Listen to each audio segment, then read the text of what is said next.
In a small town on the outskirts of New Jersey, a boy named Daniel Rivera grew up. Daniel's parents worked tirelessly but could barely make ends meet. Despite financial difficulties, Daniel was always a curious and smart child. From an early age, he showed extraordinary ingenuity and dexterity, which often led him to various adventures. Daniel was the youngest of 3 children and was often neglected by his older brothers. He was not popular at school, but he was distinguished by good grades and an ability to solve complex problems. However, behind the mask of a diligent student was a boy who was fond of films about heists and adventures. One day, when Daniel was only 12, he accidentally came across an old comic book forgotten on a shelf in the local library. This comic was about a hero who brilliantly pulled off daring heists while remaining elusive. This comic made a lasting impression on Daniel, awakening in him dreams of a life full of adrenaline and risk. As a teenager, Daniel began to develop an interest in technology. He disassembled and reassembled old devices, trying to understand their operation. Over time, his skills became more sophisticated, and he began to apply his knowledge to riskier ventures. Stealing small items from local stores became a form of training for him. He didn't just steal. He carefully planned his every action, thinking through everything down to the smallest detail. Daniel didn't just want to be a criminal. He wanted to be the best of the best. He was inspired by stories of great robberies and cunning criminals. Each time he committed another theft, his skills and self-confidence only grew. He was not caught, and this added to his excitement. By the age of 18, he already knew that he was ready for something more. After leaving his hometown, Daniel moved to New York, a city of opportunity and temptation. Here he became part of the criminal underworld, first running small errands for local crime lords and then beginning to plan his own heists. In New York, Daniel quickly got used to it. His intelligence and natural caution helped him avoid trouble and earn trust among criminals. He studied the city, its streets and shops, observing how the security systems worked. Each new discovery brought him closer to his goal, to become an unsurpassed heist master. Daniel's first big business was with a small jewelry store in Manhattan. He carefully studied the store's operating hours, employee habits, and the location of surveillance cameras. Using his technical skills, he managed to hack the security system and disable the alarm for a few minutes. This was enough to carry out a lightning-fast robbery and escape with the loot. The success of this business brought Daniel not only money, but also a reputation. In the criminal circles of New York, they started talking about him as a young but very promising thief.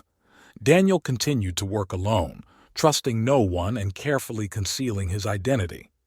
Every time he went on a case, he changed his appearance.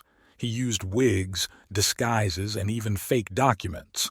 Over time, his appetites grew. He began planning robberies of larger, more secure targets. One of these was an upscale boutique on Fifth Avenue. This store was known for its exclusive products and high security. For this robbery, Daniel developed a complex plan that included not only hacking electronic systems, but also diversionary maneuvers. The robbery went perfectly. Daniel managed to break into the store, bypass all security systems, and take out more than $1 million worth of jewelry. After this case, he became a real legend among criminals. He was called Shadow for his ability to disappear without a trace. The New York police were at a loss, without a single lead that could lead to the capture of the daring thief. Each new robbery by Daniel became more and more sophisticated. He used technology and his knowledge of electronics to bypass the latest security systems. His elusiveness made owners of expensive stores tremble at the thought of a possible attack. Daniel enjoyed his life, believing that he was invincible. However, as his fame grew, so did the risks. The New York underworld was beginning to envy his success, and rivals began to appear on the horizon, wanting to overthrow the Shadow from his throne. Rumors about Daniel's incredible successes spread not only among criminals, but also among law enforcement agencies. The best detectives in New York began to investigate, trying to find at least some traces or errors that could lead them to the mysterious thief. Daniel, realizing that the pressure from the police was increasing, began to act even more carefully and thoughtfully. One day, having learned that the police were close to uncovering his methods, he decided to disappear from the radar for a while and go into the shadows.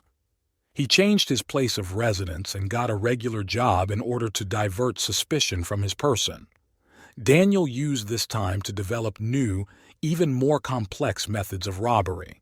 He improved his skills, studied the latest technologies, and found weaknesses in security systems. After some time, Daniel decided to return to his business.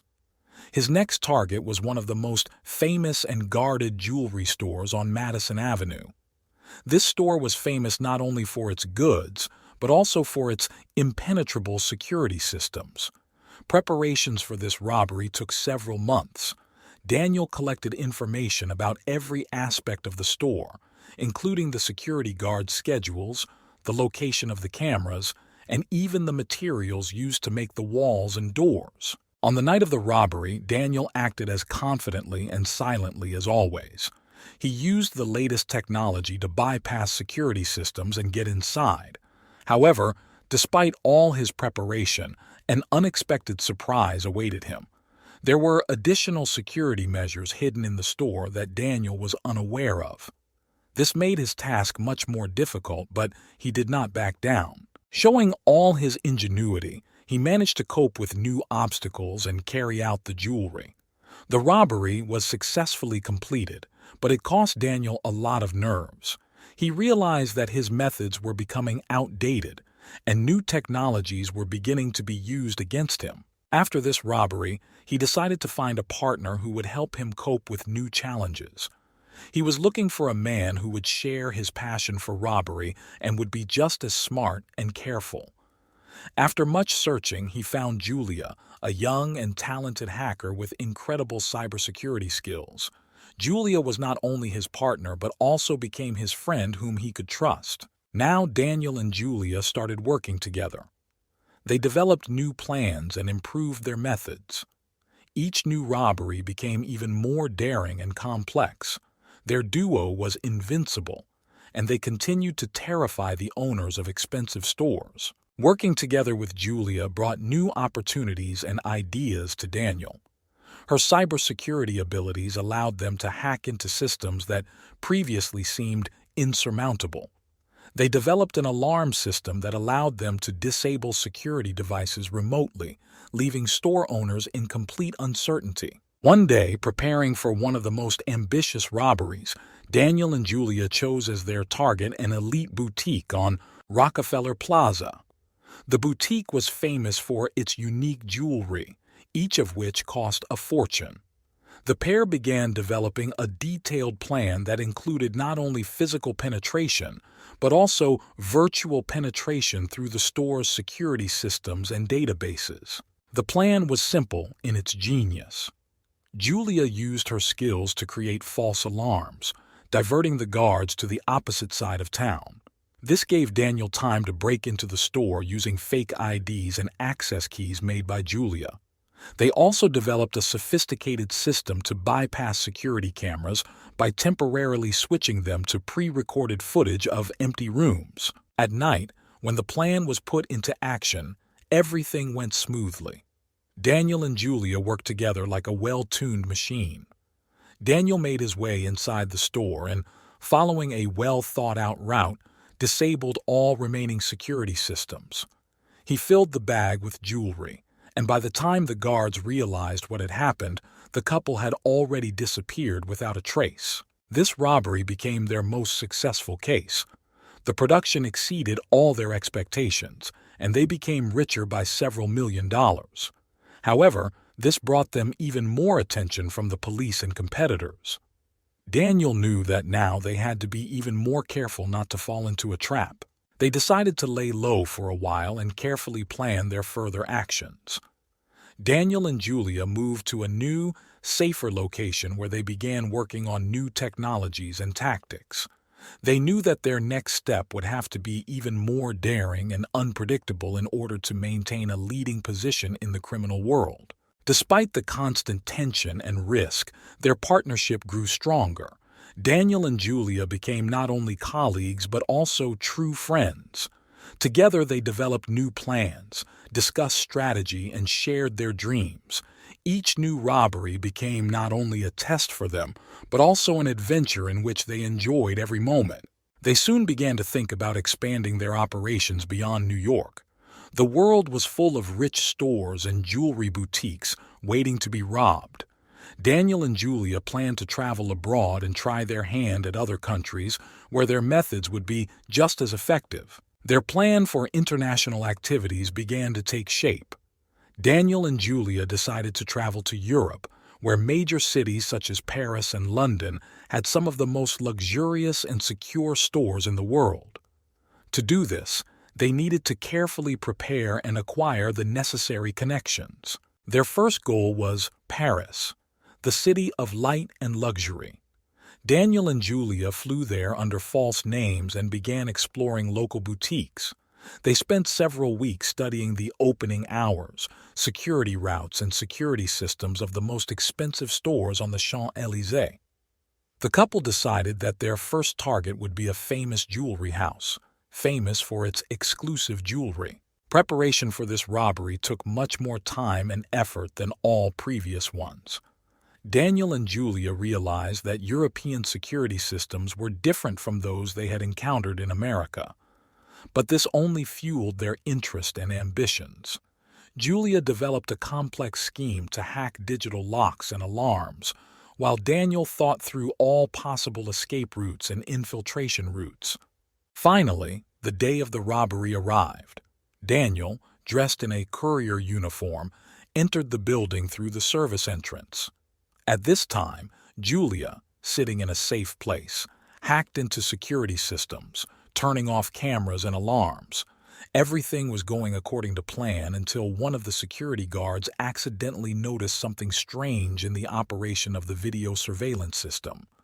He raised the alarm and the store was instantly filled with security guards. But Daniel and Julia were ready for such a development of events. Daniel managed to hide in a secret vault, and Julia activated diversion programs that triggered false alarms throughout the city. This gave them time to develop a new escape plan. When the situation calmed down a little, Daniel took advantage of the moment to get out of the storage room with the loot and leave the building through a secret tunnel. They met at a pre-agreed location and quickly left Paris, leaving the police in confusion. This robbery was a real test for them, but also proof that their skills and cooperation can overcome any obstacles. Now that they have successfully tested their strength in Europe, new horizons have opened up before them. Daniel and Julia decided that their next destination would be London. They knew that no less interesting and complex tasks awaited them there. However, they were ready for new challenges. With each new robbery, their fame grew, and their methods became more sophisticated. The world of luxury and risk continued to beckon to them, promising new adventures and incredible rewards. After a successful heist in Paris, Daniel and Julia traveled to London. They carefully prepared for the move, providing themselves with new false documents and completely changing their appearance. A new challenge awaited them in London, a city with a powerful security system and a developed video surveillance network. At first, they behaved very carefully, studying the city and its features. They understood that London differs from New York and Paris, not only in architecture, but also in the level of security. Daniel and Julia spent several weeks exploring the shops on Bond Street, where the most expensive boutiques and jewelry houses were located. They paid special attention to the legendary jewelry house Harrods, which was famous for its exclusive jewelry and impenetrable security systems. Julia, using her hacking skills, managed to penetrate the Harrods database and collect all the necessary information about security systems, opening hours, and security routes. They developed a plan that included several stages: disabling external cameras, hacking the alarm system, and entering the main hall with jewelry. On the night of the robbery, everything went according to plan. Daniel entered the building through the roof using climbing equipment. Julia, from a safe distance, hacked systems and controlled cameras. Once Daniel was inside, he quickly and silently began collecting the jewelry, following a pre-planned route. However, suddenly, the alarm went off. This was due to an unexpected security update that they were unaware of. The whole plan was in jeopardy, and Daniel had to improvise. He managed to escape through one of the emergency exits while Julia distracted the guards, hacking into the city's power supply and causing a temporary blackout for several blocks. They met at a pre-agreed location, where they discussed what had happened and realized that their methods needed improvement. Despite the unforeseen circumstances, the robbery was successful and they received an impressive amount of loot. But the incident taught them that even the best-laid plans can run into unexpected difficulties. After London, Daniel and Julia decided to temporarily go into the shadows to analyze their mistakes and prepare for the next steps. They traveled to a small town in southern Spain where they began developing new technologies and strategies for future heists. Daniel became even more careful and thoughtful, and Julia focused on creating new programs for hacking security systems. Their next robbery was planned in Madrid, where one of the most guarded banks in Europe was located. Daniel and Julia knew this challenge would be their most challenging yet most rewarding undertaking. As time passed, they became more and more experienced and confident in their abilities, ready for any challenge that the world of criminal mastery could throw at them. In Madrid, Daniel and Julia spent several months carefully studying all aspects of the security of the chosen bank. This bank was famous for its high-security technologies and impenetrable safes. For a successful robbery, they needed to think through every step down to the smallest detail. Daniel and Julia hatched a plan that involved hacking into the bank's computer systems, creating a diversion, and breaking into the main vault. Julia began by exploring the banking network, finding vulnerabilities, and creating fake accounts to access the system. She also developed a special virus that was supposed to disable all surveillance cameras and alarms during the robbery. At the same time, Daniel worked on the physical part of the plan. He studied security routes, employee work schedules, and the location of all motion sensors. They rented an apartment near the bank, where they stored all the necessary equipment and materials for hacking. The day of the robbery arrived. Daniel and Julia were extremely focused and confident in their abilities. On the night of the operation, Julia, while in her apartment, activated the virus and began to control the bank system. Daniel, using forged documents, entered the bank under the guise of a technician called to fix a non-existent problem. Once Daniel was inside, he followed a pre-planned route, avoiding all the sensors and cameras that Julia had disabled. He reached the main vault and began to hack into a complex electronic lock, which, according to their calculations, should have been disabled for the duration of the virus. Everything was going according to plan, but suddenly the security system rebooted, activating backup protocols. The bank began to panic, and the guards rushed to the vault. Julia quickly realized what had happened and activated the second phase of the virus, causing false alarms in other parts of the city. This distracted some of the guards, but Daniel still had to act quickly. He managed to open the vault and take the jewelry and money, but his escape route was blocked. Using his skills and ingenuity, Daniel managed to escape through the ventilation system, walking across the rooftops of nearby buildings and avoiding the guards. Julia coordinated his actions, providing information in real time. Finally, they met at a pre-agreed place and disappeared with the loot. The robbery in Madrid became their most daring and successful case. They got a huge haul and proved to themselves that they can handle any challenge. However, this robbery attracted the attention of international law enforcement agencies. Daniel and Julia realized that they needed to temporarily stop their activities and lay low. They went to South America, where they decided to relax and carefully consider their next steps. Their time in Madrid taught them a lot. They became even more careful and inventive. Realizing that their methods must constantly improve, Daniel and Julia began to develop new technologies and strategies for future heists. New adventures and new challenges awaited them, but they were ready for them. The world of crime remained exciting and full of opportunities for them, and Daniel and Julia were not going to stop there. While in South America, Daniel and Julia chose Brazil as their temporary base. With its beauty and chaotic atmosphere, Rio de Janeiro has become the perfect place to get lost and explore new things at the same time. Here, they continued to develop their skills and look for ways to improve their methods. Several months passed, and Daniel and Julia began planning their next big heist. Their attention was drawn to a famous jewelry store in the city center, famous for its expensive and rare jewelry. The store was protected by one of the most advanced security systems in South America, making it an ideal target for their next test. They spent weeks studying work schedules, guard routes, and the store's security systems. Julia found a weak spot in the store's network security that they could exploit to access the cameras and alarms. They developed a complex plan that included using drones to create a distraction and create false alarms in different parts of the city. On the night of the robbery, everything was ready.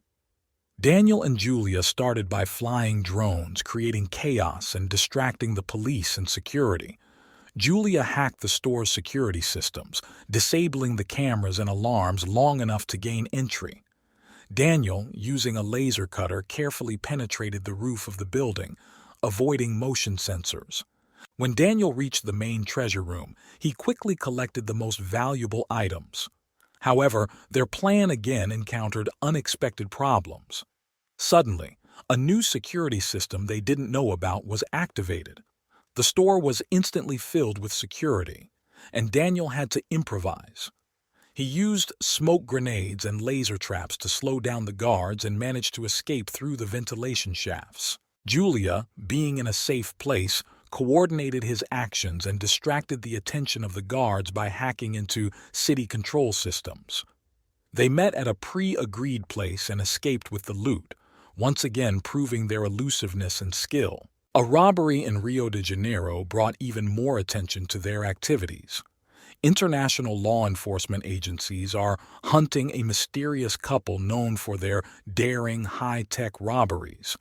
Daniel and Julia knew they needed to be even more careful and thoughtful. They decided to temporarily cease their activities and move to Asia, where they began to explore new targets and improve their technology.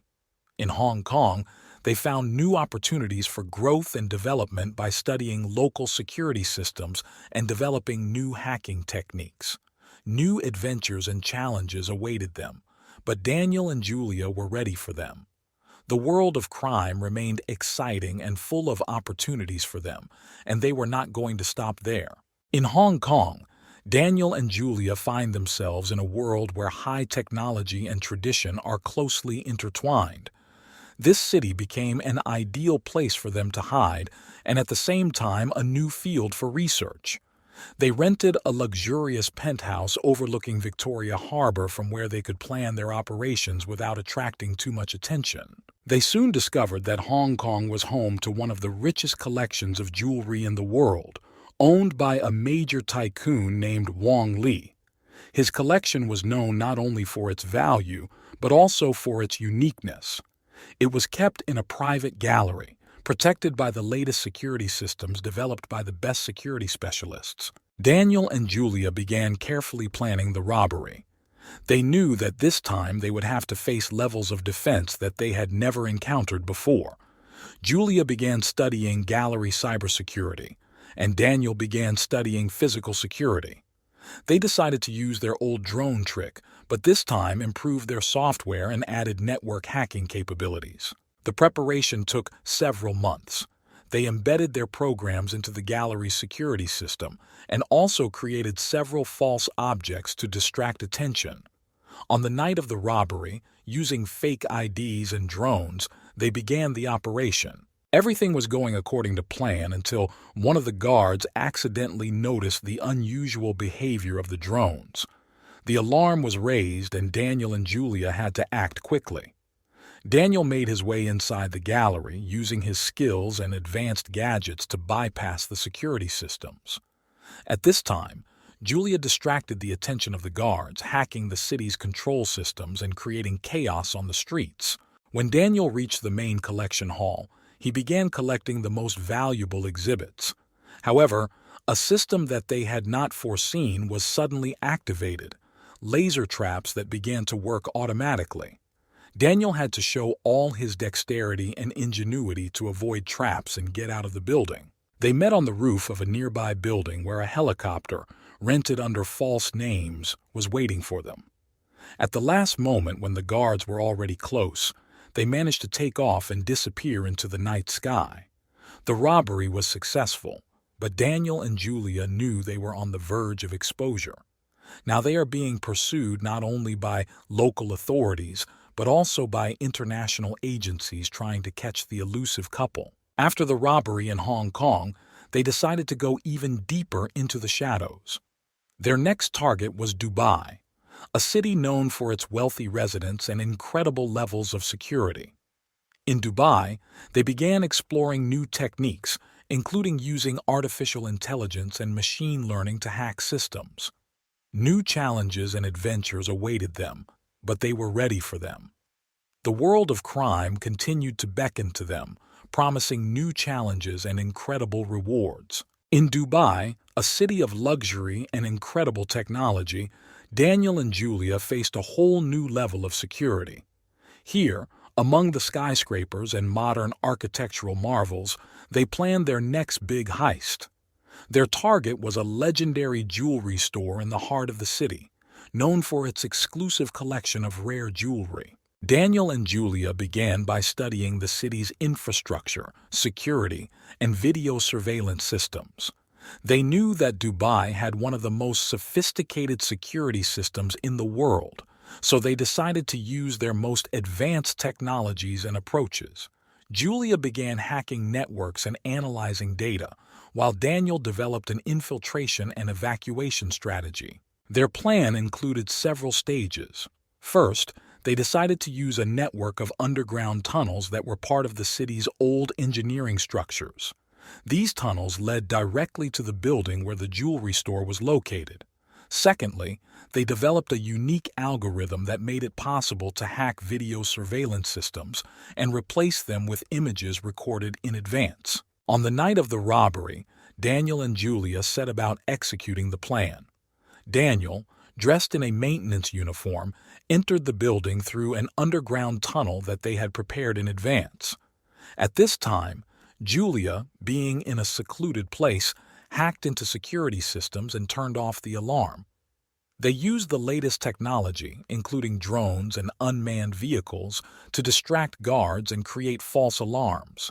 Once Daniel was inside the store, he quickly and carefully began collecting the jewelry. Everything was going according to plan until a new security system based on biometric scanning was activated.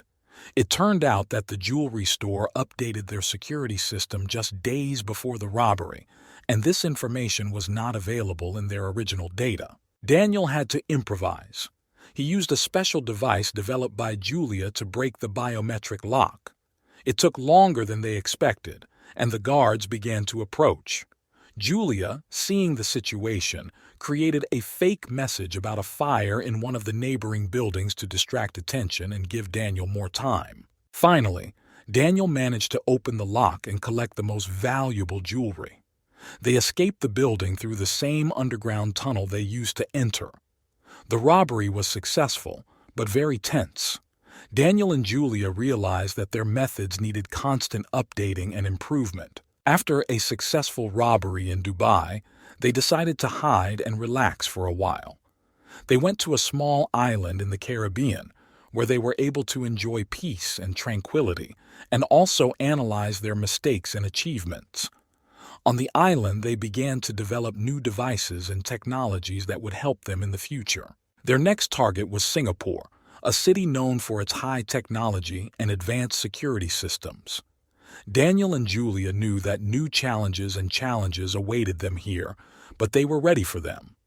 The world of crime continued to beckon them, promising new adventures and incredible rewards. In Singapore, Daniel and Julia find themselves in a city where technology and security have reached their zenith.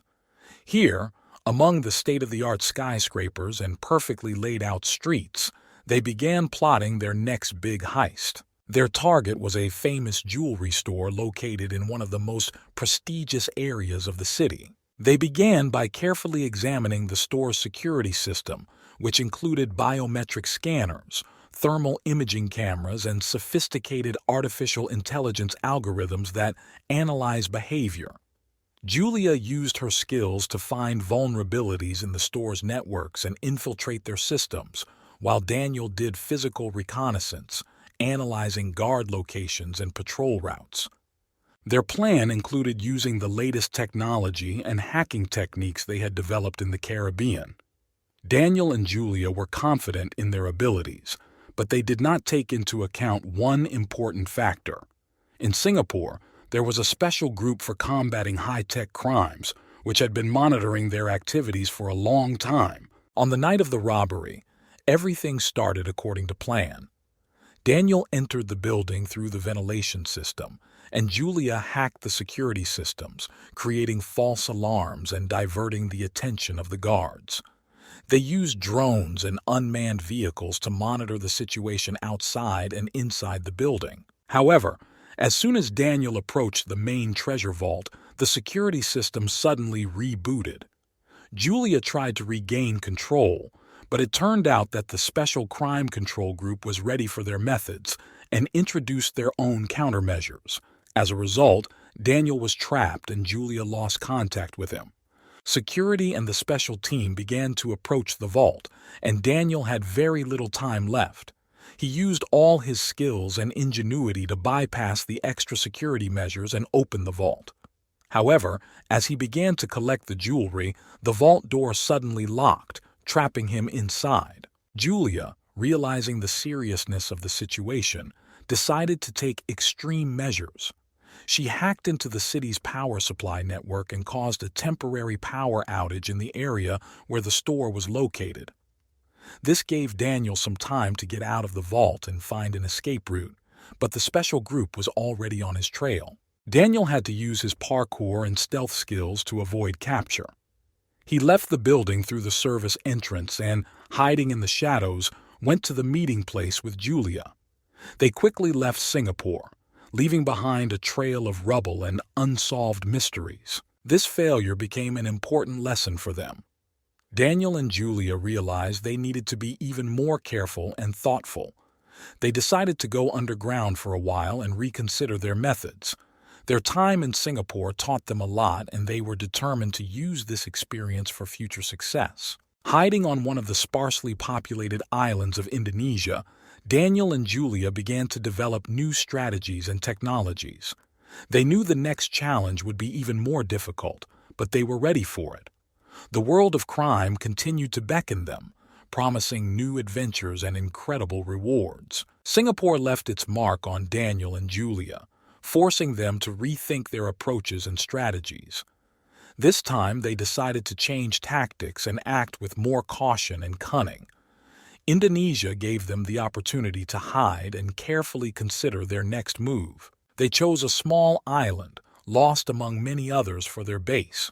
Here, away from prying eyes, they began to develop new technologies and methods that were supposed to ensure their success in the future. Julia focused on creating more sophisticated and powerful hacking programs, while Daniel trained in new methods of infiltration and camouflage. Their next destination was Hong Kong. The city, known for its density and technological advancements, provided an ideal environment for complex operations. Daniel and Julia started by renting a small apartment overlooking the city, from where they could observe their next target, the famous Dragon's Pearl jewelry store. This time, they decided to act more carefully. Daniel took on the role of a regular worker, taking a temporary job at the store. This allowed him to study the internal processes and location of security systems from the inside. Julia, for her part, penetrated the store's digital infrastructure, collecting all the necessary information and preparing the systems for hacking. Every evening they met in their apartment, exchanging information received and adjusting the plan. They decided that this time they would use not only technology, but also the human factor. Daniel befriended several of the store's employees, extracting useful details from them and lulling them into a false sense of security. Finally, the day of the robbery arrived. Julia hacked the alarm system, disabling the cameras and creating the illusion that everything was fine. Daniel, taking advantage of his position, entered the vault and began collecting the most valuable jewelry. Everything was going according to plan, but suddenly one of the employees he trusted noticed something was wrong and raised the alarm. The situation became critical. Daniel was trapped and the guards were heading towards him. Julia, watching what was happening through the cameras, realized that she needed to act quickly. She activated a backup plan, calling a fake fire alarm in a nearby building, which distracted the guards and allowed Daniel to escape from the vault. They met on the roof of the building from which they were planning to escape. Daniel was on edge, but Julia remained calm and confident. Together, they went down the fire escape and disappeared into the alleys of Hong Kong, leaving the police and security guards at a loss. This operation showed them that they can overcome any challenge if they work together and rely on their skills and ingenuity. Daniel and Julia decided that they would stop their activities for a while and travel to Japan, where they would continue their research and development. Hong Kong became for them not just another city, but an important lesson that taught them to be even more careful and prudent. The world of crime remained full of opportunity, and Daniel and Julia were ready to take on any challenge it presented to them. Daniel and Julia, after a successful operation in Hong Kong and a well-deserved holiday in Japan, turned their attention to Europe. High on their list of priority targets was Ukraine, a country with a rich history and culture, but also a developing economy and high levels of corruption. This could work to their advantage. Kyiv, the capital of Ukraine, became their next destination. The city, with its magnificent architecture and modern shopping malls, provided them with plenty of targets to rob. Their attention was attracted by the elite jewelry store Zolotaya Korona, located in the heart of the city on Kreshchatik. The store was famous for its exclusive jewelry and antiques. To prepare, they rented an apartment in the center of Kyiv, from where they could observe the store and its surroundings. Daniel began doing reconnaissance, visiting the store under the guise of a wealthy client and studying all the security details. He found out that the store was guarded not only by modern technology, but also by a private security company with a good reputation. Julia, meanwhile, was penetrating the store's digital infrastructure. She hacked into their systems, studied the guards' work schedules, and collected information about all employees. She also implemented several of her programs to create false alarms and distractions. Their plan was complex and multi-stage. First, they decided to exploit a vulnerability in the area's power supply to cause a temporary blackout. Secondly, they developed an infiltration scheme using underground communications left over from Soviet times. The night of the robbery has arrived. Daniel and Julia were extremely focused. Julia activated her programs, causing false alarms in several nearby buildings and cutting off power in the area of the store. Daniel, dressed in a black jumpsuit, made his way through underground communications and ended up in the basement of the store. Everything was going according to plan until a backup security system they didn't know about was activated. The store was instantly filled with security guards and the alarm began to work offline. Daniel was trapped, but Julia was not at a loss. She quickly hacked into the backup system and caused another series of false alarms, giving Daniel a few minutes to complete the operation. He collected the most valuable jewelry and antiques, but the exit was blocked by guards. Julia activated the drones, which began to create chaos outside, diverting the attention of the guards. Daniel used this moment to climb out the window onto the roof of a nearby building. They met in a pre-prepared car and quickly left the crime scene.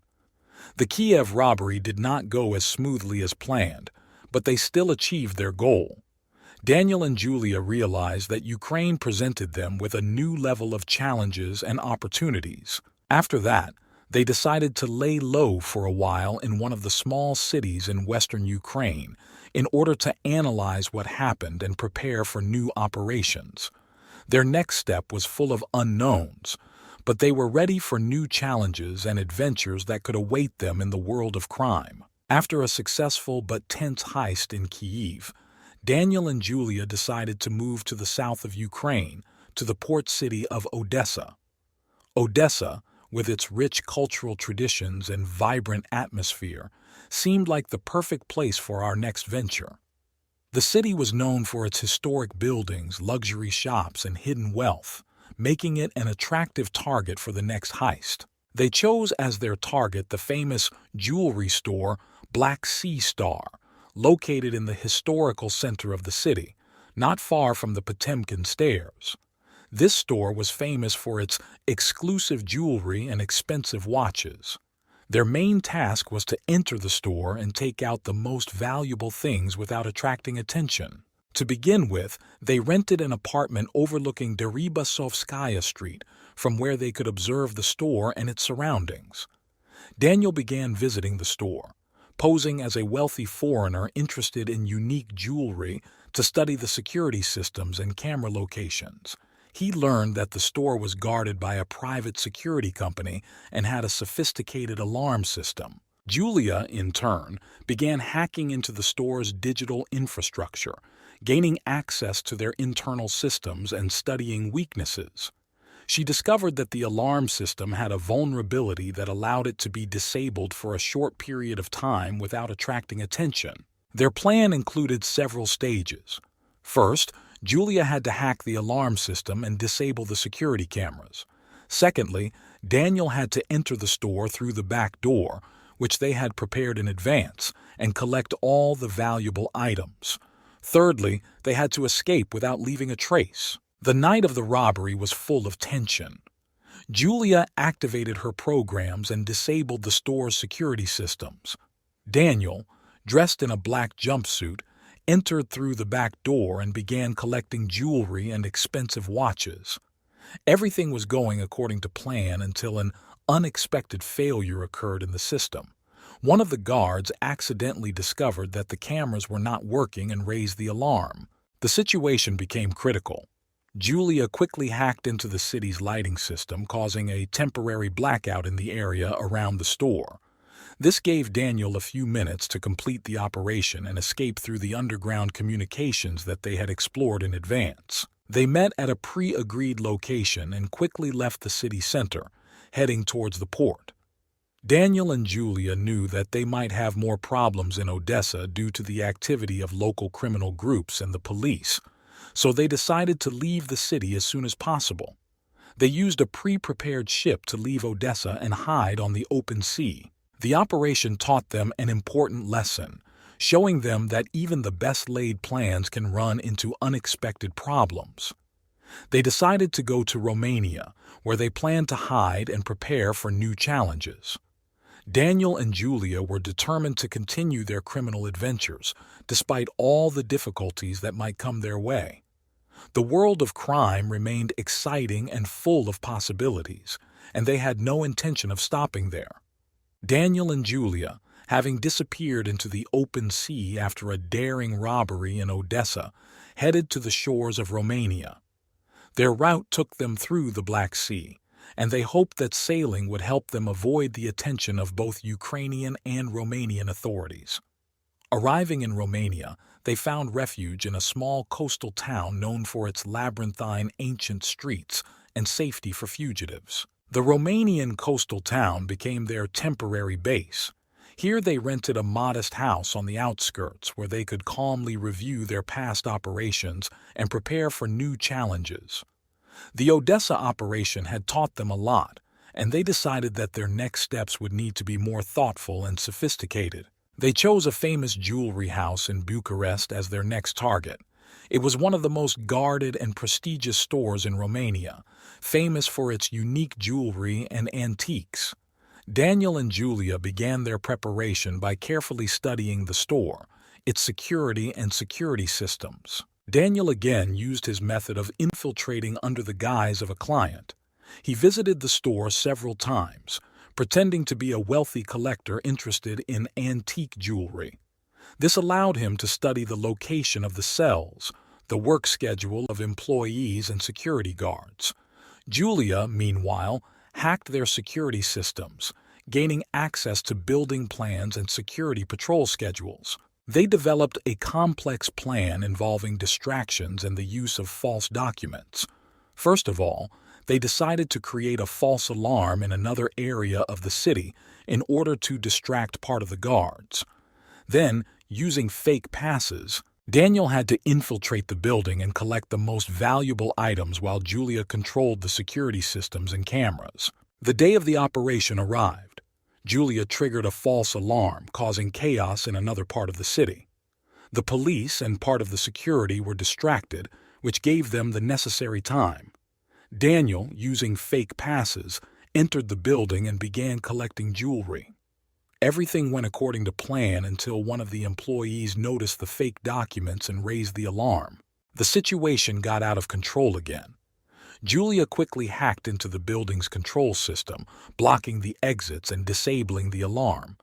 This gave Daniel a few extra minutes to complete the operation.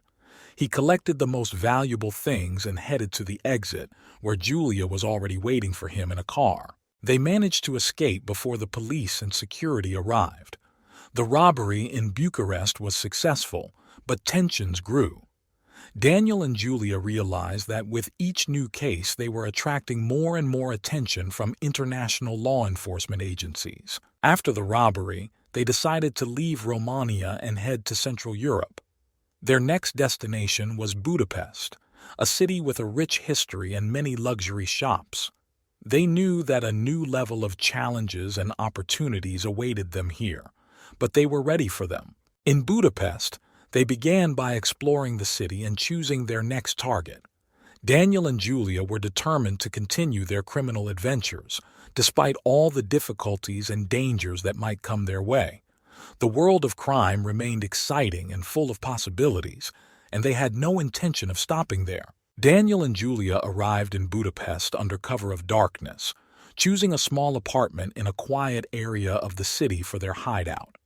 The ancient streets and majestic buildings provided them with the opportunity to remain invisible and explore the surroundings at the same time. Budapest became for them a new field for research and preparation for the next case. They chose as their target the famous jewelry store St. Stephen's Crown, located in the city center near the Danube. This store was known for its exclusive jewelry and antiques, as well as high security measures. Daniel and Julia began by carefully reviewing the store's security systems and security schedules. Daniel again used his usual tactics. He began visiting the store under the guise of a wealthy collector interested in unique jewelry. This allowed him to study the internal layout of the building, the location of cameras and guards. Julia, meanwhile, hacked into the store's security systems, gaining access to their internal data and building plans. Their plan included several key steps. First, they decided to use diversionary maneuvers to divert the attention of security and police. Secondly, Daniel had to enter the building through the back door, which they had prepared in advance, and collect all the valuable items. Third, Julia monitored the alarm system and cameras to ensure safe exit. The night of the robbery was full of tension. Julia activated her programs, causing false alarms in different parts of the city. The police and security were distracted, giving Daniel the time he needed. He entered the building through the back door and began collecting jewelry and antiques. Everything went according to plan until an additional security system, which they did not know about, went off. The situation became critical. Julia quickly hacked into the city's control system, causing a temporary power outage in the area around the store. This gave Daniel a few minutes to complete the operation and escape through a prepared exit. They met at a pre-agreed location and quickly left the city center. After a successful robbery in Budapest, they decided to temporarily hide in Austria. In the Vienna woods, in a small house, they found refuge where they could calmly analyze their past actions and prepare for new challenges. The operation in Budapest showed them that their methods needed constant updating and improvement. They decided that their next step would be Vienna, a city rich in history and culture. Daniel and Julia knew that new challenges and opportunities awaited them in Vienna, but they were ready for them. The world of crime continued to beckon them, promising new adventures and incredible rewards. In Vienna, among the majestic palaces and rich museums, Daniel and Julia decided to carry out the most daring and dangerous robbery of their criminal career. Their goal was the legendary Kunstkamera Museum, known for its priceless collections of jewelry, works of art, and rare artifacts. This museum was guarded by one of the most advanced security systems in the world, making their plan even riskier, but also potentially more lucrative. They spent months preparing. Daniel and Julia studied every detail of the museum, from the location of the cameras to the routes of the guards. Julia hacked into the museum's internal management systems, gaining access to building plans and security schedules. They knew that any mistake could cost them not only their freedom, but also their lives. Their plan was thought out in detail and included several stages. First, they decided to use a diversion by causing a false alarm in another part of the city. Secondly, Julia hacked the museum's management system, temporarily disabling the cameras and alarms. Thirdly, Daniel entered the building through the ventilation shaft, which they had prepared in advance, and collected the most valuable exhibits. The night of the robbery arrived. Julia, being in a safe place, activated her programs and caused a false alarm in another area of Vienna. The police and part of the security were distracted, which gave them the necessary time. Daniel, dressed in a black jumpsuit and equipped with the latest gadgets, entered the building through the ventilation shaft and began his journey to the main hall with the jewels. Everything was going according to plan until a backup security system they didn't know about went off. Autonomous laser traps and motion sensors began operating in the museum. Daniel had to show all his dexterity and ingenuity to avoid traps and get to the goal. Julia, seeing what was happening through the cameras, tried to hack into the backup system to help Daniel. After tense minutes that seemed like an eternity, Daniel finally reached the main hall. He quickly collected the most valuable items, including rare jewelry and works of art. However, the exit was blocked by security, who began to return after a false alarm. Julia activated the drones, which began to create chaos outside, diverting the attention of the guards. Daniel used this moment to climb out through the ventilation shaft and meet Julia at a pre-agreed location. They managed to leave Vienna without leaving a trace and disappeared into the suburbs where they had prepared a safe shelter in advance. Their production turned out to be one of the largest in history. They stole jewelry and works of art worth approximately 200 million euros. This robbery was a real triumph for Daniel and Julia, proving their skill and ingenuity. However, they understood that now they would be hunted not only by the police, but also by international organizations involved in the protection of cultural heritage. They decided to hide and lie low for a while to analyze their actions and prepare for new challenges. Their next adventure promised to be no less exciting and dangerous, but they were ready for it. The world of crime remained full of opportunity and risk, and Daniel and Julia were not going to stop there. After a daring robbery in Vienna, Daniel and Julia hid in one of the small village houses on the outskirts of Austria. They carefully thought out their route of retreat and change of shelters in order to confuse their tracks and avoid persecution.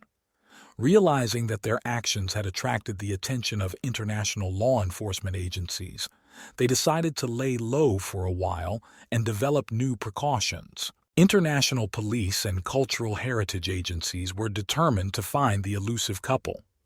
They began a large-scale investigation, using all available technology and resources. In every major city in Europe, Additional patrols were installed and security measures were strengthened in museums and shops. However, despite their best efforts, Daniel and Julia remained out of reach. Daniel and Julia were prepared for this turn of events. They used fake documents, changed their appearance, and carefully selected hiding places. Whenever they felt they might be discovered, they quickly changed locations, avoiding staying in one place for too long. They also used sophisticated encryption and anonymization techniques to remain invisible in the digital world. Despite the best efforts of the police, their attempts to find Daniel and Julia were unsuccessful. Each new place where the couple stayed was carefully thought out and prepared. They used abandoned buildings, remote village houses, and even underground hideouts to avoid detection. Meanwhile, Daniel and Julia weren't sitting idle. They continued to develop new technologies and techniques that could help them in future heists. Their next task would be even more daring and complex, but they were confident in their abilities. Time passed and they began to plan a new robbery. This time their target was the famous museum in Amsterdam, known for its unique collections and sophisticated security systems.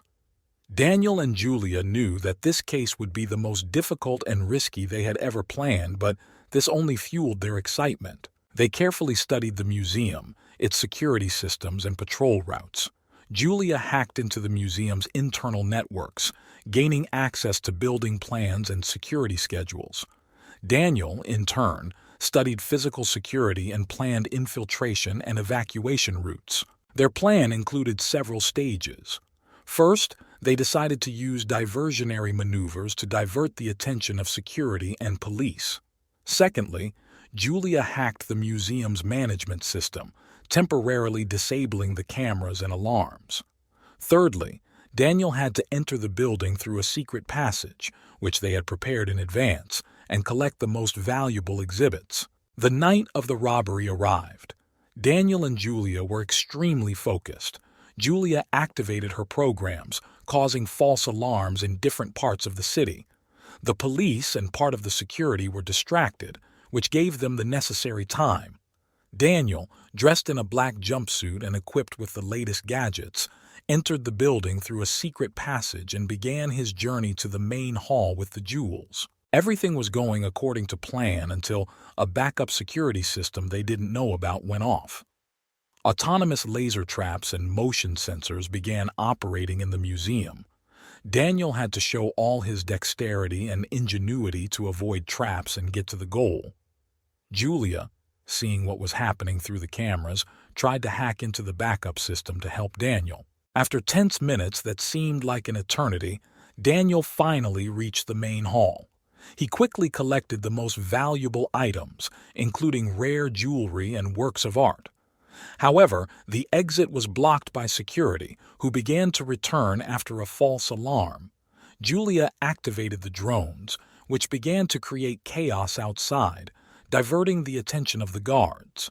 Daniel used this moment to sneak out through the secret passage and meet Julia at a pre-agreed location. They managed to leave Amsterdam without leaving any traces and disappeared into the suburbs, where they had prepared a safe shelter in advance. They were able to steal exhibits worth about 300 million euros. This robbery was a real triumph for Daniel and Julia, proving their skill and ingenuity. However, they understood that now they would be hunted not only by the police, but also by international organizations involved in the protection of cultural heritage. After a daring robbery in Amsterdam, Daniel and Julia decided to disappear from view for a while. They took refuge in a small village house on the outskirts of Switzerland, among the snow-capped Alps, where they could calmly discuss their next steps. The Amsterdam robbery brought them a huge amount of money, but also attracted the attention of international law enforcement agencies. The police, Interpol, special agents were all hunting them, hoping to catch this elusive couple. But Daniel and Julia were always one step ahead. Switzerland provided them with temporary shelter, but they understood that they could not stay here for long. It was time to think about the next step. This time they chose not just an object but an entire country. Their new goal was Monaco, a principality known for its luxury casinos and richest inhabitants. Monaco is a different matter. Security here is at the highest level, and every square meter of the city is under surveillance. But that didn't stop Daniel and Julia. On the contrary, the more difficult the task, the more they were attracted to it. They began planning a robbery that would be the culmination of their criminal careers. They first explored Monaco remotely. Julia hacked into databases, studying security schedules and security systems for casinos and jewelry stores. Daniel worked on the physical aspects: how to get in, how to get out, how to create a distraction. They decided that attacking one target would not have the desired effect. Their plan included simultaneous robberies of several jewelry stores and casinos. This was meant to create chaos and make the work of the police more difficult. The day of the great heist has arrived. Daniel and Julia, dressed as rich tourists, wandered the streets of Monaco, seemingly no different from the rest. At the appointed time, Julia activated diversionary maneuvers, hacking city cameras, causing false alarms, and even causing a small power outage in several blocks. Daniel, using his skills and ingenuity, penetrated stores and casinos, collecting all the most valuable things. Every step was calculated to the smallest detail. They acted quickly and silently, leaving no traces. In the midst of the chaos, with security and police running around the city trying to figure out what was happening, Daniel and Julia were already on their way to their hideout. They chose a discreet exit from the city, on a rented yacht that was waiting for them at the port. Their haul amounted to a staggering 500 million euros. Daniel and Julia have once again proven that they are the best in the business. But with this success came the realization that there was no turning back for them. They were searched all over the world, and any mistake could cost them their freedom. They decided to temporarily hide on an uninhabited island in the Mediterranean Sea. Here, away from the bustle and attention, they could think about their next steps. Every day was full of new plans and ideas. They knew that they could not stop, but they also understood that each new step must be even more thoughtful and careful. The world of crime remained exciting and full of possibilities for them.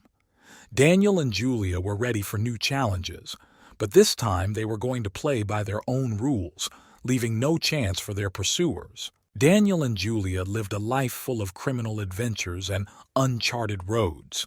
Their every new business was like a challenge, which they accepted with genuine passion. The criminal world became their home, and adrenaline became their constant companion. After the robbery in Monaco, they realized that their passion for this lifestyle had not faded, but on the contrary, had only intensified. Every time they conceived a new business, their hearts beat faster and their minds worked at full capacity, creating more and more sophisticated plans. Living on an uninhabited island in the Mediterranean provided them with a temporary refuge where they could enjoy solitude while preparing for new challenges. They created a real paradise for themselves, a bungalow among palm trees, the clearest sea, and a complete absence of prying eyes. However, they could not remain in the shadows for long. They were attracted by the vibrant life of big cities, where the most daring robberies could be planned and carried out. Their next goal was Rome, a city with a 1,000-year history and untold riches. In Rome, their attention was attracted by the famous jewelry exhibition, which was to be held in one of the ancient palaces. A collection of rare jewelry brought from all over the world was an ideal target. It was a real challenge, and they were ready to take it on. Daniel and Julia started with a thorough reconnaissance. Daniel infiltrated several private events under the guise of a wealthy collector, while Julia hacked digital security systems and studied the palace plans. They created a detailed map of all the passages and exits, and also developed several contingency plans. Finally, the night of the exhibition arrived. Daniel, smartly dressed in a tuxedo, mingled with the crowd while Julia monitored the cameras and security systems from her hideout to ensure the plan went smoothly. At the right moment, Daniel activated smoke bombs, causing panic and diverting the attention of the guards. He quickly collected the most valuable exhibits and, using a secret passage, disappeared from the palace. Once again, luck was on their side. They left Rome with booty valued at 300 million euros. Their reputation in the criminal world grew, and each new success only fueled their excitement. With each new business, their plans became more and more ambitious. They traveled the world, choosing the most guarded and rich sites for their operations. Paris, London, Tokyo, wherever they appeared, they left a trail of destroyed security systems and discouraged guards. Daniel and Julia enjoyed their lives. They enjoyed being on the edge, testing their skills and ingenuity while playing cat and mouse with the police and intelligence agencies. Their criminal career was full of adrenaline and thrill, and they were not going to stop. Every morning they started with new plans and ideas, discussing what new horizons they would have to conquer. For them, the criminal world became not only a way to earn money, but also a way of life that brought them real pleasure and happiness. And so their exciting and adventurous life continued, where every new day was a new challenge, and every new business was another opportunity to prove to themselves and the world that nothing is impossible for those who are ready to take risks and enjoy every minute. They were legends in the criminal world. Daniel and Julia conquered one case after another, leaving a trail of broken security systems and discouraged guards. But the more they enjoyed their life on the edge, the more pressure from international agencies increased on them. Their next destination was Hong Kong, a city that was known for its constant bustle and wealth. Here they decided to take aim at one of the most guarded buildings, the International Financial Center, where there was a safe with priceless jewelry and documents, the value of which could not be estimated. Hong Kong is a labyrinth of opportunities and obstacles. Every block was under surveillance, and every building had its own security measures. Daniel and Julia knew this would be their hardest task yet, but it only fueled them. They began with careful preparation, renting an apartment overlooking the financial center and beginning to gather information about its security system. Julia immersed herself in the world of digital networks, hacking systems and studying every detail. She discovered that the building was equipped with the latest technology, including biometric scanners and artificial intelligence that analyze behavior. Daniel, in turn, studied physical security and patrol routes. The plan was complex and multi-level. First, Julia had to create diversions throughout the city to divert the attention of the police and security. Secondly, they decided to use underground communications to enter the building without being noticed. Third, Julia hacked the control system, temporarily disabling the cameras and alarms. The night of the operation arrived. Julia activated her programs, creating chaos in different parts of the city. Police and security rushed around trying to deal with false alarms. Daniel, using underground communications, entered the building and began his journey to the safe. He moved quickly and silently, avoiding laser traps and biometric scanners. When he got to the safe, Julia hacked the system, opening it. Daniel began gathering jewelry and documents, knowing they only had a few minutes before the guards realized what had happened.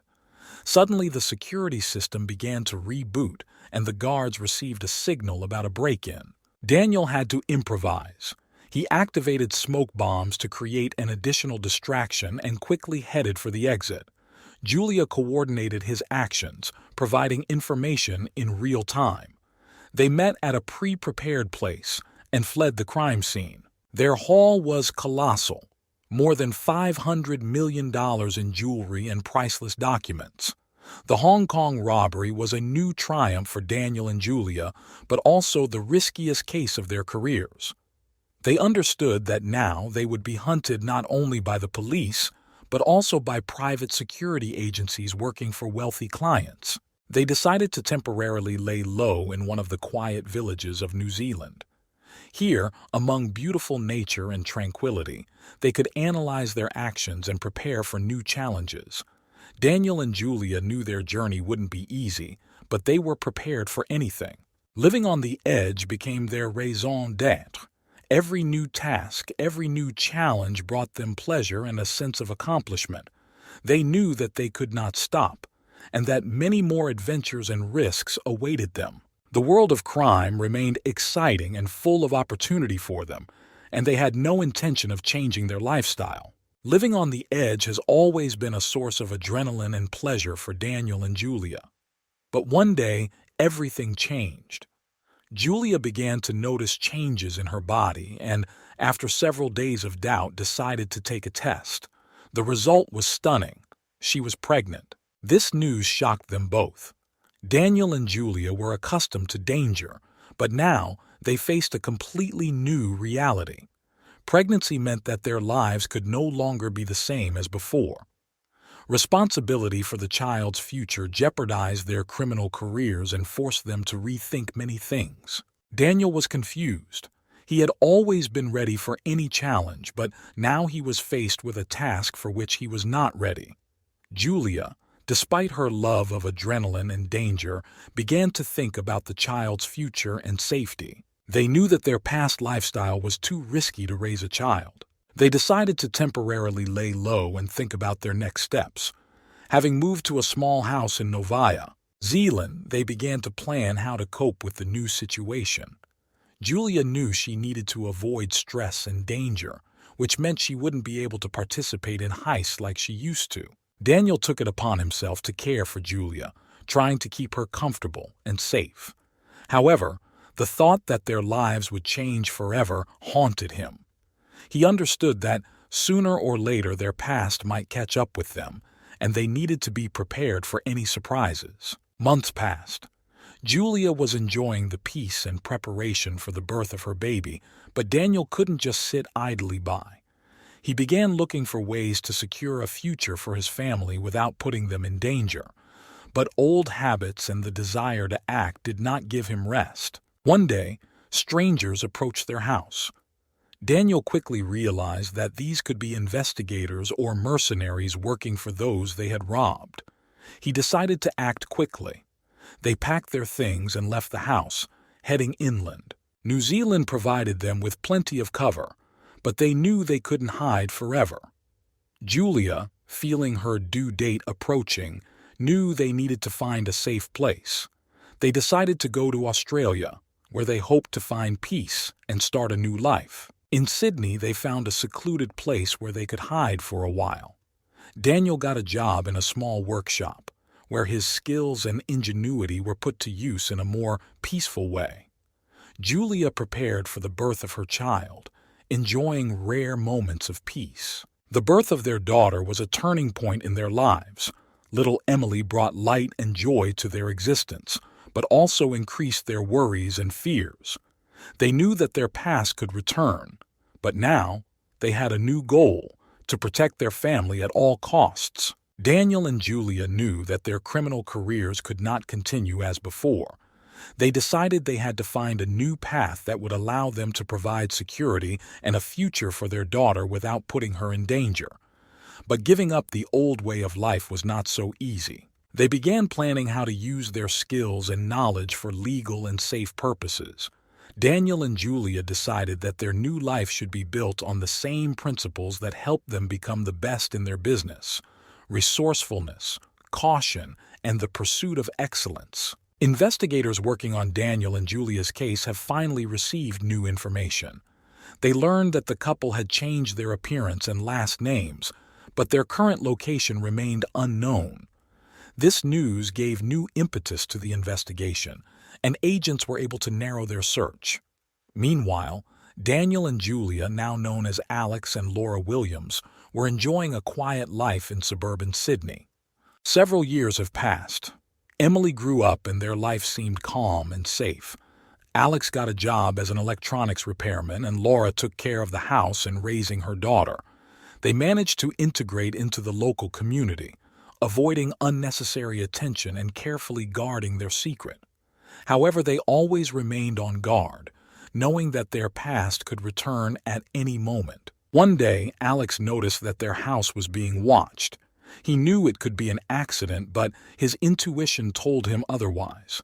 They decided it was time to move again, without waiting for investigators to get on their trail.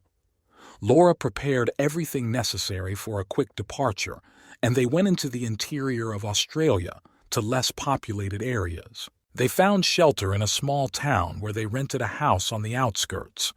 This time, they decided to change tactics and try to find a way to legalize their situation.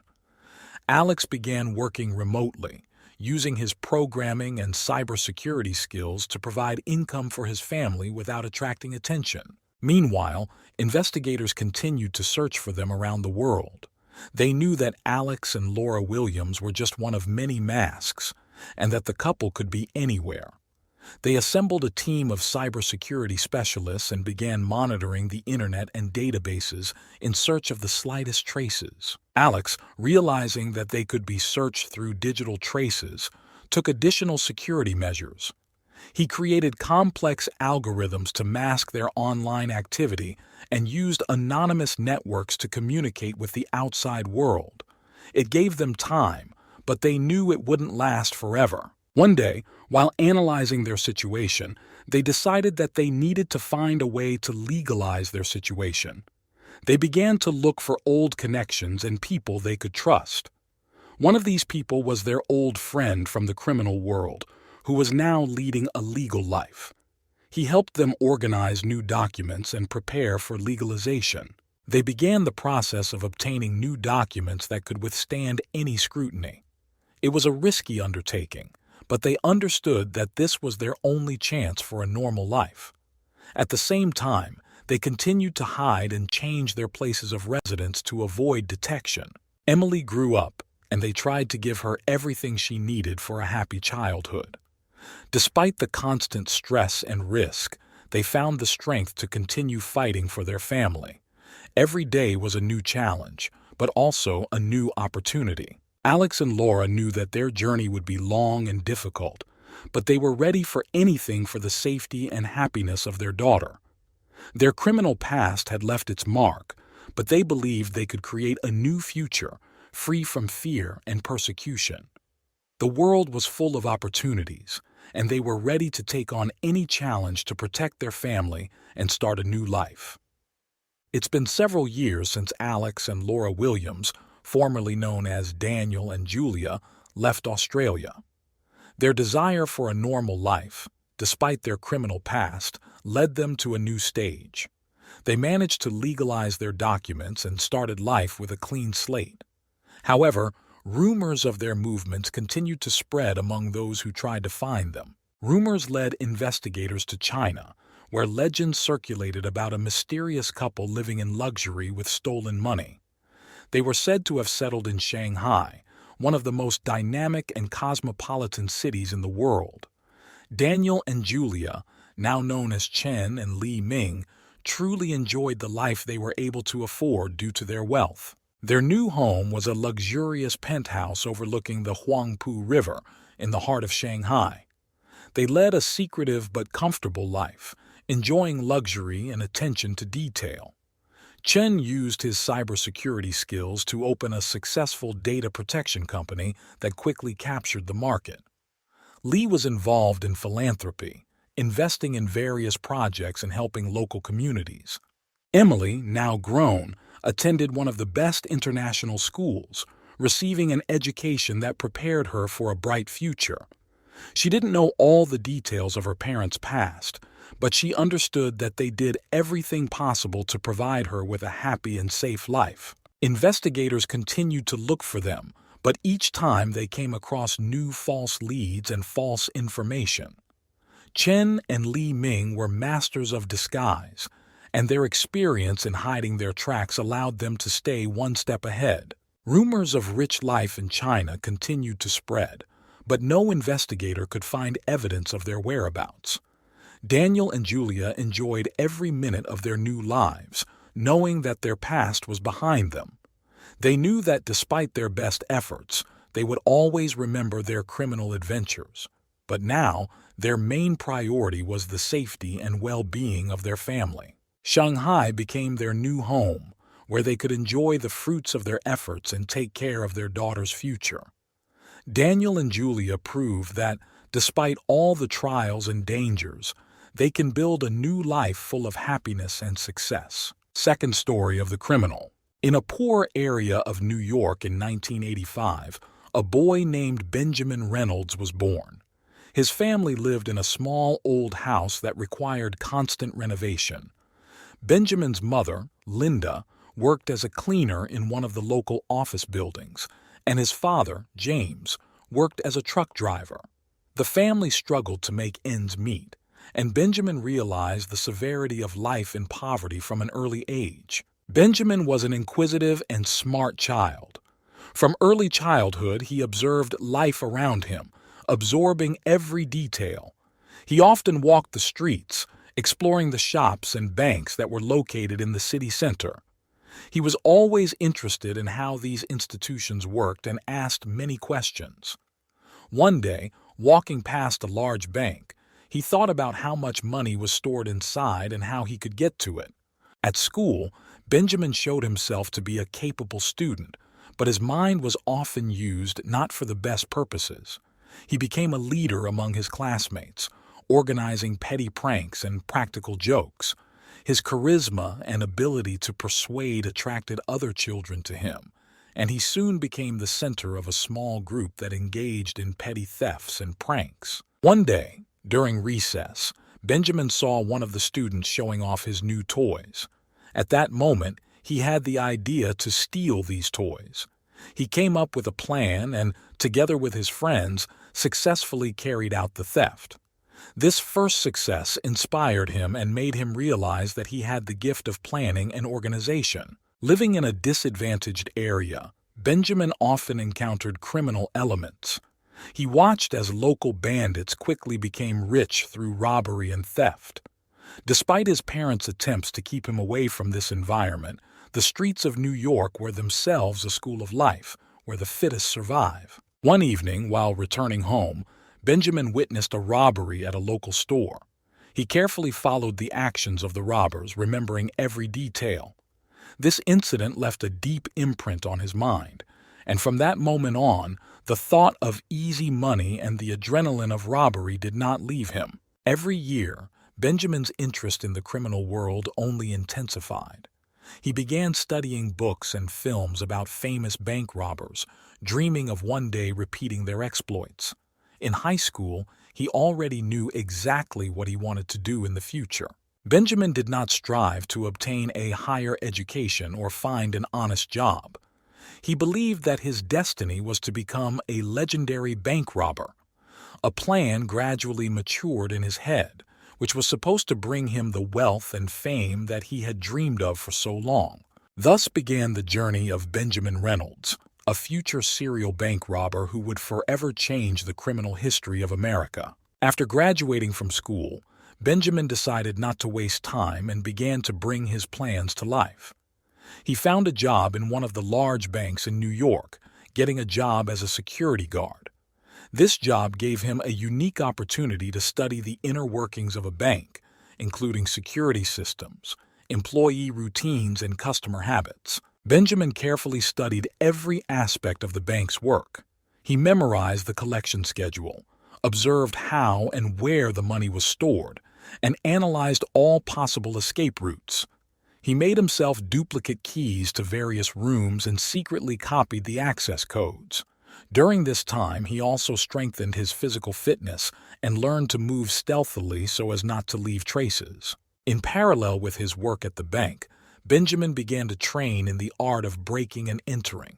He bought several books and studied every detail, from picking locks to cracking safes. In the evenings, he practiced his skills, turning his small apartment into a training ground. He knew that only careful preparation and absolute confidence in his abilities would allow him to achieve success. Benjamin decided to carry out his first robbery in a small bank branch on the outskirts of the city. He chose a night when security was minimal and entered the building through a ventilation shaft. His heart was pounding, but he acted calmly and methodically. Using his knowledge and skills, he quickly opened the safe and took the money. Benjamin left the bank as quietly as he entered it. This first success inspired him and gave him confidence. He realized that his plan was working and that he was capable of more. Benjamin soon began carefully planning his next raids. Each time he chose new targets, studied them to the smallest detail, and acted with impeccable precision.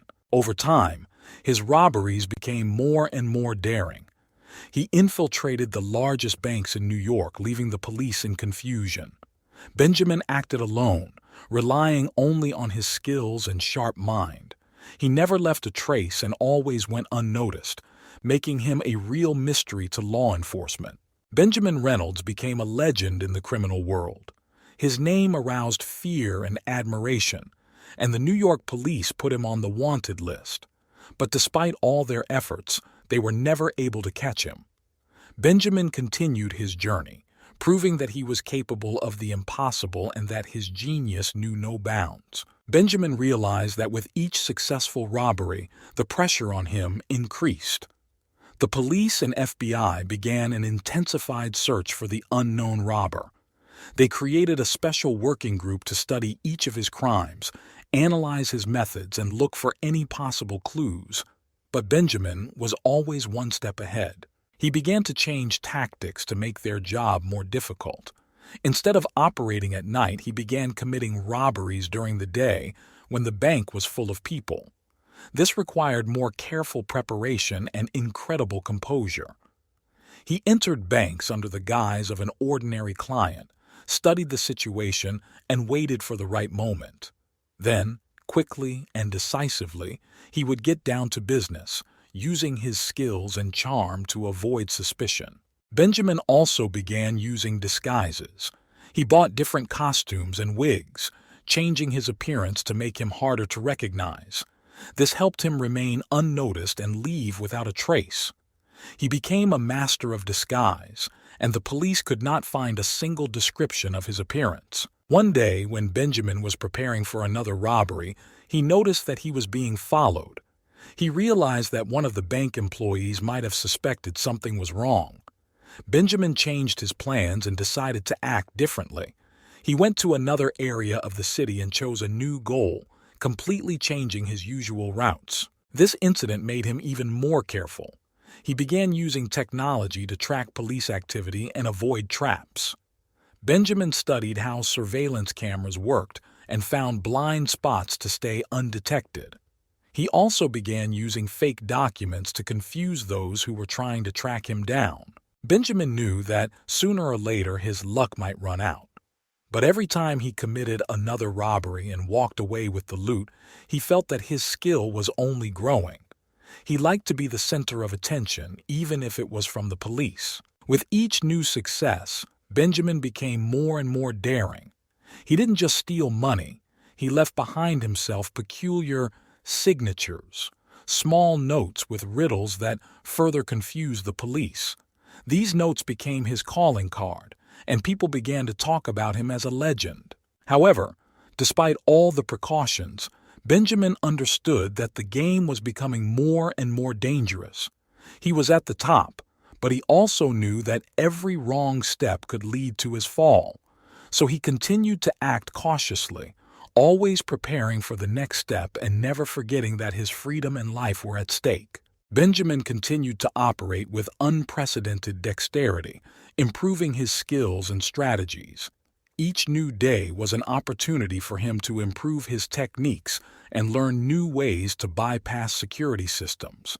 He became a technology geek, learning how to hack alarm systems and forge digital traces. One of the most complex and ambitious robberies for Benjamin was the penetration into the central branch of one of the largest banks in New York.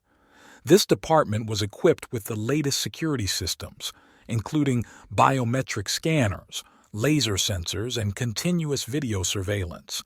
But for Benjamin, this was a challenge he couldn't miss. For months, he carefully planned every detail. He learned the security shift schedule, studied all the entrances and exits, and also found a way to bypass the biometric scanners using fake fingerprints. He was even able to access blueprints of the building, allowing him to study the ventilation system and find possible escape routes. On the day of the robbery, Benjamin, dressed in an elegant suit, entered the bank as an ordinary customer. He looked impeccable and did not attract attention to himself. Stealthily bypassing several guards, he walked to the service door and, using a fake pass, entered the restricted area. There he began to implement his plan, disabling the security systems one by one. When he reached the main vault, the last obstacle awaited him, a safe with a combination lock. Benjamin used a stethoscope to hear the lock's mechanisms and, after several minutes of hard work, was able to open it. Inside, bags of money and securities were waiting for him. He quickly grabbed everything he could carry and headed for the exit, carefully keeping track of the time. But this time, something went wrong. A security guard who happened to be passing by noticed something suspicious and raised the alarm. The bank began to panic, and Benjamin realized that he had only minutes to get out. He rushed to the ventilation hatch, which he had prepared in advance, and literally disappeared from the field of view of his pursuers. Pursued by the police, he ran across the roofs of neighboring buildings, using previously prepared routes. After a few blocks, he changed clothes and mixed with the crowd, heading towards a previously prepared shelter.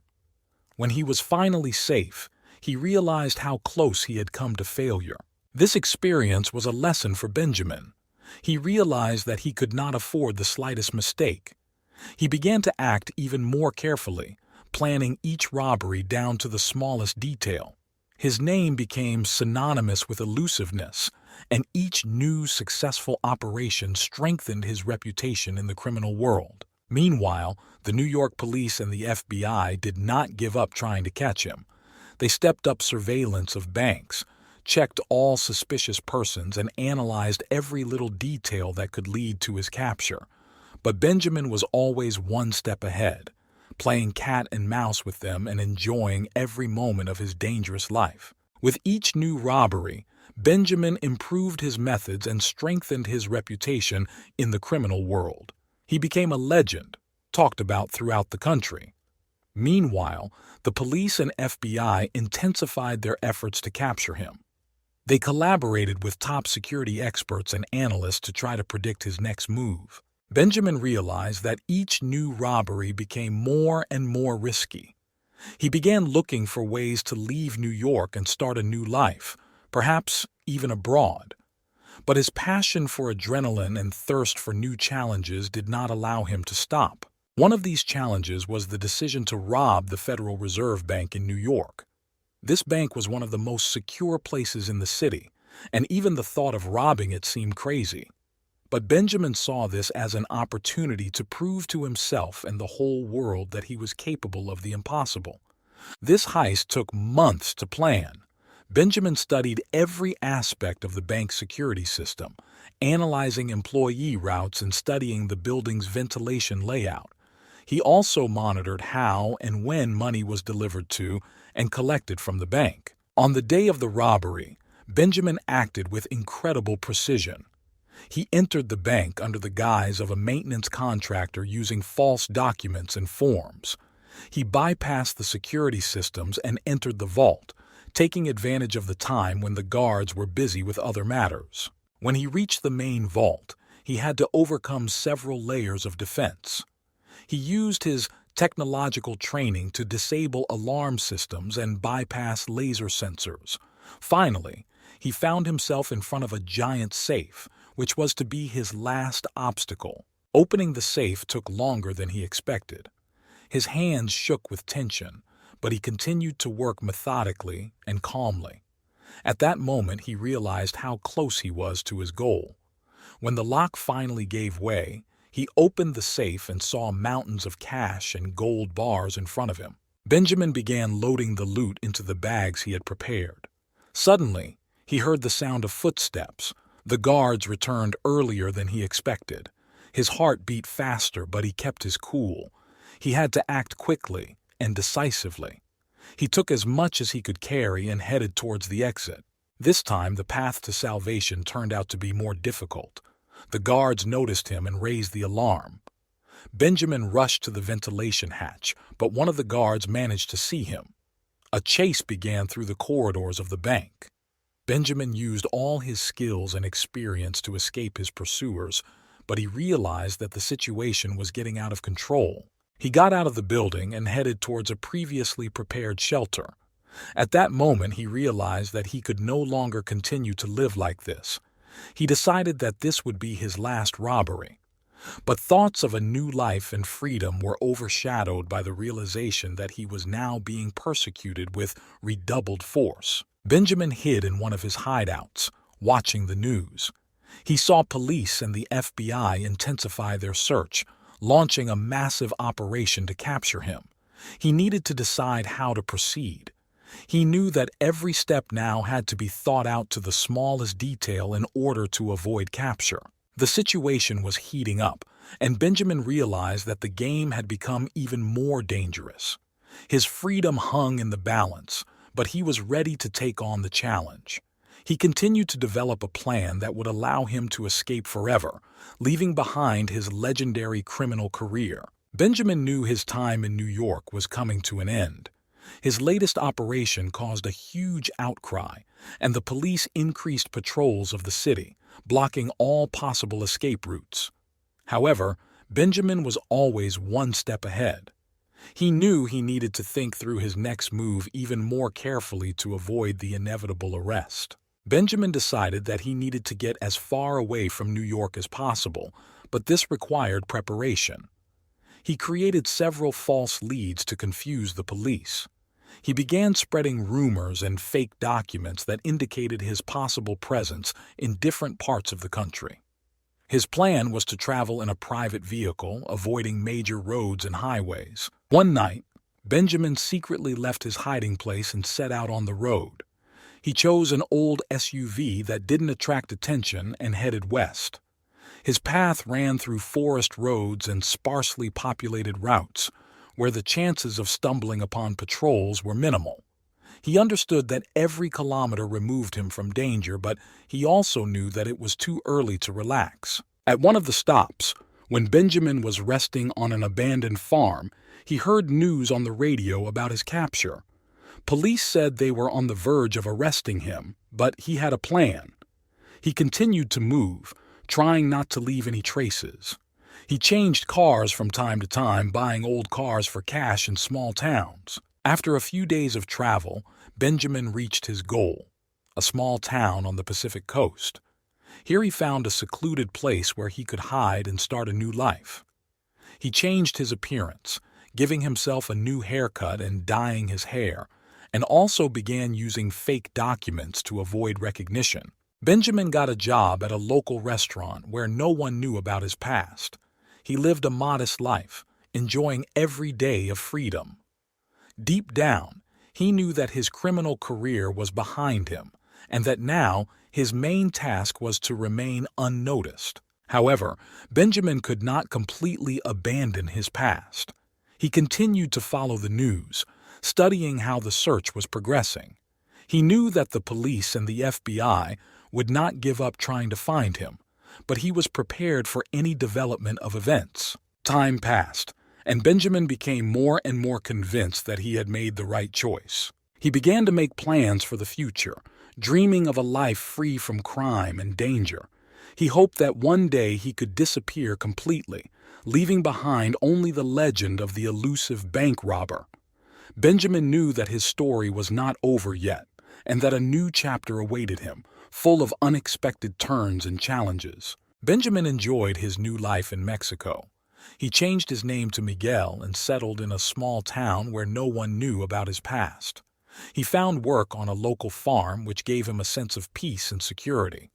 But he understood that his past could return at any moment. One day, while Miguel was working in the field, a local policeman approached him. Miguel froze, but the policeman only asked for help in repairing the tractor.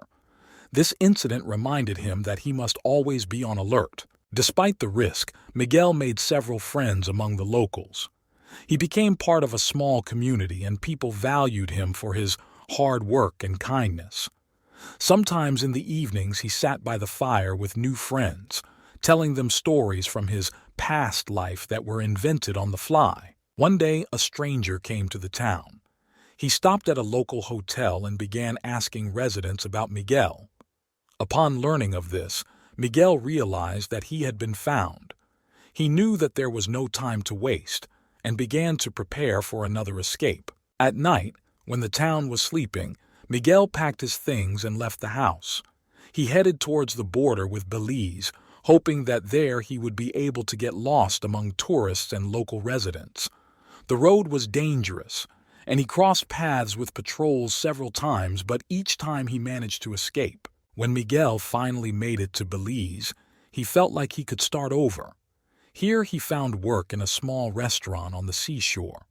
He changed his name and appearance again, trying not to attract attention to himself.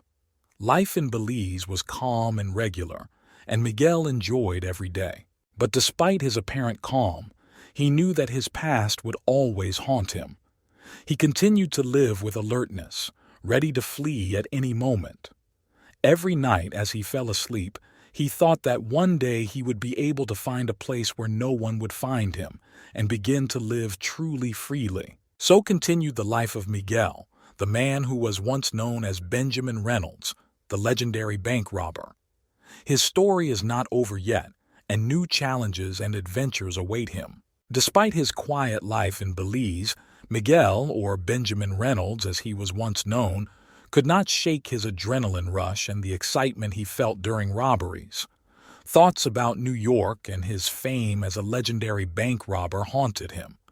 He decided that he had to return and carry out one last robbery, the most daring and large-scale in his career.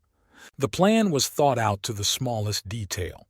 Benjamin chose a target, the largest bank in Midtown Manhattan, where huge amounts of cash and securities were stored. He knew that for such a robbery he would need to return to New York unnoticed, avoiding old connections and places where he might be recognized. He arrived in New York under a different name and rented an apartment in Brooklyn. The first few weeks he did reconnaissance.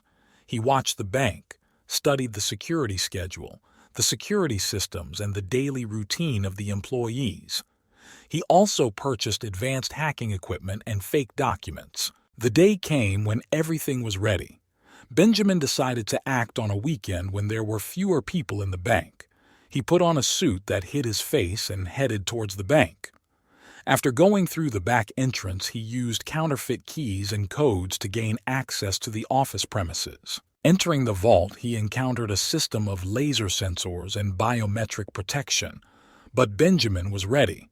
Using special glasses and devices, he bypassed lasers and forged fingerprints to fool the system. Soon he found himself in front of the main safe. Using a stethoscope and his skills, he began to pick the lock. His heart was pounding, but his hands were confident. When the safe opened, Benjamin saw mountains of money and jewelry in front of him. He began quickly filling the bags, trying not to waste a second. Suddenly, he heard a noise. Someone noticed his presence. Benjamin knew time was short. He took as much as he could carry and headed towards the exit. At that moment, the security system was activated and panic began in the bank. The alarm went off and the guards headed to the vault. Benjamin used a smoke bomb to escape and ran out the back door. The chase was close, but he was ready for it. A motorcycle was waiting for him on the street and he quickly drove off, leaving his pursuers behind. He managed to hide in an abandoned building nearby, where he hid his loot. Benjamin knew that now he needed to leave the city as quickly as possible. He changed his clothes and appearance, blending in with the crowd on the streets of New York. The police and FBI were furious. A robbery of this magnitude could not go unnoticed. The news discussed the audacity and professionalism of the robber, but no one knew that the legendary Benjamin Reynolds was behind it. He crossed the border again, this time heading to South America. There, he decided to start a new life, away from old enemies and memories. However, he knew that his story was not over yet, and that every new day could bring new challenges and adventures. In South America, Benjamin Reynolds found temporary refuge in a small village on the banks of the Amazon River. Here, Far from civilization and under close police surveillance, he tried to adapt to a new life. He used false documents to settle in the village and took any job that would allow him to remain in the shadows. However, the thought of returning to New York and his latest robbery continued to torment him. He knew that his legend lived on in people's minds and that he couldn't just disappear. Benjamin felt that his destiny was connected with the city where he became famous. He understood that sooner or later he would have to return. Several months later, Benjamin began preparing for his return. He knew he had to be more careful than ever. He contacted several old acquaintances who could help him with fake documents and logistics. They arranged for him to have a safe passage back to the U.S. so he could get back to New York. Returning to New York, Benjamin acted with extreme caution. He rented a small apartment on the outskirts of the city and carefully concealed his identity. He began to study the city again, its changes and new security measures. He understood that the police and FBI had not forgotten about him and that he needed to be one step ahead. This time he chose one of the oldest and most guarded banks in the city as his target. The bank was a symbol of New York's financial power, and robbing it would be the greatest achievement of his career. He began collecting information using his old connections and new technologies. Benjamin carefully studied the bank's security system, collector routes, and security shift schedules. He developed a detailed plan that included breaking into the bank through the sewer system, bypassing laser sensors, and opening the safe using state-of-the-art tools. The day came when everything was ready.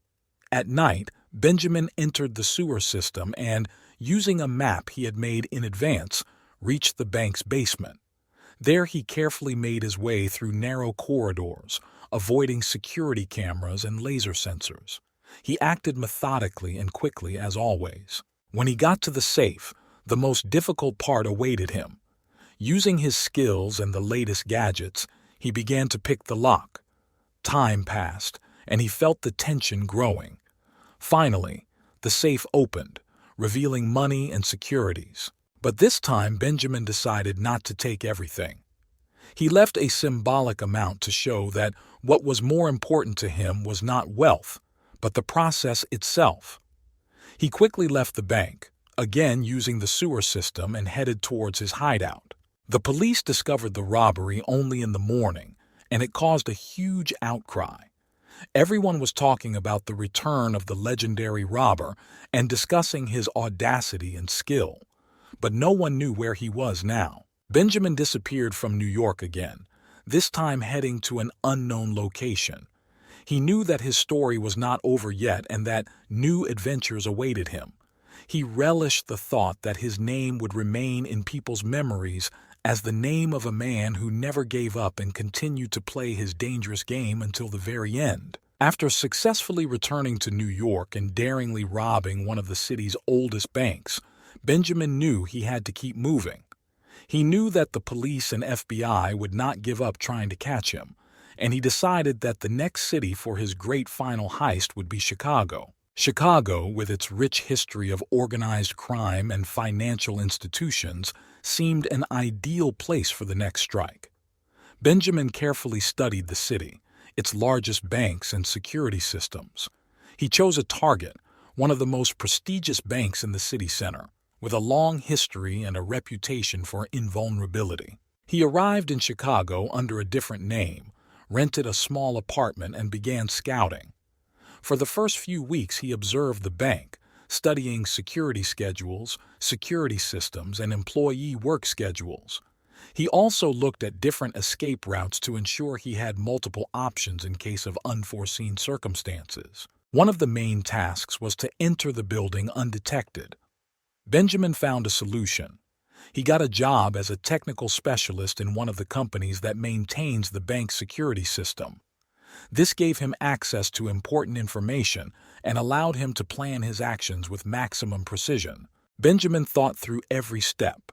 He knew that mistakes would not be tolerated and acted with the utmost caution. Finally, the day came when everything was ready. He chose a night when the bank was empty and security was minimal. Using his knowledge and fake passes, he entered the building through the service entrance. Having entered the bank, Benjamin bypassed the security systems and reached the main vault. He used modern technology and tools to break the locks and disarm the alarms. Soon he found himself in front of the safe, which was the last obstacle on his way. Benjamin began to open the safe, listening carefully to every click of the mechanism. His hands acted confidently and quickly.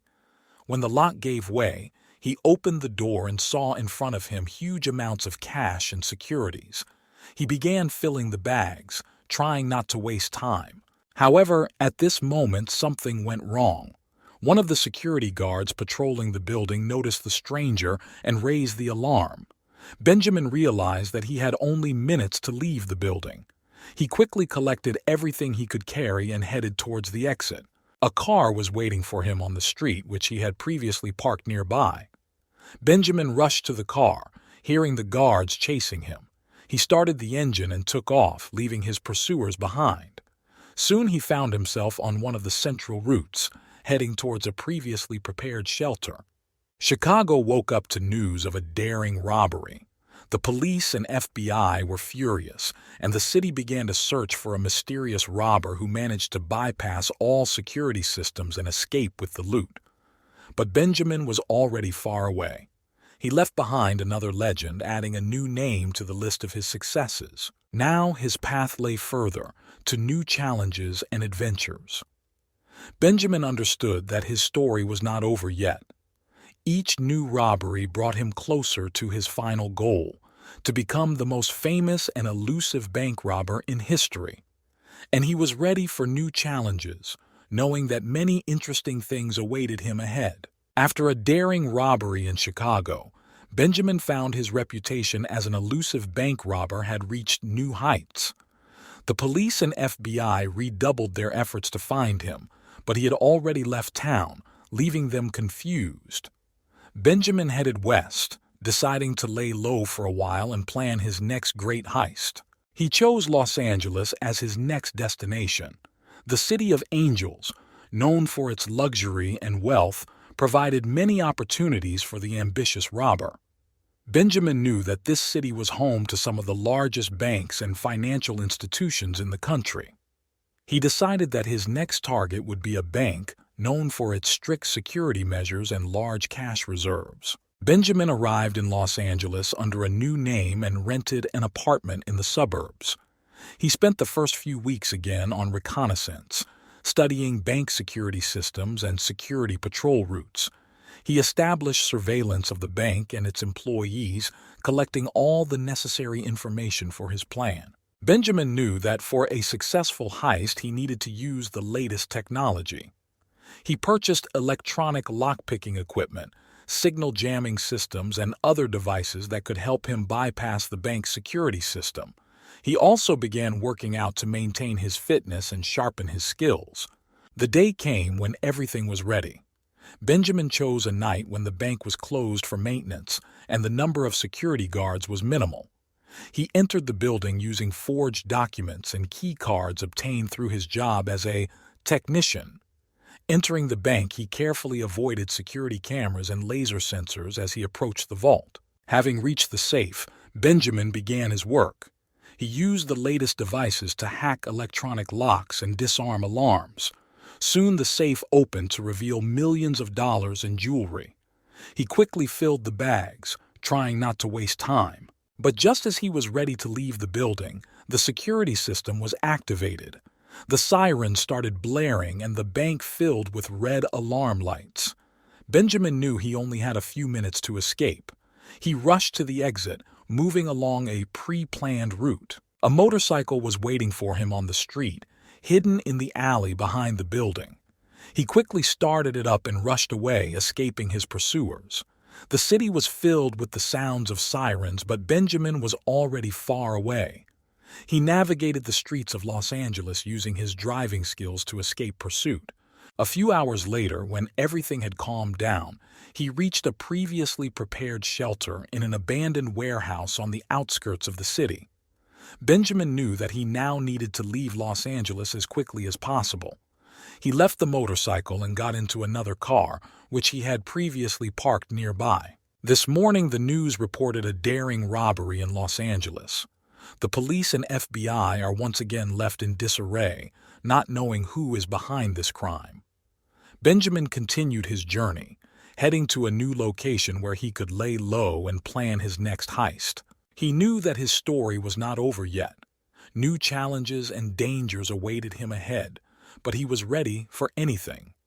Benjamin Reynolds, the legendary bank robber, continued his game, never resting and always staying one step ahead of his pursuers. Benjamin Reynolds decided to lay low after a daring robbery in Los Angeles. He realized that the FBI and police were intensifying their pursuit, and he needed time to prepare for the next step. He moved to a quiet town on the coast, where he rented a small house and started a new life under the name Mark Winters. Mark enjoyed the sea air and long walks on the beach. He made acquaintances with local residents, tried to fit into their circle and not attract attention. As time passed, he began to feel that he might have found a place where he could spend the rest of his life in peace. But his inner craving for adrenaline and thrills did not allow him to forget about the past for long. One evening, while sitting in a local bar, Mark overheard a conversation about the largest bank in Chicago, which was famous for its invulnerable security system. Something clicked inside him. He understood that this information was not accidental. This was a sign. It was time to act again. Returning home, he began preparing for a new robbery. He carefully planned every step, recalled old skills, and developed a strategy. He had to become Benjamin Reynolds again and commit his most ambitious crime. Benjamin knew Chicago didn't forgive mistakes. He rented an apartment near the bank and began surveillance. He spent every day on the streets, studying the routes of the guards, the bank's work schedule, and the habits of its employees.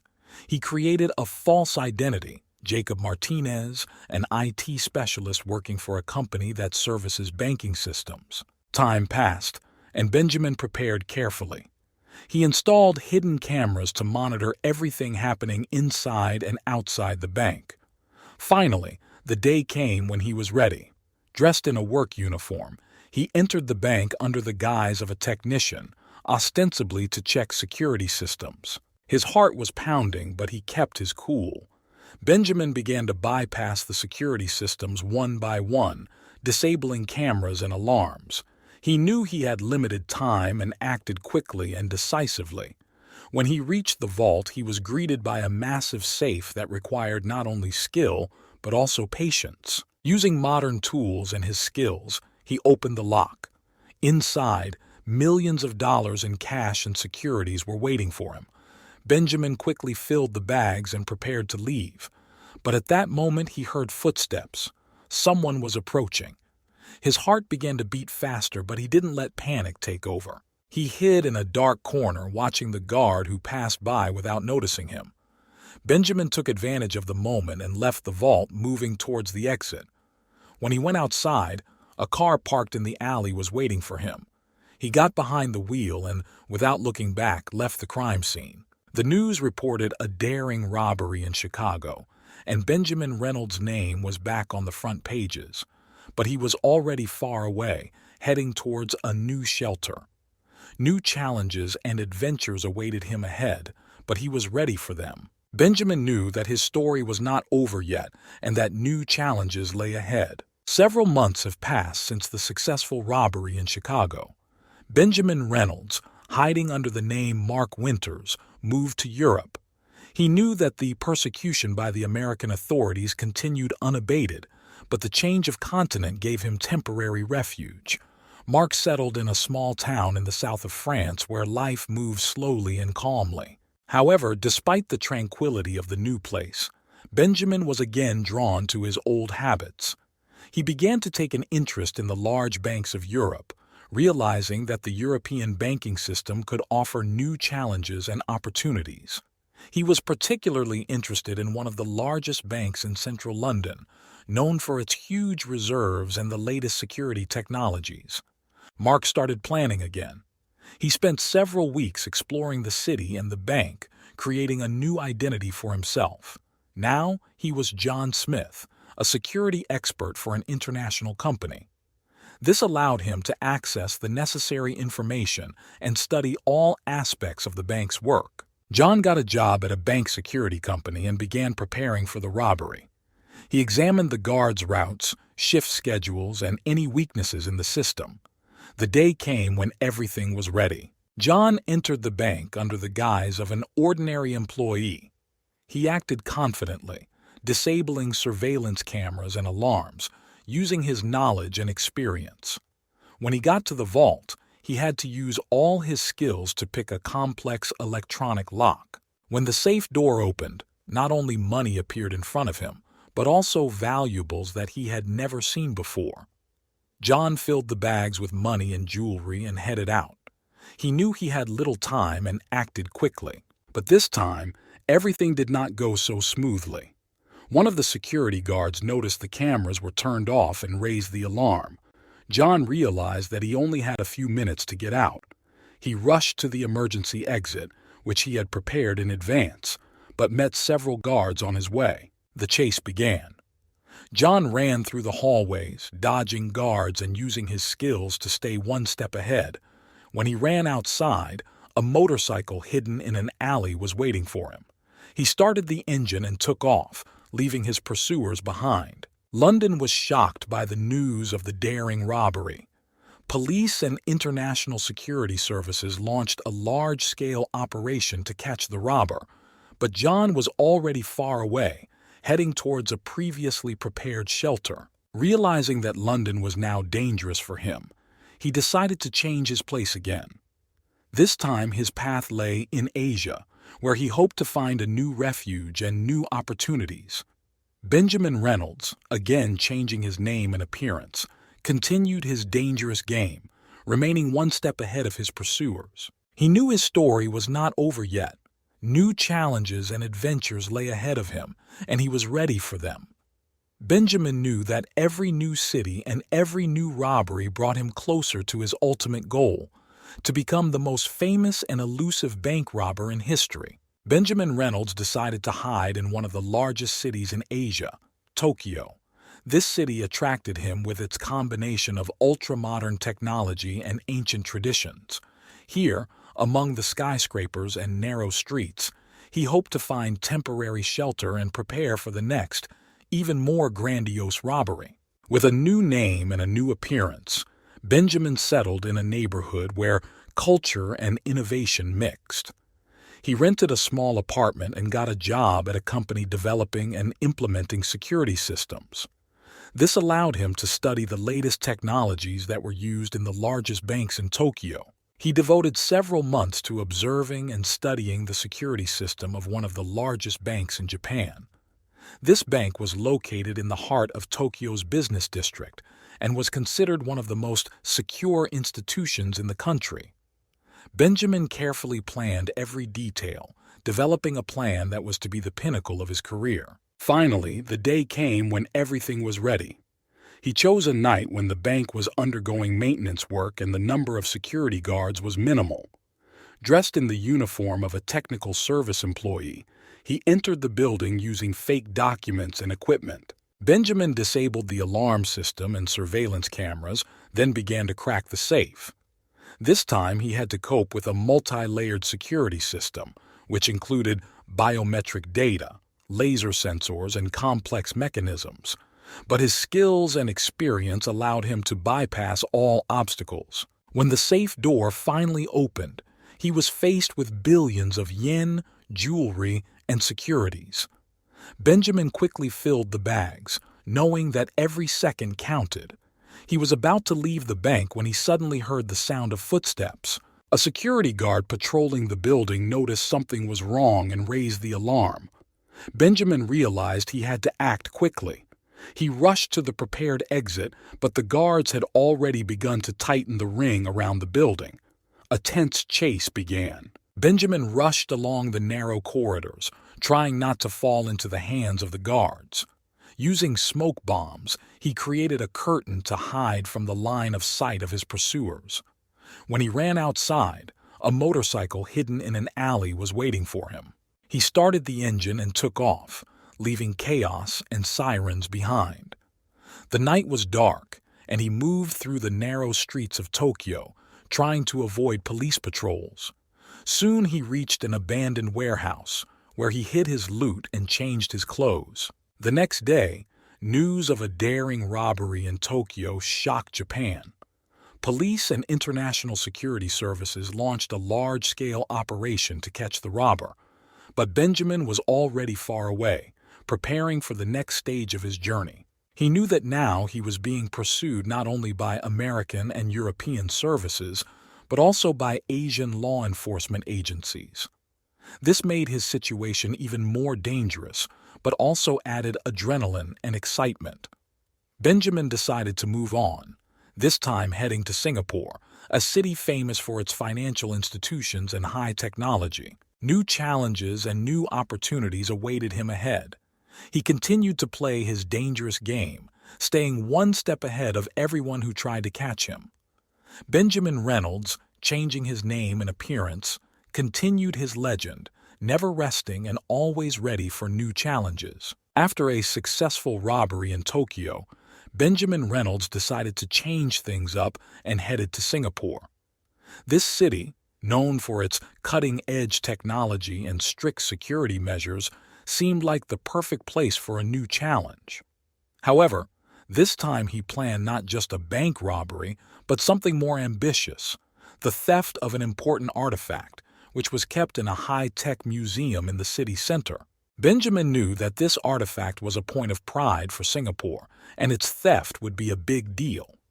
He began studying the museum, its security system, and employee work schedules.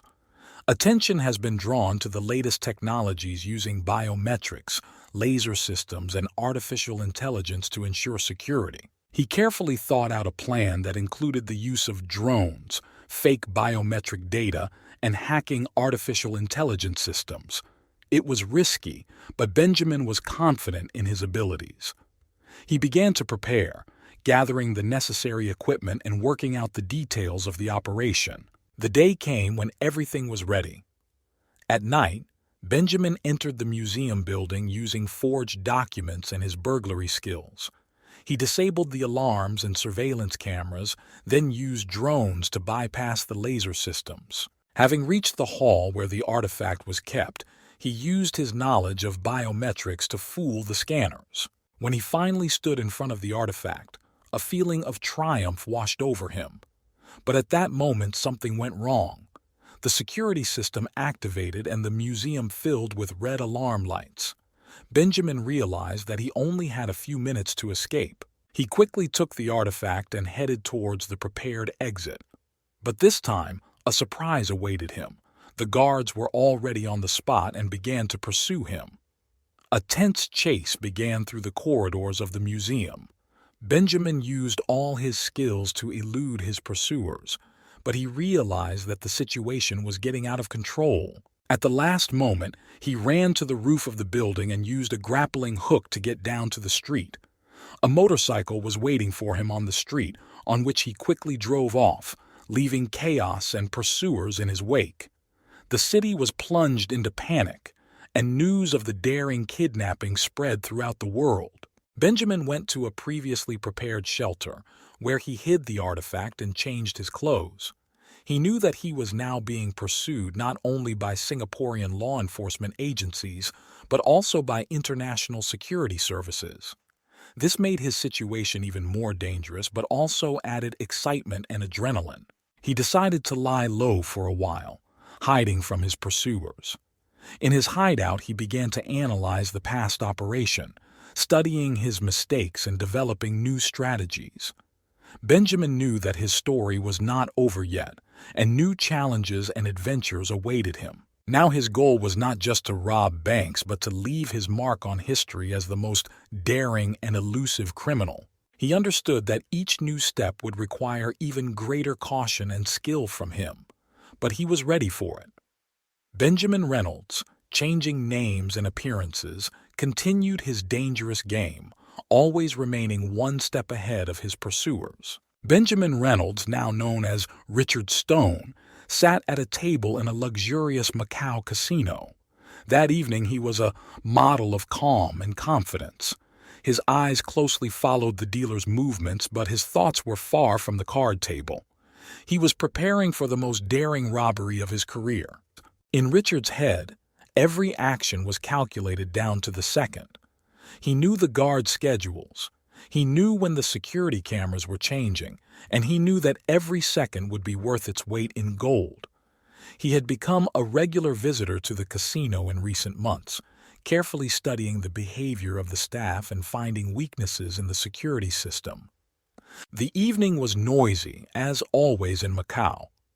Casino visitors were enjoying the game, not suspecting that at this time one of them was preparing to pull off the robbery of the century. Richard knew now was the perfect time. He stood up from the table, apologizing to the dealer, and headed towards the elevator leading to the underground floor. As soon as the elevator doors closed, he quickly changed his clothes to the security uniform he had prepared in advance. In his pocket were counterfeit key cards and a device for breaking electronic locks. He was ready. The elevator doors opened and Richard found himself in the corridor leading to the vault. He moved forward, confident and calm. Guards met him at every step, but the fake uniform and confidence in his eyes did not allow them to suspect anything was wrong. He walked up to the vault doors and used a fake card to gain access. The door opened with a slight click. The vault was protected by several layers of security, but Richard was prepared for this. He began disabling alarm systems using his hacking device. The tension grew with every minute. It seemed to him that time had slowed down.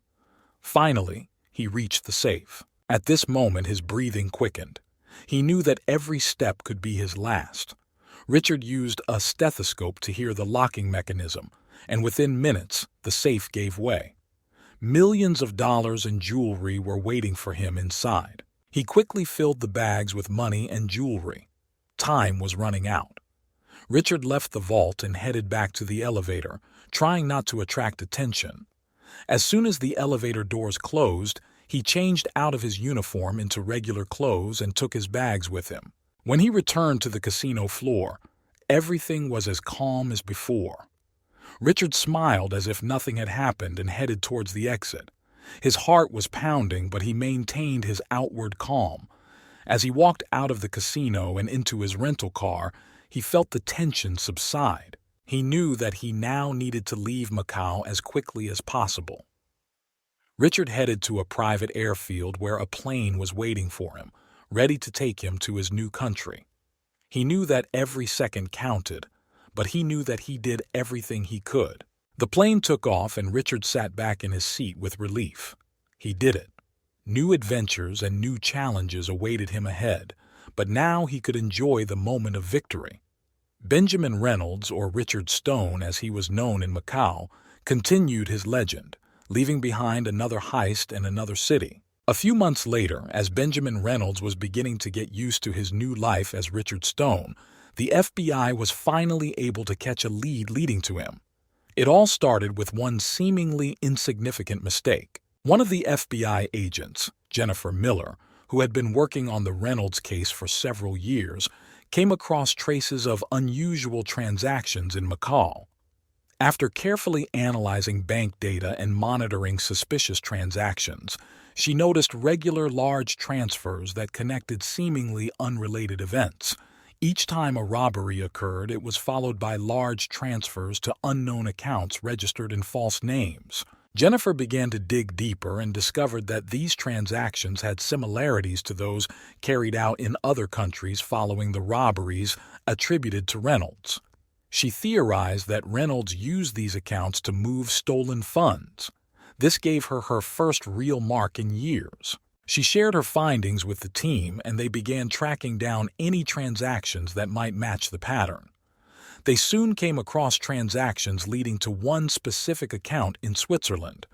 The FBI contacted Swiss authorities and gained access to information about the account owner. Swiss authorities provided information about a client registered under the name Richard Stone.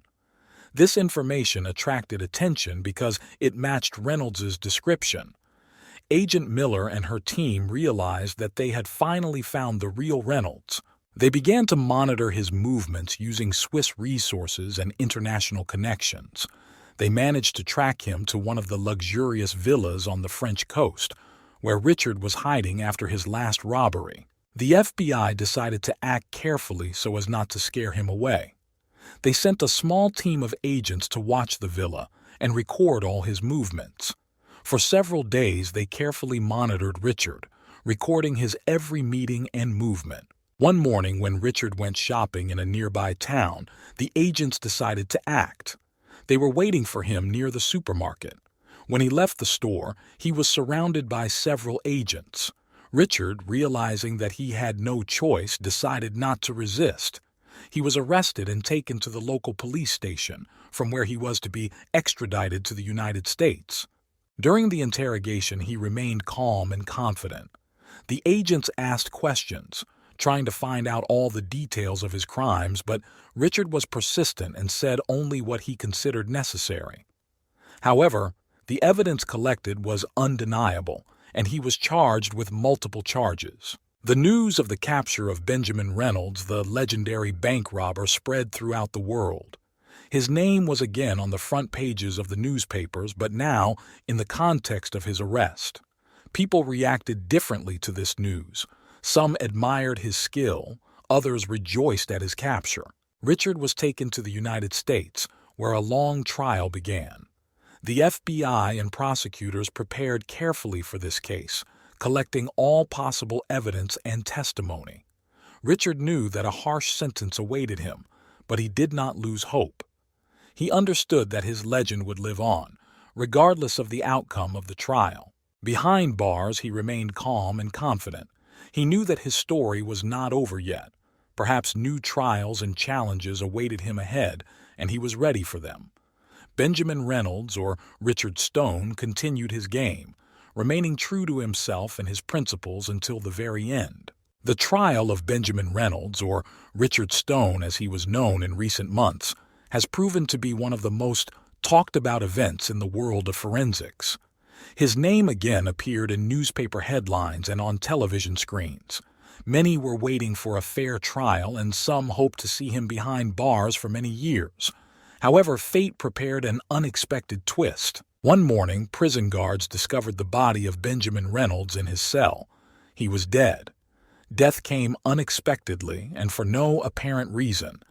Soon, rumors of his death began to spread throughout the prison and beyond. Prison doctors said the cause of death was a heart attack, but many doubted this version. There was talk among prison guards and prisoners that the FBI might have been involved in his death. Some argued that a dangerous criminal like Reynolds could pose a threat even behind bars, and that authorities chose to eliminate him to prevent possible escapes or further crimes. These rumors intensified when it became known that, shortly before his death, Reynolds met with FBI representatives for another interrogation. Witnesses said he appeared tired and depressed after the encounter, and that FBI agents left the prison with their faces covered. The medical examination could not definitively confirm the version of a heart attack, leaving many questions unanswered. Journalists, criminologists, and the public began to build their theories about what really happened. Some speculated that Reynolds might have been poisoned, others that his death was staged and that he might still be alive and under government protection. Meanwhile, the FBI categorically denied any involvement in Reynolds' death. Officials have said they are interested in a fair and just trial and that any suggestions that the agency was involved in his death are false and baseless. However, doubts remained.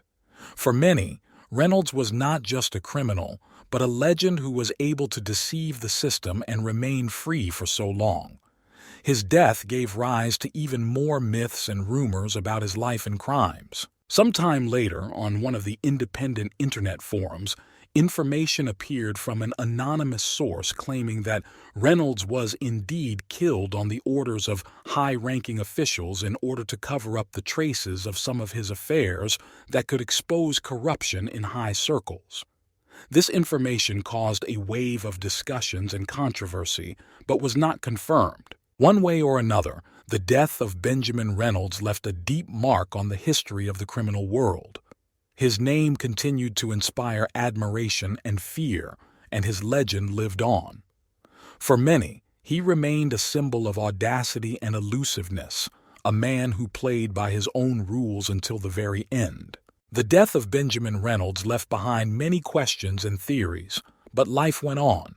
His legend, as one might expect, took on a new twist. People discussed his possible death, built conspiracy theories, and searched for answers. Meanwhile, his story has inspired numerous films, books, and articles.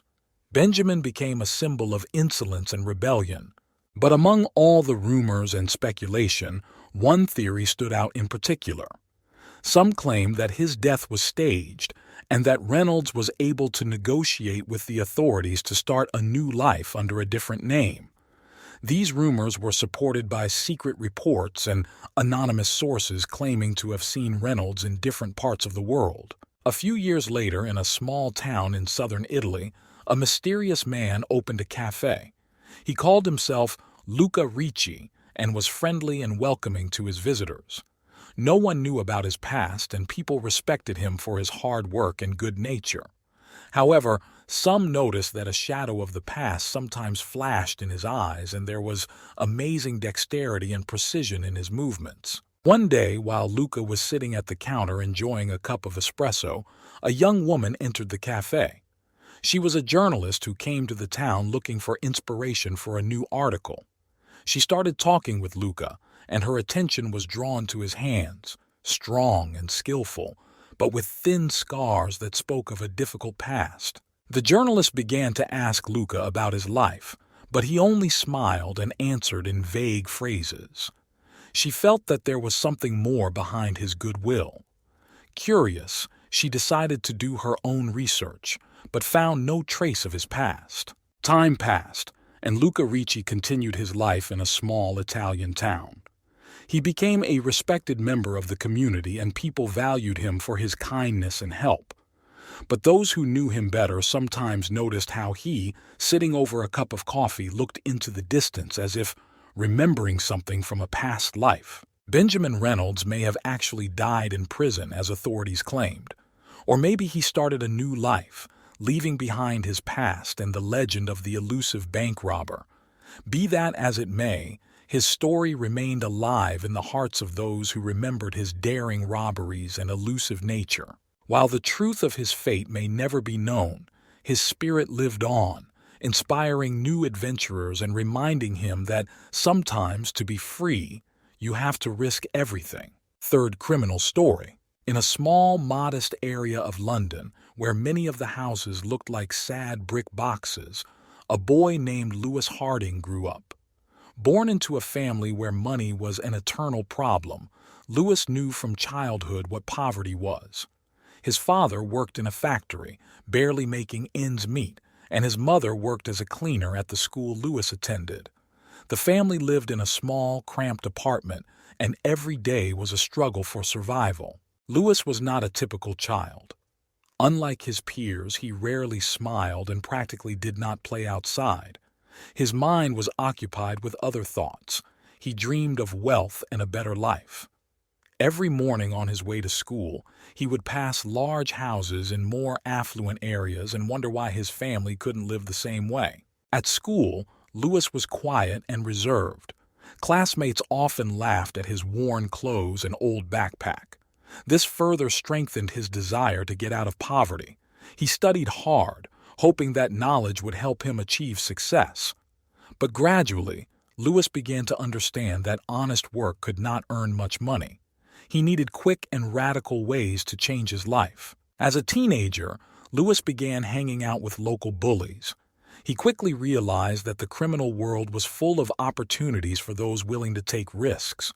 At first, it was petty thefts and fraud, but over time his ambitions grew. Lewis knew that to become truly rich, he had to think big and act decisively. Every night, as he lay in his modest room, Lewis planned his way out of poverty. He studied the stories of famous criminals and entrepreneurs, looking for inspiration and lessons in them. His desire for wealth grew stronger, and he was ready to do anything to achieve his goal. Lewis Harding didn't want to be just another street thug. He aspired to become the richest criminal in England, and his path to the top was just beginning. Over time, Lewis Harding became increasingly immersed in the world of crime. His first big deals brought not only money, but also a reputation among local bandits. He quickly realized that success in this world depends not only on courage and cunning, but also on the ability to build connections and organize people. By the age of 16, Lewis was already known in criminal circles. His affairs became more and more daring and complex. He began planning robberies of jewelry stores and banks, recruiting the most reliable and intelligent people he could find. He organized his first gang where everyone had their own place and role. Lewis chose his team members carefully.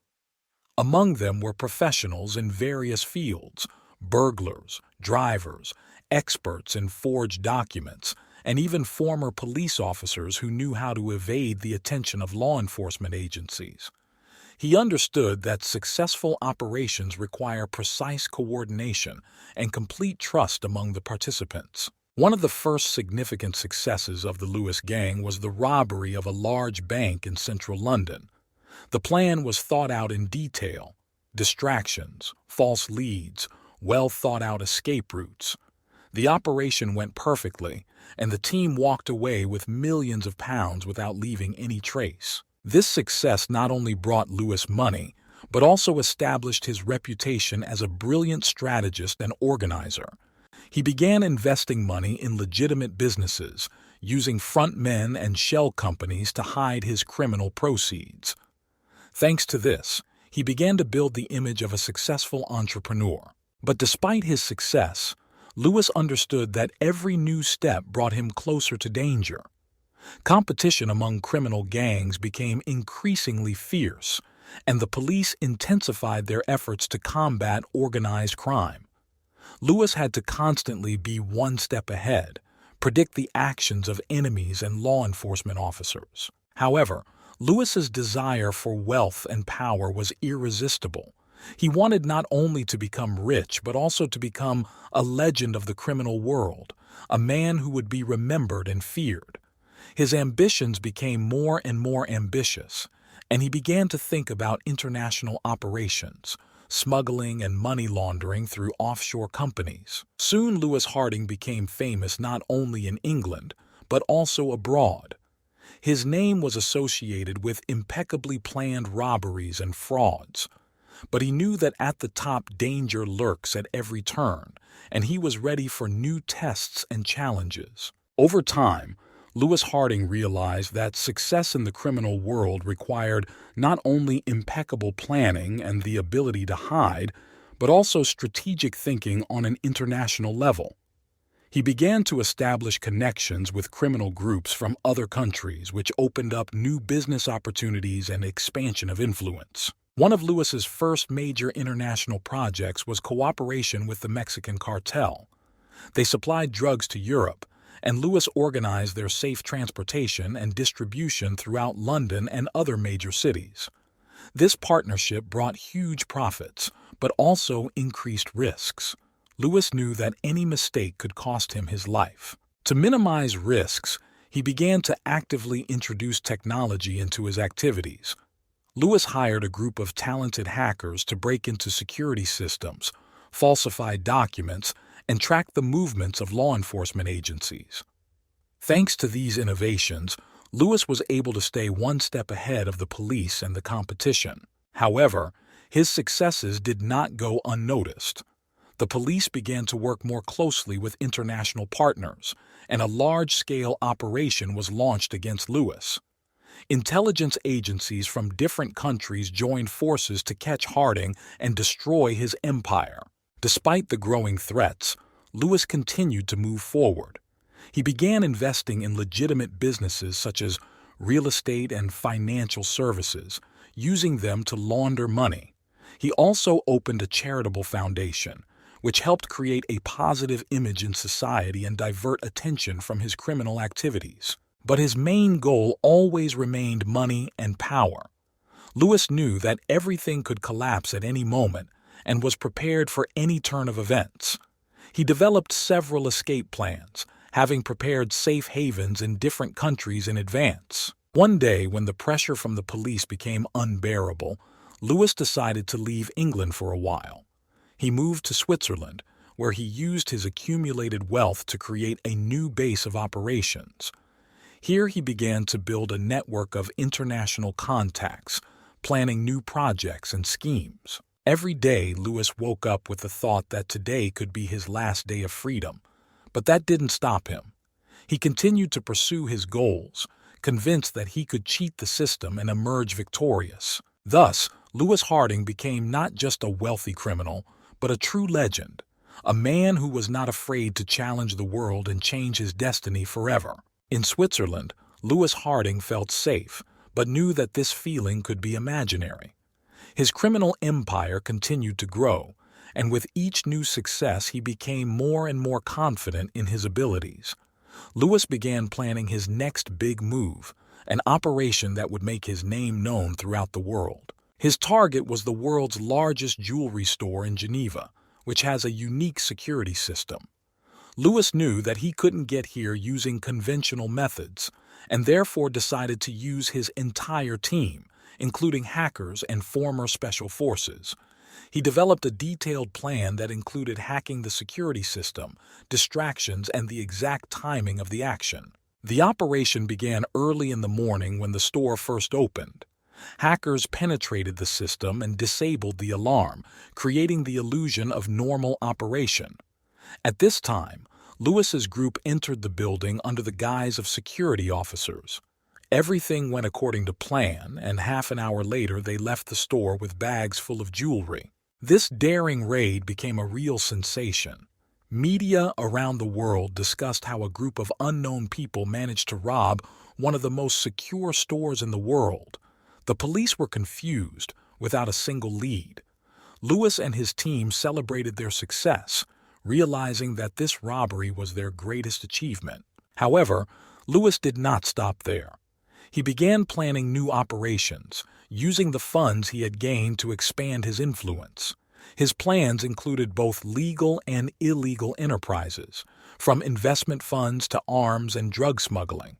Lewis sought to create an empire that no power in the world could destroy. But as his empire grew, so did his problems. Rumors about his success began in the criminal world, and many competitors began to envy and make plans to eliminate him. Lewis had to constantly be on the alert, anticipate the actions of his enemies, and take countermeasures. One of these enemies was Carlos Santos, the leader of a large Mexican cartel, who believed that Lewis was violating their agreements and capturing too much of the market. Carlos sent his men to Europe to eliminate Harding. Lewis learned about this through his connections in the police and began to prepare for a meeting with the enemy. At night, while Lewis was in his mansion in the Alps, the bell rang. His trusted assistant reported that Carlos had arrived in Switzerland and was planning an attack. Lewis decided to be proactive. He gathered his team and developed a plan to eliminate Santos. 2 days later, in one of the elite restaurants in Geneva, a meeting between two criminal titans took place. Lewis, confident in his abilities, offered Santos a peaceful solution to the conflict. But Carlos did not want to compromise. A firefight ensued, and Lewis and his team came under fire. Despite serious injuries, Lewis managed to emerge victorious from this fight. Carlos Santos was killed and his men fled. This incident only strengthened Lewis's reputation as an invincible leader. However, he understood that such clashes could happen again. Lewis decided to go into hiding temporarily to heal his wounds and develop new strategies. He knew that the path to the top is always accompanied by dangers and was ready for new challenges. Lewis Harding continued his path, realizing that in the world of crime there is no place for the weak. His desire for power and wealth became even stronger, and he was ready to do anything to maintain and increase his achievements. After the Geneva incident, Lewis Harding realized that he needed to strengthen his empire and minimize risks. He moved to an isolated estate in the south of France, surrounded by high walls and equipped with the most modern security systems. Here he could calmly plan his next steps without fear of unexpected attacks. One of Lewis's first tasks was to restore his health. He hired the best doctors and rehabilitation specialists to return to duty as soon as possible. During his recovery, he wasted no time, studying reports, analyzing the market situation, and developing new strategies to expand his empire. Lewis knew that to achieve his goals, he needed to reach the next level. He began to increasingly use his legal businesses to launder money and invest in promising projects. One of these projects was the development of innovative technologies in the field of cybersecurity. He brought in top talent, creating a company that could protect him from hackers while using its technology for cybercrime.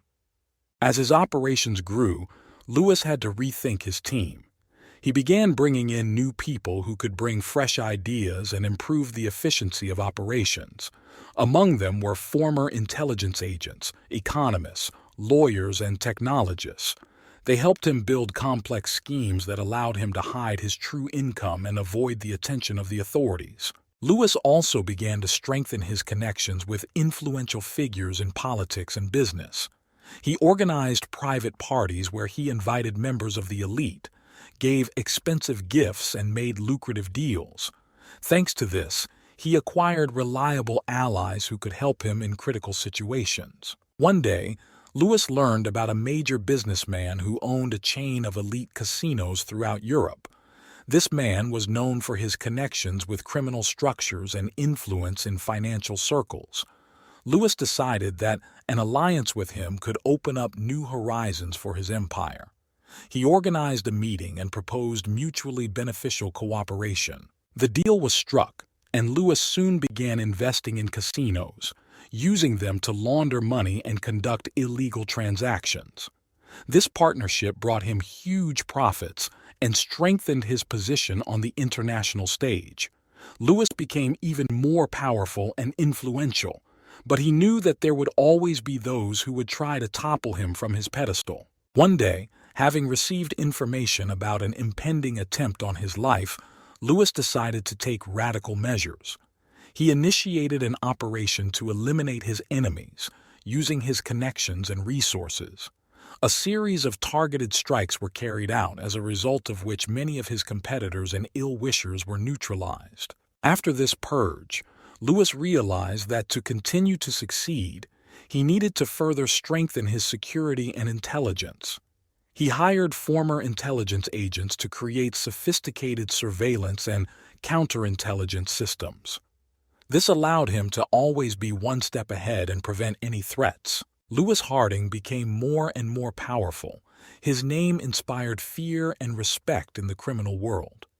He continued to build his empire, skillfully maneuvering between legal and illegal spheres, and every day brought him closer to his goal, to become the richest and most influential criminal in the world. Every year, Lewis Harding's influence grew, and his criminal empire extended far beyond Europe. He built a complex network of alliances and partnerships that provided him with stability and the ability to maneuver in any circumstances. But as the empire grew, so did the risks. Lewis understood that his opponents were not asleep, and every step could be decisive. One evening, while Lewis was enjoying the tranquility of his estate in the south of France, he received news that could change everything. His informant said that the British police, together with Interpol, were developing an operation to capture him. This was a warning sign that someone in his inner circle might have betrayed him.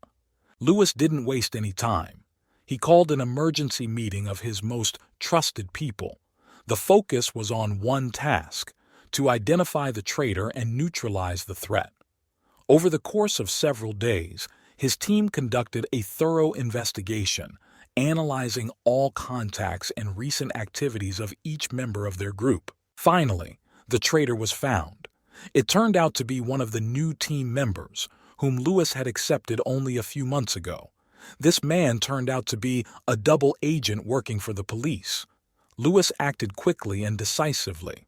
The traitor was eliminated, and all traces of his presence were carefully destroyed. But Lewis knew that this situation was only temporarily delaying the inevitable.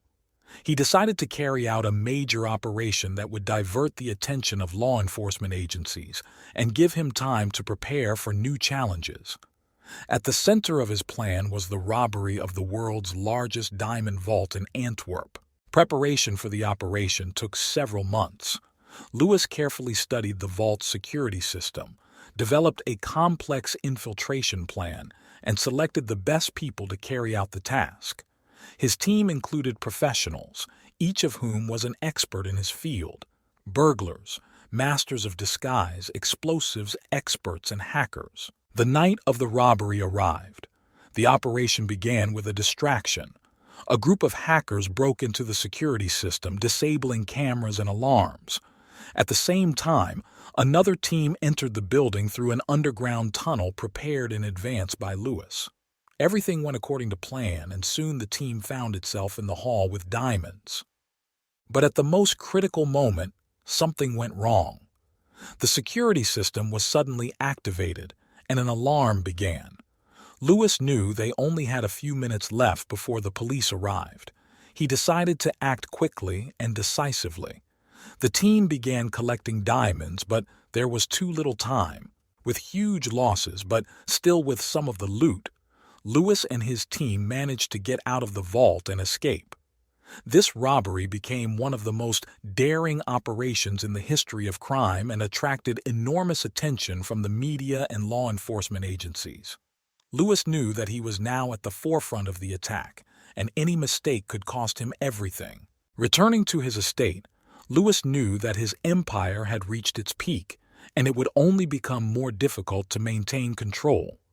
He began to prepare for a new stage of his life, planning new moves and strategies.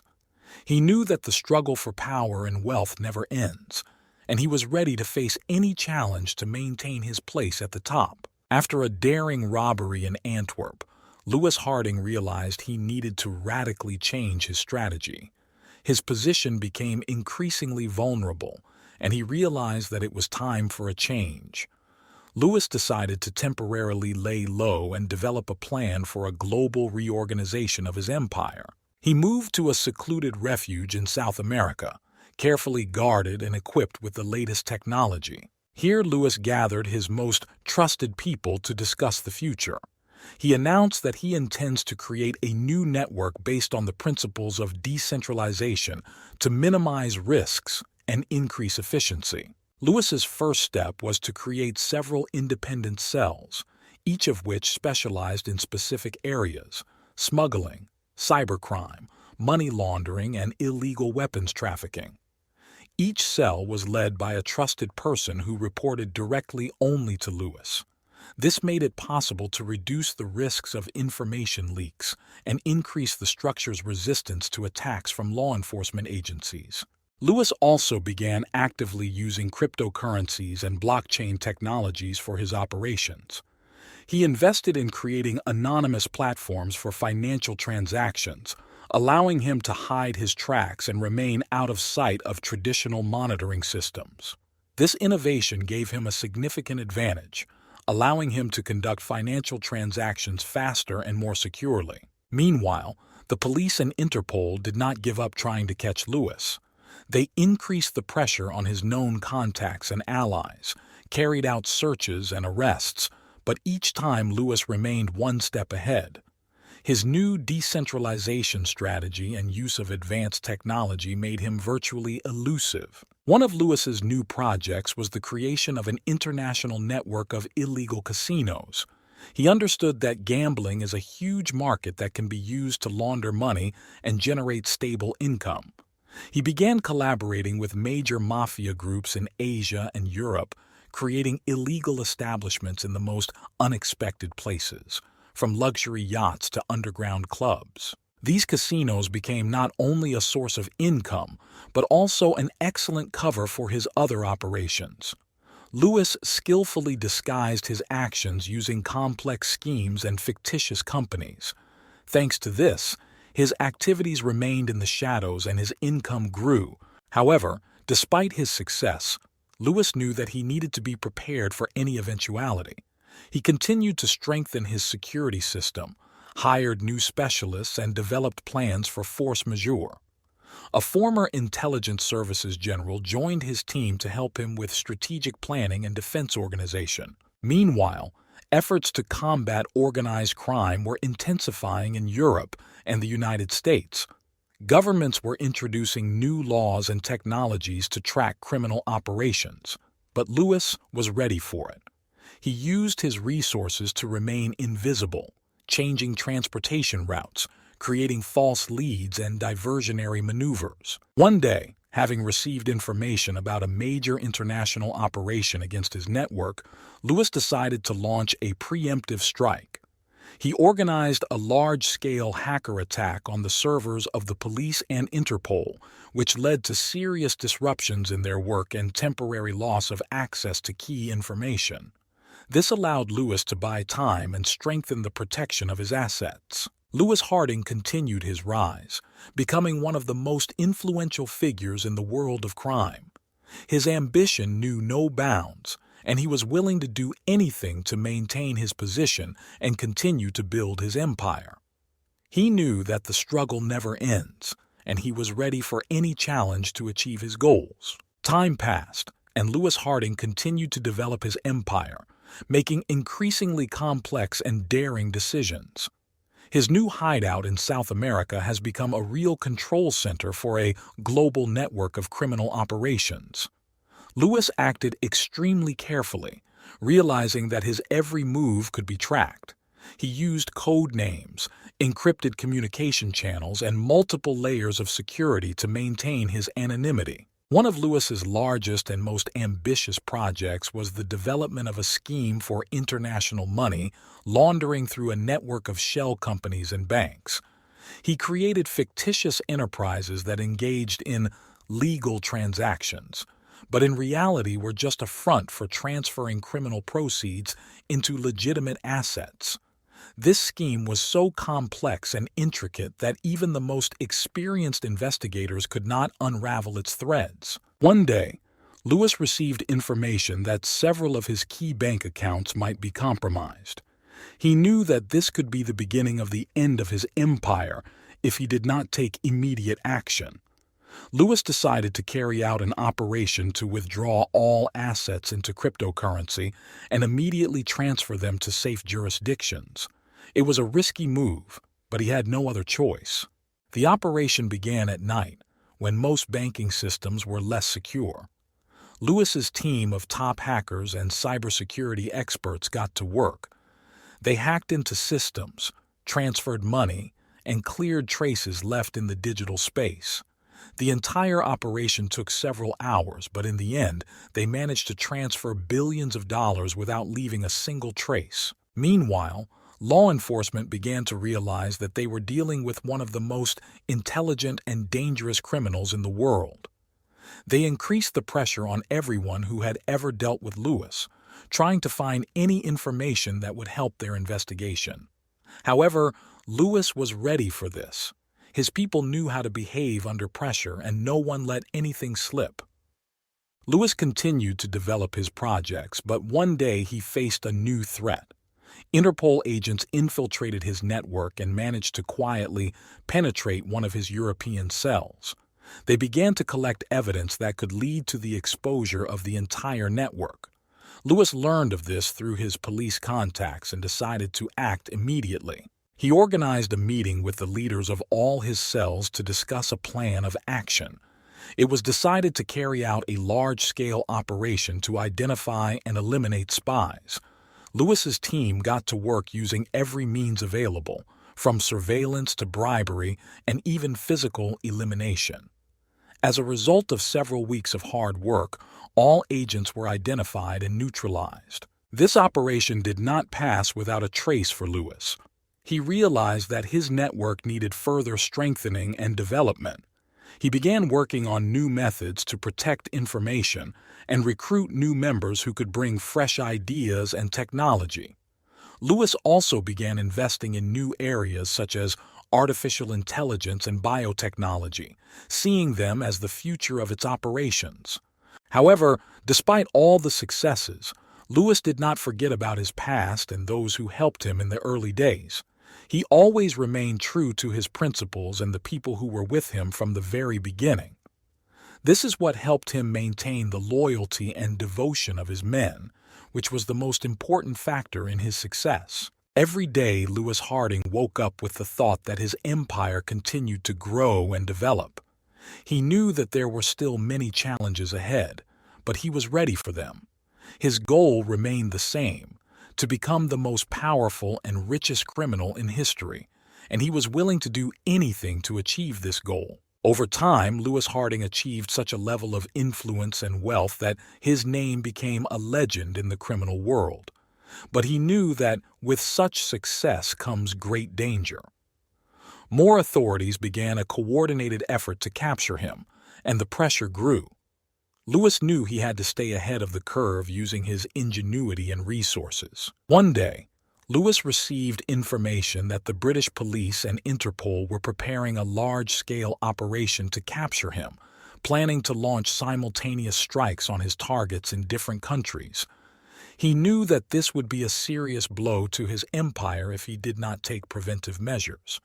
Lewis decided to act decisively and cunningly. He began developing a plan he called Phoenix. The plan included creating false leads and red herrings that would confuse investigators and force them to waste resources on false targets. Lewis organized a series of complex transactions to transfer his assets to different jurisdictions using new technologies and cryptocurrencies. The first step was to create fake companies and bank accounts that looked real. These structures were intended to attract the attention of investigators and create the impression that Lewis was continuing business as usual. In fact, the real assets have already been moved to safe locations. The second step was to create distractions. Lewis organized several operations that looked like his typical crimes, but in fact were just a cover for the real activities. These operations attracted the attention of the police and distracted them from their real targets. Finally, Lewis used his connections and influence to gain inside information about the investigators' activities. He placed his agents in key organizations in order to always be aware of their plans and be able to react to them in advance. Operation Phoenix has begun. Lewis and his team acted clearly and harmoniously. When the police and Interpol began their raids, they found only empty offices and false documents. Lewis's real assets were already far away, and he himself was safe in his hideout. This operation was a real triumph for Lewis. Not only did he maintain his empire, but he further cemented his reputation as an elusive criminal mastermind. His enemies were confused, and his allies admired his ability to get away with it in the most difficult situations. After the success of the Phoenix Plan, Lewis decided it was time to expand his operations into new territories. He began looking for new markets and opportunities for growth. His attention was drawn to Asian countries, where economic growth created many opportunities for criminal business. Lewis sent his best people to China, India, and Japan to study the market and establish connections with local criminal groups. He knew the competition would be tough, but he was prepared for it. His team began working to establish control over various types of businesses, from smuggling and drug trafficking to financial fraud and money laundering. Every day, Lewis received reports of new successes and achievements of his team. He saw his empire continue to grow and expand, covering more and more regions. His influence was becoming global, and he was no longer just a wealthy criminal, but a true crime magnate running a network that spanned the entire world.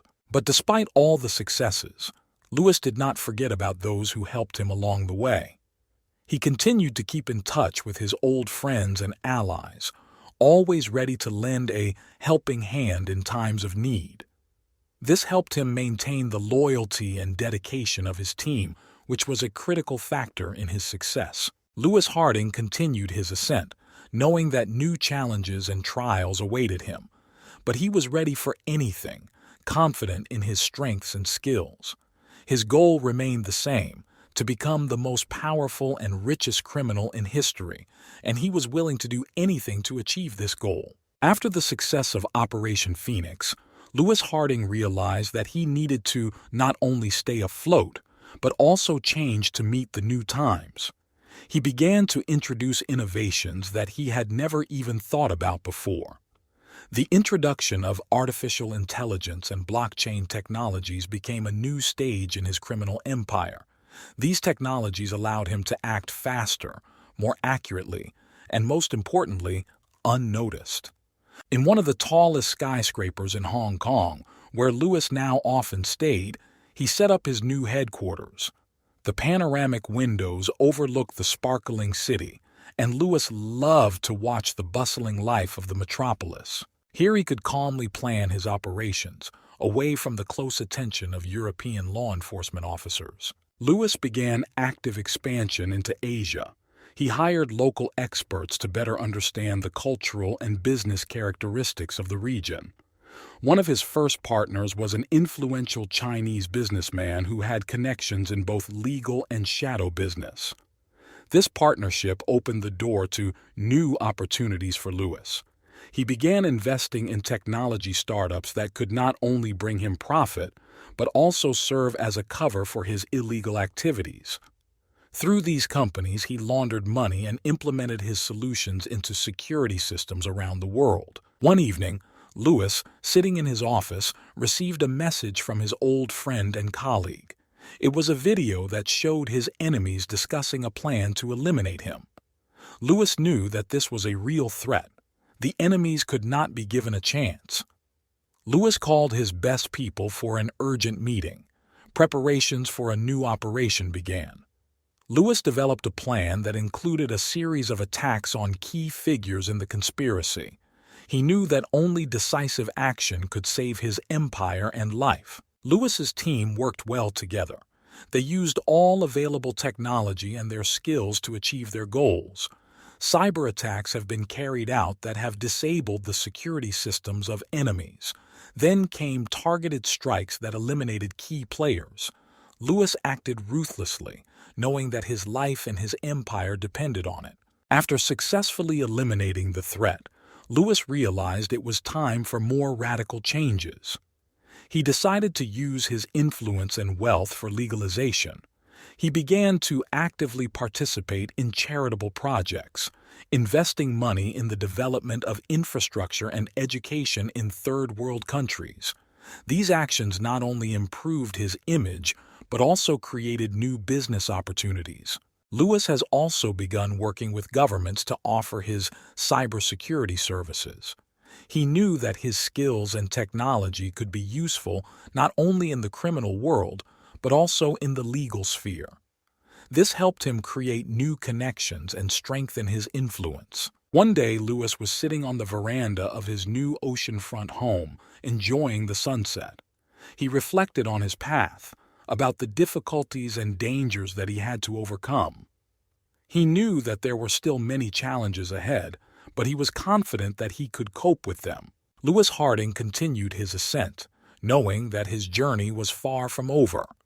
New heights awaited him ahead, and he was ready to conquer them, step by step, day by day. Louis Harding did not stop there. His new strategy included not only expanding spheres of influence, but also strengthening security. He hired top cybersecurity and intelligence experts to protect his empire from new threats. These measures have made his operations virtually impervious to law enforcement. With each new step, Louis became more influential and rich. His assets grew and he began investing in a variety of businesses that could generate a stable income and at the same time serve as a cover for illegal activities. He acquired several large companies in the real estate, technology, and finance sectors, which allowed him to further strengthen his position. However, despite all the successes, Louis did not forget about his roots and those who helped him along the way. He remained true to his principles and always supported his old friends and allies. This helped him maintain the loyalty and dedication of his team, which was a critical factor in his success. One day, Louis decided it was time for a new large-scale project. He planned to build the world's largest data center, which could become the heart of his empire. This center was supposed to ensure maximum safety and reliability of all its operations.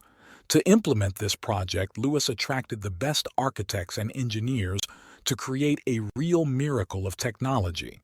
Construction of the center began in one of the most remote areas in the world to minimize risks and ensure complete confidentiality. Lewis personally supervised every phase of construction to ensure the project was completed exactly as he envisioned. Soon the data center was ready to go, and Lewis began moving all of his key operations there. This step gave him even more confidence in his future. He knew that now his empire was protected as never before, and he could safely move on. Lewis began to actively develop new business areas, including biotechnology and artificial intelligence, seeing them as the future of his empire. At the same time, Lewis continued to strengthen his connections with governments and international organizations. He understood that cooperation with legal structures could give him additional advantages and protection. Lewis began providing cybersecurity consulting services, which helped him build a positive image and increase his influence. Everything went according to plan, but one day Lewis received unexpected news. His old enemy, who tried to destroy his empire many years ago, has reappeared on the horizon. This man joined forces with new allies and began a massive campaign against Lewis. His enemies were planning a series of attacks to undermine his position and destroy his business. Lewis knew this would be a big challenge. He gathered his best people and began developing a plan to neutralize the threat. It was decided to carry out a series of preemptive strikes in order to get ahead of the enemies and deprive them of the opportunity to strike. Lewis used every available resource to carry out this plan. Lewis's team acted quickly and decisively. They carried out a series of cyber attacks that disabled their enemies' security systems and deprived them of key resources. This was followed by surgical strikes that destroyed the enemy's main control centers. The enemies were defeated and the threat was eliminated. The experience taught Lewis an important lesson. He realized that you always need to be ready for new challenges and never let your guard down. His empire continued to grow and develop, and he was confident that even greater successes lay ahead. Lewis Harding remained at the top, ready for new achievements and victories. Lewis Harding realized that staying in one place for too long was too dangerous. Despite increased security, his enemies and international law enforcement agencies continued to try to track him down. Therefore, he decided to constantly move around the world, making his location as unpredictable as possible. His travels were carefully planned and organized. Each time he used different routes and fake documents to avoid surveillance. Lewis rented luxury villas and penthouses in different parts of the world, where he could work and relax in peace. In each new place, he had a team that ensured his safety and comfort. In South America, Lewis settled for some time in Patagonia, where he could enjoy picturesque landscapes and solitude. He rented a huge mansion overlooking mountains and lakes, surrounded by private security. Here, Lewis continued to manage his operations, maintaining contact with the team through encrypted communication channels. He then traveled to Asia, where he stopped on the shores of the Andaman Sea in Thailand. The region was famous for its secluded beaches and luxury resorts. Lewis rented a villa on a private island where he could work in peace and enjoy the tropical climate. Here he spent several months establishing new connections and expanding his influence in Asian markets. While traveling through Europe, Lewis chose Tuscany in Italy. He rented an ancient castle surrounded by vineyards and olive groves. In Italy, he focused on growing his legitimate businesses, investing in local businesses and creating jobs. This helped him strengthen his position and receive support from local authorities. In Africa, Lewis settled for a time in Morocco, in a luxurious riad in the heart of Marrakech. This city, with its ancient history and color, attracted Lewis with its energy and business opportunities. Here he established connections with local businessmen and criminal groups, expanding his network and influence on the African continent. Throughout these travels, Lewis remained one step ahead of his enemies and law enforcement. He skillfully used his resources and connections to remain invisible and elusive. His team constantly worked to ensure his safety and develop new plans for the development of the empire. Lewis continued to invest in new technologies and businesses, betting on the future. He has invested in startups developing artificial intelligence, biotechnology, and renewable energy. This not only brought him profit, but also helped create a positive image in the eyes of society. Despite the constant movement and danger, Lewis did not lose confidence in his abilities. He knew that his journey was far from over and was ready for new challenges and achievements. His empire continued to grow and prosper, covering more and more new horizons. On one of his trips, Lewis stopped in the Maldives, where he rented a secluded island with a luxurious villa. Here, among the snow-white beaches and azure waters, he thought about the future. He understood that he had achieved incredible heights, but knew that there was always room for improvement. Lewis Harding continued his ascent, constantly breaking new barriers and reaching new heights. His name became a symbol of elusiveness and success in the criminal world, and he was willing to continue his mission despite all the dangers and obstacles that stood in his way. During his travels and expansion of his empire, Lewis Harding could not help but notice the emergence of a new player on the criminal scene. This competitor, known as Vincent the Shadow Duval, quickly gained reputation and influence. Duval was a Frenchman, and his methods were as ruthless as his ambitions. Duval started with small operations in Europe, but soon his network spread to other continents. His approach to business was aggressive. He took over territory and eliminated anyone who stood in his way. He soon became known for his successful operations and ruthlessness towards his enemies. Lewis knew that this man would stop at nothing to take away everything he had built. One day, Lewis received disturbing news from his informants. Duval had begun to actively take over his markets in Asia and Europe, bribing key people and eliminating those who remained loyal to Lewis. This was a serious threat to his entire empire. Lewis knew he had to act quickly and decisively to maintain his position. He gathered his best people for an emergency meeting. A strategy was developed to counter Duval, which included several key steps. First of all, Lewis decided to strengthen his network of informants and intelligence in order to always be aware of the actions of his competitor.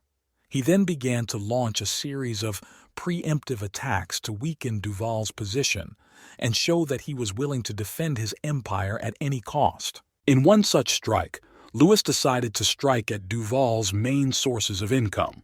His team carried out several successful operations, destroying large quantities of drugs and weapons belonging to Duval. These blows were painful for the competitor and showed that Lewis was not going to give up his position. However, Duval was not so simple. He quickly regained his strength and struck back. Several installations belonging to Lewis were attacked and he suffered significant casualties. The conflict flared up and both sides understood that this was a war of attrition, where the one who could stand it longer would win. Lewis decided to strengthen his position at the political level. He began to actively cooperate with governments and international organizations, offering his services in the field of cybersecurity and crime control. This not only improved his image, but also gave him access to important information and resources that could help in the fight against Duval. Meanwhile, Duval began looking for new ways to undermine Lewis. He hired the best hackers and security experts to launch a cyber attack on his networks.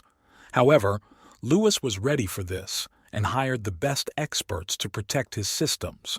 As a result, the cyber attack was repelled, and Lewis struck back, hacking Duval's systems and gaining access to important information about his plans and resources. This move gave Lewis a significant advantage. He began to actively use the information received to launch targeted strikes on key Duval targets. Soon, Duval's network began to crumble, and many of his men began to defect to Lewis, seeing his position growing stronger. But Lewis knew that Duval would not give up so easily. He continued to strengthen his position by investing in new technologies and expanding his influence. He also began to develop new strategies to be prepared for any eventuality. It soon became clear that Duval was preparing the decisive blow, and Lewis began to prepare for the final fight. The conflict between Lewis Harding and Vincent Duval has reached its climax. Both sides understood that this fight would determine who would become the dominant force in the criminal world. Lewis, relying on his experience and resources, prepared for the final battle, knowing that not only his empire was at stake, but also his life. Lewis Harding continued his ascent, despite all the difficulties and obstacles. His name remained a symbol of strength and elusiveness, and he was ready for any challenge to preserve his empire and reach new heights. The final battle between Lewis Harding and Vincent Duval became one of the most intense and dramatic in the history of the criminal world. Lewis knew that Duval would stop at nothing to overthrow him and was willing to use all his resources and connections to win. Lewis began by strengthening his intelligence network. He hired the best spies and analysts to always be one step ahead of the enemy. Duval's every move was carefully monitored, and Lewis always knew what his opponent was planning. This allowed him to prepare for any eventuality and develop a countermeasure strategy. Duval, meanwhile, decided to strike at the very heart of Lewis's empire. He launched a series of attacks on key targets, hoping to destabilize Lewis's business and wreak havoc within his ranks. However, thanks to timely information, Lewis was able to anticipate these attacks and organize a defense. Many of Duval's attacks failed and he suffered serious casualties. Realizing that direct attacks were not successful, Duval decided to change tactics. He began bribing and blackmailing people around Lewis, trying to sow discontent and mistrust. Lewis, learning of these attempts, purged his ranks, eliminating those who might be vulnerable to Duval's influence. He also strengthened security measures and implemented new security systems to prevent any attempts at betrayal. Lewis soon received information that Duval was planning a major operation in London. This was an attempt to strike a decisive blow and seize control of Lewis's key assets in Europe. Lewis decided it was time for a counterattack. He gathered his team and developed a detailed plan to neutralize Duval and his people. The operation began at night. Lewis's team acted quickly and smoothly, using all available technologies and tactics. They infiltrated Duval's lair, disabling security systems and capturing key positions. Lewis personally led the operation, showing his men that he was willing to take risks to protect his empire. In the final fight, Lewis and Duval came face to face. It was not only a physical battle but also a psychological one. Both understood that everything was at stake and no one was going to give up. Lewis, using his experience and strategic thinking, managed to gain the upper hand. Duval was captured and neutralized, and his men either died or were arrested. With his victory over Duval, Lewis Harding solidified his position as the most powerful crime boss in the world. He continued to develop his empire, using his resources and influence to expand his business and strengthen his security. His name became a legend, and even his enemies recognized his genius and elusiveness. However, Lewis was not about to rest on his laurels. He understood that there were still many challenges and trials ahead. His travels continued, and he was constantly looking for new opportunities for development. Lewis was prepared for any eventuality and was always on the alert, knowing that there is no room for weakness in the world of crime. His empire continued to prosper, and Lewis remained a symbol of strength and success. He reached the top, but knew that the real struggle never ends. Lewis Harding continued his ascent, ready for new achievements and victories, always staying one step ahead of his enemies. Every year, the pressure from international law enforcement agencies increased. Louis Harding realized that his time was limited and that he needed to adapt to new conditions in order to preserve his empire. Police operations became increasingly coordinated and large-scale, forcing Louis to look for new ways to conduct business and maintain his freedom. Every move he made around the world was now accompanied by the highest precautions. Louis began using private jets, yachts, and even submarines to avoid surveillance. He constantly changed routes and locations in order to confuse his pursuers. Despite all his efforts, his life became increasingly stressful. One day, Louis was informed that the police, together with Interpol, were preparing a large-scale operation to detain him. He realized that drastic measures needed to be taken. Louis decided to create a network of secret hideouts around the world so that he would always have a safe place to hide. He invested heavily in the construction of these shelters, equipped with the most modern security systems and autonomous life support. However, Louis understood that he could not hide all the time. He began to actively use his connections and influence in political circles to obtain information about planned operations and to be able to influence the decisions of the authorities.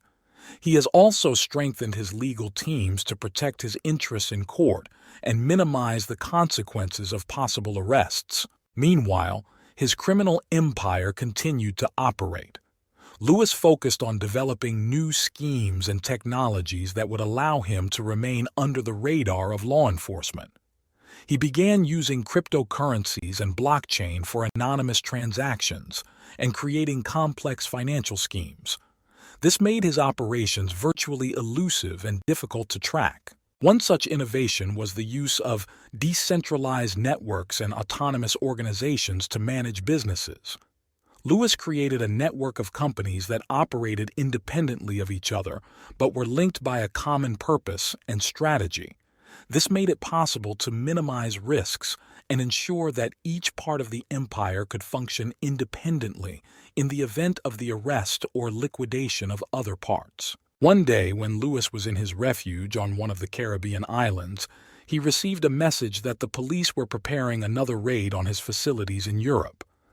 This was a big challenge, and Louis knew he had to act quickly and decisively. He gathered his team and developed a plan to neutralize the threat. Louis's team carried out a series of cyber attacks on police and Interpol security systems to disrupt their work and gain access to confidential information. These actions allowed us to gain time and prepare for defense. This was followed by preemptive strikes against key figures involved in the operation. This helped thwart the plans of enemies and avoid arrest. Despite his successful defense, Louis was aware that the pressure would only intensify. He began to develop a long-term strategy, including the legalization of part of his assets and the transition to new types of activities that could generate income without the risk of criminal prosecution.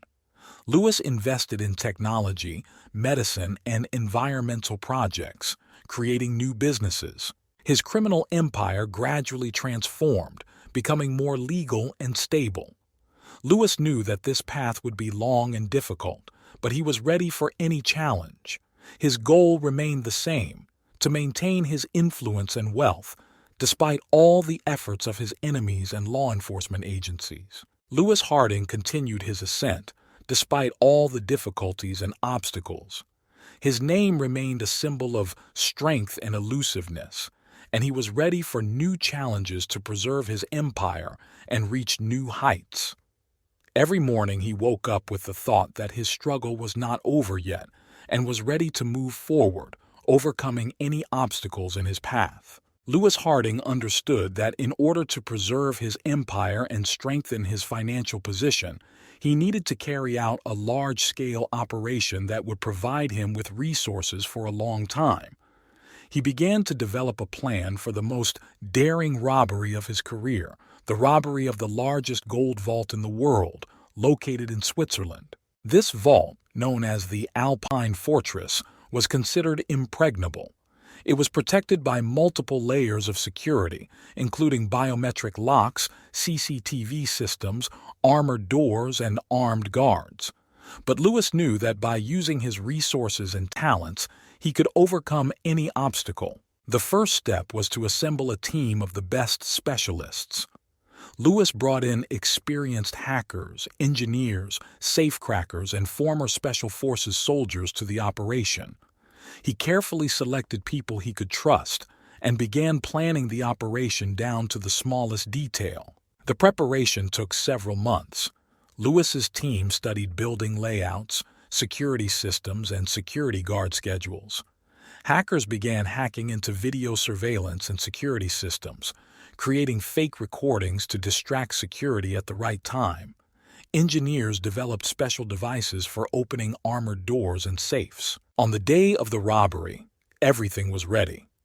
Lewis and his team arrived on the scene early in the morning when security was least active.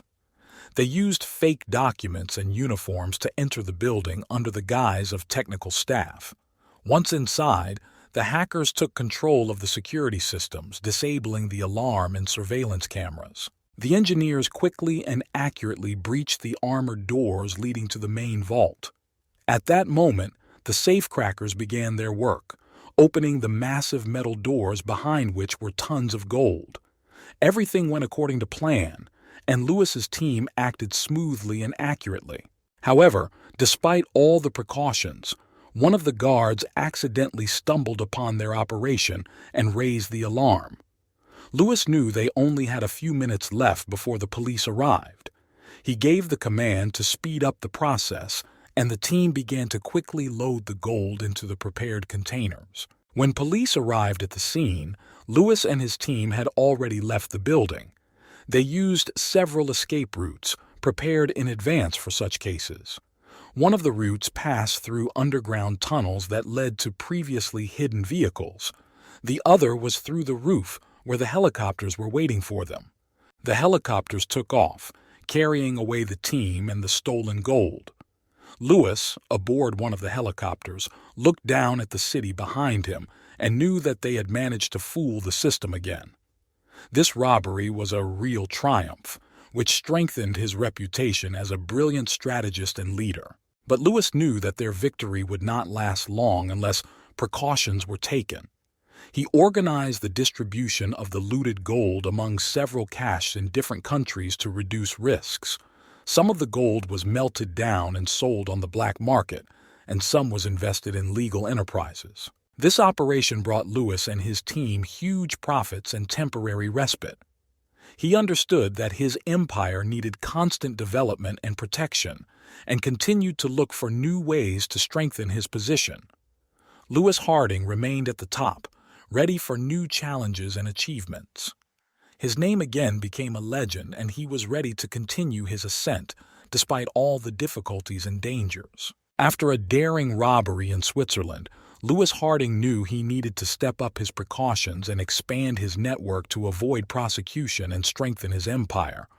The robbery not only brought him enormous wealth, but also attracted the attention of international law enforcement agencies, making his situation even more dangerous. Lewis decided that his next goal would be to strengthen his position in the digital world. He understood that the future of criminal operations lay in the field of high technology. To do this, he hired the best cybersecurity specialists and began to create his own closed network to conduct all operations. One of the first steps was to establish a new control center in one of the remote parts of Iceland. This center, hidden deep underground and protected from all possible attacks, became the new heart of his empire. Lewis equipped it with the latest technology and hired the best people to run the facility. However, he understood that for the stability of the empire, it was necessary not only to defend itself, but also to develop. Lewis began aggressive expansion into other sectors, including biotechnology, renewable energy, and pharmaceuticals. He saw this as an opportunity not only to legalize part of his income, but also to strengthen his position in the world market. During one of his travels, Lewis stopped in Tokyo, where he met with influential Japanese businessmen and crime bosses. He offered them cooperation, which included joint investments in technology and distribution of spheres of influence. This partnership allowed Lewis to gain a foothold in Asia and create new channels for its operations. Meanwhile, international law enforcement agencies continued to increase pressure. They launched a series of raids and arrests, trying to find leads that could lead to Lewis. But thanks to his network of informants and warning system, Lewis was always one step ahead. One day, while Lewis was in his hideout in Iceland, he received disturbing news. A special forces team was preparing to seize his facility. Lewis quickly organized an evacuation and ordered his team to destroy all important data. He knew that this blow would be serious, but he was ready for it. Special forces arrived at the scene, but found only empty premises and debris of destroyed equipment. Lewis and his team managed to escape, taking with them all the necessary resources and information. This operation showed him that even the most fortified positions could be vulnerable and forced him to reconsider his strategy. Lewis decided that he needed to act more radically. He began to develop a plan for a new large-scale robbery, which was supposed to provide his empire with financial stability for many years. His target was one of the largest diamond storage facilities in the world, located in Antwerp, Belgium. Preparations for the operation were more thorough and detailed than ever. Lewis took into account all possible risks and developed several contingency plans. His team again consisted of the best specialists who knew their business down to the smallest detail. The robbery began late at night. Lewis and his team entered the building using fake passes and security uniforms.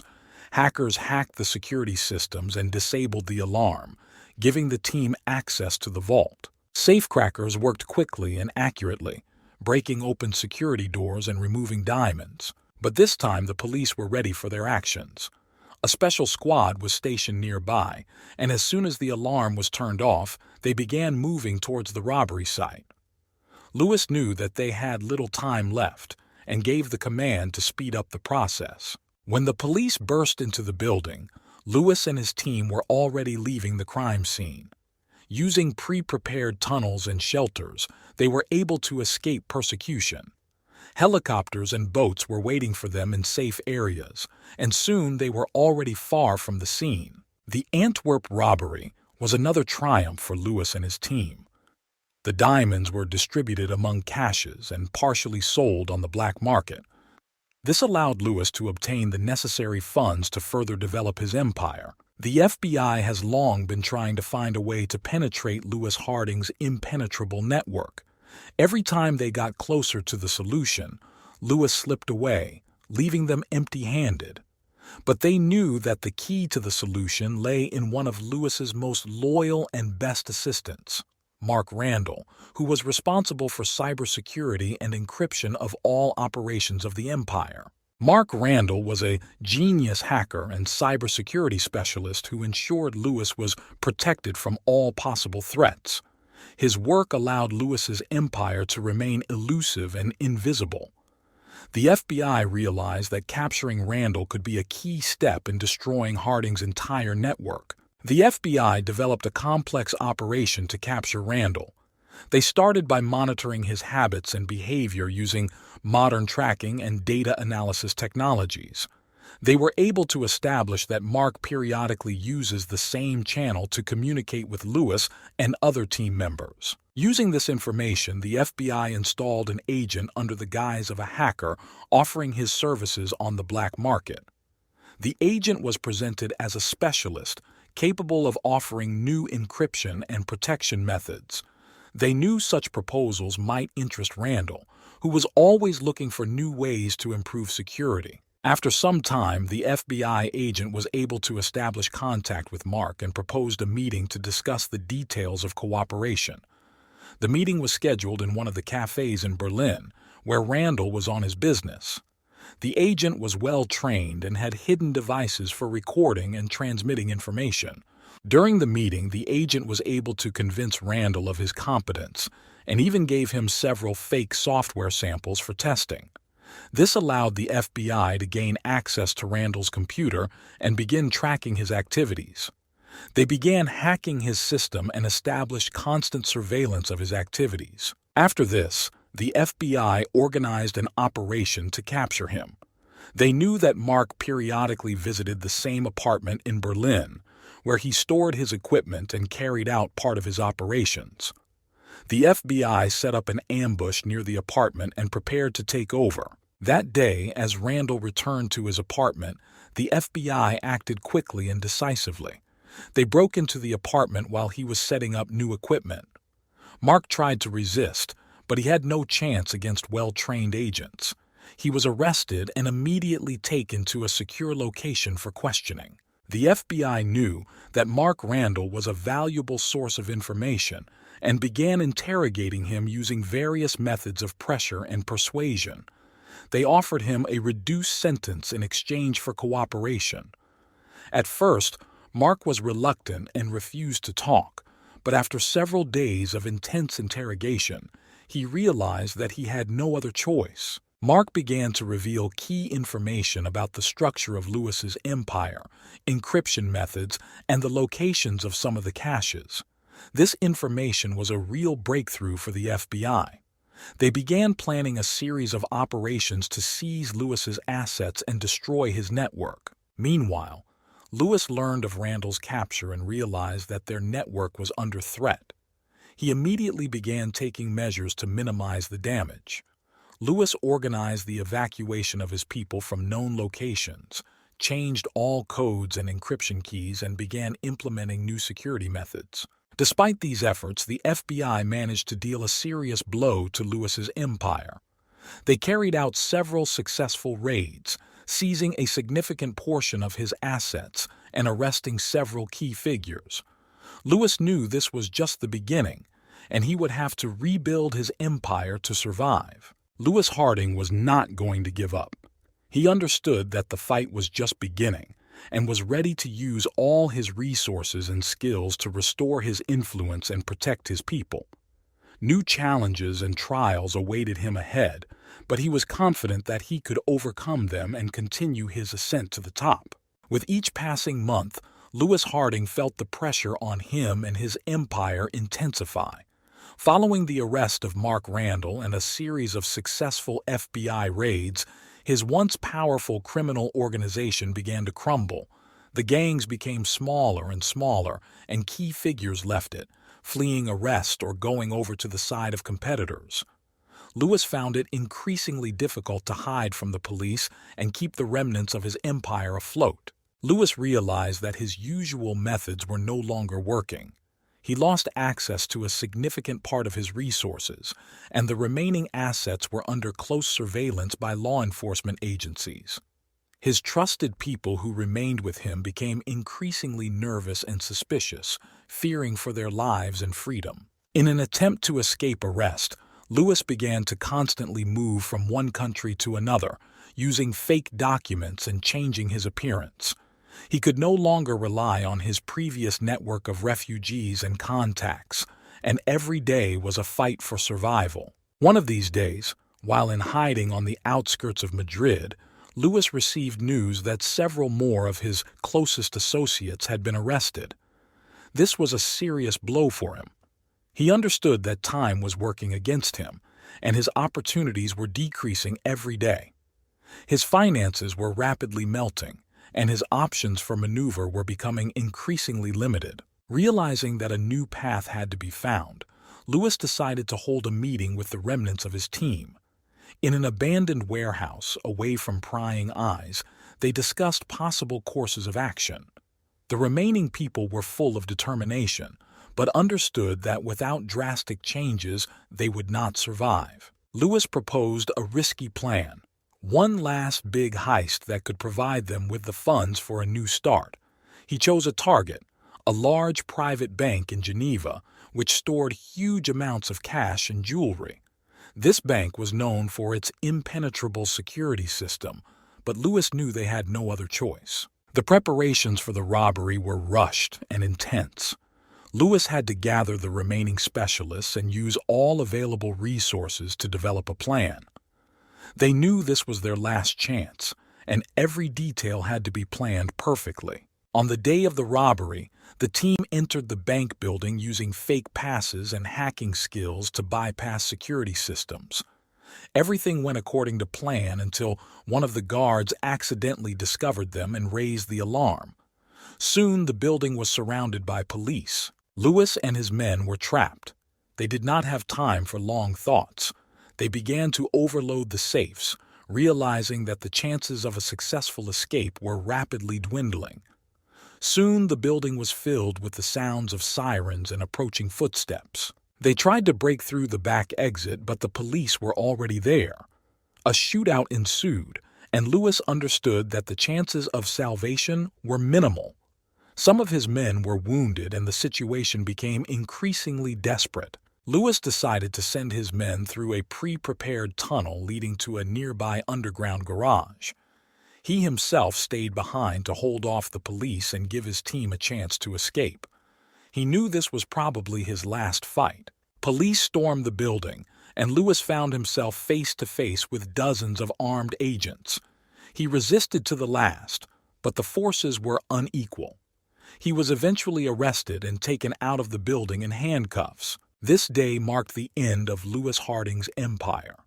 The remnants of his team were able to escape through the tunnel, but their path was full of danger and uncertainty.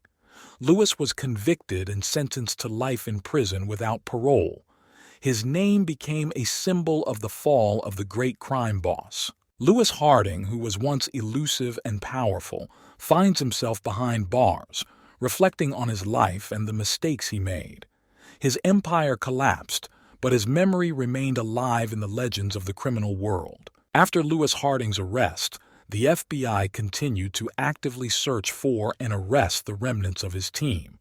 Each member of the gang represented an important link in the chain, and their capture could provide new evidence and strengthen the case against Harding.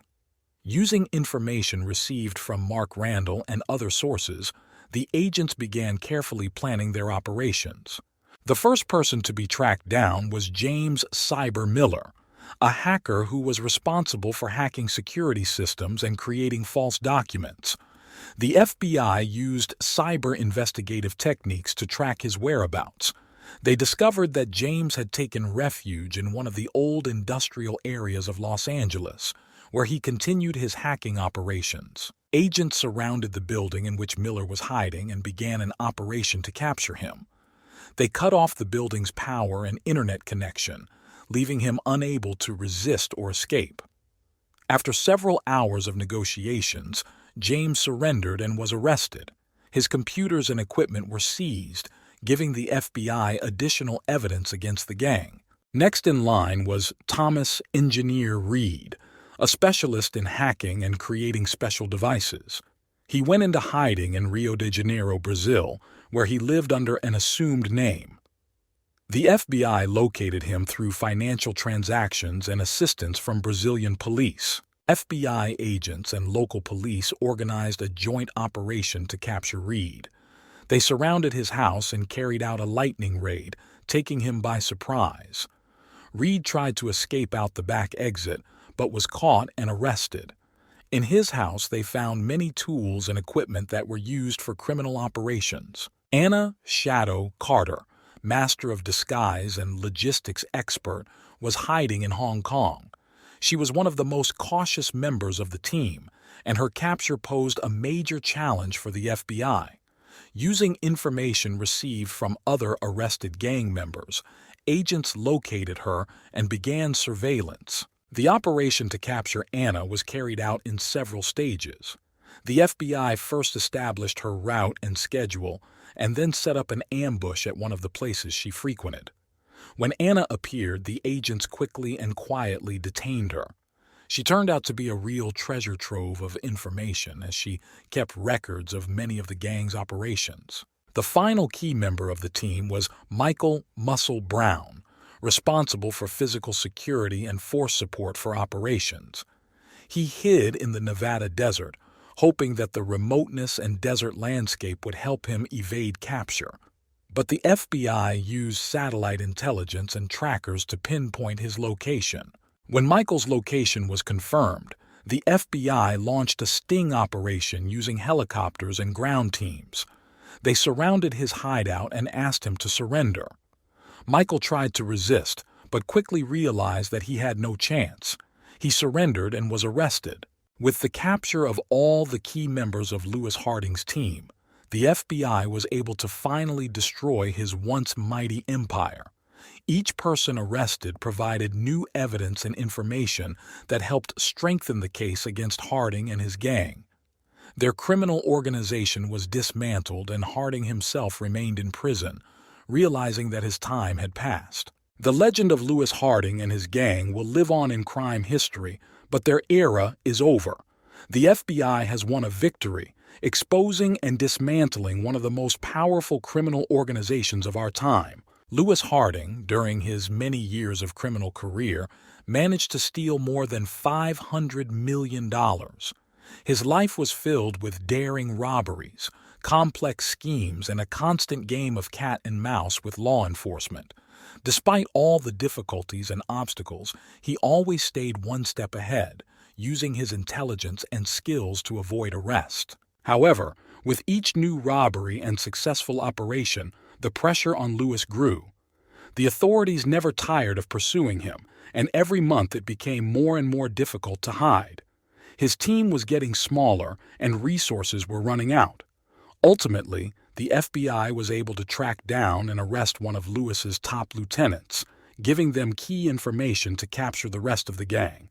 After Louis's arrest, the FBI continued to work aggressively, tracking down and arresting all of his associates. The remnants of his once powerful empire were destroyed, and Louis himself ended up in prison, sentenced to life imprisonment without parole. Sitting in his prison cell, Louis realized that his time had passed. He thought about his career, about the millions of dollars that had passed through his hands, and about the sacrifices that remained along the way. He was a legend in the criminal world, but now it was just a story. However, even behind bars, Louis did not lose his sharp mind.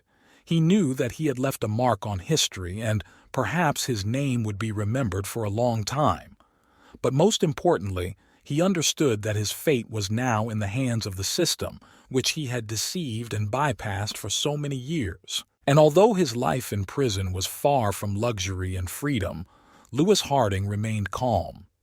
He knew that his legacy of stolen millions and daring robberies would live on in people's memories.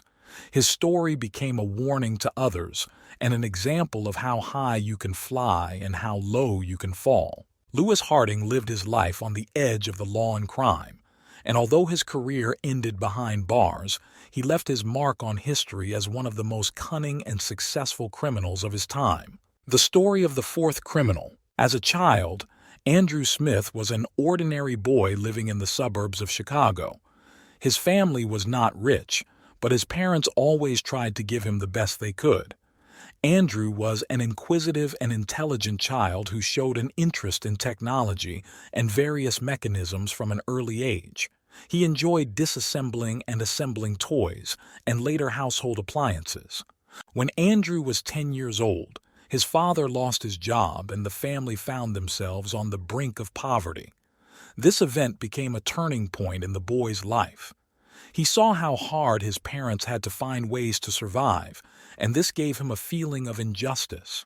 He decided that he would never allow himself and his loved ones to live in need. As a teenager, Andrew began to test his limits. He learned how to pick locks and security systems using his knowledge of mechanisms. His first victim was a school warehouse, where he stole several computers and sold them on the black market. This successful operation gave him confidence in his abilities and a taste for the adrenaline that accompanies such actions. Andrew quickly learned that the more difficult the goal, the greater the reward.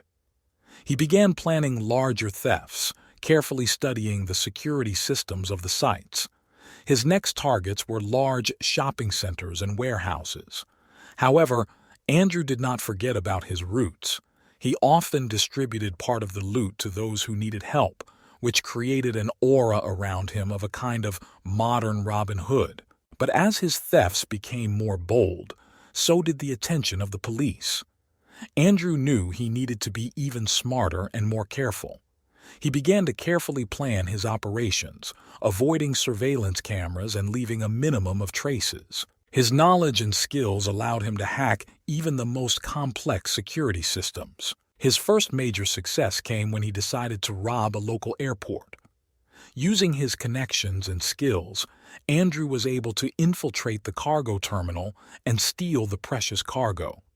This success only strengthened his determination to continue his criminal career. Andrew expanded his operations and began targeting large ships carrying valuable cargo. He developed complex schemes that allowed him to bypass the security systems of ports and ships. Each robbery was carefully planned and executed with pinpoint precision. However, Andrew wasn't limited to just airports and ships. He understood that schools could also contain valuables, from expensive equipment to students' personal belongings. He became one of America's most wanted fugitives, leaving a trail of looted properties and surprised witnesses in his wake. But despite his success, Andrew knew that he needed to be constantly vigilant and able to adapt to changing circumstances.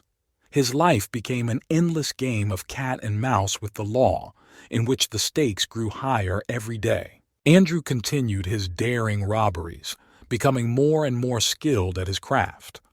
He carefully studied each object before starting an operation and always found weaknesses in the security system. His successes did not go unnoticed, and he soon became a legend in the criminal world. One of his most memorable heists was the infiltration of an elite school in New York, where valuable works of art and rare books were kept.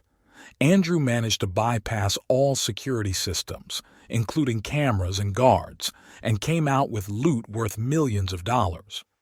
This success not only strengthened his reputation, but also attracted the attention of the FBI. Despite the growing risks, Andrew had no intention of stopping. He understood that each new robbery had to be even more daring and complex in order to maintain his adrenaline level and stay one step ahead of the law. New plans were brewing in his head, and one of the next targets was a large port terminal in Los Angeles. Andrew and his team began preparing for this operation with extreme care. They studied court schedules, security schemes, and surveillance cameras. This time, Andrew decided to use the latest technology, including drones and specialized hacking equipment, to ensure the success of the mission. On the night of the robbery, the team acted coherently and professionally. Andrew controlled every action of his accomplices, and the operation went like clockwork. They were able to board the ship, load containers of expensive goods onto their vehicles, and disappear before security noticed they were missing. This triumph only whetted Andrew's appetite for even bigger operations. He began planning a robbery at one of the world's largest airports, Hartsfield-Jackson Atlanta International Airport. The plan was so complex that its preparation took several months. Andrew and his team conducted a thorough surveillance of the site, analyzing all aspects of security and staff routines. They created fake passes that allowed them to move freely around the airport. Finally, Day X arrived. On the night of the robbery, the team acted flawlessly. They disabled video surveillance systems, broke electronic locks, and entered cargo terminals where particularly valuable cargo was stored. Everything was going according to plan, but suddenly, one of the alarms went off and the guards began to converge on the site of the intrusion. Andrew knew their time was limited. He decided to speed up the operation and quickly organize the evacuation of the loot. In the final seconds before police arrived, the team fled the airport grounds, leaving chaos and bewildered security guards in their wake. Despite the near miss, the airport robbery became one of the most successful of Andrew's career. But now, a real hunt was underway for him, and he realized that he needed to act even more carefully. He decided to lay low for a while and come up with a new plan that would allow him to continue his criminal activities while remaining elusive. Andrew began to analyze international routes and look for new opportunities for robberies. His attention was drawn to one of the largest ports in the world, the port of Rotterdam in the Netherlands. He knew it would be a real challenge, but it was operations like these that brought him true satisfaction. Preparations for the robbery of the port of Rotterdam took several months. Andrew and his team reviewed all aspects of port security, including patrols, CCTV cameras, and staff scheduling. They developed a complex plan that included the use of fake documents and high-tech equipment.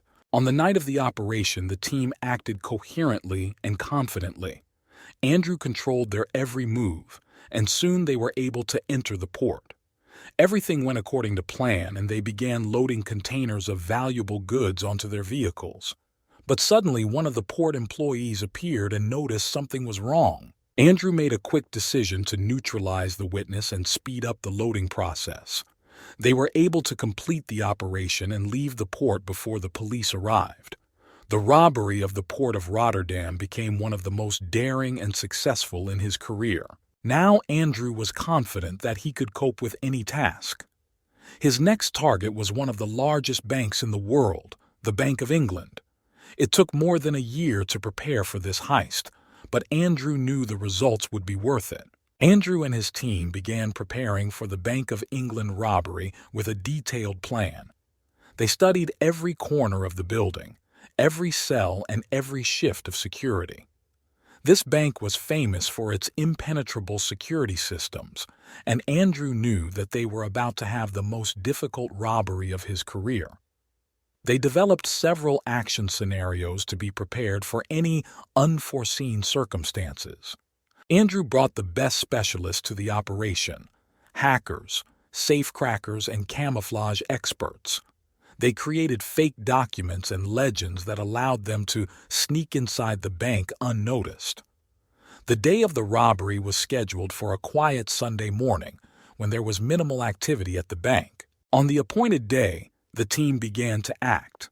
Hackers penetrated the bank's security system and temporarily disabled surveillance cameras. The safecrackers quickly and accurately opened the security doors, and the team began filling bags with money and jewelry. Suddenly, the security system went off and the alarm sound spread throughout the building. Andrew was not at a loss. He quickly ordered the team to speed up the process and prepare for evacuation. In the last seconds before the arrival of the guards, they left the bank through underground tunnels, prepared in advance for their retreat. The robbery was successful, but the tension was incredible. Now Andrew realized that he needed to temporarily hide and let the attention of law enforcement agencies subside. He decided to go to South America, where he had connections that allowed him to remain undetected. However, Andrew had no intention of stopping his activities. He continued to plan and analyze new possibilities. While in Argentina, Andrew learned of a large diamond mine in Brazil that was one of the most secure in the world. He decided that this would be his next goal. Preparation for the mine robbery included months of studying its structure and security system. Andrew brought the best underground and safety experts to the operation. The team entered the mine territory under the guise of workers. They used sophisticated circuits and equipment to bypass security systems. When they got to the diamond storage facility, the operation did not go according to plan.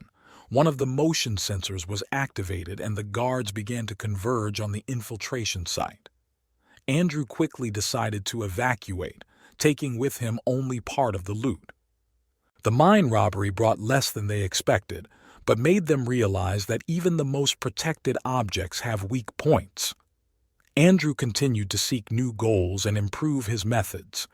His team became a legend in the criminal world, and many wanted to join them, but Andrew chose only the most reliable and trusted. Andrew's next goal was one of the largest casinos in Las Vegas. This place attracted him not only with its huge cash flows, but also with its high level of security, which he considered another challenge. The team developed a detailed plan that included distracting security and disrupting key security systems. The operation began with a staged fire on one of the top floors of the casino.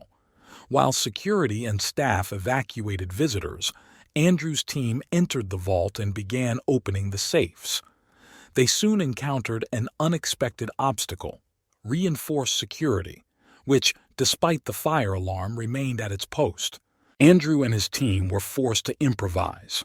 Using smoke bombs and explosive devices, they managed to distract the guards and seize a significant amount of money and securities. Leaving the casino through hidden exits, they again avoided arrest. But they understood that after this robbery, attention to them would increase many times over. Andrew decided it was time to change tactics. He went to Europe, where new challenges and opportunities awaited him. In Paris, he began to develop a plan to rob one of the most famous museums, the Louvre. His goal was rare and priceless works of art that could be sold on the black market for exorbitant amounts of money. Andrew knew that this would be one of the most difficult robberies of his life. He began collecting information about the museum's security systems, patrol routes, and staff work schedules. The team carefully prepared for the operation, thinking through every detail. The day of the robbery arrived. Andrew and his men entered the Louvre disguised as tourists. They turned off the alarm systems and began removing paintings and statues that they had previously chosen as the most valuable. However, despite all the precautions, one of the museum employees noticed something was wrong and called the police. Andrew and his team are trapped. They quickly gathered and began to leave through underground passages, which they had prepared in advance for retreat. They managed to carry away only part of the loot, but even this was enough to provide them with a comfortable life for several years to come. Now Andrew knew that he could handle any challenge. His reputation in the criminal world continued to grow, and he was ready for new, even more daring operations. Andrew decided to temporarily lay low to relieve tension after the daring robbery of the Louvre. He went to a quiet corner of Switzerland, where he lived in a secluded chalet under a false name. But even there, his mind did not rest. He continued to make plans and analyze potential targets. In Switzerland, he learned about the famous bank vaults in Zurich, which store billions of dollars in gold, bullion, and jewelry. These vaults were considered impregnable, but for Andrew, this was just another challenge. He began collecting information about the bank's security systems and hiring the best hacking and hacking specialists. The preparation took many months. Andrew developed a complex plan that included introducing a fake employee into the bank, hacking electronic systems, and neutralizing security. The day of the operation arrived. Andrew's team acted as one unit, and they soon found themselves inside the vault. But suddenly their plan failed. The guards turned out to be more vigilant than they expected. Andrew and his team were trapped and had to act quickly. They used smoke grenades and ultrasonic devices to disorient the guards and escape from the building. They managed to capture only part of the gold, but even this was a huge success. Andrew knew that he needed to go as far as possible to escape pursuit. He headed to Asia, where new challenges awaited him. In Hong Kong, he learned about a large shipment of diamonds that were to be transported through the local port. Andrew realized that this was a great opportunity to recover losses and earn a decent amount. He began developing a plan that involved using forged documents and hacking the port's security system. The operation went flawlessly. Andrew and his team entered the port, broke into containers, and stole diamonds. This time, they managed to avoid any suspicion and quickly escape from the crime scene. This was one of the most successful robberies, and Andrew decided that it was time to take a little rest and enjoy the fruits of his labor. He settled in a luxurious villa on the coast of Thailand, where he lived under a new name and tried not to attract attention to himself. But even there, the thought of new robberies and new challenges did not leave him. Andrew began to study international routes for transporting valuable cargo and plan the next operations. One of these plans was the robbery of a large jewelry factory in Japan, where the most expensive jewelry in the world was produced. Andrew knew it would be difficult, but it was challenges like these that brought him true satisfaction. He again assembled a team of the best specialists and began preparations. On the night of the robbery, the team entered the plant disguised as employees. They hacked the security systems and began taking away precious jewelry. But suddenly, one of the plant workers appeared and noticed something was wrong. Andrew made a quick decision to neutralize the witness and speed up the loading process. They managed to complete the operation and leave the plant before the police arrived. This robbery was another triumph in Andrew's career. Now he was confident that he could cope with any challenge and began to plan new, even larger-scale operations. Ahead of him lay the robbery of one of the largest diamond storage facilities in the world, located in South Africa. Andrew knew it would be a real challenge, but it was operations like this that brought him not only money, but also the adrenaline that he was used to. The preparation took several months, but Andrew was confident of success. Andrew began planning the robbery of a diamond vault in South Africa with extreme care. He knew that this would be one of his most difficult and risky undertakings. The vault's security system was one of the most advanced in the world, and the slightest mistake could lead to disaster. Andrew went to South Africa, where, under the guise of a tourist, he began collecting information about the storage facility. He made connections with local crime bosses who helped him with logistics and provided him with fake documents. He also brought in the best cracking and hacking experts to bypass complex security systems. The team spent several months preparing. They examined all aspects of the vault's security, including security shift schedules and CCTV camera locations. Andrew developed a complex plan that involved the use of high-tech equipment and diversionary maneuvers. The day of the robbery arrived. Andrew's team began to act according to plan. Hackers hacked the security system and disabled surveillance cameras. Safecrackers quickly entered the vault and the team began filling bags with diamonds. Everything was going smoothly, but suddenly the security system was activated and the guards began to converge on the infiltration site. Andrew quickly made the decision to speed up the operation and evacuate. They managed to seize a significant part of the diamonds and escape before the police arrived. The operation was successful, but the stress was incredible. Andrew knew that now he would be hunted even more closely. He decided to temporarily hide in Australia, where new challenges awaited him.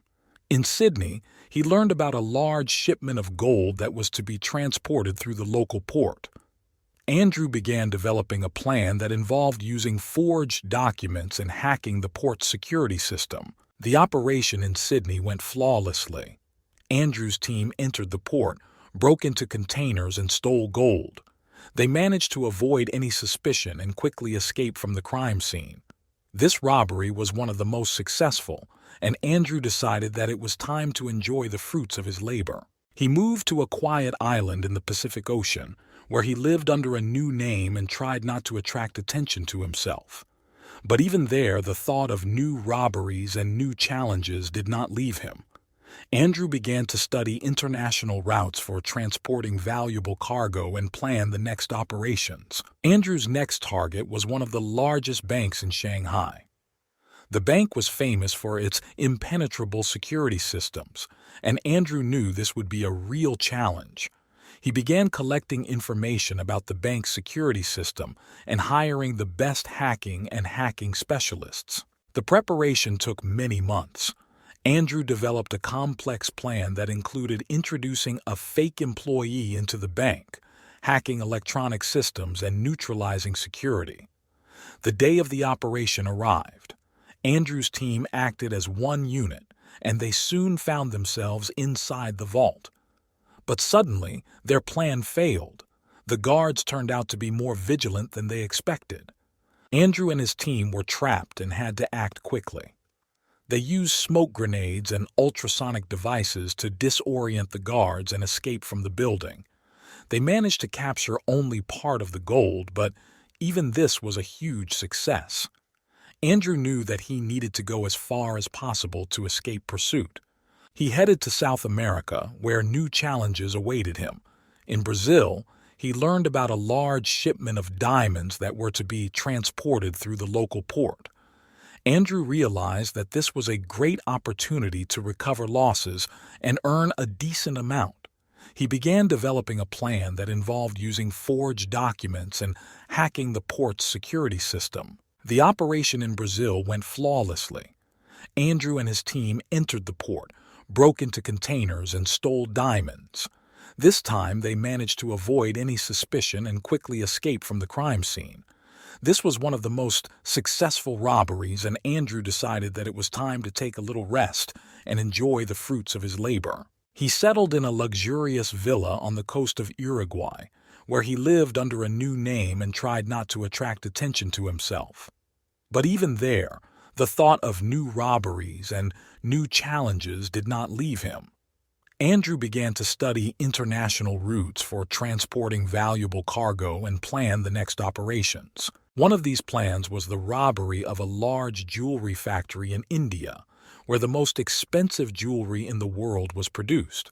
Andrew knew it would be difficult, but it was challenges like these that brought him true satisfaction.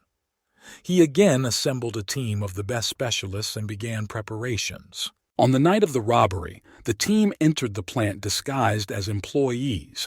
They hacked the security systems and began taking away precious jewelry. But suddenly, one of the plant workers appeared and noticed something was wrong. Andrew made a quick decision to neutralize the witness and speed up the loading process. They managed to complete the operation and leave the plant before the police arrived. This robbery was another triumph in Andrew's career. Now he was confident that he could cope with any challenge and began to plan new, even larger-scale operations. Now he turned his attention to one of the largest cryptocurrency storage facilities in Switzerland, realizing that this would be a real challenge in his career. Andrew began preparing for the robbery of one of the largest cryptocurrency vaults in Switzerland with extreme care. He understood that in this case, he would need not only the skills of a hacker, but also deep knowledge in the field of information technology. Andrew assembled a team of top hackers and cybersecurity experts to develop a plan that would allow them to break into virtual vaults and steal digital assets. Months of preparation included studying the structure of the repository, analyzing system vulnerabilities, and developing sophisticated software tools for hacking. Andrew decided that the operation should take place in two stages. The first was hacking the security system and infiltrating the network.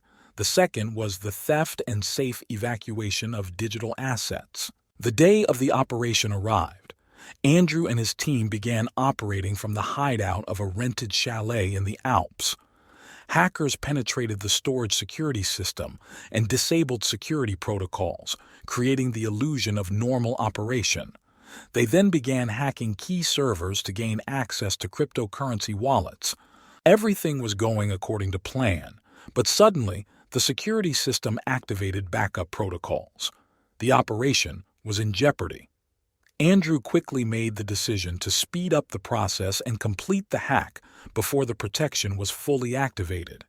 They managed to seize a significant portion of the cryptocurrency and escape before the vault employees discovered the intrusion. This success was huge, but Andrew understood that the attention of law enforcement agencies on him had increased significantly. He decided to temporarily hide and rest in a safe place before planning new operations. Andrew went to a small island in the Pacific Ocean where he lived under a new name, enjoying the peace and quiet. But even on the island, the thought of new challenges and opportunities did not leave him. He began studying international routes for transporting valuable cargo and analyzing potential targets. Soon his attention was attracted by one of the largest museums in the world, the Metropolitan Museum of Art in New York. Andrew understood that the robbery of such a museum would require the utmost caution and detailed preparation. He assembled a team of art and security specialists to develop a plan that would allow them to infiltrate the museum and steal valuable artifacts. Preparation included studying building plans, security shift schedules, and CCTV camera locations. The day of the robbery arrived. Andrew and his team entered the museum disguised as tourists. They turned off the alarm systems and began removing works of art that they had previously chosen as the most valuable. Suddenly, one of the museum employees noticed something was wrong and called the police. Andrew and his team were trapped, but acted quickly and smoothly. They used smoke bombs and diversions to disorient the guards and leave the building with the loot. They managed to carry away only part of the loot, but even this was enough to provide them with a comfortable life for several years to come. Once again, Andrew knew he needed to go into hiding temporarily and let the attention from law enforcement subside. He went to Asia, where new challenges awaited him. In Singapore, he learned about a large shipment of gold that was to be transported through the local port. Andrew began developing a plan that involved using forged documents and hacking the port's security system. The operation in Singapore went flawlessly. Andrew's team entered the port, broke into containers, and stole gold. They managed to avoid any suspicion and quickly escape from the crime scene. This was one of the most successful robberies, and Andrew decided that it was time to take a little rest and enjoy the fruits of his labor. He moved to a luxurious villa on the coast of Thailand where he lived under a new name and tried not to attract attention to himself. But even there, the thought of new robberies and new challenges did not leave him. Andrew began to study international routes for transporting valuable cargo and plan the next operations. Andrew's next target was one of the largest banks in Dubai.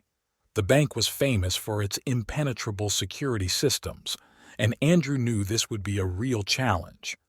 He began collecting information about the bank's security system and hiring the best hacking specialists. The preparation took many months. Andrew developed a complex plan that included introducing a fake employee into the bank, hacking electronic systems, and neutralizing security. The day of the operation arrived. Andrew's team acted as one unit, and they soon found themselves inside the vault.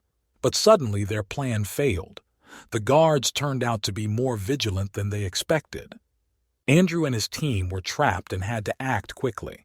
They used smoke grenades and ultrasonic devices to disorient the guards and escape from the building. They managed to capture only part of the gold, but even this was a huge success. Andrew knew that he needed to go as far as possible to escape pursuit. He headed to South America, where new challenges awaited him. In Argentina, he learned about a large shipment of diamonds that were to be transported through the local port. Andrew realized that this was a great opportunity to recover losses and earn a decent amount. He began developing a plan that involved using forged documents and hacking the port's security system. The operation in Argentina went flawlessly. Andrew and his team entered the port, broke into containers, and stole diamonds. This time they managed to avoid any suspicion and quickly escape from the crime scene. This was one of the most successful robberies, and Andrew decided that it was time to take a little rest and enjoy the fruits of his labor. Andrew decided it was time for one of the most ambitious and complex heists of his career. He learned about a ship that was transporting a huge amount of jewelry from South Africa to Europe. This ship, the Royal Diamond, was equipped with the most advanced security systems and was accompanied by armed guards. But for Andrew, this was not an obstacle, but a challenge. He began to carefully develop a robbery plan, knowing that it would be one of the most dangerous operations. Andrew assembled his team, including the best hackers, crackers, and marine navigation specialists. The preparation included studying the ship's route, security system, and security patrol schedule. The first step was to obtain information about the exact route and departure time of the ship. Andrew used his connections and resources to install a fake employee into a jewelry logistics company. This agent gave him all the necessary information, and the team began to develop a detailed plan. Andrew decided that the operation would take place on the high seas, where the risk of collision with law enforcement agencies was minimal.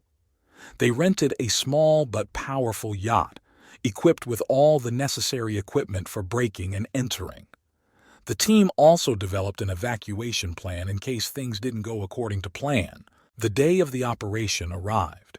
Andrew and his crew took to the open sea, choosing a point through which the Royal Diamond would pass. They prepared all the necessary equipment, including devices for hacking the ship's communications and security systems.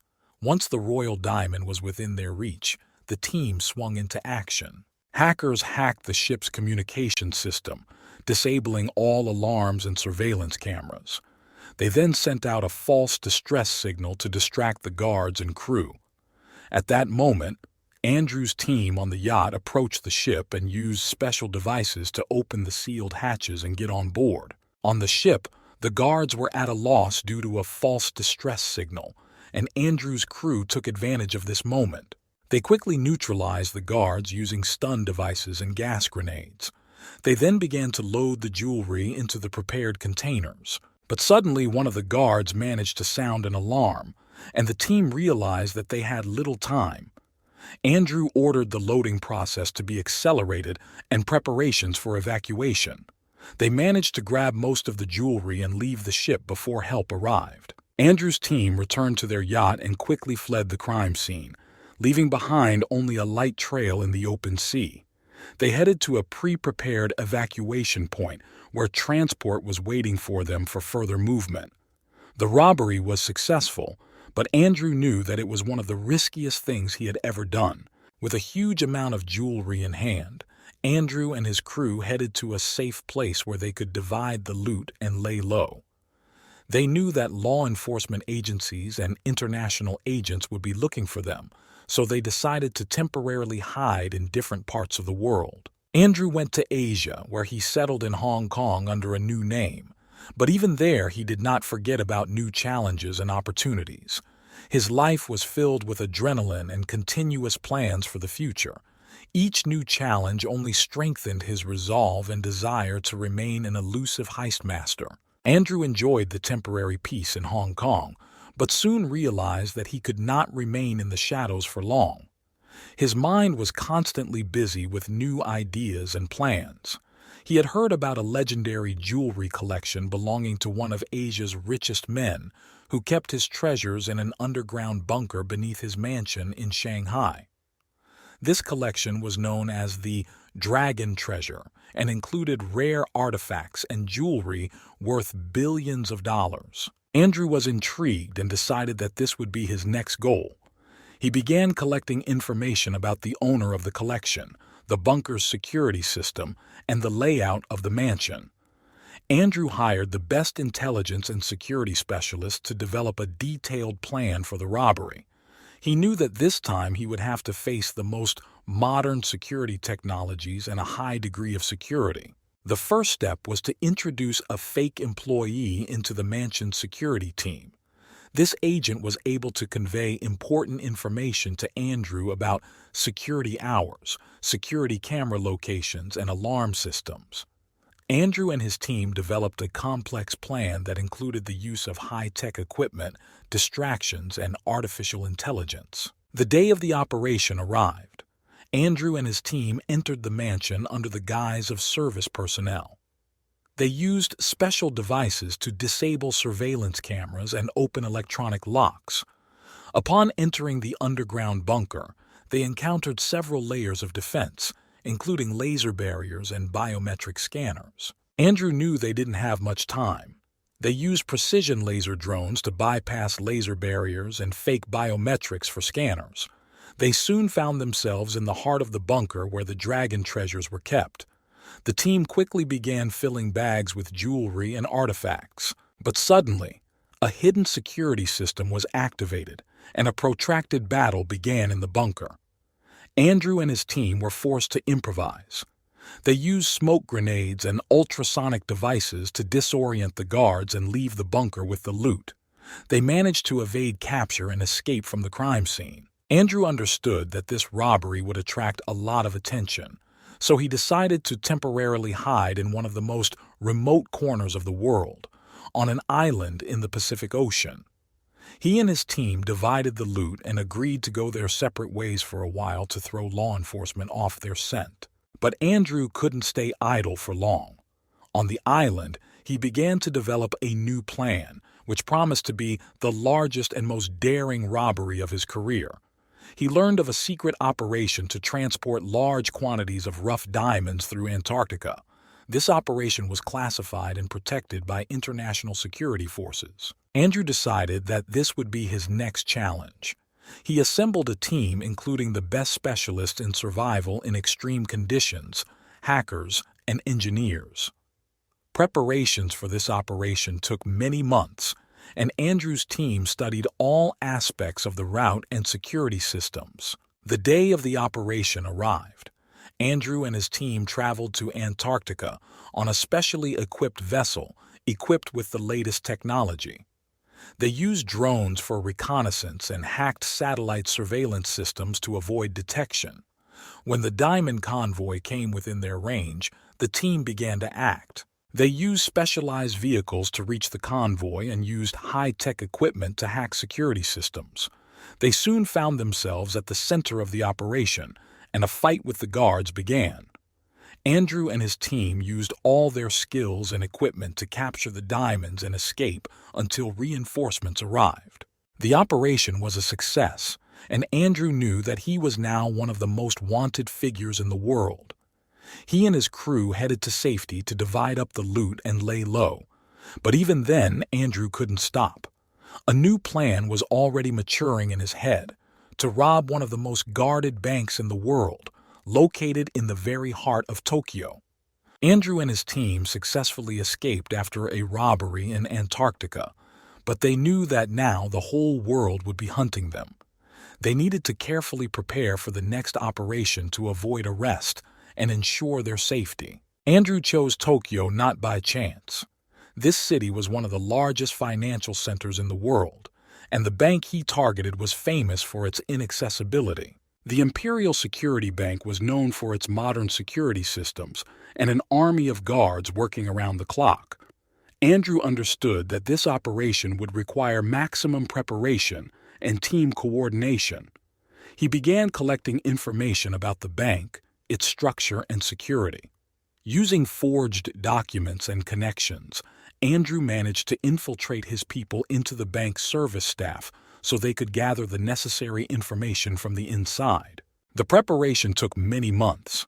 The team examined every aspect of the bank's security, including security shift schedules, camera placement, and motion sensors. Andrew recruited top hackers and engineers to create devices that could hack security systems and disable alarms. The day of the operation arrived. Andrew and his team infiltrated the bank under the guise of technical personnel conducting a routine system check.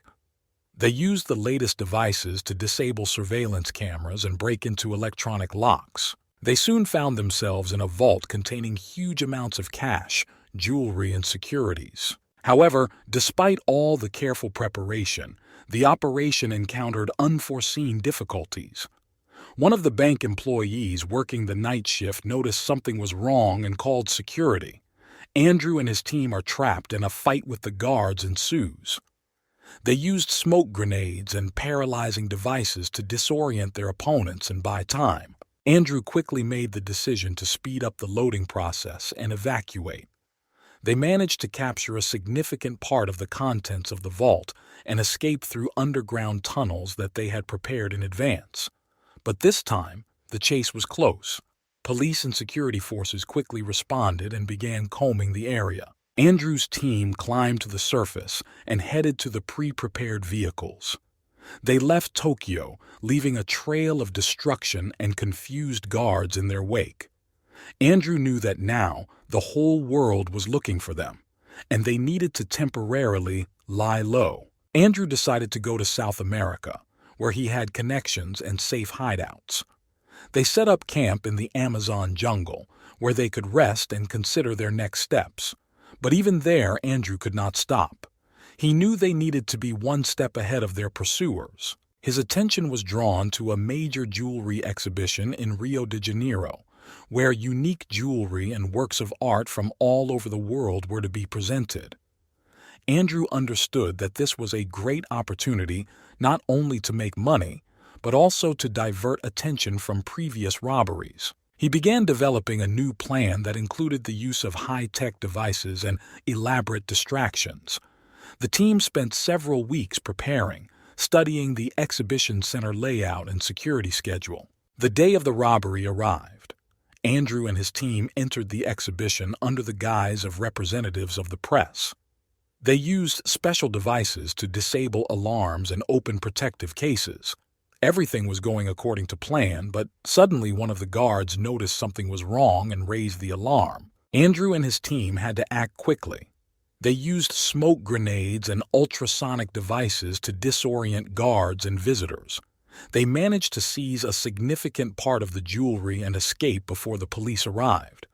The operation was successful, but Andrew knew that now they needed to lay low again and carefully plan their further actions. The team went to a hidden refuge on one of the Caribbean islands, where they could calmly distribute the spoils and think about new plans.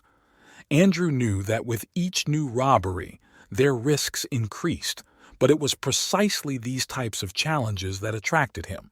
He had already begun to develop new ideas that promised to be even more daring and ambitious. Thus began the next chapter in the lives of Andrew and his team, filled with adrenaline, danger, and the never-ending hunt for riches. Andrew and his team were enjoying the temporary peace in the Caribbean, but the thought of a new challenge was looming. He wanted to do something unusual, something that would forever remain in the history of the criminal world. In the evening, sitting on the terrace of his hidden refuge, he pondered a new plan. Soon his attention was drawn to news of an upcoming summit of world leaders, which was to be held on a luxury yacht in the Mediterranean Sea. This summit was planned to discuss global economic issues, and among the guests were many of the richest people on the planet. Andrew understood that there would be a huge amount of valuable things and important documents on board the yacht. He began collecting information about the summit, the yacht, and the security system. It was not an easy task, as the security for such an event was some of the best in the world, but it was challenges like these that inspired Andrew. Preparation began with the formation of a team. He attracted top maritime operations specialists, hackers, and security experts. Andrew knew that success depended on careful preparation and teamwork. They developed a plan that included infiltrating agents onto the yacht under the guise of service personnel and using high-tech devices to bypass security systems. The day of the summit has arrived. The yacht, equipped with the most modern technology, was anchored in a picturesque bay. Andrew and his team infiltrated the ship under the guise of event staff. They began to act as the evening drew to a climax, and the guards' attention was weakened due to the gala dinner. Hackers hacked video surveillance and alarm systems, disabling them for a short period of time.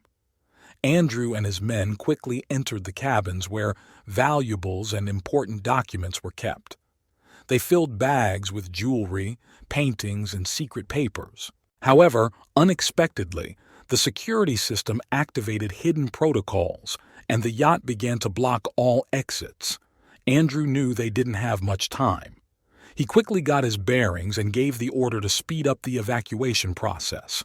The team used smoke bombs and ultrasonic devices to confuse security and guests. Andrew and his crew, loaded with loot, headed to the prepared boat, which was waiting for them at a safe distance. They managed to leave the yacht before security, and police had time to give chase. The operation was successful, but the stress was incredible. The team headed to a pre-prepared shelter on a Greek island, where they could safely divide the spoils and lie low. But even there, Andrew could not remain idle. He began to analyze global economic trends and study international financial markets. Soon his attention was drawn to an idea that promised to be a real breakthrough. Andrew learned about a major international banking conference that was to be held in Dubai.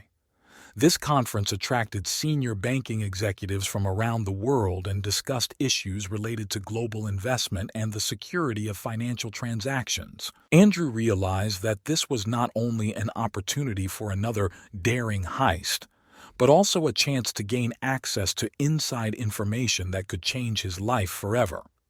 He began developing a plan that included infiltrating agents into the conference, hacking security systems, and gaining access to classified information. The preparation took several months.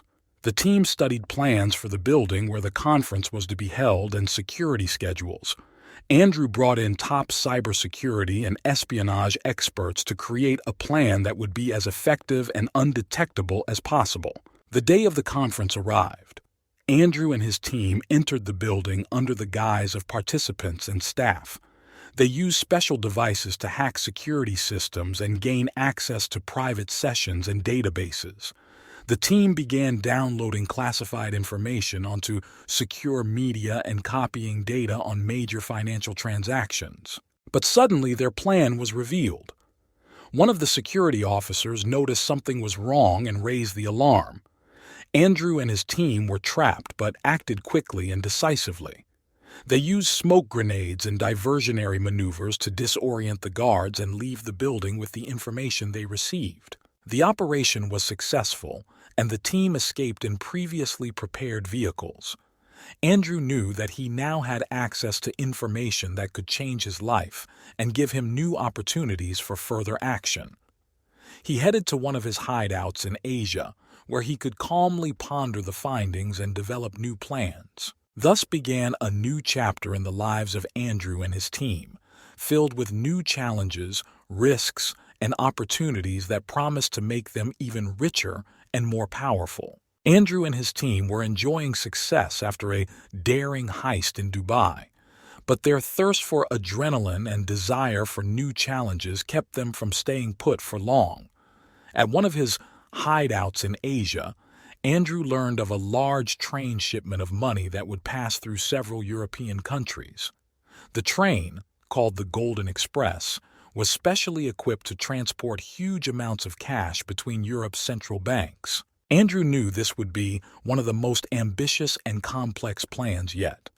The train was equipped with the most modern security systems and was also accompanied by armed guards. But for Andrew, this was only an additional incentive. He gathered his team and began developing a plan that included several stages: hacking security systems, neutralizing security, and safely moving the loot. Preparations began with a detailed study of the train route and its schedule. Andrew hired some of the best rail systems and safety experts to come up with the perfect plan. The team studied every aspect, from security patrol schedules to train specifications. The day of the operation arrived. Andrew and his team infiltrated the train under the guise of maintenance personnel and engineers. They used special devices to disable surveillance cameras and break into electronic locks. The team quickly entered the carriages where the money was kept. Everything was going according to plan, but suddenly the train's security system was activated and security began to converge on the site of the intrusion. Andrew and his team acted quickly. They used smoke grenades and stun devices to confuse the guards and buy time to complete the operation. The team began filling bags with money when time became a critical factor. They knew that every second was worth its weight in gold. Eventually, Andrew decided it was time to evacuate. They managed to grab about 200 million euros in cash before they left the train. Andrew and his team prepared escape routes in advance.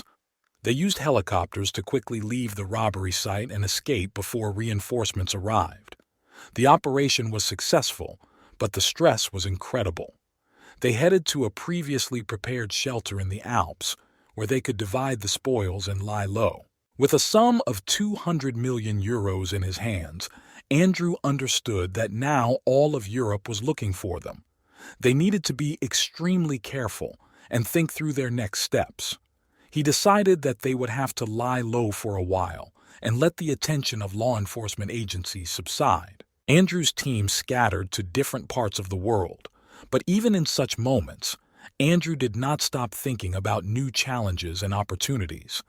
He began to analyze international financial markets and look for ways to legalize the money he earned.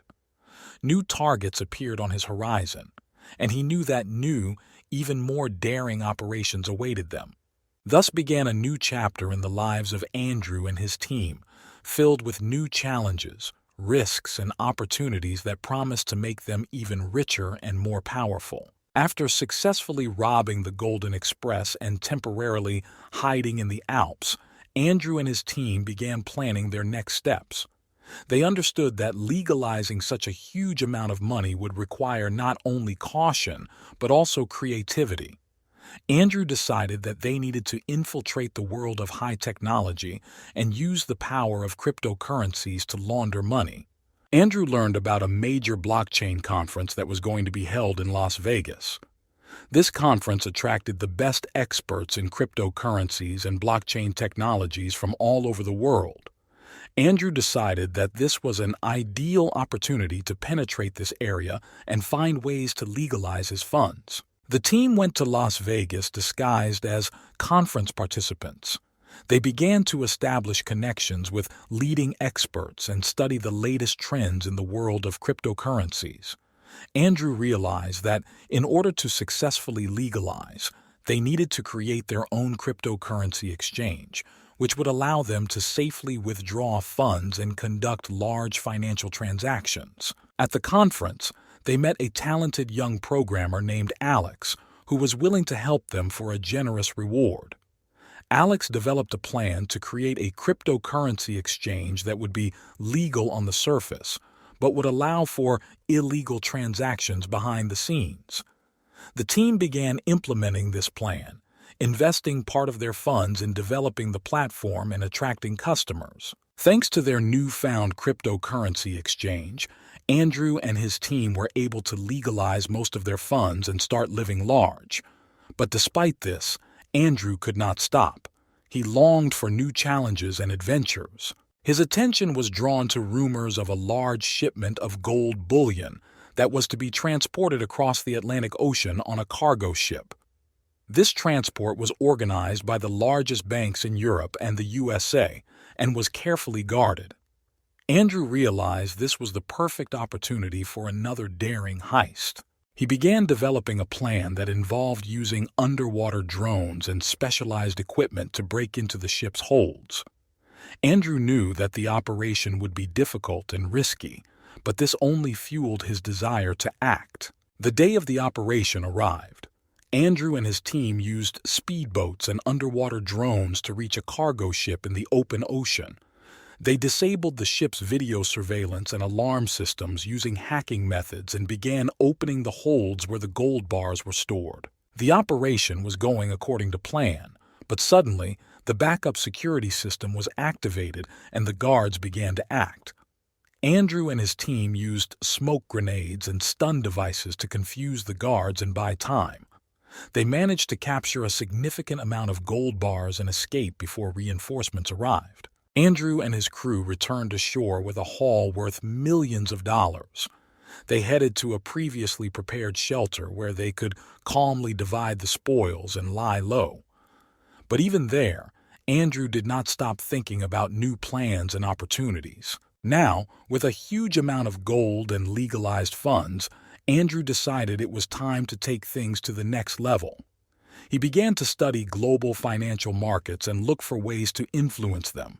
Plans were brewing in his head that could change not only his life, but also the global economy. Thus began a new chapter in the lives of Andrew and his team, filled with new challenges, risks, and opportunities that promised to make them even richer and more powerful.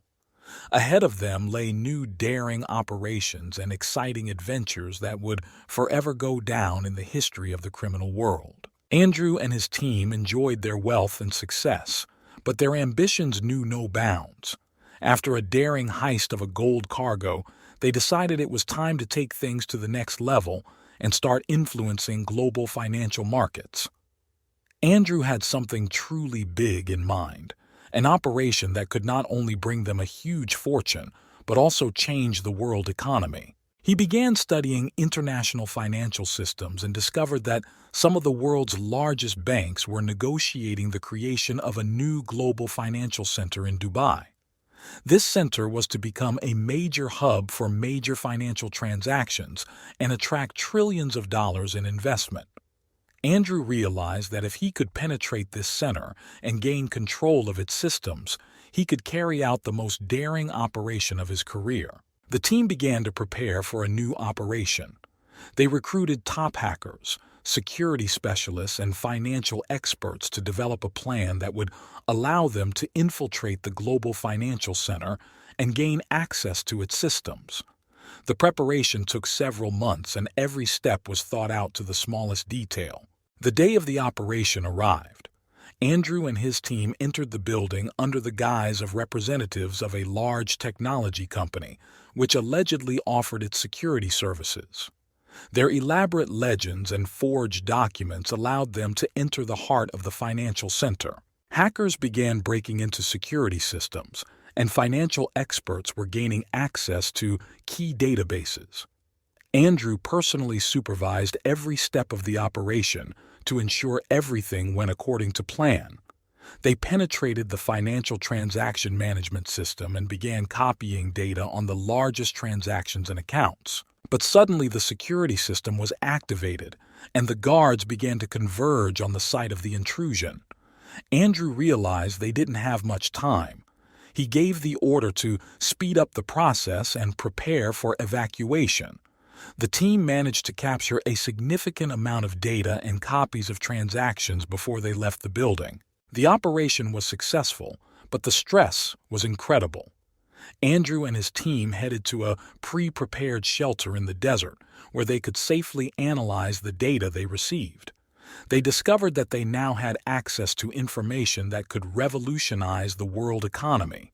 With this data, Andrew began to develop a plan to create his own global financial network that could compete with the largest banks in the world.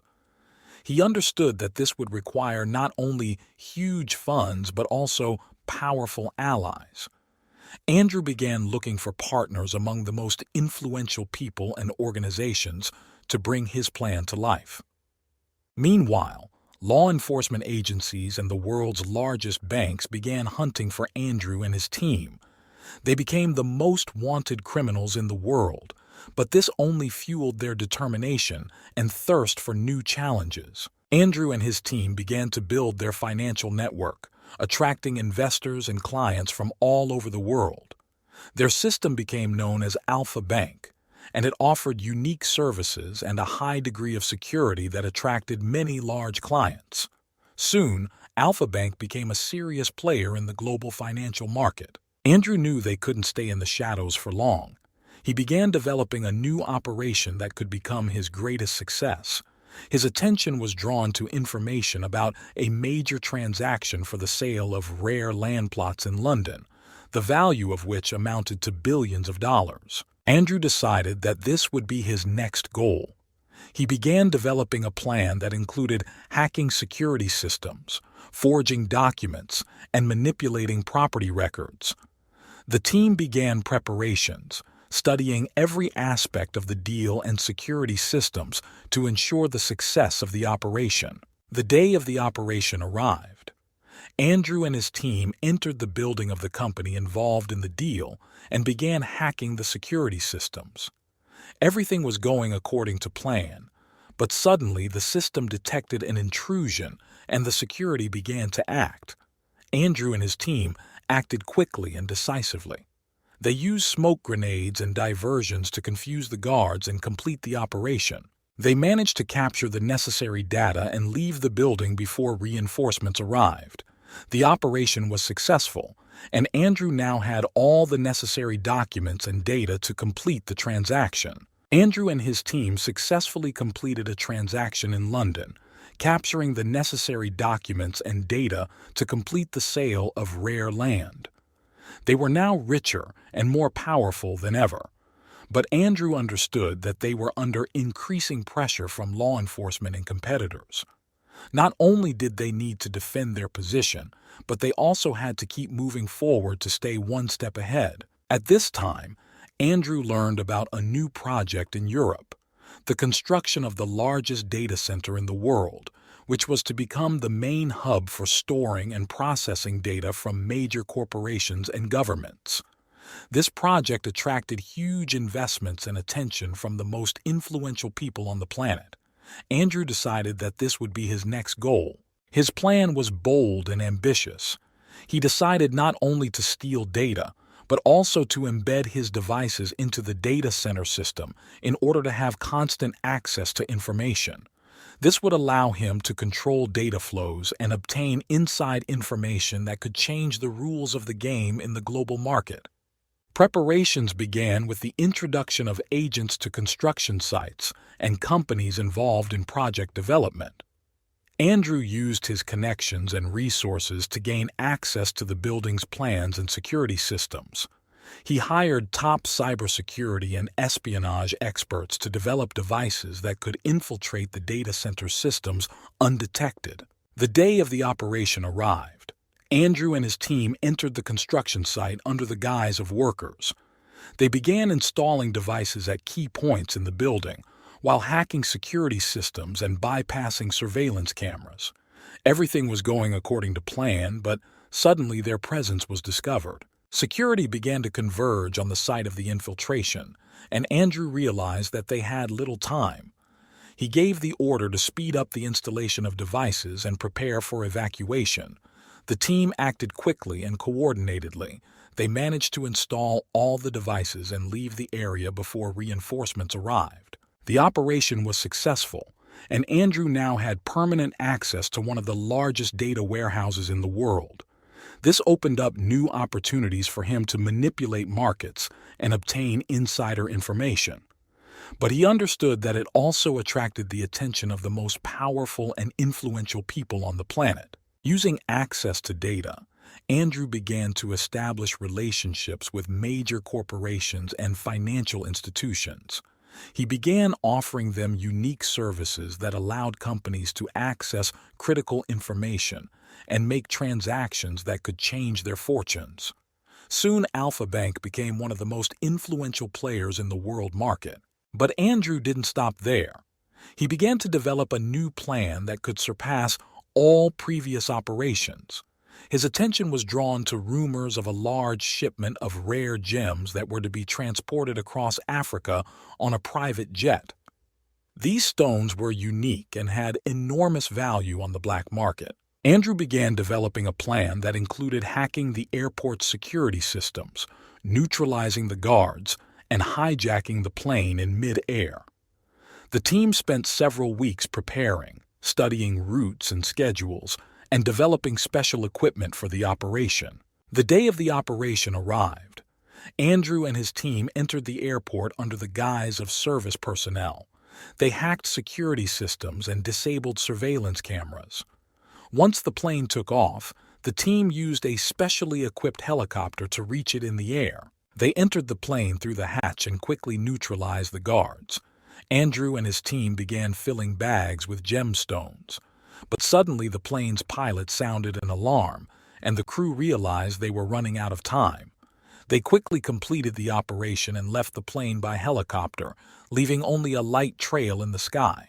The operation was successful, and the team headed to a previously prepared shelter where they could calmly divide the prey and lie low. But even there, Andrew did not stop thinking about new plans and opportunities. Now, with a huge amount of gems and access to the world's largest data, Andrew decided it was time to take it to the next level. He began to develop a plan that could change the world economy and make him the most powerful man on the planet. Andrew and his team enjoyed their success, but they did not know that they were being closely watched by one of the best detectives in the world. Detective James Raymond, known for his relentless persistence and outstanding analytical skills, took on Andrew's case. He was confident that he could stop them and return the stolen millions. James began his investigation by analyzing all the known robberies committed by Andrew and his team. He noted that all the crimes were carefully planned and were distinguished by a high level of professionalism. James realized that he was dealing with an unusual criminal who acted with cold-blooded precision. Using his connections and access to international databases, James began to track financial flows and look for traces of the laundering of stolen funds. He quickly discovered Alpha Bank and began to study its activities. James realized that Andrew was using this financial structure to launder money and manage his operations. One day, James received information about a planned robbery in Africa. He realized that this was a great opportunity to catch Andrew in the act. James traveled to Africa and began working with local authorities to prepare to capture the criminals. The day of the robbery arrived. Andrew and his team entered the airport under the guise of service personnel. They hacked security systems and disabled surveillance cameras, unaware that James and his team were already ready to take action. As the plane took off, James sprang into action. Using his experience and knowledge, James organized the interception of Andrew's helicopter. He used a local security helicopter and followed Andrew's team, waiting for the right moment to attack. As Andrew and his men boarded the plane and began filling bags with gems, James gave the signal to attack. The surgery didn't go according to plan for Andrew. Suddenly, security forces descended on them and a fierce firefight began. Andrew and his team used smoke grenades and stun devices to confuse the guards and buy time. They managed to leave the plane by helicopter, but they realized that they were being chased. James and his team were not far behind. They chased Andrew's helicopter through the sky, preparing to hijack it. Andrew knew they had to come up with an escape plan. He gave the order to change course and head for a previously prepared shelter in the jungle. When Andrew's helicopter landed in the dense jungle, the team quickly fled, leaving a trail of destruction in their wake. James and his men continued their pursuit, but it was difficult to find the criminals in the jungle. Andrew used his knowledge of survival in extreme conditions to cover his tracks and avoid capture. After several hours of searching, James realized that Andrew had managed to escape. He returned to camp and began analyzing the data he had collected. James knew this was not the end and was ready to continue the hunt. He knew that Andrew now knew of his existence and would be even more careful, but this only fueled his resolve. Meanwhile, Andrew and his team disappeared into the depths of the jungle. They understood that they were being pursued by one of the best detectives in the world, and they needed to be one step ahead. Andrew began to develop new plans and strategies to continue his operations and avoid capture. Andrew decided that they needed to lay low for a while and reconsider their actions. They headed to a hidden refuge where they could consider their next steps and prepare for new challenges. Andrew knew they would now have to be even smarter and more careful to remain elusive. James, in turn, did not give up. He continued to analyze the data and look for clues that could lead him to Andrew. He knew that sooner or later they would make a mistake, and he was ready to take any chance to catch them. Andrew and his team hunkered down in a hidden jungle hideout, devising new plans and contemplating their next steps. They knew that Detective James Raymond would not give up so easily, but they underestimated his ability to act decisively and quickly. Meanwhile, James continued his investigation, closely monitoring Andrew's team's every move. The detective used his connections and resources to organize a large-scale operation to capture the criminals. He knew that Andrew would be careful and cover his tracks carefully, but he decided to use the element of surprise. James developed a plan that involved a surprise attack on Andrew's hideout using local security forces. The day of the operation arrived. James and his team, armed to the teeth and equipped with the latest technology, began to surround the shelter. They acted quickly and harmoniously, leaving no chance for the criminals to escape. When the assault began, Andrew and his men found themselves trapped. Andrew's team tried to fight back using all available means, but the forces were unequal. As a result of an intense battle, James managed to capture half of the gang, including some key participants in the operations. Andrew understood that the situation was critical and decided to save the remaining people and himself. He used pre-prepared escape tunnels and, along with the remaining gang members, left the shelter, leaving behind destroyed fortifications and captured comrades. Andrew and a few loyal crew members fled into the jungle, knowing that they were now being pursued not only by James, but also by international security forces. James was pleased with the partial success of the operation, but realized that the main target, Andrew, was still at large. He began interrogating the captured criminals, trying to obtain information about Andrew's whereabouts and his plans. James knew time was against him and he needed to act quickly. Andrew, in turn, decided to change tactics. He realized that now they needed to be even more careful and secretive. They headed to a previously prepared shelter in one of the remote villages where they could temporarily lay low and develop a new plan. Andrew gathered the remaining team members and began to analyze what had happened. He realized that he had underestimated James and his abilities, and it cost him the loss of half his gang. Now he needed to develop a new plan that would allow him to return his captured comrades and strike back. Andrew decided to use cunning and deception to lure James into a trap. He knew that the detective would be looking for him and would not rest until he caught him. Andrew began spreading false information about his plans and location, hoping to confuse James and buy him time. Meanwhile, James did not stop searching. He carefully analyzed all the data and tried not to fall for Andrew's tricks. James understood that every step of the criminals could be a trap and was prepared for any surprises. Andrew and his team began preparing an operation to free their captured comrades. They developed a plan that included diversions and the use of new technologies to hack security systems. Andrew knew it would be difficult and risky, but he was willing to do anything to save his people. The day of the operation arrived. Andrew and his team took action. They used false documents and diversions to enter the compound where their comrades were being held. A fight with the guards soon began, and the team acted quickly and decisively. Andrew personally supervised every step of the operation, and they were soon able to free their captured comrades.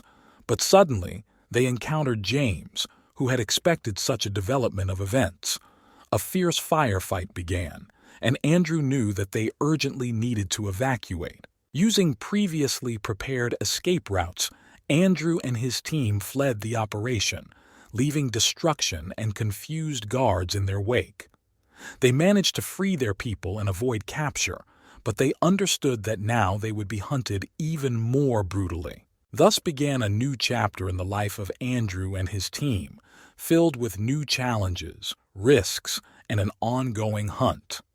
Ahead of them were new daring operations and exciting adventures that would forever go down in the history of the criminal world, and confrontation with one of the best detectives. Andrew and his team escaped after a daring operation to free their comrades, but Detective James Raymond was not about to give up. He knew he had a unique opportunity to catch one of the world's most wanted criminals, and he was determined to see it through. James began to analyze all possible traces and study Andrew's methods to find his weak point. During his investigation, James discovered that Andrew always acts with impeccable precision and carefully plans his operations. However, he also noticed that Andrew always left minimal but repeating traces that could be followed. James began looking for these traces in Andrew's financial transactions, movements, and contacts. The detective managed to find the weak link, one of the small informants who helped Andrew with logistics. James decided to use it to infiltrate Andrew's network and gather more information. He offered the informant a deal, protection and a reduced sentence in exchange for help in catching Andrew. With the help of an informant, James began tracking the movements of Andrew's team and their contacts. He learned that Andrew was planning a new major operation to rob one of the most protected banks in Europe, the Swiss National Bank. It was an incredibly ambitious plan that, if successful, would have made Andrew billions. James decided this was the perfect moment to seize. He began coordinating the operation with local law enforcement and international agencies to create an invisible network around Andrew. James devised a plan that involved creating false leads to lure Andrew into a trap. The day of the robbery arrived. Andrew and his team entered the bank building under the guise of service personnel. Security systems were hacked and safes were opened. Everything went according to plan, but Andrew did not suspect that James was already one step ahead. James and his team carefully prepared for the capture. They surrounded the bank building and blocked all possible escape routes. As Andrew and his team began to leave the bank with their loot, they were met by security forces. A fierce battle began. Andrew and his men tried to fight back using all available means, but the forces were unequal. James personally led the operation, monitoring the criminals' every move. He knew this was his only chance to catch Andrew. Andrew realized he was trapped. He tried to find a way out, but all paths were blocked. James used his knowledge of Andrew's methods to anticipate his actions and block every escape attempt. Ultimately, Andrew found himself in a bind. James and his team surrounded Andrew. Realizing he had no choice, Andrew gave up. James handcuffed him personally, feeling the satisfaction of successfully completing a years-long hunt. Andrew and his remaining men were arrested and taken to Interpol headquarters, where they faced numerous charges. James knew his job wasn't done yet. He had to gather all the evidence and ensure that Andrew and his team received the punishment they deserved. Andrew's story ended in a courtroom where he was found guilty on all charges and sentenced to life in prison. James Raymond became a hero, receiving recognition for his tireless work and outstanding analytical skills. Thus ended one of the most exciting chapters in the history of the criminal world. But for James, it was just another successful case in his career.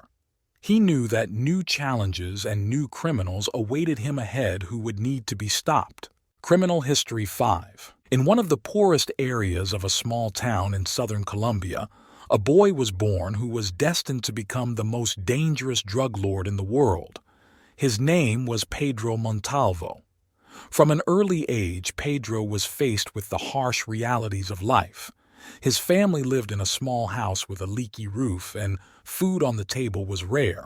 Pedro's mother, Maria, worked day and night to provide her children with everything they needed. She was a cleaner in rich houses, and every evening she returned home exhausted but with a smile on her face. His father, Juan, was a farmer, but his earnings were barely enough to make ends meet. Pedro often saw his father returning home after a long day on the field, covered in dirt and fatigue. He listened to his father's stories about the difficulties and injustices faced by poor people. These stories sank deep into Pedro's soul and awakened in him a desire to change his life and the life of his family. From childhood, Pedro was distinguished by his intelligence and observation. He attended a local school but often skipped classes, preferring to spend his time on the streets, where he quickly realized that the world did not work as his teachers told him. The streets became his real school. Pedro learned to survive in a cruel world by watching older boys commit petty thefts and sell drugs. One of his first teachers on the street was Raul, a local drug dealer who saw potential in Pedro. Raul was cruel and ruthless, but he taught Pedro a lot. The boy realized that the world of crime offered quick money and power, which he could never achieve through honest work. Pedro listened carefully to Raul's advice, quickly learning the art of deception and cunning. He started with small assignments, delivering drugs around the city, keeping an eye on competitors and passing on information. Raul saw Pedro as a future underworld star, and their connection grew stronger. Pedro soon became a key figure in Raul's operation. His courage and intelligence allowed him to build a network of informants among local residents who supplied him with information about the movements of the police and the actions of competitors. At the age of 14, Pedro already had a reputation that made even adult criminals respect him. But the world of the streets was merciless. One day, Raul was ambushed by competitors and was brutally killed. For Pedro, this was the moment of truth. The loss of his mentor and friend made him realize that there is no place for weakness and gullibility in this world. He decided that he would never rely on others again and took matters into his own hands. Pedro began by creating his own small group, which included the most reliable and loyal people. He offered them not only protection, but also a chance for a better future. Under his leadership, the group quickly expanded its activities, capturing more and more new territories. Pedro applied all the lessons he learned from Raul, adding his own ideas and strategies. He was not afraid to take risks, but always acted calmly and prudently. Pedro began making connections with larger drug cartels, using his wit and charisma to secure lucrative deals. He understood that in order to rise to the top, you need to be not only cruel, but also smart. Every day Pedro faced new challenges, but this only strengthened his character. He became more and more influential and powerful, but never forgot about his past. In his heart, there was always a hatred of injustice and a desire to escape poverty, which continued to spur him to action. Years passed, and Pedro grew from a little boy living on the streets into a fearsome and respected drug lord. His name became known throughout the world, inspiring fear and respect. But he knew that there was no end to this path, and even more difficult trials awaited him. After defeating Carlos, Pedro felt invincible. But this feeling was deceptive. He knew that there were more and more enemies, and that in his position, any step could become fatal. Pedro decided that he needed to go into the shadows and begin to act even more carefully. Pedro began using new methods and technologies to cover his tracks. He hired the best cybersecurity experts to protect his communications and financial transactions. All his actions began to be carefully planned and coordinated through a complex network of intermediaries and trusted persons. Pedro understood that any mistake could cost him everything he had achieved. Meanwhile, Pedro continued to develop his legal businesses. He became an influential figure in business circles, and his name was increasingly mentioned in the news in the context of philanthropy and social responsibility. He opened several schools and medical clinics in poor areas, trying to improve the lives of the people among whom he grew up. But even his good deeds had a hidden meaning. Pedro bought the loyalty of local residents, who became his eyes and ears on the streets. One day, Pedro received information that several agents of an international anti-drug organization had begun an investigation into his activities. They worked undercover, trying to gather evidence that could lead to his arrest. Pedro decided to be proactive. He ordered his men to find out everything they could about the agents and their methods of work. With the help of bribed informants and hacked databases, Pedro learned about plans for an operation against him. He realized that the only way to maintain his freedom and influence was to eliminate the threat. Pedro developed a cunning plan that would allow him to lead the agents onto the wrong trail.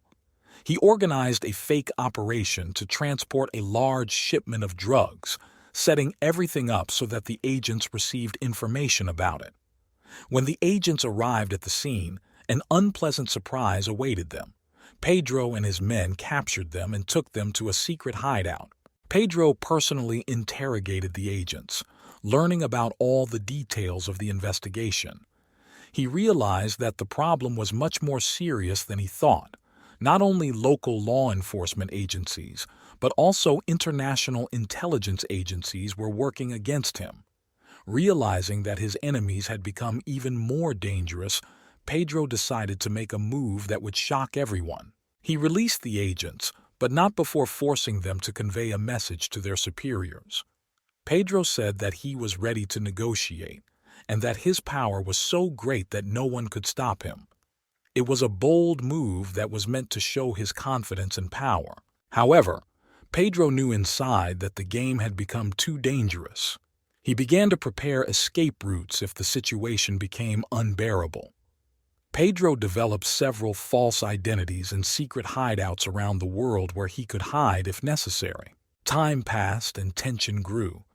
Pedro knew that each new day could be his last free, but he was determined to go to the end.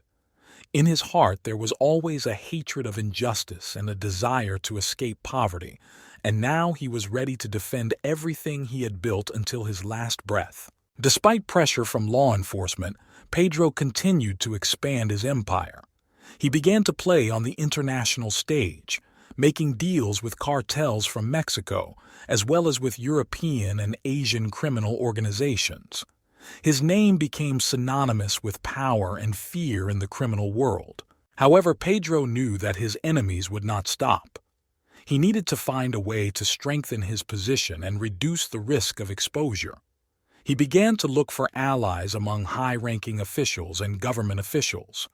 Through bribes, threats, and blackmail, Pedro managed to recruit several influential people who could protect his interests. One of these people was General Armando Velázquez, head of the Colombian National Police.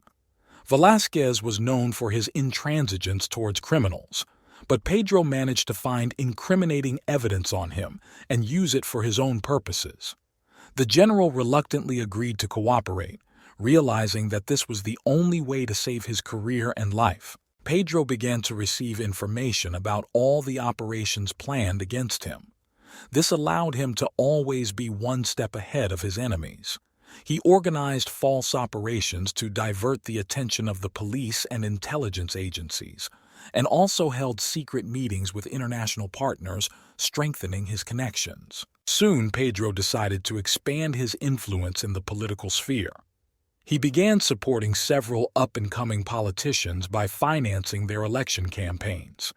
In exchange for this, they promised to protect and lobby Pedro's interests in government circles. One of these politicians, Rafael Garcia, became the mayor of a large city. With his help, Pedro gained access to information about the actions of local law enforcement agencies and control over some city enterprises. But despite all the precautions, Pedro could not get rid of the feeling that the circle around him was shrinking. He knew that his enemies would stop at nothing to overthrow him. This feeling was confirmed when one of his trusted men, Carlos, was found dead. This was a clear attempt to intimidate Pedro and show that no one around him was safe. Pedro decided that the time had come for drastic measures. He began to plan an operation that could not only protect him from his enemies, but also secure his position for many years. He was going to organize a large-scale supply of drugs to the United States, using a new network of routes and methods not yet known to law enforcement agencies. This operation was to be the largest and most daring of his entire career. To prepare the operation, Pedro attracted the best specialists, including former military personnel, engineers, and hackers. He spared no expense and resources, realizing that his life and everything that he had built was at stake. Every detail of the plan was thought out to the smallest detail, from transportation to local distribution of goods. But even the best laid plans can go wrong. On the day of the operation, Pedro received a message that one of his key agents had been arrested. This meant that the entire operation could be in jeopardy. Pedro quickly gathered his closest associates to discuss how to proceed. Time was running out, and Pedro decided to continue the operation despite the risk. He understood that retreat now would mean defeat. He ordered his men to follow the plan and make every effort to complete it successfully. The operation continued despite the arrest of a key agent. Pedro knew that now everything depended on coordination and speed of action. He contacted Miguel, his chief logistics officer, to ensure delivery routes were changed and all safety precautions were followed. At this time, in the United States, a special anti-drug group, headed by Agent Rebecca Smith, received information about the impending operation.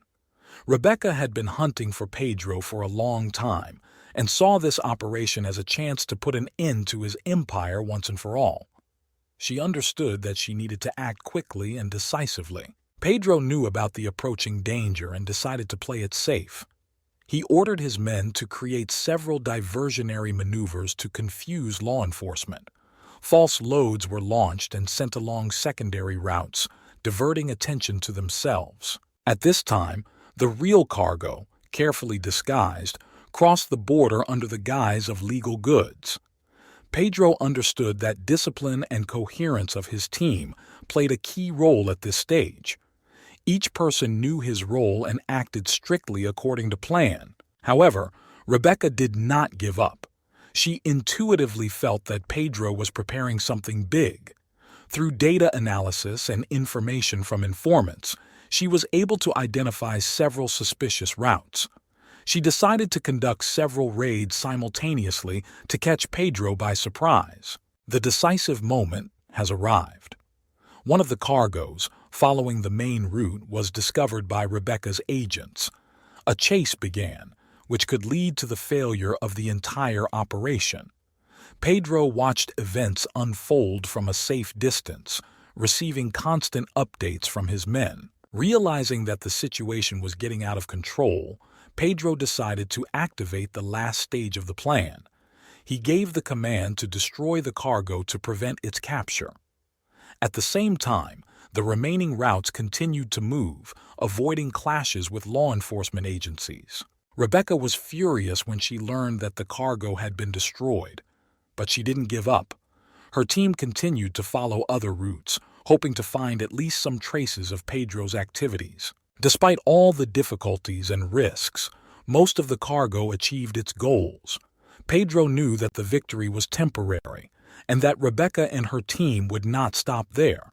But he also understood that every successful move brought him closer to the unattainable ideal of complete immunity and control. Pedro decided that he needed to strengthen his defense.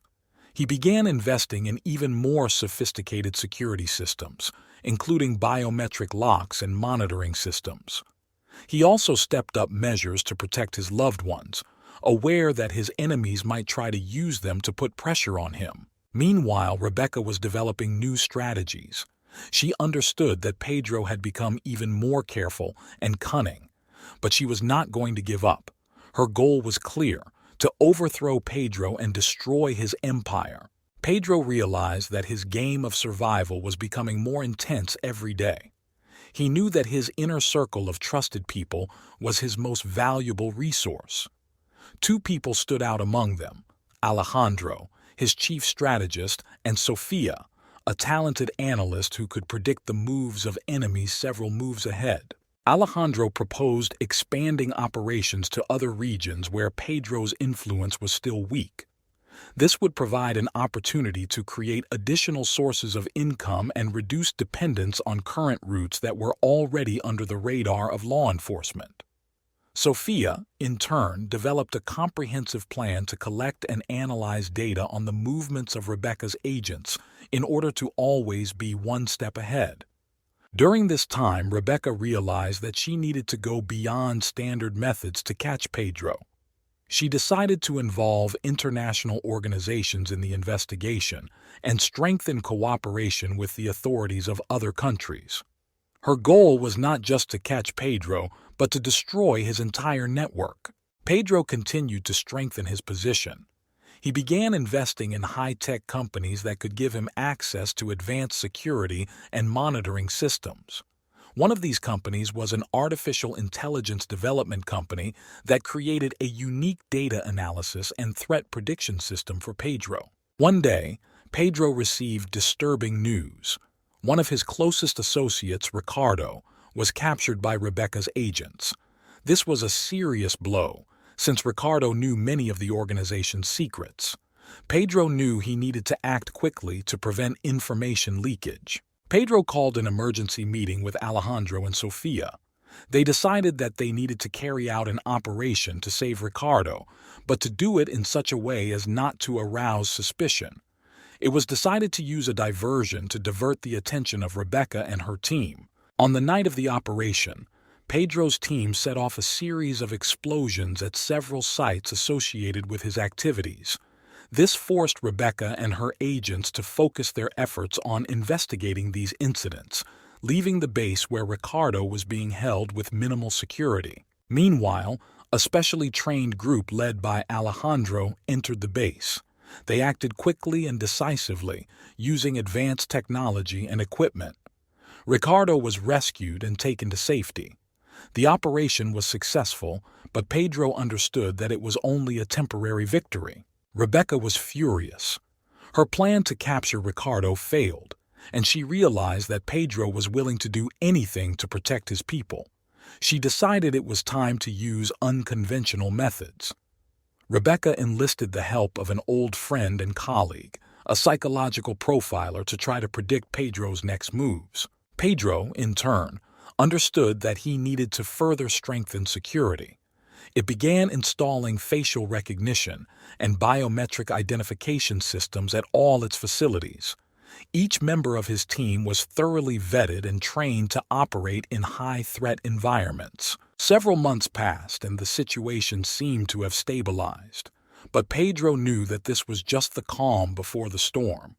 He continued to develop new strategies and plans, preparing for the inevitable clash with Rebecca and her team. As months turned into years, Pedro continued to strengthen his empire despite Rebecca's relentless attempts to destroy him. Each new obstacle only strengthened his character and made his operations more sophisticated. With the help of Alejandro and Sofia, Pedro created increasingly complex schemes to evade justice and expand his network. Pedro decided that he needed to infiltrate the political elite, not only of Colombia, but also of neighboring countries. He started with Mexico, where he found several promising politicians willing to cooperate in exchange for financial support. He created a powerful coalition that allowed him to control important transport routes and expand his operations into new territories. One of his key allies was the governor of the Mexican state of Sinaloa, Miguel Aguirre. Miguel was an ambitious, well-connected politician with a willingness to take risks. He provided Pedro with access to ports and logistics centers, making it much easier to transport drugs to the United States and other countries. In exchange, Pedro supported Miguel's election campaign, ensuring his victory in the elections. With the help of his new allies, Pedro developed an even more complex smuggling network. He began using underground tunnels running under the U.S.-Mexico border, as well as underwater transport systems that allowed drugs to be delivered almost undetected. His operations became so sophisticated that even Rebecca's most experienced agents were unable to uncover them. Rebecca, in turn, did not give up. She understood that Pedro had become much more powerful than before, and his influence had spread to several countries. She began to cooperate with international law enforcement agencies, including Interpol and Europol, to join forces in the fight against him. She also stepped up measures to protect her informants and agents, knowing that Pedro would stop at nothing to protect his empire. One day, Pedro received information that Rebecca was planning a major operation against him. She assembled an international coalition to simultaneously strike several of his targets in different countries. Pedro knew that this could be the decisive moment in their confrontation. He called an emergency meeting with his closest associates. Alejandro suggested setting a trap for Rebecca by giving her false information about a large drug shipment that was about to cross the border. Sofia devised a plan to misinform Rebecca's agents in order to divert their attention from the real operations. The plan was simple and risky. Pedro orchestrated a series of fake operations that were intended to divert the attention of law enforcement and make them believe that they were close to capturing Pedro. While Rebecca's agents were pursuing false targets, the real drug trafficking operation took a completely different route. Rebecca and her team were ready. They received information about a large shipment of drugs that was supposed to cross the border on the night of the operation. All efforts were devoted to intercepting this shipment.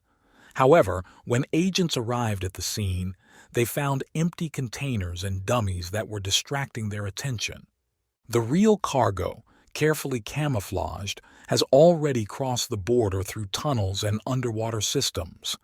The operation was successful, and Pedro was once again one step ahead of his enemies. But he understood that this was only a temporary victory. Pedro knew he needed to continue to strengthen his position and look for new ways to defend. It began investing in advanced technologies, including artificial intelligence and biometric security systems, to protect its operations from intrusion. He also stepped up measures to protect his loved ones, aware that his enemies might try to use them to put pressure on him. Several years passed and Pedro continued to rule his empire, becoming more powerful and influential. But there was always anxiety in his heart. He knew that sooner or later his enemies would find a way to break through his defenses. And when this happens, he will have to face the greatest test of his life. After a temporary respite, Pedro decided to redouble his efforts to strengthen his criminal empire. He realized that he needed to not only defend himself, but also attack. His enemies must understand that it is better not to mess with him. The first thing Pedro did was strengthen his security. He hired the best mercenaries from the former military and intelligence agencies, providing them with the most modern weapons and equipment. He also created several hidden bases throughout the country where his men could take refuge and regroup if attacked. Next, he decided to strengthen his network of informants. Pedro knew that information was the key to power. He began paying generous bribes to police officers, officials, and ordinary citizens to inform him of all the movements and plans of his enemies. Thus, he was always one step ahead of his competitors and law enforcement agencies. Pedro also decided to strike at his enemies. He knew that Rebecca and her team would not rest until they caught him. So he began to develop a plan to neutralize them. With the help of his informants, he learned about several key agents who were working with Rebecca. He decided that they needed to be eliminated. The first target is Agent Thomas, who led operations against Pedro in South America. Pedro sent his best men into an ambush, and Thomas was killed under mysterious circumstances. This sent a strong signal to the other agents. Pedro was ready to defend himself by any means necessary. The next target was Agent Anna, who was involved in financial investigations against Pedro. She was kidnapped right from her home, and a few days later her body was found in the river. This caused a wave of fear among the agents, and many of them began to leave Rebecca's team, fearing for their lives. Rebecca was furious. She understood that Pedro would stop at nothing to protect his empire, but she also knew that these actions made him even more vulnerable. She decided it was time for a decisive blow. Rebecca began working to create an international coalition to capture Pedro. She contacted authorities in the U.S., Europe, and Asia to organize joint raids on his facilities around the world. This operation had to be coordinated down to the smallest detail so as not to give Pedro any chance of escape. Pedro learned about the impending operation through his own channels. He understood that this would be the most difficult battle of his life. He gathered his best people and began to prepare for defense. He ordered to strengthen the security of all his facilities and prepare alternate routes for retreat. The day of the operation arrived. Raids on Pedro's properties began around the world, but he was ready. His people fought back fiercely, using all available resources and technology. In some places they managed to repel the attack, but in others they suffered serious losses. Pedro personally supervised the defense of his facilities. He knew that his life and everything he had built depended on the outcome of this battle. He fought to the last, but understood that the forces were unequal. He had to make the difficult decision to retreat. Pedro and his closest associates hid in one of his secret hideouts. He knew that this was a temporary solution and that his enemies would not stop until they caught him. But he was determined to continue the fight. In his heart, there was always a hatred of injustice and a desire to escape poverty. And now he was ready to defend everything he had built until his last breath. Pedro realized that his empire was under threat as never before. International raids and the murders of his comrades shook his position, but he was not going to give up.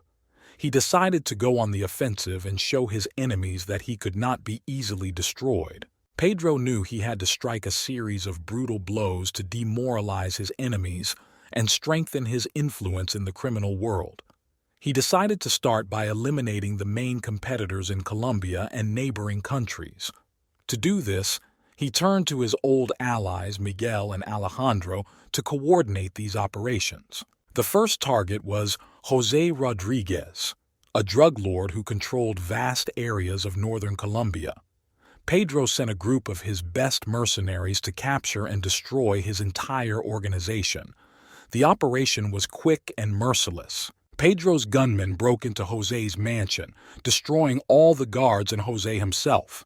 This sent a signal to other competitors: no one can feel safe. The next target was a cartel from Venezuela, which began to threaten Pedro's border operations. Pedro developed a plan that included bribing corrupt military personnel and launching an organized attack on the cartel's main bases. At the same time, he used his connections in the Venezuelan army to provide cover for his operations. The plan was carried out with cold-blooded precision. The cartel's bases were destroyed and their leaders were either killed or captured. These actions strengthened Pedro's reputation as a ruthless and all-powerful leader. His influence spread, and even his enemies began to think twice before challenging him. Meanwhile, Pedro decided to expand his operations in the United States. He began working with local gangs, providing them with drugs in exchange for support and protection. These gangs helped distribute the goods and eliminate competitors who tried to enter Pedro's market. One of these gangs was especially important to Pedro. This was the Northern Wolves Group, which controlled a significant part of drug trafficking on the west coast of the United States. Pedro offered them a deal that included regular supplies of drugs, as well as financial and military support. In exchange, the Northern Wolves pledged to protect Pedro's interests and ensure the safety of his operations. With the help of the Northern Wolves, Pedro was able to quickly expand his network throughout the United States. He used bribery and blackmail to subjugate corrupt officials and police officers. His influence grew and he began to feel more confident. But even in this success, Pedro understood that his main threat remained Rebecca. He knew she wouldn't stop until she got her way. Therefore, he decided to strike at her too.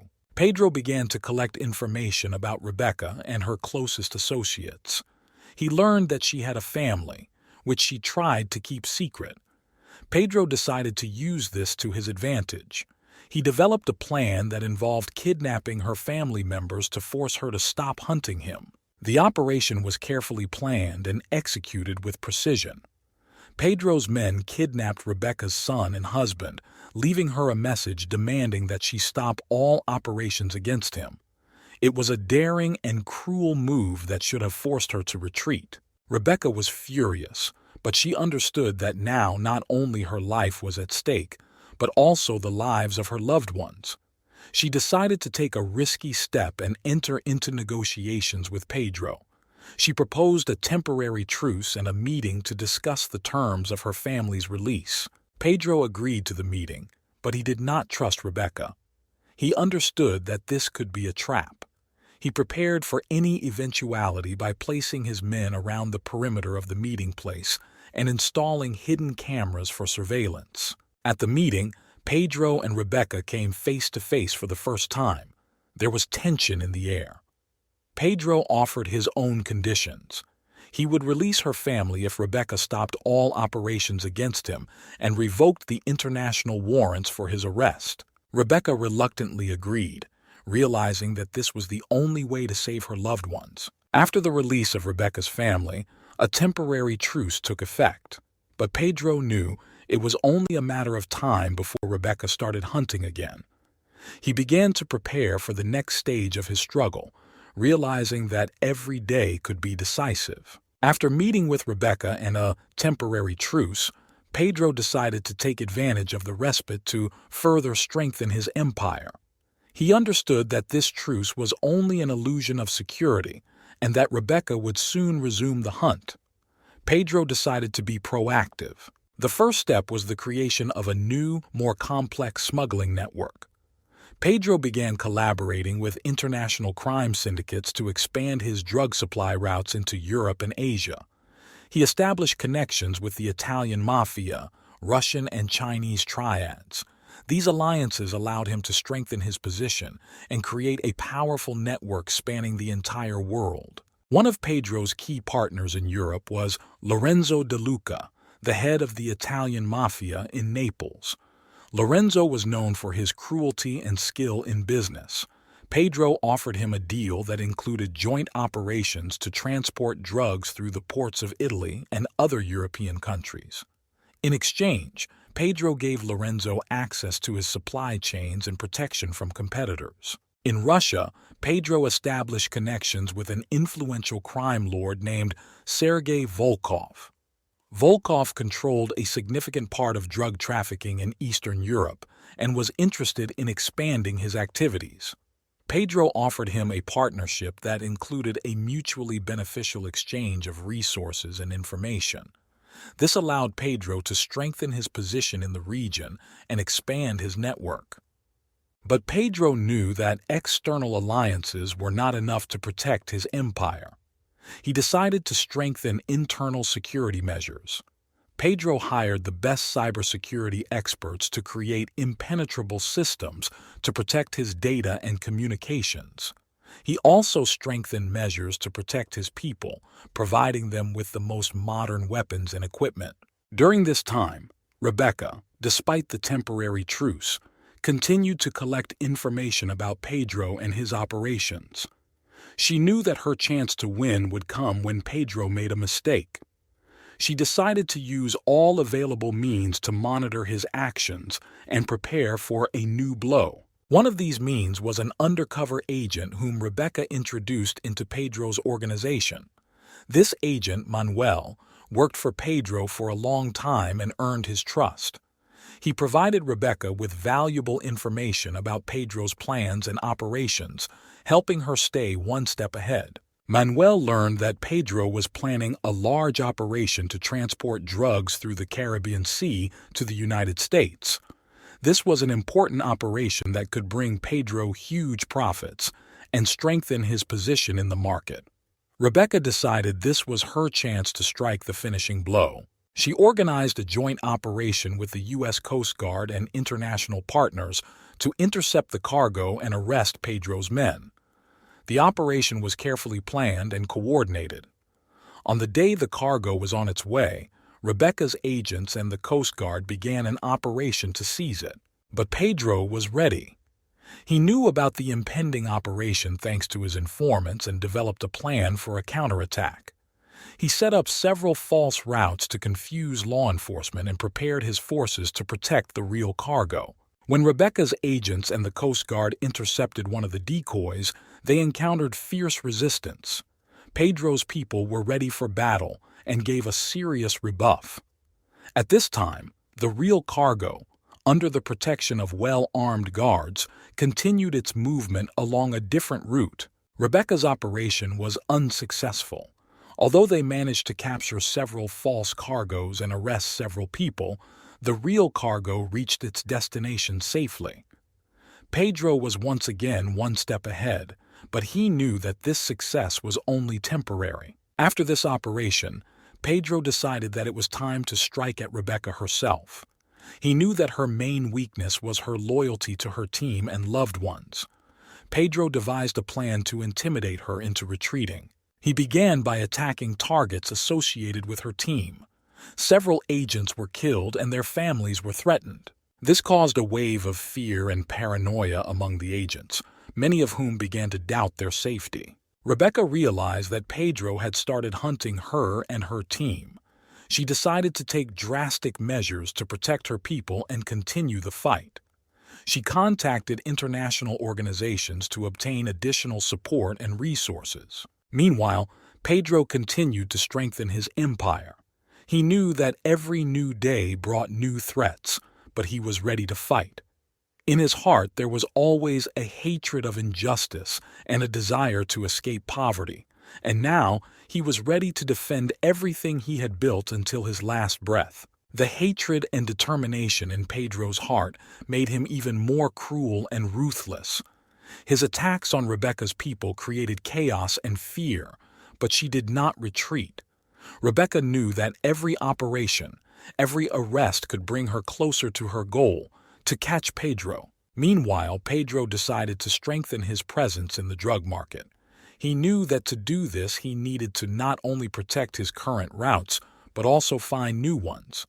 He turned his attention to Africa, where the drug trade was gaining momentum. With the help of his allies in Europe and Asia, Pedro began to establish new connections and create new supply channels. One of Pedro's key partners in Africa was Samir Njuma, an influential crime boss in West Africa. Samir controlled a significant portion of the drug trafficking passing through the region and was interested in expanding his activities. Pedro offered him mutually beneficial cooperation, which included the supply of drugs, weapons, and financial support. With Samir's help, Pedro began sending drugs through Africa to Europe and Asia, using sea and air routes. These operations allowed him to increase profits and strengthen his influence on the international stage. But Pedro understood that every new deal and every new partner adds new risks and threats. During this time, Rebecca continued to gather information about Pedro and his operations. Her agent Manuel was able to infiltrate Pedro's African network and began to supply valuable data on new routes and partners. Rebecca decided it was time to strike again. She organized an international operation to intercept one of Pedro's large cargoes, which was heading from Africa to Europe. The operation was carefully planned and involved coordination between law enforcement agencies in several countries. The day the cargo was set to travel, Rebecca's agents and their international partners began an operation to seize it. But Pedro was ready. He knew about Rebecca's plans thanks to his informants and developed a plan for a counterattack. He set up several false routes to confuse law enforcement and prepared his forces to protect the real cargo. When Rebecca's agents and their associates intercepted one of the decoys, they encountered fierce resistance. Pedro's people were ready for battle and gave a serious rebuff. At this time, the real cargo, under the protection of well-armed guards, continued its movement along a different route. Rebecca's operation was unsuccessful. Although they managed to capture several false cargoes and arrest several people, the real cargo reached its destination safely. Pedro was once again one step ahead, but he knew that this success was only temporary. After this operation, Pedro decided that it was time to strike again at Rebecca. He knew that her main weakness was her loyalty to her team and loved ones. Pedro devised a plan to intimidate her into retreating. He began by attacking targets associated with her team. Several agents were killed and their families were threatened. This caused a wave of fear and paranoia among the agents, many of whom began to doubt their safety. Rebecca realized that Pedro had started hunting her and her team. She decided to take drastic measures to protect her people and continue the fight. She contacted international organizations to obtain additional support and resources. Meanwhile, Pedro continued to strengthen his empire. He knew that every new day brought new threats, but he was ready to fight. In his heart there was always a hatred of injustice and a desire to escape poverty, and now he was ready to defend everything he had built until his last breath. To strengthen his position, Pedro began to attract new technologies. He hired the best cybersecurity and artificial intelligence experts to create systems that would help him predict the actions of his enemies and protect his operations. This allowed him to further increase his efficiency and reduce risks. Soon, Pedro decided to strike again at Rebecca. He organized a series of explosions at facilities associated with its operations. These actions were meant to demoralize her team and show that he was ready to do anything to protect his empire. The explosions caused chaos and fear, but Rebecca did not back down. She knew that her only chance to defeat Pedro was to continue fighting, despite all the threats. Pedro and Rebecca continued their cruel game of cat and mouse. Each new day brought new attacks, new victims, and new strategies. Both understood that their confrontation could only end when one of them was destroyed. Pedro knew that Rebecca was his main threat. He knew that as long as she lived and continued her hunt, his empire would not be safe. Therefore, he decided to hire the best assassins to eliminate her. These men were professionals, ruthless and efficient, willing to complete any task for the right price. Pedro contacted Dmitry Volkov, the leader of a renowned international group of mercenaries who specialized in eliminating high-profile targets. Dmitry was known for his coolness and professionalism, and his team consisted of former special forces and operatives. Pedro offered Dmitry a generous sum for the murder of Rebecca and her closest associates. Dmitry and his team began to carefully plan the operation. They studied all aspects of Rebecca's life, her habits, travel routes, and security.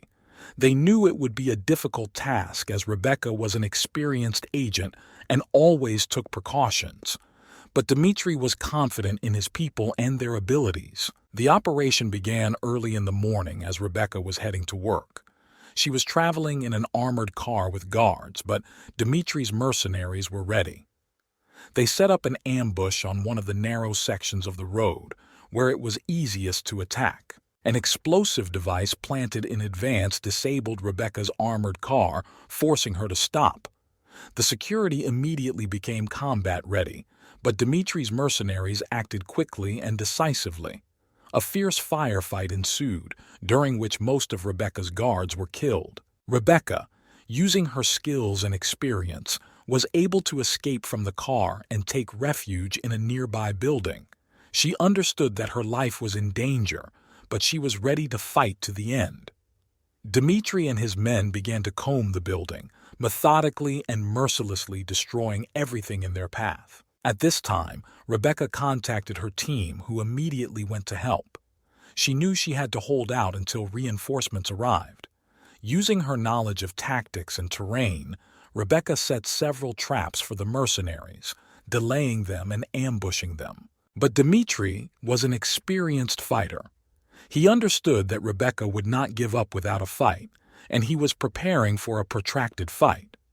During the shootout, Rebecca managed to wound several mercenaries, but she herself was wounded in the shoulder. Despite the pain, she continued to fight, knowing that her life depended on her every move. Finally, Rebecca's reinforcements arrived. Her team burst into the building, starting a shootout with Dmitry's mercenaries. Chaos ensued, and in the confusion, Rebecca was able to escape. She knew that she urgently needed to leave the battlefield and go to a safe shelter. Realizing that the operation had failed, Dmitry gave the order to his men to retreat. They quickly left the building, leaving destruction and chaos in their wake. Rebecca was injured but alive. She knew that this incident was a direct blow to Pedro and that he would not stop until he got his way. Returning to her hideout, Rebecca realized she needed to take drastic measures. She decided it was time to go on the offensive and strike back.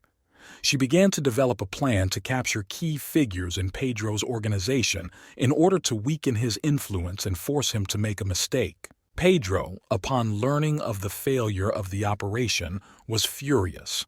He understood that Rebecca would become even more cautious and decisive. He knew that eliminating her had become an even more difficult task, but he was not going to back down. Pedro decided that he needed to find a new approach and strike a blow that Rebecca would not be able to anticipate. Pedro couldn't afford to show weakness. He understood that now he needed to act even more decisively and ruthlessly. The failure of the operation against Rebecca showed him that it was necessary to change tactics and use more cunning methods. Pedro decided that the next attempt to eliminate Rebecca should not only be sudden, but also carefully planned. He turned to his longtime ally, a hacker named Lorenzo, who had exceptional skills in cybercrime. Lorenzo could hack any security system and penetrate the most secure databases. Pedro's plan was to use Lorenzo to gain information about all of Rebecca's movements and communications. The hacker had to hack into her email, phones, and surveillance systems. This would allow Pedro to gain a full understanding of her plans and prepare a new operation to eliminate her. Lorenzo quickly completed the task. He managed to hack all of Rebecca's devices and gain access to her secret files. Pedro now knew her every move, every message, and every place where she appeared. This gave him a huge advantage. Using the data obtained, Pedro developed a new plan. He decided to use disinformation to lure Rebecca into a trap. He fed her false information about a supposedly large drug deal that was about to take place at one of his properties. This place was carefully prepared for an ambush. Rebecca, considering the information reliable, decided to use this chance to capture Pedro. She gathered her team and began preparing for the operation. They devised a plan of attack, thinking they could take Pedro by surprise and finally capture him. The day of the operation arrived. Rebecca and her team arrived on the scene, ready to fight. But when they entered the building, they were greeted not by drugs and dealers, but by empty rooms and silence. Suddenly, the doors slammed shut and the building was filled with Pedro's men, armed to the teeth. A fierce firefight began. Rebecca and her team were trapped, unable to escape. Pedro's people acted coordinatedly and mercilessly, trying to destroy everyone without exception. Rebecca realized that they had fallen into a carefully planned trap. However, she was not going to give up. Using her skills and experience, she began to organize a defense. Her team, although it suffered losses, began to counterattack, using any available cover. In the midst of the battle, Rebecca was able to reach the communications device and call for reinforcements. Pedro watched what was happening through surveillance cameras. He saw Rebecca and her team fighting for their lives and realized that eliminating her had become even more difficult than he had imagined. But he had no intention of backing down. He ordered his men to continue the attack no matter what. Rebecca's reinforcements arrived a few minutes later. They burst into the building, starting a fierce firefight with Pedro's men. In the chaos and confusion, Rebecca was able to organize a counterattack and break through the enemy's defenses. Her team acted smoothly and efficiently, pushing Pedro's men out of the building. Realizing that the situation was getting out of control, Pedro ordered his men to retreat. He knew that another failure could cost him dearly. He decided he needed to step back and reconsider his methods. Rebecca and her team were victorious in this battle, but they suffered significant losses. She knew that Pedro would not stop and would continue to try to eliminate her. She decided it was time to go on the offensive and strike back, which could be decisive. Pedro, in turn, realized that his enemies were becoming more and more dangerous.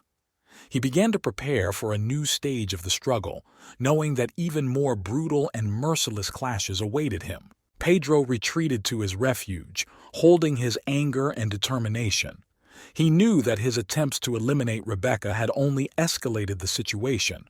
Now he needed to strike a blow that would once and for all break her resistance and establish his power in the underworld. At this moment, Pedro decided to attract even more brutal and experienced mercenaries, those who were ready to do anything for a large sum of money.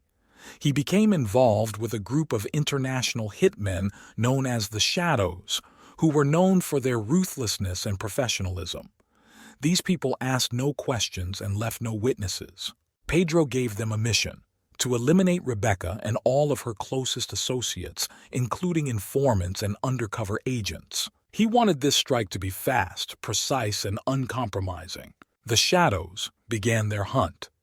They acted secretly, carefully planning their every action. Their first target was one of Rebecca's closest associates, Agent Mark, who was involved in financial investigations against Pedro. Mark was tracked down and killed in his own home, leaving only traces that led to Pedro. The next target was Agent Sarah, who was responsible for coordinating operations against Pedro. Shadows entered her apartment and ambushed her. They waited for her to return home and struck when she least expected it.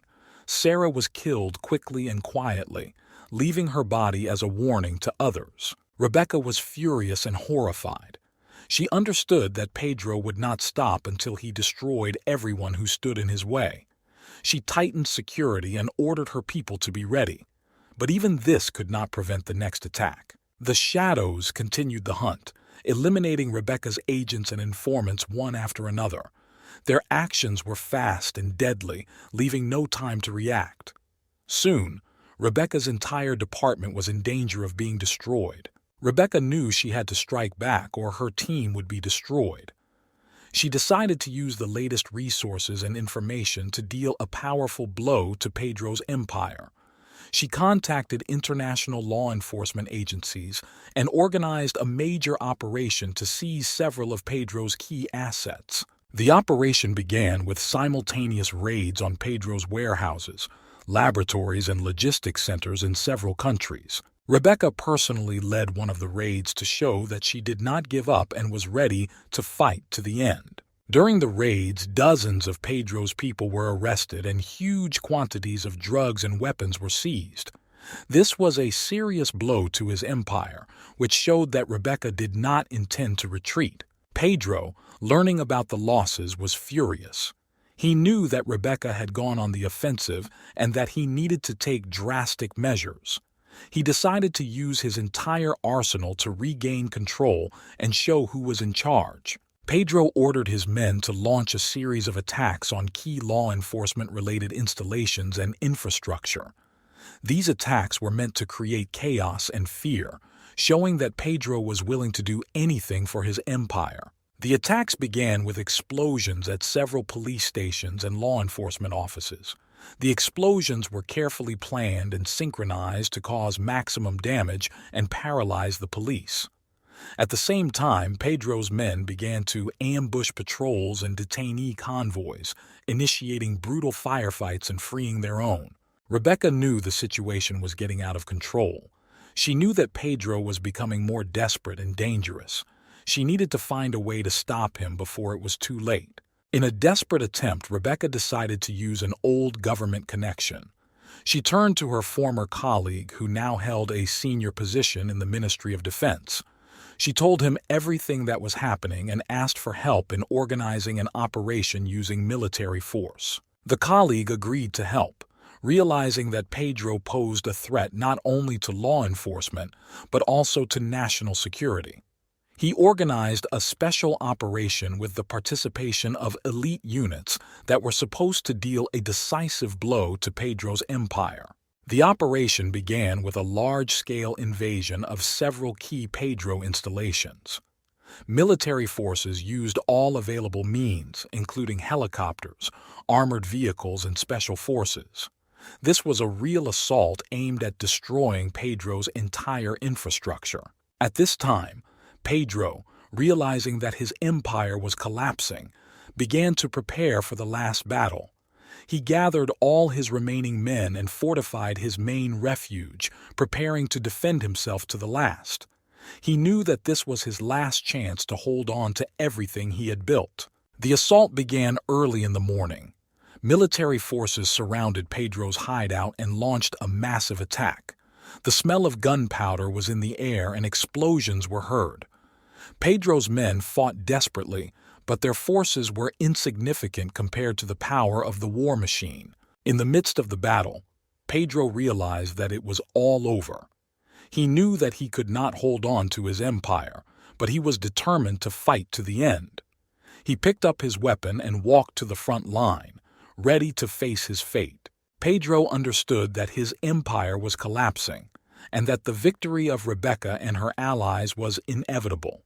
In a shelter surrounded on all sides, he made his final decision. He knew that he could not escape capture, and that his enemies would do anything to break his spirit and show the world his fall. Pedro climbed to the roof of his fortified complex, which overlooked the unfolding battle. He watched as his men fought desperately to hold their ground, but knew it was only a matter of time. The smell of gunpowder and burning equipment was in the air, and explosions and screams were heard in the distance. Pedro knew that his death should be symbolic, that it should leave a mark on the hearts of those who supported him and those who hated him. He pulled out a photo of his family from his pocket, his mother and father, who had always been a source of strength and motivation for him. He looked at their faces and remembered how it all began, with a dream to escape poverty and injustice. He took out his pistol, which he always had with him. This was the weapon with which he fought through many battles and survived many dangerous situations. Pedro knew that it was with this pistol that he would meet his death. Raising the weapon to his temple, Pedro took a deep breath and closed his eyes for a moment. At that moment, his whole life flashed before his eyes, his childhood on the streets, his first steps in the criminal world, his rise to the top of the drug business, and numerous battles for his survival. He understood that every step he took, every decision led him to this moment. Taking one last look at the chaos around him, Pedro clutched the gun tightly and said in a quiet voice, "I was what I was supposed to be." Then he pulled the trigger. The sound of the shot drowned out all other sounds of the battle. Pedro fell onto the roof of his shelter, leaving behind only a bloody stain and a pistol that rolled to the side. At that moment, everything around froze. His men, seeing that their leader had fallen, began to surrender or retreat. Rebecca and her allies heard the shot and knew the battle was over. Rebecca went up to the roof to make sure Pedro was dead. She saw his body lying in a pool of blood and felt mixed feelings. It was a victory, but a bitter victory. Pedro was her greatest enemy, but he was also her greatest challenge, an adversary who forced her through many trials. Soon news of Pedro's death spread throughout the world. His death became a symbol of the fall of a great empire, but also a warning to all who sought to follow his path. His name remains in history as one of the most dangerous and influential drug lords, but also as a man who could not escape his end. After Pedro's death, his empire quickly fell apart. Without their leader, his people lost morale and organization. Rebecca and her allies began a massive operation to seize Pedro's remaining assets, arresting his closest associates and dismantling his criminal networks. The remnants of Pedro's cartel tried to resist, but without his strategic mind and leadership, they could not hold out. Many of them were arrested, and those who escaped arrest fled or died in internecine wars for the remaining inheritance. Rebecca was finally able to catch her breath. She knew her work wasn't over yet, but Pedro's death was a huge victory. This moment became a turning point in her career and life. She suffered great losses, but her determination and perseverance led to success. Rebecca continued to work, leading international operations against the remaining drug cartels and criminal organizations. She became known in law enforcement circles as an implacable fighter against organized crime. Her methods and strategies became a model for many other agents and operatives around the world. Meanwhile, changes began in Colombia and other countries where Pedro had influence. The authorities have launched active reforms aimed at combating corruption and drug trafficking. However, Pedro's legacy continued to influence these regions. Many remembered him as a fierce, yet charismatic leader who managed to achieve incredible heights despite his background and circumstances. People in the poor areas where Pedro began his life recalled his charitable projects and the support he provided. To some, he was a hero. To others, he was the embodiment of evil. But one thing was clear. His story left an indelible mark on everyone who knew him or heard about him. Several years passed, and Rebecca, despite her successes, still felt the weight of the losses she had experienced. She often thought about Pedro, about how their paths had crossed and how this confrontation had changed them both. She knew that her work would never be finished, but every day she dedicated to fighting crime was a tribute to those who fell in this fight. The story of Pedro Montalvo remained in textbooks and chronicles as an example of how far a person driven by hatred and lust for power can go.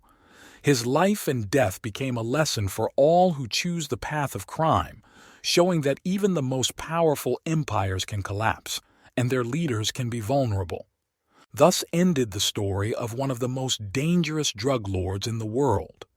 But the fight against crime continued, and new heroes stood up to defend the law, inspired by Rebecca's example and her determination to see the matter through to the end. Criminal History 6. On the outskirts of a small provincial town, where life moved slowly and predictably, a boy named Charles grew up.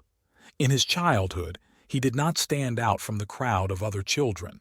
Perhaps he was a little more secretive and observant. He was only 7 years old when he first encountered the cruelty of the world.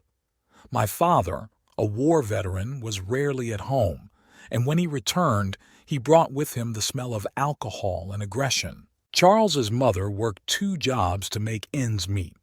Their house stood on the edge of the forest, where little Charles spent a lot of time alone. He learned to observe animals, to notice the slightest changes in their behavior. This skill, which developed from an innocent childhood hobby, in the future became one of his main trump cards. One day, while returning from school, Charles witnessed a scene that changed him forever. A group of local teenagers, several years older than him, brutally beat a homeless man. Instead of running away or calling for help, Charles stood and watched carefully. Neither the screams nor the blood scared him. He felt something new and strange, a mixture of adrenaline and cold curiosity. This incident was the beginning of a path that turned a quiet boy into one of the most dangerous criminals in America. He realized that force and cruelty could be tools to achieve goals, and began to look for ways to use them in his life. School became an arena of experimentation for him. Charles often got into fights, not because of provocations, but to test his strength and understand how to manage the fear of others. His first serious job was robbing a local store, which he committed at the age of 12. Everything was planned down to the smallest detail. He knew when the owner was leaving, how to get inside, and where to find the money. This success boosted his confidence and launched his criminal career. Over the years, his methods became more and more sophisticated. Charles learned to forge documents, pick locks, and bypass alarms. His name became known in criminal circles, but the police could not trace him for a long time. Charles always acted calmly and prudently, leaving no traces behind him. Thus began the story of Charles, a man who learned the main lesson from childhood. The world is ruled by those who are not afraid to take everything into their own hands, regardless of the means. Teenage years were spent in constant tension and the struggle for survival. He quickly realized that weakness was a luxury he could not afford. His criminal talents developed, and he soon began to attract the attention of local gangs. One of these gangs was led by a certain Victor, an experienced and ruthless criminal who saw potential in Charles. Victor took Charles under his wing, teaching him the ins and outs of the criminal world. Together, they committed robberies, blackmailed small entrepreneurs, and took part in street fights. Victor taught Charles that the main thing in their business is the ability to predict the enemy's actions and be one step ahead. Charles quickly gained experience, and by his 18th birthday, he was already a respected member of the gang. His name evoked fear among the local population and respect among criminals. He was known for his coolness and ability to get out of the most difficult situations. One day, Victor assigned Charles an important task: to eliminate a rival gang leader. This was the first contract killing of his career, and Charles knew that this assignment would test his strength. At night, under cover of darkness, he sneaked into the victim's house. Every step he took was calibrated. Every movement was carefully thought out. Charles acted quickly and silently, like a shadow. The murder went flawlessly, and Victor was impressed. From that moment on, Charles became his right hand. But the young criminal had his own ambitions. He didn't want to spend his whole life just executing other people's orders. The idea of creating his own gang was already ripening in his head. Victor, feeling threatened by his protégé, attempted to eliminate Charles. But he was one step ahead. Using his intelligence and cunning, Charles set a trap for Victor. In a brutal shootout, Victor was killed and Charles took his place. Now he was a leader, and his influence extended far beyond the borders of his hometown. He expanded his operations, formed alliances with other criminal groups, and became increasingly powerful. But with each new success, his caution also grew. Charles knew that in this world the only person he could trust was himself. His reputation grew, and soon people started talking about him not only in criminal circles, but also in law enforcement agencies. The police began a hunt for Charles, trying to gather evidence of his crimes. But he was elusive. In every operation, every robbery, every murder, he acted with cold prudence, leaving no traces. Charles became a legend, and his name struck terror into all who heard of his deeds. But he always remembered his childhood, the first steps on the path to the criminal peak. And every time, looking in the mirror, he saw not just a dangerous criminal, but a boy who once realized that the world is ruled by those who are not afraid to take everything into their own hands. As his influence and power grew, Charles began to introduce new business methods. He realized that the old methods of criminal activity were outdated and began to use modern technology and communications to achieve his goals. Charles created illegal trading networks, organized cyber attacks on banks and companies, providing himself with unprecedented income. One of the first steps in this direction was the creation of a cover in the form of a legal business. Charles opened several companies that at first glance seemed law-abiding. He hired the best lawyers and accountants to cover up his crimes. These companies served him to launder money and create a network of informants working in different areas of society. Charles skillfully used his men to gather information about his competitors and potential threats. He bribed police officers and officials to turn a blind eye to his activities.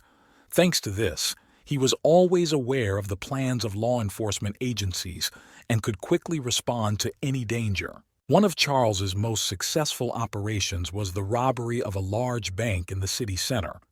He planned it for months, carefully planning every step.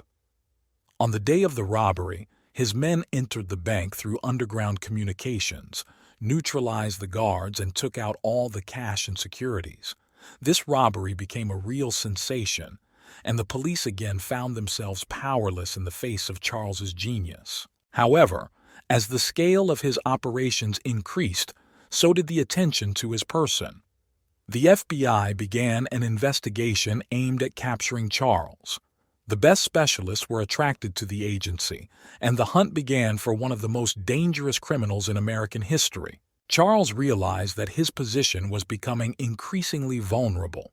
He strengthened his security measures, surrounding himself with trusted people. Its headquarters was equipped with the latest security and monitoring systems. Everyone who came into his circle was thoroughly checked. One day, having received information about an upcoming FBI operation, Charles decided to launch a preemptive strike. He orchestrated a leak of information that led the agents into a trap. Several FBI employees died, and this only strengthened his reputation as an elusive and merciless criminal. Despite all attempts by law enforcement, Charles remained at large. He continued to expand his empire, expanding into new areas and improving his methods. He managed to establish connections with international criminal groups, which opened up new opportunities for him. But in the world of crime, there is no room for weakness and mistakes. Charles knew that his every action had to be flawless, and he continued to play this dangerous game where the stakes were high and the price of a mistake was death. His story became more and more complicated, but he always remained one step ahead of his enemies, maintaining the image of a legendary criminal whose name evoked fear and respect. Every year, Charles became more experienced and sophisticated in his actions. His influence spread not only throughout the country, but also beyond its borders.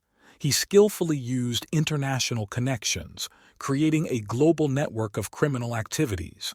Charles organized illegal supplies of weapons, drugs, and rare artifacts, which brought him huge profits. One day, during one of his meetings with foreign partners, Charles met Helena, a mysterious woman who was known in criminal circles as the Queen of Shadows.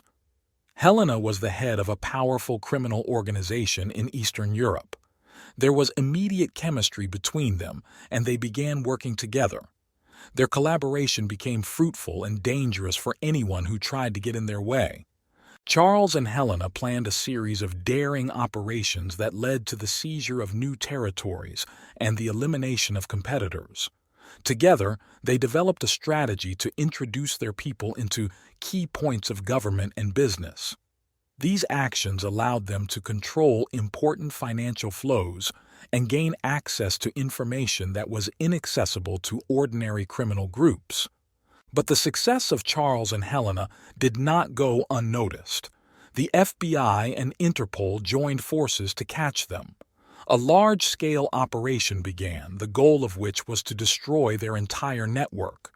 The agents managed to strike several key targets, forcing Charles and Helena to go underground. During this difficult period, Charles showed all his cunning and ingenuity. He skillfully used false leads and red herrings to confuse his pursuers. His people carried out disinformation operations, framing other criminal groups and redirecting the attention of law enforcement agencies. However, the pressure continued to mount. Charles's enemies began to unite, seeing him as a common threat. Traitors have emerged within his own organization seeking to take his place. Charles realized that the time had come for drastic changes. He decided to reorganize his empire. Charles created several independent divisions, each of which was responsible for a specific type of activity.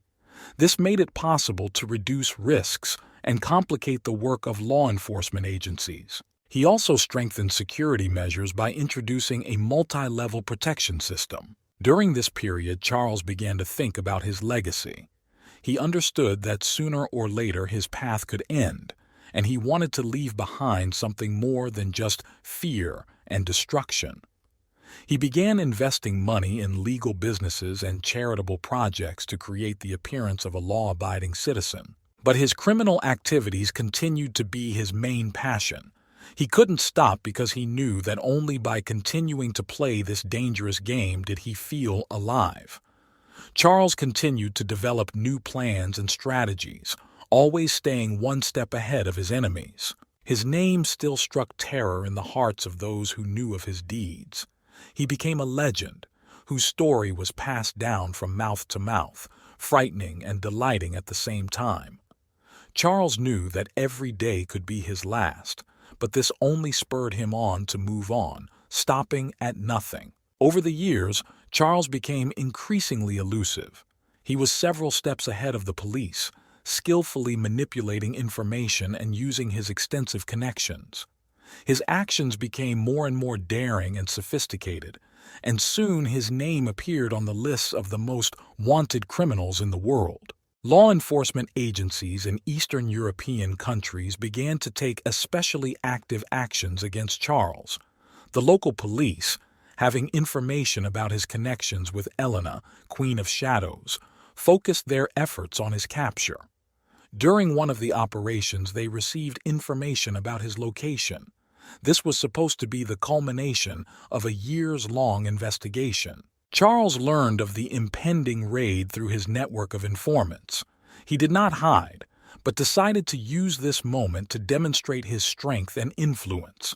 Instead of fleeing, he organized a large-scale diversionary operation in which dozens of his men participated. On the night of the raid, several robberies, arson, and other crimes occurred in the city, forcing the police to split their forces. When the police raided Charles' supposed hideout, they found only an empty building with signs left on the walls. "You'll never catch me." This operation became a real disgrace for the police and only strengthened Charles's reputation as an elusive genius of the criminal world. The police continued the hunt, but every time they thought they were getting closer to their target, Charles skillfully slipped away, leaving behind only false trails. He used doubles, fake documents, and traveled across several countries, always staying one step ahead of his pursuers. His ability to evade arrest has become the stuff of legend. Helena, seeing how Charles dealt with unprecedented pressure, admired his genius and determination. Their alliance grew stronger, and together they planned new operations that became increasingly large-scale and dangerous. One of these operations was aimed at capturing a large transport hub through which the main flows of illegal goods passed. This would allow Charles and Helena to control an important strategic site and increase their influence in the region. The operation was carefully planned and carried out with the precision of a military operation. The day the police tried to raid Charles again, they encountered a carefully prepared trap. Charles and his men were awaiting their arrival, and as soon as the police arrived at the site, there was an explosion that destroyed the building. None of the militiamen were hurt, but it was a clear signal. Charles would not give up without a fight. After this incident, the police considered him almost elusive. Despite their best efforts, they could not catch Charles. His name became a symbol of cunning and elusiveness, and even the most experienced operatives began to doubt the possibility of his capture. Charles continued his activities, knowing that every day he was free was a small victory over the system. His life remained a constant game of survival, and he enjoyed every moment of it, knowing that his legend would live on even after he was no longer alive. Charles knew that any mistake could cost him his freedom, so he continued to improve his methods. He trained his people, making them real professionals who could perform the most difficult and dangerous tasks. His organization began to resemble a well-oiled mechanism where everyone knew their place and tasks. Charles and Elena decided to expand their activities to a new level. They began to penetrate legal businesses to strengthen their positions and increase profits. They bought shares of large companies, created shell companies, and influenced the market. This allowed them to control not only criminal, but also economic processes. One day, Charles learned about an upcoming international conference, which was to be attended by high-ranking officials and businessmen from different countries. He saw this event as an opportunity for another daring move. Charles and Helena developed a plan whereby they could infiltrate their people into the conference and gain access to important information and make new connections. Preparations for the operation took several months. Forged documents were produced, luxurious suits were rented, and training was conducted on how to behave at such events. On the day of the conference, Charles personally led the operation. His men, pretending to be high-ranking guests, entered the building and began to carry out their tasks. Charles was at a nearby hotel at the time, monitoring the operation using video surveillance and communications. He saw how his people skillfully maneuvered among the guests, making the necessary contacts and collecting important information. The operation went according to plan, but at one point everything went wrong. One of the conference participants, a former intelligence officer, accidentally noticed the forged documents of one of Charles's people. Panic set in and security quickly cordoned off the building. Charles realized that he needed to act quickly. He gave the command to his people to evacuate immediately. Thanks to pre-prepared routes and backup plans, they were able to quickly leave the building and escape. But the incident did not end there. Upon learning of the failure, international intelligence agencies began a new hunt for Charles and his organization. They gathered their best forces to catch the elusive criminal. A real game of cat and mouse began, in which lives and freedom were at stake. Charles realized that his position had become even more dangerous. He strengthened security measures by moving to a new, even more secure shelter. He continued to control his operations, but now every step required even more caution and attention. At the same time, Charles and Helena began to develop new plans to expand their activities. They understood that they had to be one step ahead of their enemies, and to do this, they needed to use all available resources and knowledge. Their union became even stronger, and together they prepared for new challenges, knowing that only strength and determination would allow them to survive in this dangerous world. Charles continued his game, risking everything he had every day. He knew that one day his path might end, but as long as he was free, he had no intention of stopping. His story continued to be written with blood and cunning, and the legend of the elusive criminal grew and multiplied, causing fear and respect. Charles and Helena's new plans included increasing their influence in key areas: politics, international trade, and high technology. They began to actively infiltrate political circles, using corruption and blackmail to obtain the decisions they needed. Influencing politics gave them access to important resources and allowed them to better defend themselves against intelligence agencies. Charles and Helena also decided to invest in startups and innovative companies to gain access to cutting-edge technologies. This gave them the opportunity not only to make money, but also to use these technologies for their own purposes, hacking security systems, controlling information, and creating new ways for money laundering. One of their largest operations involved a cyber attack on a large international bank. Using advanced technology and skills, they were able to penetrate banking systems and transfer significant amounts into their accounts.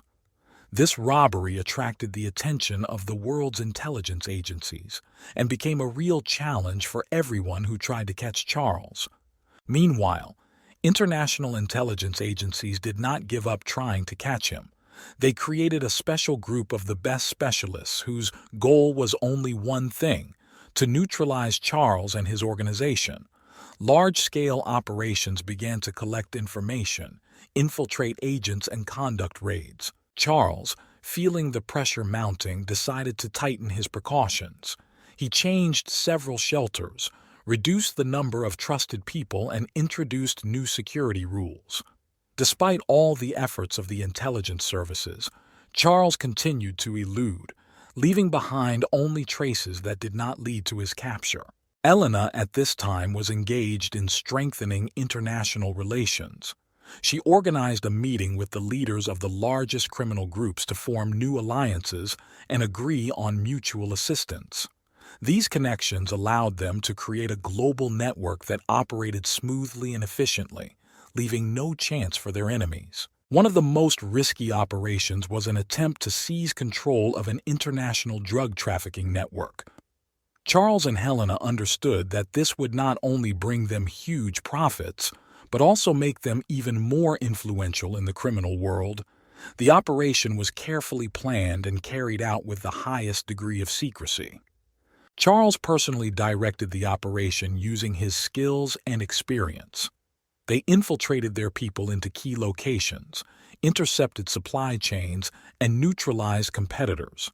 This success made them one of the most influential figures in international drug trafficking. But despite all the successes, Charles understood that each new operation increases the risk. He couldn't make the slightest mistake. The enemies became more and more cunning and sophisticated, and the struggle for survival became more and more fierce. His life continued to be a constant game on the edge, where every minute could be the last. Charles knew that his legend would live on even after his death, but he was determined to continue fighting as long as he had the strength and opportunity. Charles's story, as before, was full of danger, intrigue, and a constant struggle for power and survival. Charles and Helena became increasingly inventive in their methods. They understood that in order to continue their successful activities, they needed to not only be able to defend themselves, but also to constantly attack. Their next target was the high technology and artificial intelligence industry. They have invested heavily in a startup that develops artificial intelligence systems for analyzing big data and predicting behavior. Using these technologies, they were able to predict the actions of their enemies and find weaknesses in the security systems of large corporations and government agencies. One of their most ambitious operations was to penetrate the national security system of one of the world's leading powers. This gave them access to confidential information, which they used to blackmail and manipulate politicians and high-ranking officials. With their help, Charles and Helena achieved decisions that were beneficial to themselves and strengthened their influence in the international arena. Meanwhile, intelligence agencies continued to hunt for Charles. They had the best analysts and operatives at their disposal, but every time it seemed that they were getting closer to their goal, Charles managed to slip away. He used false trails, fake identities, and complex movement patterns to stay out of reach. One day, the intelligence services decided to take extreme measures. They inserted their agent into one of Charles's closest groups.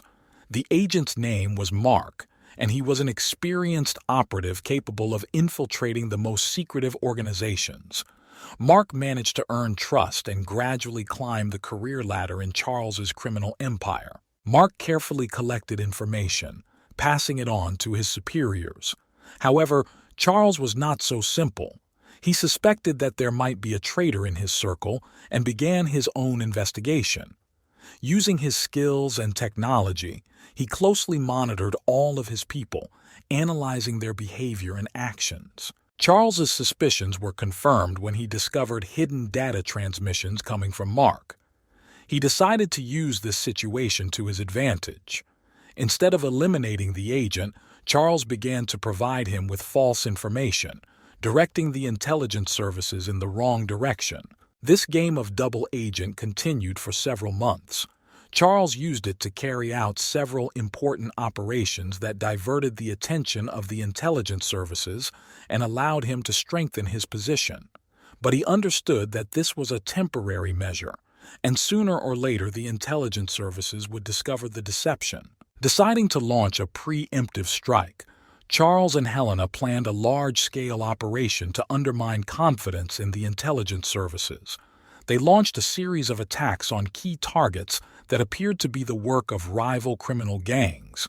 These attacks caused chaos and mistrust within the intelligence services themselves, which began to accuse each other of information leaks and betrayal. This chaos gave Charles the time he needed to prepare his next move. He decided to go into the shadows and temporarily stop his active work in order to give the intelligence services a false sense of victory.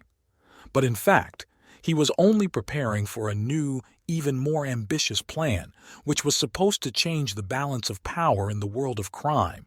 Charles and Helena knew their story was far from over. They continued to stay one step ahead of their enemies, planning new operations and increasing their influence. Their legend continued to live on, and each new day was another challenge that they accepted with composure and determination. Charles and Helena were immersed in preparing their next big plan, which would take their organization to the next level. They decided to focus on developing and implementing biometric technologies for access control and identification, which would allow them to make their operations even more secure and harder to track. They created a shell company specializing in innovative security technologies. This company quickly gained recognition in the market, attracting the attention of large corporations and government agencies. Using fake identities and carefully planned deals, Charles and Helena implanted their biometric systems in key facilities around the world. These systems were designed to have hidden back doors through which Charles and Helena could gain access to protected objects and information. This gave them the opportunity to control financial flows, movements, and important data, while remaining in the shadows and without arousing suspicion. Meanwhile, the intelligence services continued to intensively search for traces of Charles. They joined forces with international partners, creating interagency teams and conducting joint operations. But every time they thought they were close to their goal, Charles managed to disappear, leaving behind only scraps of false information. Elena, using her connections in Eastern Europe, was able to establish contact with a group of scientists working on new technologies in the field of quantum computing. These technologies could significantly enhance their hacking and information security capabilities. They decided to invest in this project, which allowed them to gain access to advanced developments and use them for their own purposes. One of the most ambitious operations of Charles and Helena was associated with a major international summit at which issues of global security and economics were to be discussed. They decided to use this summit to conduct a large-scale operation to hack security systems and collect confidential information. Preparations for this operation lasted several months. Complex schemes for infiltration and diversionary maneuvers were developed. Charles and Elena personally coordinated all stages to ensure maximum efficiency and minimal risks. On the day of the summit, their people, disguised as maintenance personnel and technical specialists, entered the building and began carrying out their tasks. Using biometric systems and quantum computers, they were able to access secure databases, collecting information about the plans and strategies of the world's leading powers. This information gave them not only an economic and political advantage, but also the ability to blackmail and manipulate key figures. However, the special services were not asleep either. Thanks to an infiltrated agent, they received information about the impending operation and decided to use this as an opportunity to capture Charles. In the midst of the summit, a large-scale operation began to capture his people. But Charles, having foreseen such an outcome, prepared a retreat plan in advance. At the moment when the Secret Services burst into the building, Charles activated the disinformation system, which allowed his people to escape and destroy all traces of their presence. The intelligence operation ended in failure, and they again found themselves powerless in the face of Charles's genius. This success only strengthened the reputation of Charles and Helena. Their names became legends in the criminal world, and their influence continued to grow. They understood that every new operation was a challenge and a risk, but it was these challenges that made their life so exciting and full of adrenaline. Charles continued his game, constantly on the edge and ready for new challenges. His story was far from over, and he knew that many more dangerous and exciting adventures awaited him. Charles and Helena plunged deeper and deeper into their ambitious plans. They understood that technology and information are the key to power and continued to develop their projects in this area. One of these projects was related to the development of a network of satellites that would allow them to control communications and monitor any objects in real time. To implement this idea, they teamed up with several scientists and engineers who had experience in the space industry. Several covert companies were created that began developing and launching satellites. This project required significant investment and careful preparation, but Charles and Helena were ready for it. Within a few years, their satellites began to enter orbit, creating a global surveillance and communications network. This gave them the ability to control the movement of people and goods, intercept secret messages, and gain access to important information. This system became the basis of their new strategy, allowing them to stay one step ahead of their enemies. Meanwhile, intelligence agencies continued their attempts to catch Charles. They intensified surveillance of his possible allies and partners, trying to find even the slightest trace that could lead to his capture. But Charles, knowing about these actions, constantly changed his methods and schemes without giving them a chance. One day, Charles and Helena received information about a major intelligence operation directed against one of their key bases. They decided to use this situation to their advantage. Instead of simply hiding, they devised a plan to create misinformation and diversion.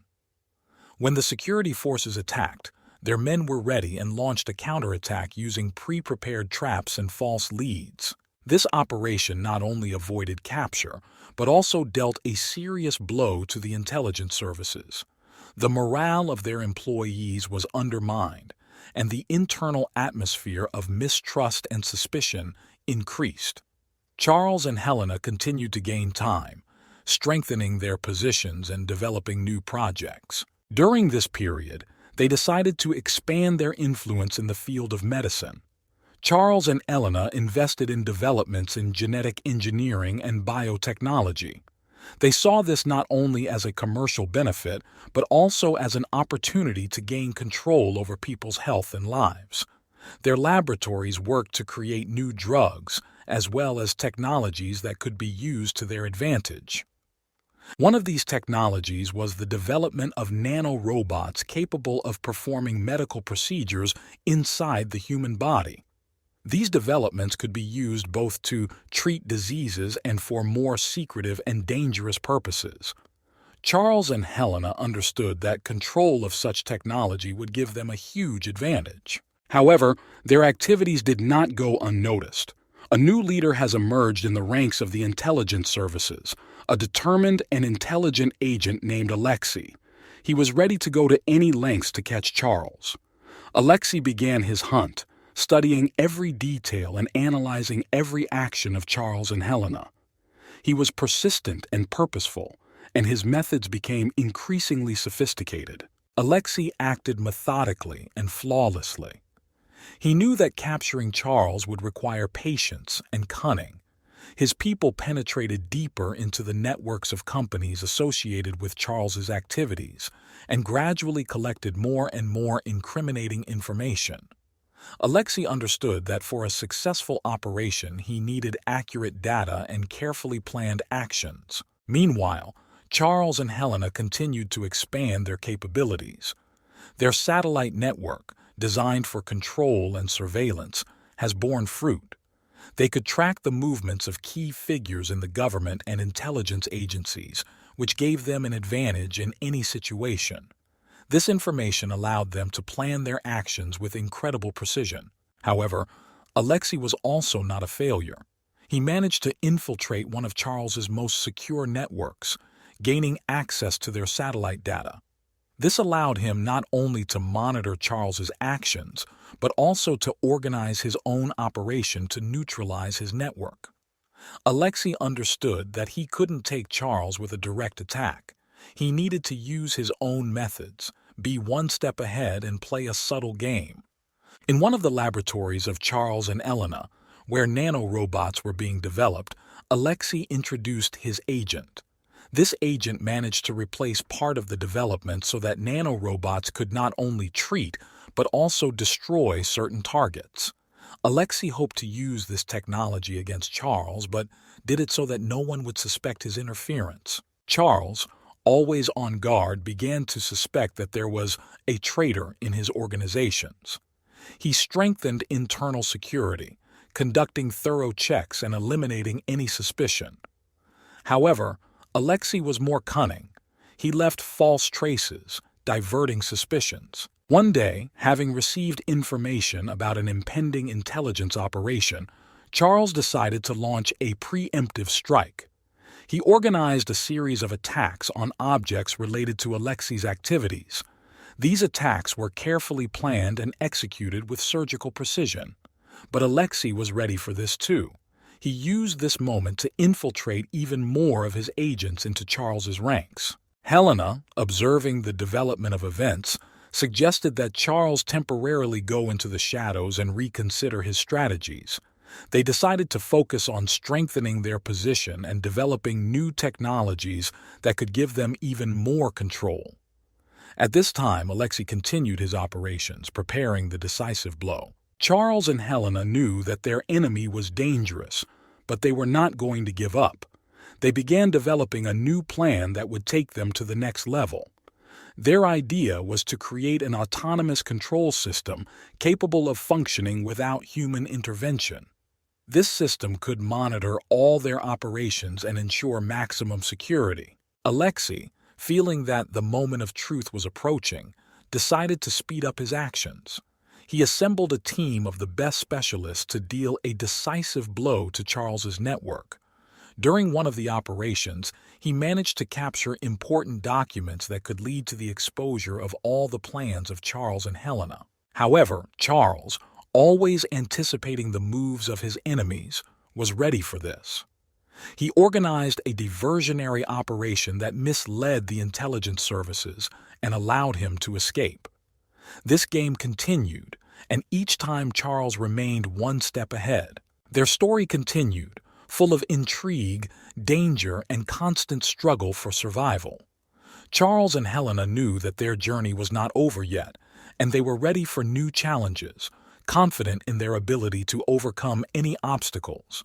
The world they lived in required constant movement forward, and they accepted this challenge with determination and composure. Alexei managed to introduce his people into one of the companies associated with Charles's projects. He began to collect information that could lead to a clue to their plans. Charles, sensing a threat, increased security measures and began counterintelligence activities. A new phase of the struggle began, where each side tried to outwit the other. Charles and Helena understood that their opponent was dangerous, but they were not going to give up. Their story continued to evolve, full of danger and intrigue.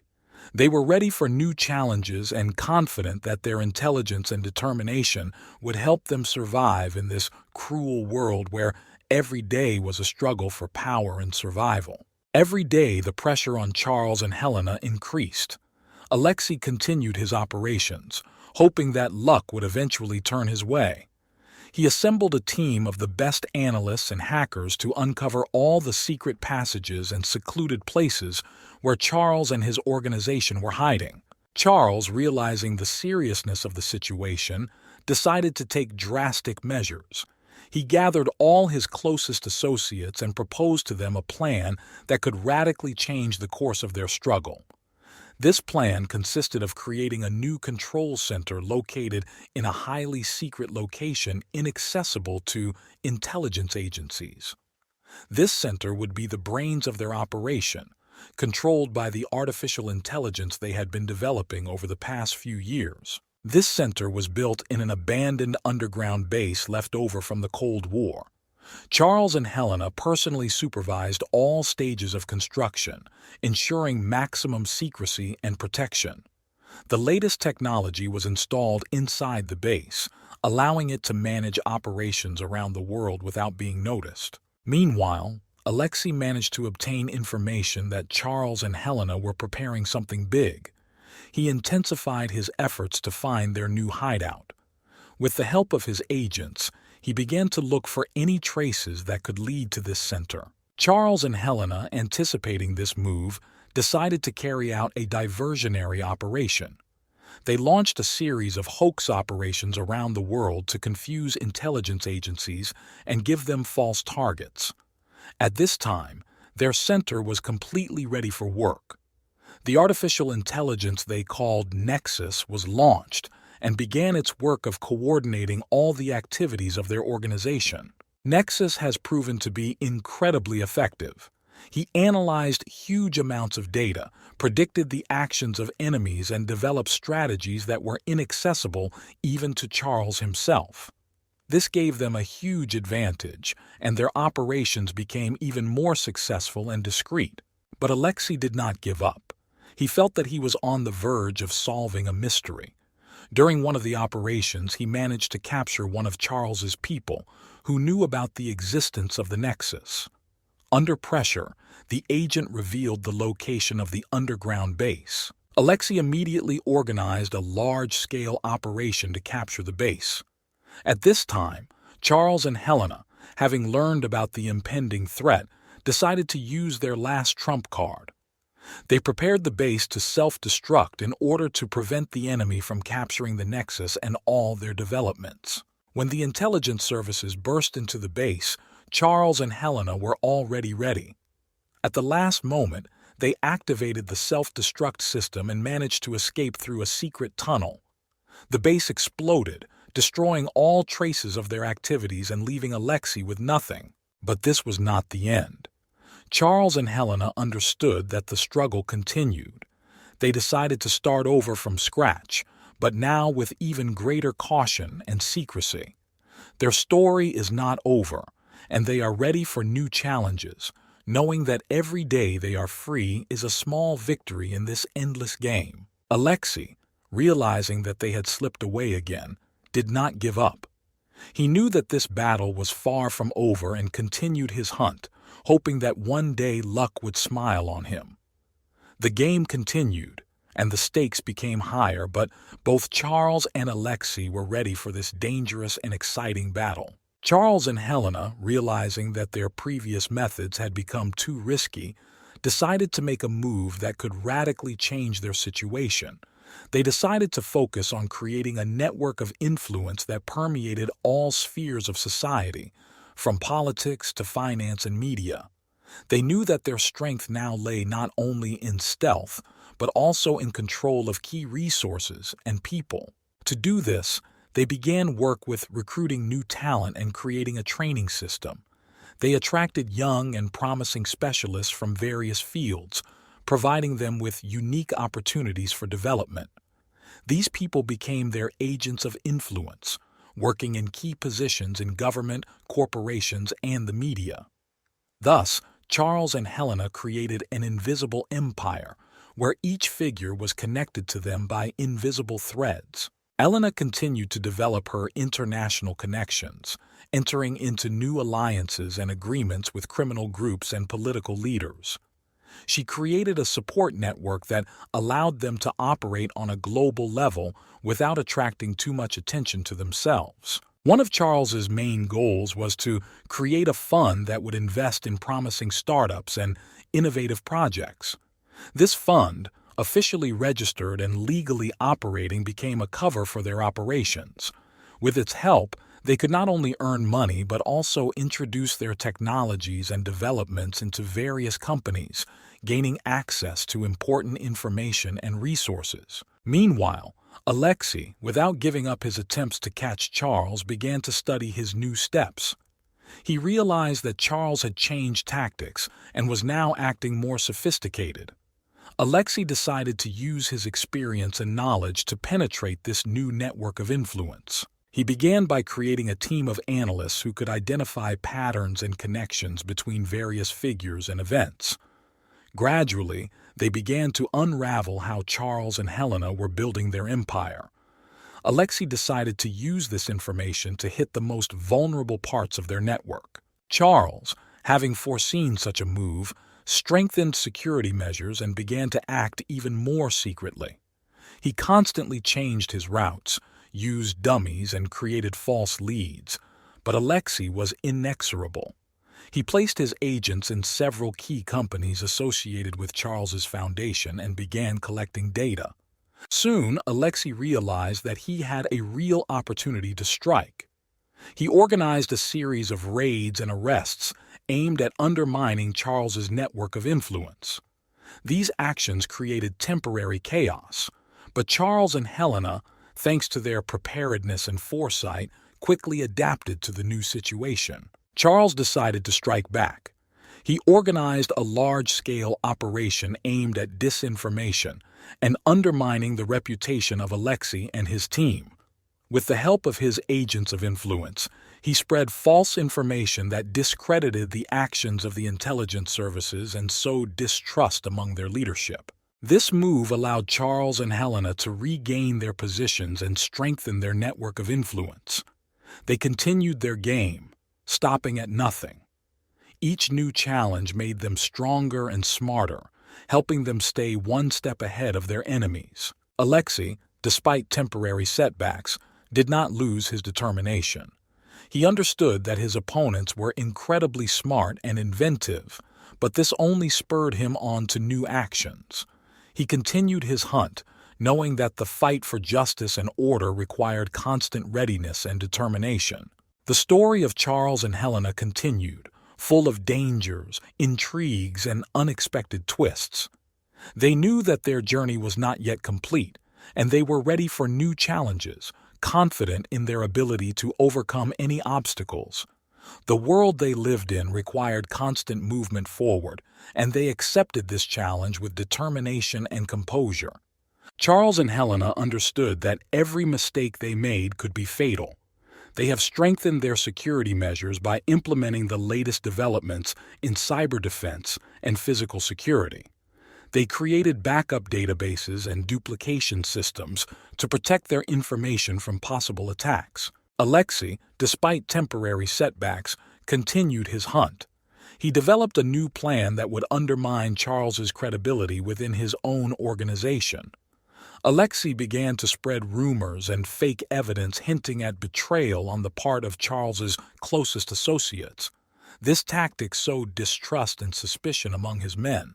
At this time, Charles and Helena decided to use one of their old tactics: disinformation. They began to spread false information about their plans and actions in order to confuse the intelligence agencies.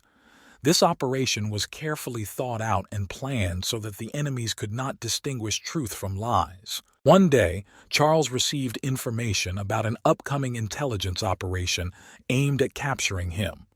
Alexei, using information received from Victor, planned a large-scale attack on one of Charles's key hideouts. This operation was to be decisive, but Charles was ready for it. He developed a plan to intercept the attack and use it to his advantage. Charles decided to set up a trap that would allow him to neutralize most of the enemy forces and inflict serious damage on them. On the day of the operation, his men were ready. When security forces stormed the building, they faced a brutal counterattack. Charles used his communications and surveillance network to coordinate the actions of his men. Thanks to this, he managed not only to repel the attack, but also to capture several intelligence agents. These agents became a valuable source of information that Charles used to further his actions. Helena, observing the success of the operation, proposed a retaliatory strike. They decided to carry out a series of attacks on targets associated with the intelligence services in order to divert attention from their main goals and create chaos in the ranks of their enemies.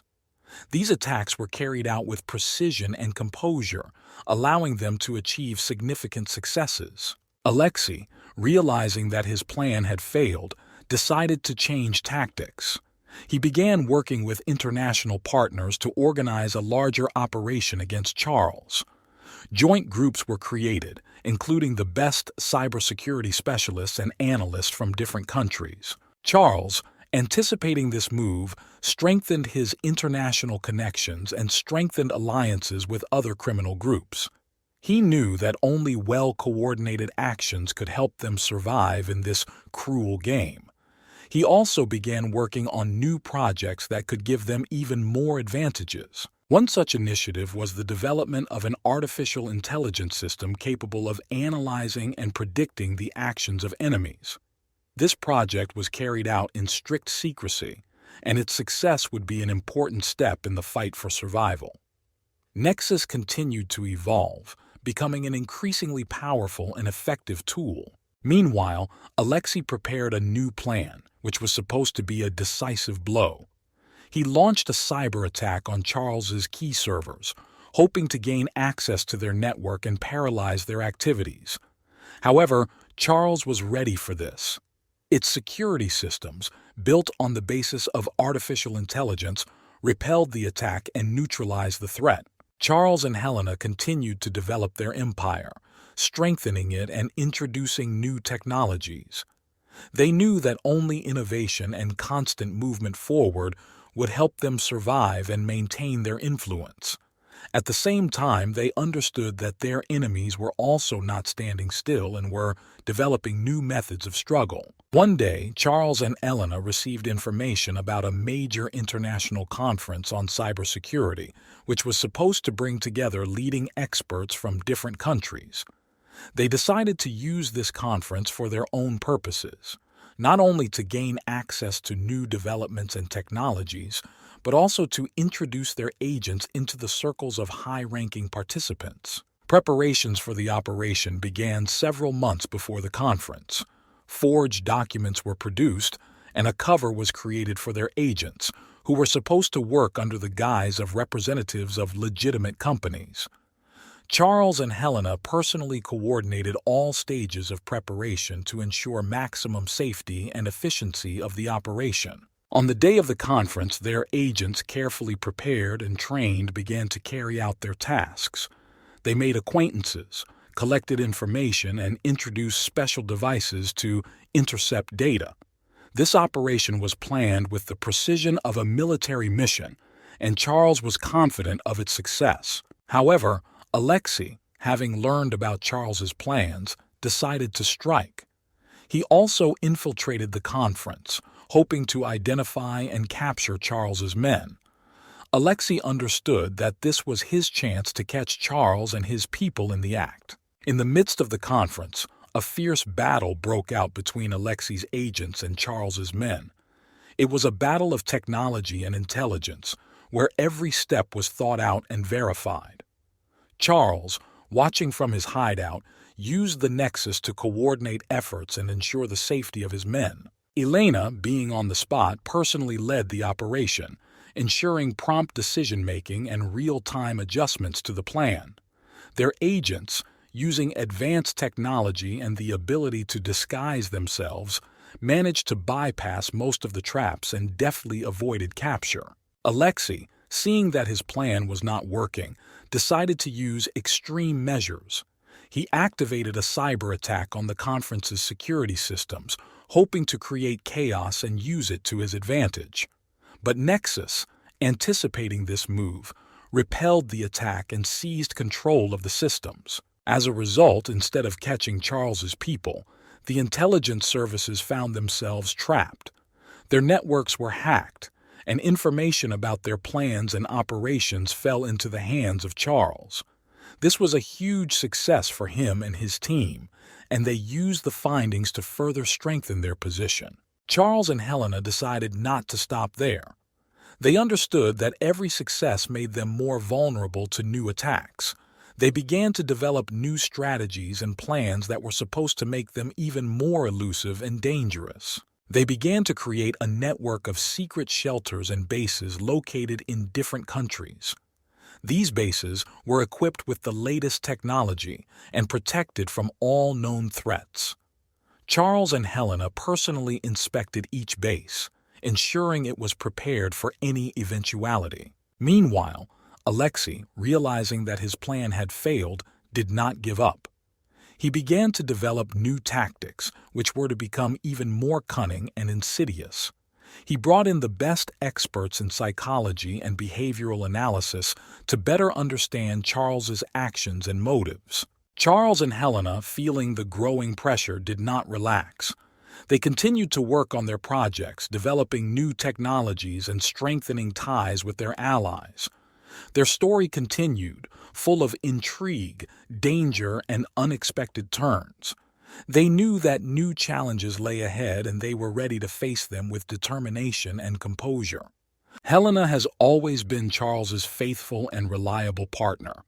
Her ability to plan and coordinate actions made her indispensable in their dangerous game. However, despite all the precautions, the enemies were still able to find a way to strike. One day, Charles and Helena received information about a meeting with an important ally in one of the European capitals. This meeting was supposed to strengthen their position and open up new opportunities for expanding their empire. Preparations for the meeting were thorough and all safety measures were taken. Meanwhile, Alexei and his team, having received information about the plans of Charles and Helena, developed a complex plan to capture them. Alexei decided to take advantage of the moment when Elena would be most vulnerable, during her trip to the meeting. Elena, confident in her safety, went to the meeting with a small escort. She used fake documents and a carefully planned route to avoid the attention of her enemies, but Alexei was ready for this. His agents infiltrated the city's security system and gained access to surveillance cameras, allowing them to track Elena's movements. When Elena arrived at the meeting place, everything seemed calm. But suddenly, as she was getting out of the car, a group of mercenaries attacked her. It was a lightning-fast operation, planned with maximum precision. Elena was left no chance of salvation. She was killed on the spot. Charles, upon learning of the tragedy, was shocked.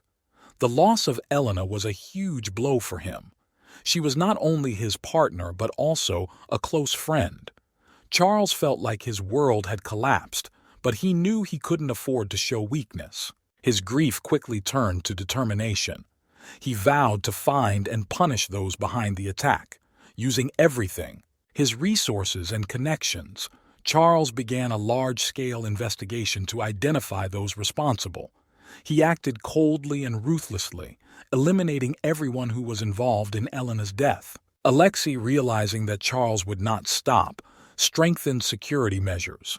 But Charles, driven by anger and a desire for revenge, was ready to do anything to achieve his goal. He began to attack intelligence facilities, carrying out sabotage and attacks that created chaos and destruction. Meanwhile, Charles continued to develop his projects, realizing that only a powerful and well-organized structure could ensure his victory. He attracted new people who were willing to work for him, despite the danger. His empire continued to grow, and every day brought new opportunities and threats. The memory of Helen always remained with Charles. Her death became an incentive for him to continue the fight and strengthen his empire. He knew that every day was a new battle, and he was ready to take on the challenge with determination and composure. Their story continued, and Charles was determined to complete what he started, despite all the obstacles and dangers. Charles, shocked by Helen's death, decided to personally find out who was behind her murder. His grief turned to cold determination, and he mobilized all his resources to launch a large-scale investigation. Every agent, every connection, and every available resource was focused on finding answers. The first task was to gather information about the mercenaries who attacked Helena. Charles knew that such operations required significant resources and a carefully thought-out plan, so he focused on finding leads in criminal circles and among famous mercenaries. Charles used his surveillance and communications network to track the mercenaries' movements on the day of the assassination. His team carefully checked all the surveillance cameras in the area of the attack, trying to find footage that could shed light on the identities of the attackers. After several days of analyzing the video footage, they discovered key clues. The recordings showed that the mercenaries used professional camouflage techniques, but one of them made the mistake of removing his mask for a few seconds. This moment was enough to identify one of the attackers. Charles ordered his men to track this mercenary, which led them to one of the European criminal groups known for their contract killings. The leader of this group turned out to be Karl Vitali, a ruthless criminal specializing in contract killings. Charles decided to set a trap for Vitali by organizing a false deal. During this operation, Charles's men captured Vitali and took him to one of the secret hideouts. In a dark room, lit only by one lamp, Vitali sat tied up on a chair. Charles, watching him, knew that he could not afford to be soft. Charles began the interrogation, using all his experience and skill. Under pressure, Vitali admitted that the order to kill Elena came from Alexei. Alexei knew about the planned meeting with his ally and used this opportunity to strike. Alexei's name did not come as a surprise to Charles. He understood that Alexei would stop at nothing to catch him. Now that he knew the truth, Charles could devise a plan for revenge. He continued the interrogation to find out all the details of the operation, including the organization of the attack, the resources involved, and the individuals involved. Every detail was important to Charles so that he could prepare his counterattack. After the interrogation was completed, Charles released Vitali, warning him of the consequences of betrayal. Now, with the full picture, Charles began to develop a plan for revenge. He decided to strike at Alexei himself, depriving him of support and destroying his operations. Charles knew that this fight would be difficult and dangerous, but he was willing to risk everything to avenge Helena. He began to coordinate his forces, preparing for the decisive battle. Every new information and every new ally brought him closer to his goal. Charles couldn't afford to lose. His story continued, and he was determined to complete what he started, despite all the obstacles and dangers. Charles, completely focused on his mission, began to build a complex network of operations aimed at undermining Alexei's position. He carefully analyzed every detail, planning his moves with the precision of a chess grandmaster. His men operated throughout the world, infiltrating key locations to gather information and prepare the way for the main attack. Charles's first targets were Alexei's closest allies. Charles decided to use blackmail and bribery methods to weaken their loyalty and create internal discord. He began with small but significant operations, which gradually eroded Alexei's support and created distrust within his organization. Charles also intensified his cyber attacks on the communications and security systems of the intelligence agencies where Alexei worked. Using his Nexus artificial intelligence, he infiltrated secure networks, collecting valuable data and destroying critical enemy assets. These attacks created chaos and disorganization, giving Charles additional time to prepare for the decisive blow. At the same time, Charles continued to develop his international connections. He made several key agreements with criminal groups and politicians, securing himself support and resources for the upcoming battle. His new allies provided him with information about the movements of Alexei and his team, which allowed Charles to act even more accurately. Meanwhile, Alexei, realizing that Charles was beginning to press him from different sides, began to strengthen security measures. He created several new teams specializing in counterintelligence and hunting down Charles's agents. However, Charles's actions were so sophisticated and unexpected that Alexei barely had time to react to new threats. Charles understood that for final victory, he needed not only to weaken Alexei, but also to deliver a decisive blow. He decided to organize a large-scale operation that was supposed to take Alexei out of the game.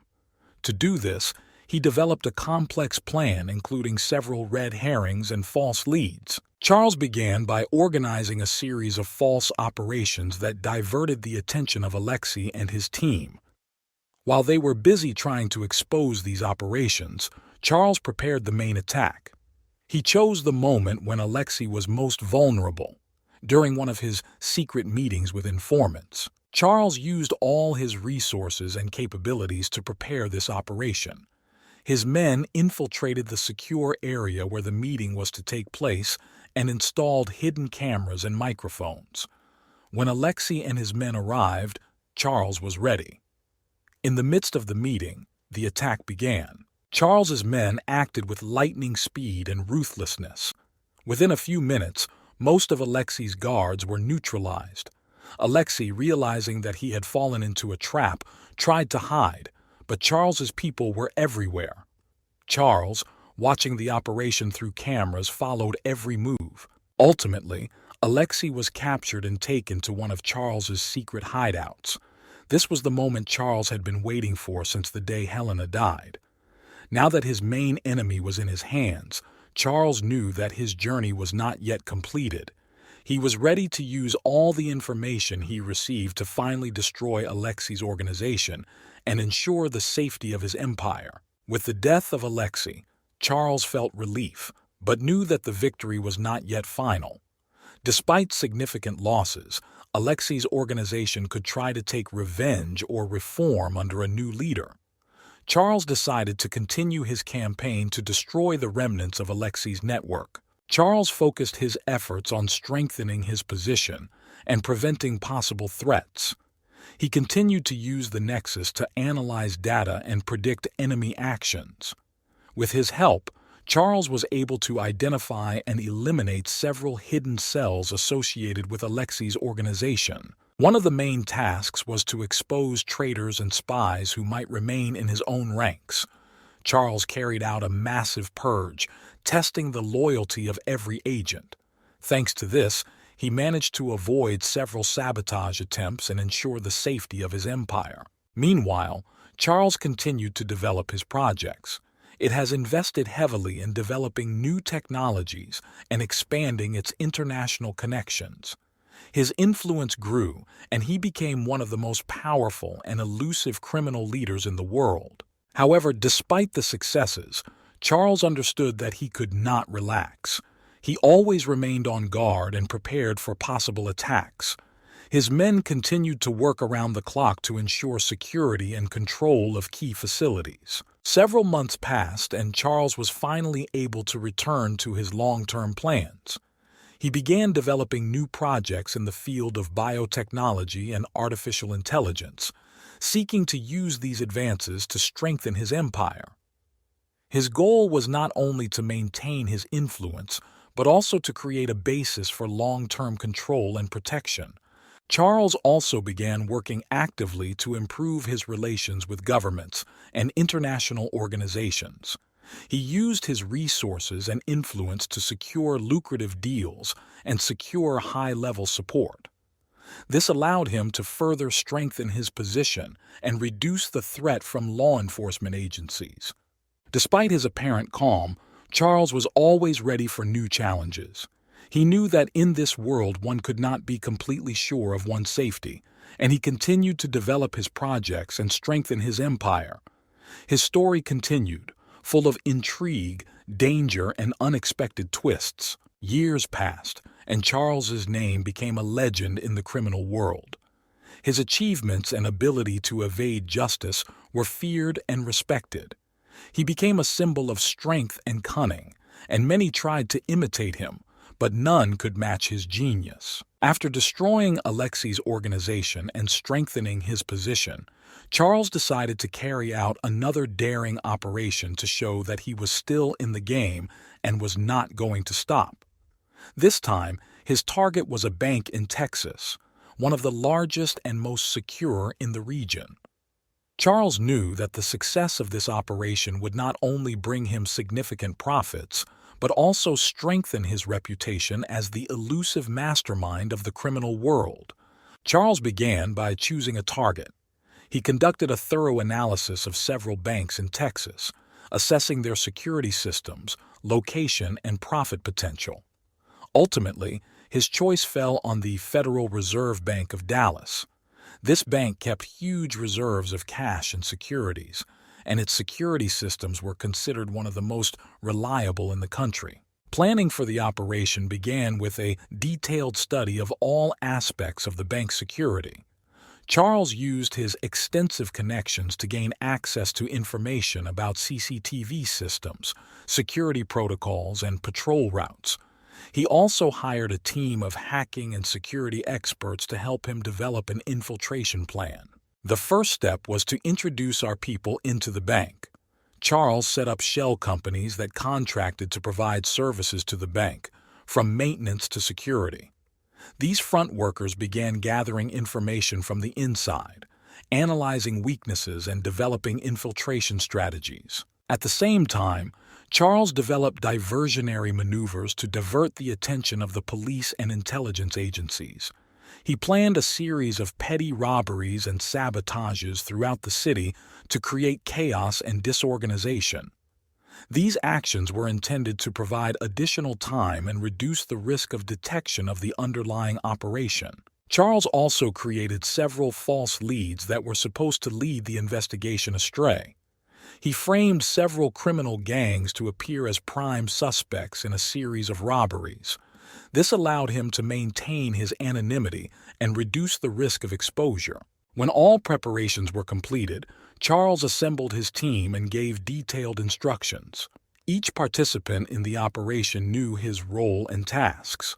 They trained in a specially prepared area that simulated the inside of a bank to be prepared for any situation. The day of the robbery was carefully chosen. It was a Friday evening when there were minimal employees at the bank, and the police's attention was scattered due to previous sabotage. Charles and his team arrived at the site disguised as maintenance workers, using fake documents and passes. Having got inside, they quickly neutralized the security and turned off the video surveillance systems. Then, using their skills and equipment, they broke into the safes and began removing money and securities. The operation was carried out with maximum speed and precision to minimize time spent at the crime scene. When the operation was completed, Charles and his team left the bank as quietly as they had arrived. They used several pre-prepared retreat routes to avoid pursuit. All traces were carefully disguised, and false traces led the police astray. The robbery of the Federal Reserve Bank in Dallas was one of Charles's most daring and successful operations. He not only made huge profits, but also strengthened his reputation as an elusive and brilliant criminal. However, Charles knew that every success made him a target for new enemies, and he continued to remain on guard, preparing for new challenges and trials. Despite the careful planning and successful completion of the robbery, Charles made one serious mistake that could cost him his freedom and his life. After his team left the bank, he decided to take with him not only money and securities, but also several electronic devices that could contain important information. This decision turned out to be fatal. These devices, including laptops and external hard drives, contain not only data about the bank, but also information about its own transactions and relationships. In a hurry and under time pressure, Charles did not have time to thoroughly check and remove all incriminating materials. This became the very trail that could lead the intelligence services to his empire. After the robbery, when Charles was analyzing the loot, he realized his mistake. One of the laptops turned out to be protected with complex passwords and encryption systems, which raised suspicions. Charles tried to open it to find out what data was stored on it, but instead activated the built-in security systems, which began automatically transmitting signals to the bank's security servers. Charles immediately tried to isolate the device and prevent information leakage, but it was too late. Signals have already begun to arrive on the servers, and the bank, and then the intelligence services, received a warning about the hack. They began analyzing the data and soon discovered incriminating information. Intelligence agencies quickly responded by launching an investigation.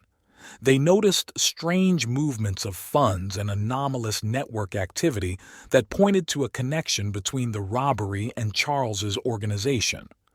Analysts began collecting all available data, trying to find even the slightest trace that could lead them to the criminal. Meanwhile, Charles realized that he had made a serious mistake and began to prepare for a counterattack.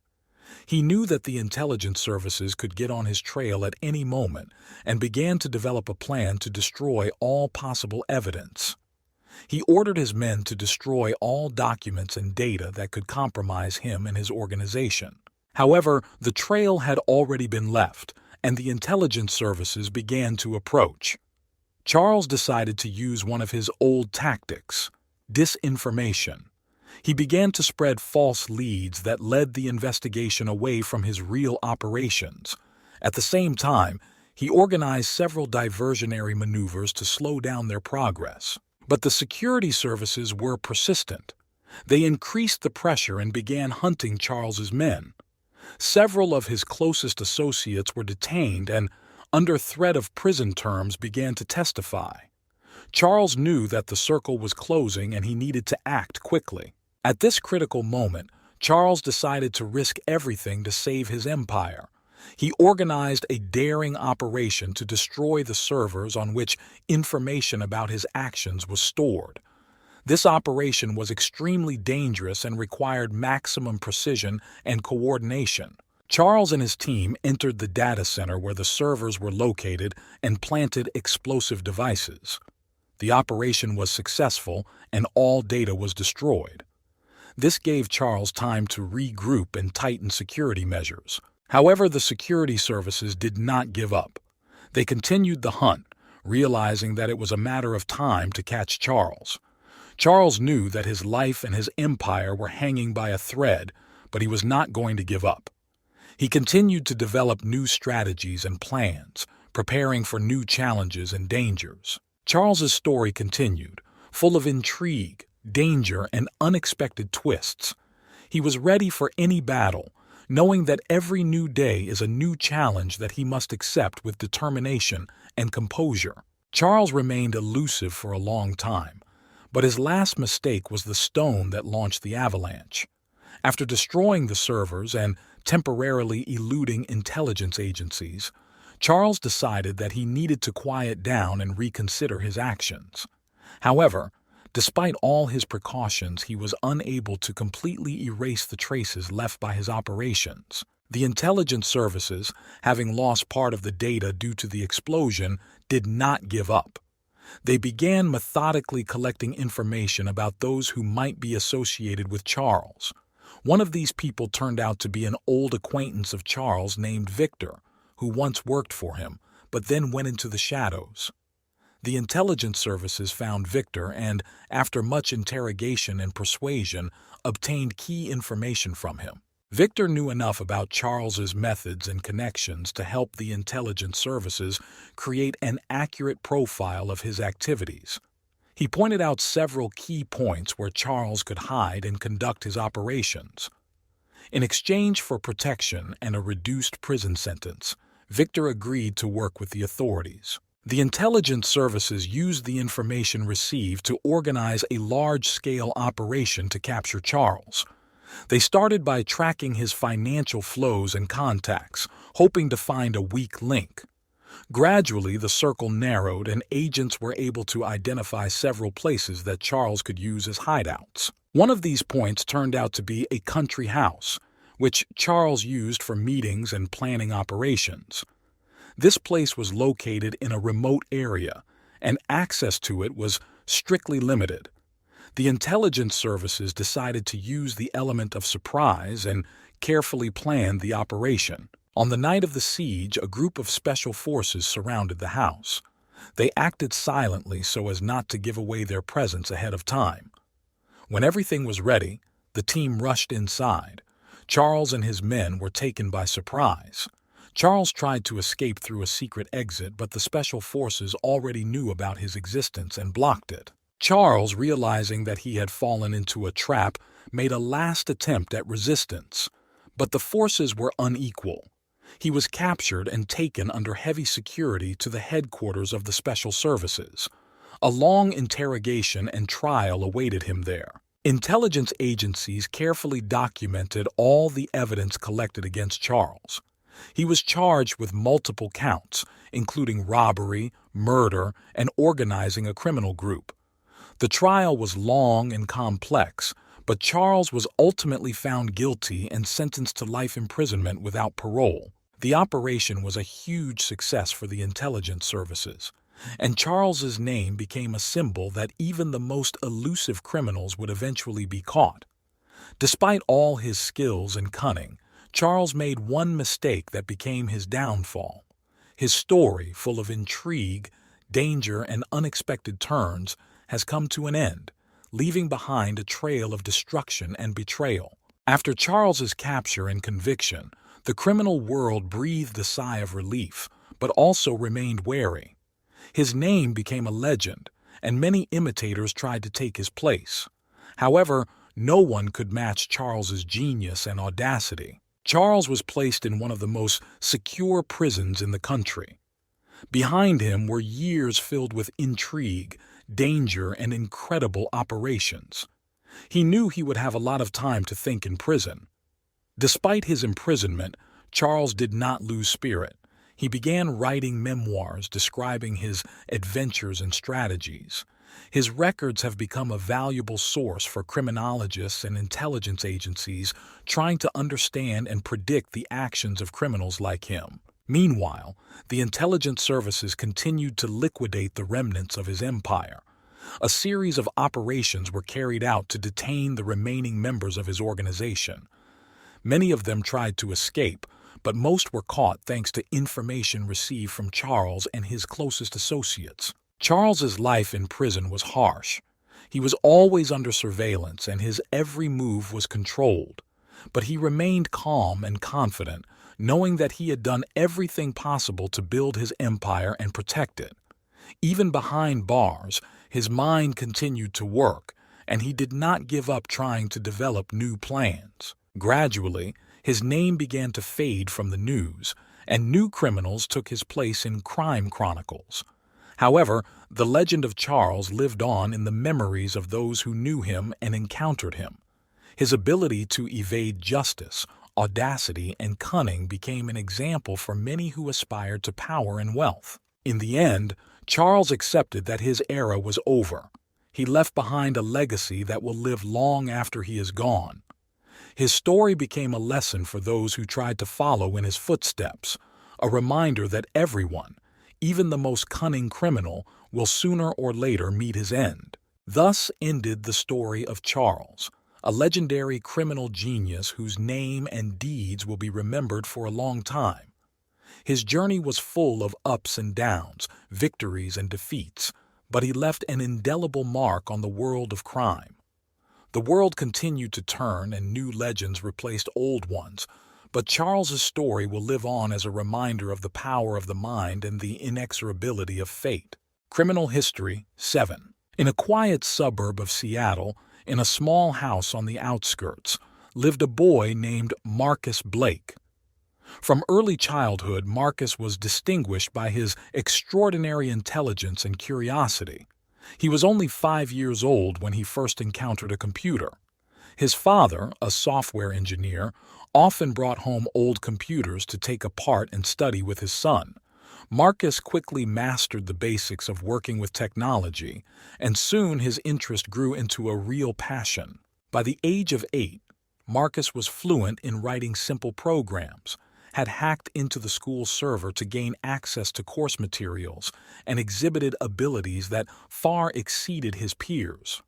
His parents were proud of his success, but they had no idea how deeply he was immersed in the world of cyberspace. After spending a lot of time reading books and articles about hacking, Marcus began exploring the dark corners of the internet.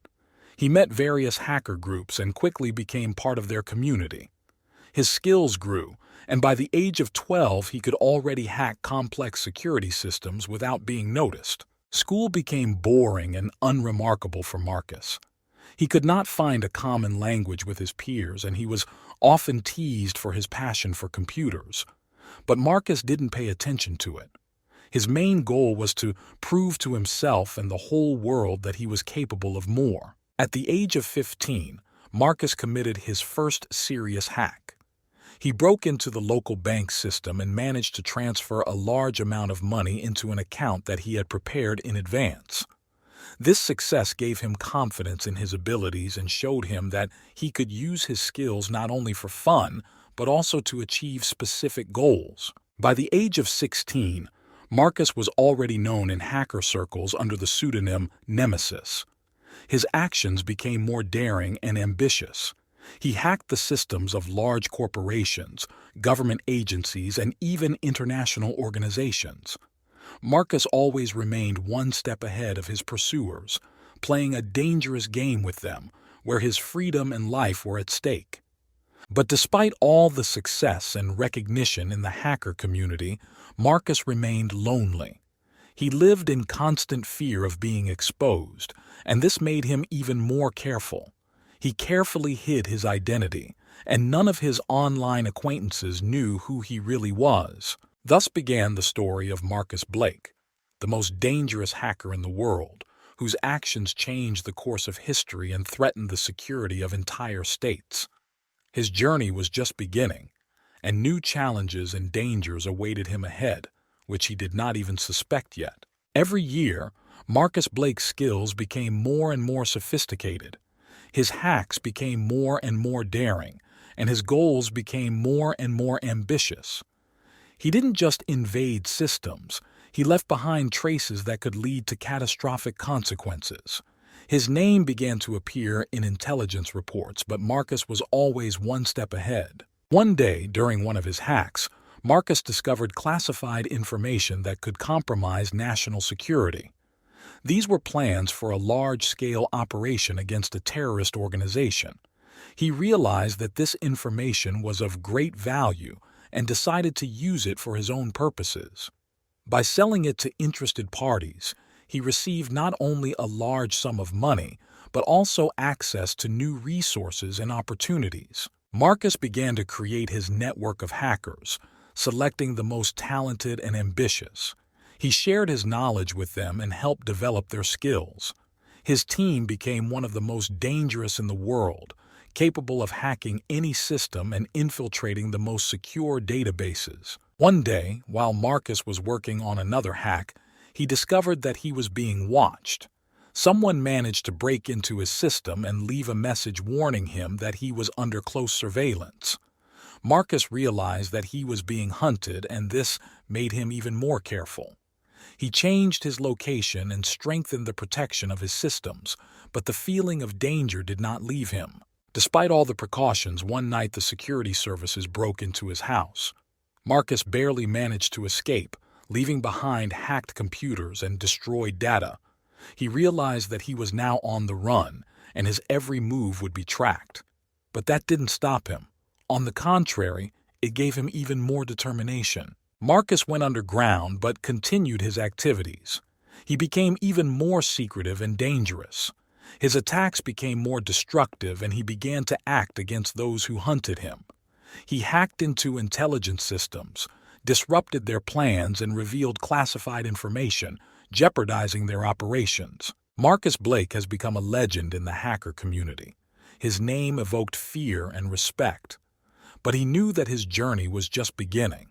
A long and dangerous path lay ahead of him, where every mistake could cost him his life.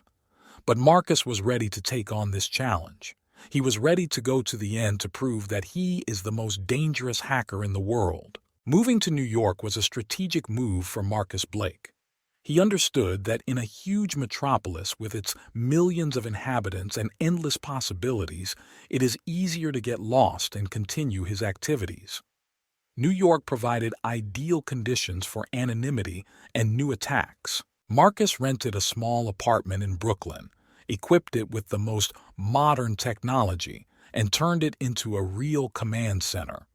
He continued to run his hacker network, now from the heart of one of the most dynamic cities in the world.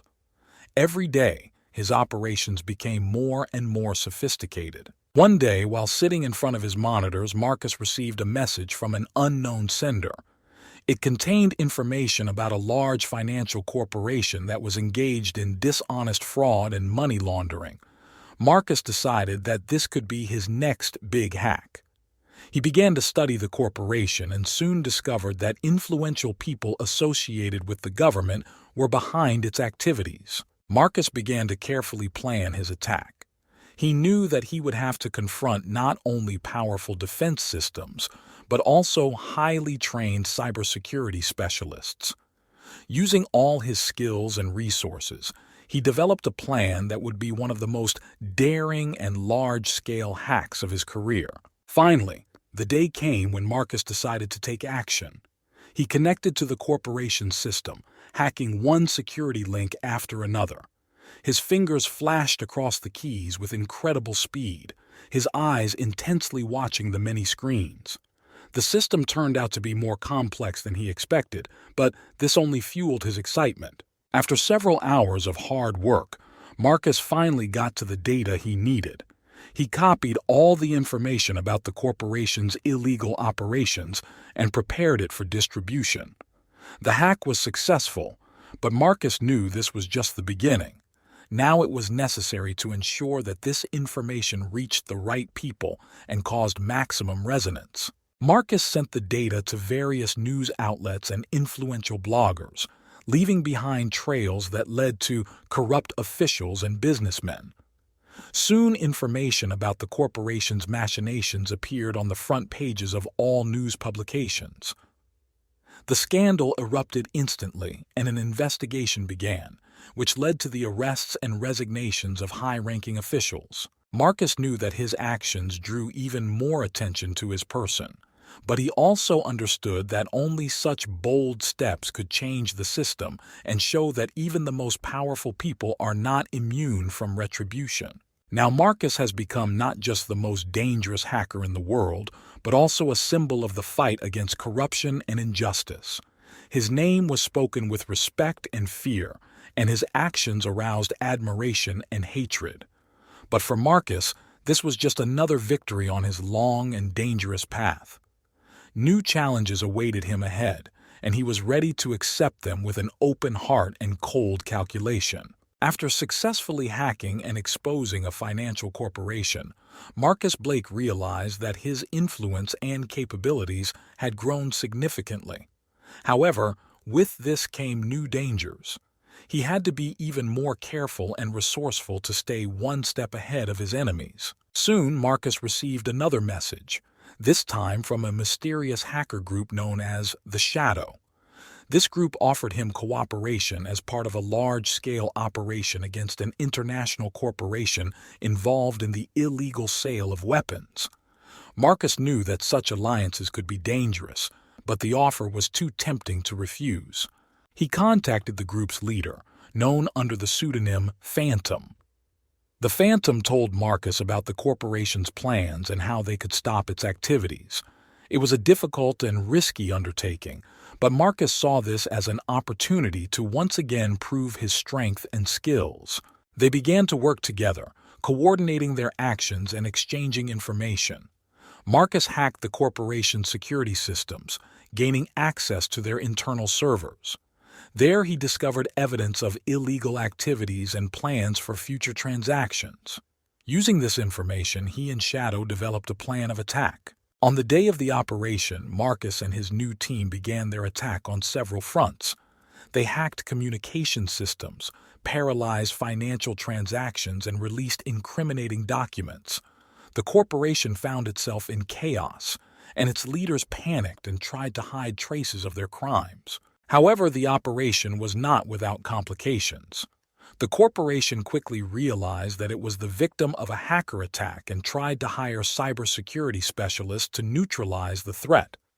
Marcus and his team found themselves in the middle of a cyber war, where every mistake could lead to failure. With tension growing by the minute, Marcus used all his resources and skills to maintain control of the situation. He managed to bypass all counterattacks and complete the operation.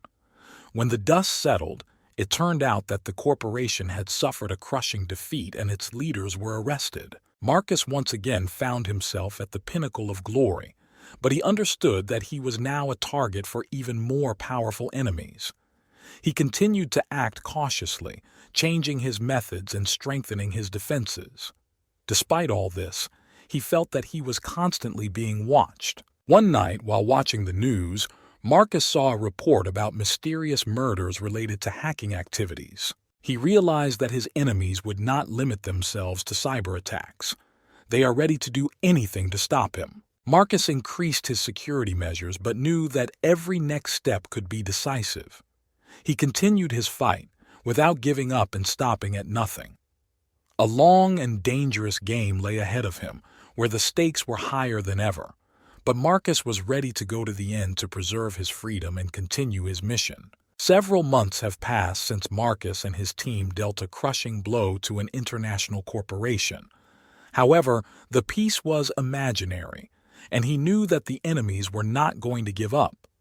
He strengthened his defenses, changed all passwords and codes, and moved to another apartment, equipped with an underground bunker with multi-layer protection. One evening, while browsing the internet, Marcus came across a strange message addressed to him. It was an invitation to a private forum of world-class hackers that was legendary. They said that this forum was inaccessible to the majority and served as a platform for exchanging the most secret information and planning large-scale operations. Marcus accepted the invitation and plunged into discussions on the forum.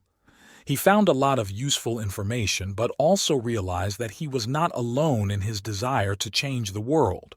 Soon one of the forum moderators approached him with a proposal. It was a man under the pseudonym Chimera who proposed a joint attack on the world's largest network of information providers, known for its total surveillance and data manipulation. Marcus realized that this would be his largest and most dangerous project. He agreed, and they began to carefully prepare. Chimera and his team provided detailed plans and access to secret channels. Marcus used his knowledge and resources to infiltrate the systems of this network and prepare everything necessary for the attack. The day of the operation arrived. Marcus and his team began hacking from several locations around the world. It was a carefully coordinated attack that included shutting down key servers, destroying backups, and releasing compromising information into the public domain. During the attack, Marcus felt something went wrong. The systems began to resist with incredible force, and at one moment he realized that they had fallen into a trap. The entire operation was under the supervision of the special services, who were waiting for the moment to capture. Marcus quickly gave the command to retreat, but it was too late. Agents in black masks suddenly burst into his apartment. He managed to destroy key data and activate the system's self-destruct protocols, but he was caught and immobilized. Waking up in a dark cell, Marcus realized that he was in the hands of enemies. Stern faces surrounded him, and he realized that this was the end of his freedom. He was brought in for questioning, where a high-ranking agent began talking to him. "Did you think you could avoid retribution?" asked the agent with an icy grin. "We've been keeping an eye on you for a long time, Marcus Blake, and now that you're in our hands, your game is over." But Marcus was not going to give up. His mind was still working at full capacity, and he knew that even from this situation, he could find a way out. He began to develop an escape plan, using everything he knew about security systems and human psychology. His only hope was to use his skills and contacts on the outside to organize a rescue mission. He transmitted an encrypted message to his allies through code signs, which he managed to leave unnoticed in the cell. Meanwhile, free, his team began to act. They found his location and developed a rescue plan. Everything was ready, and on the appointed day they broke into the building where Marcus was being held, using all their skills and resources. Having hacked the security systems and overcome all obstacles, they managed to free Marcus. He finally tasted freedom, but knew his fight was not over. Now he has become even more careful and secretive. He had to hide and continue his activities from the shadows, remaining the most dangerous hacker in the world. Marcus Blake was free again, ready for new challenges and dangers. His journey continued, and ahead of him lay a long and difficult struggle for truth and justice in a world where cyber warfare had become a new reality. Marcus Blake continued to live in constant shadow.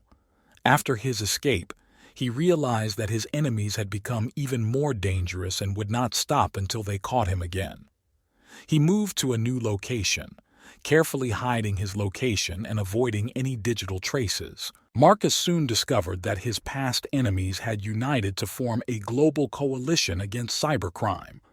It was a group consisting of the best security specialists, government agents, and private investigators. They began systematically hunting down hackers, and Marcus was their main target. He decided to launch a preemptive strike.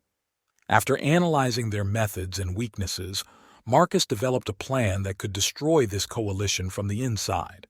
He began by infiltrating their systems, collecting information on each member. He then compromised key servers, spoofing data and creating false trails. His attack was lightning fast and accurate. Important files were destroyed or modified, and communications were disrupted. This caused panic and discord in the coalition. They began to suspect each other of betrayal, which only worsened their situation. Marcus took advantage of this moment and began to disable their operations one by one. He published exposés showing that many of the coalition members were themselves involved in illegal activities. Public opinion quickly turned against them, and the coalition collapsed under the onslaught of criticism and internal divisions. With this victory, Marcus realized he needed to keep moving forward. He began collaborating with other hackers who shared his ideals.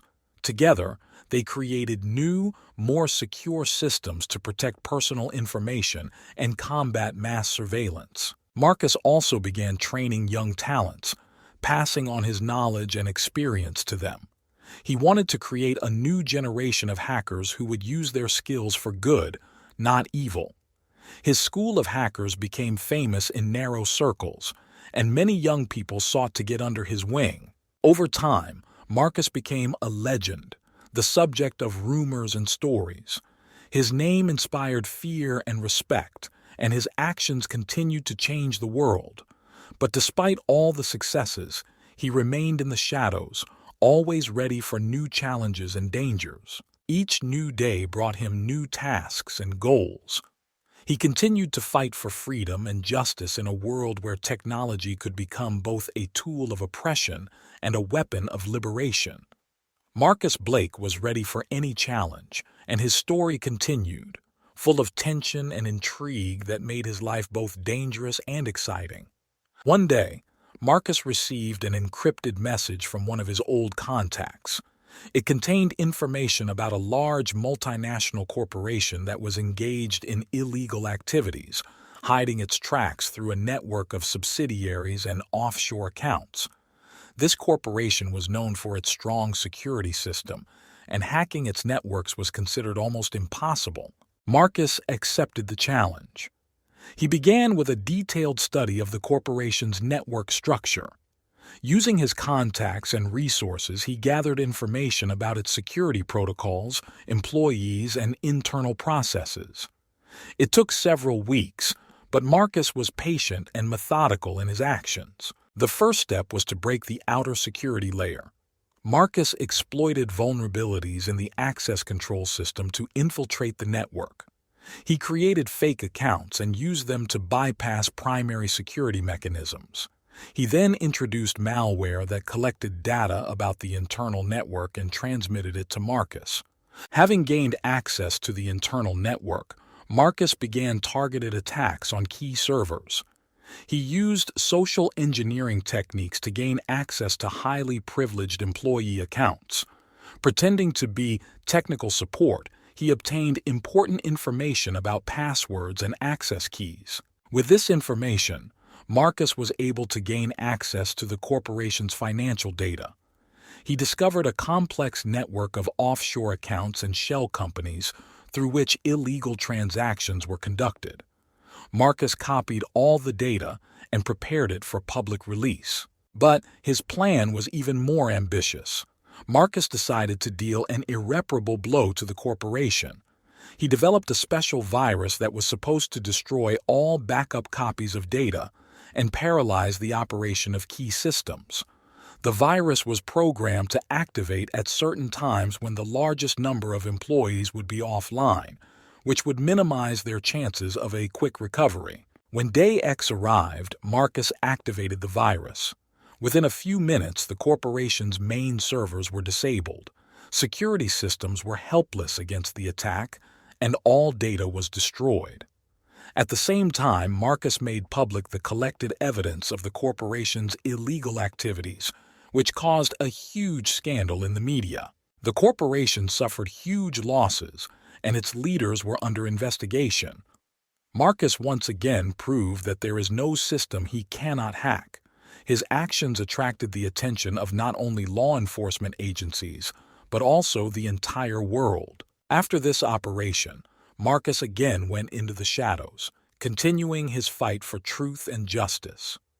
His name became synonymous with cyber warfare and elusiveness, and no one knew what his next move would be.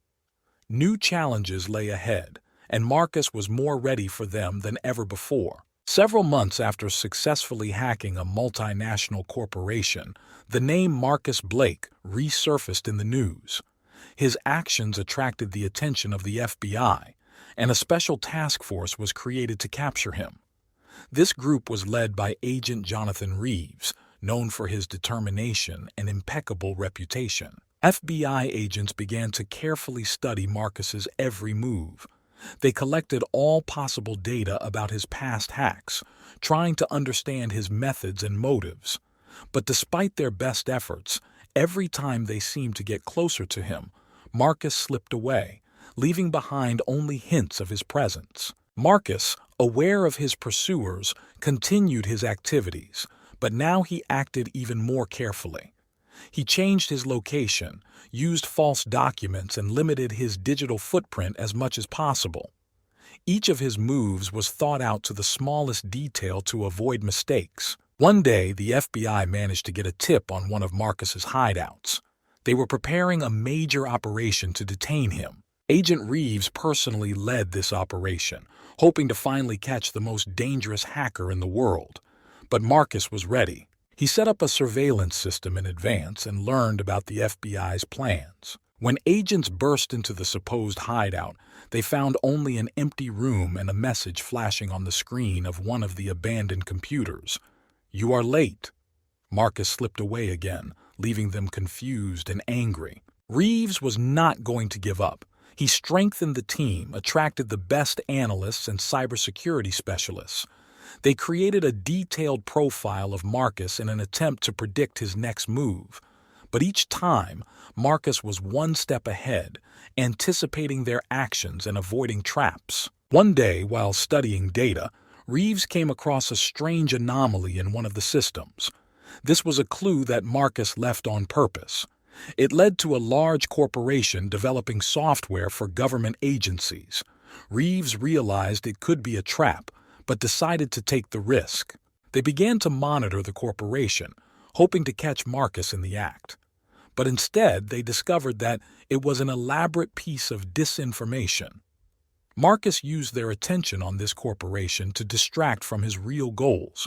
At this time, he hacked one of the largest financial organizations, paralyzing its work and transferring large sums to the accounts of charitable foundations. The FBI was once again made a fool, and Marcus continued his activities. His reputation grew and his actions became more and more daring. He began using his skills to expose corrupt officials and large corporations, earning himself a reputation as a cyber Robin Hood. Reeves realized that they were dealing not just with a hacker, but with a genius who uses his abilities to achieve justice. He began to respect Marcus despite his mission to capture him. But this did not weaken his resolve. He knew that sooner or later they would come face to face. Marcus continued to play this dangerous game, realizing that every next step could be his last. But he wasn't going to stop. His mission came before personal safety. He believed he was fighting for a better future and was willing to risk everything for that goal. Marcus continued his operations, tirelessly fighting against corruption and injustice. He felt that his actions were making a real difference, and this gave him strength. However, he knew that the FBI would not leave him alone. One day, Marcus received information about a major international conference on cybersecurity, where the best specialists from around the world, including representatives of the FBI, were supposed to gather.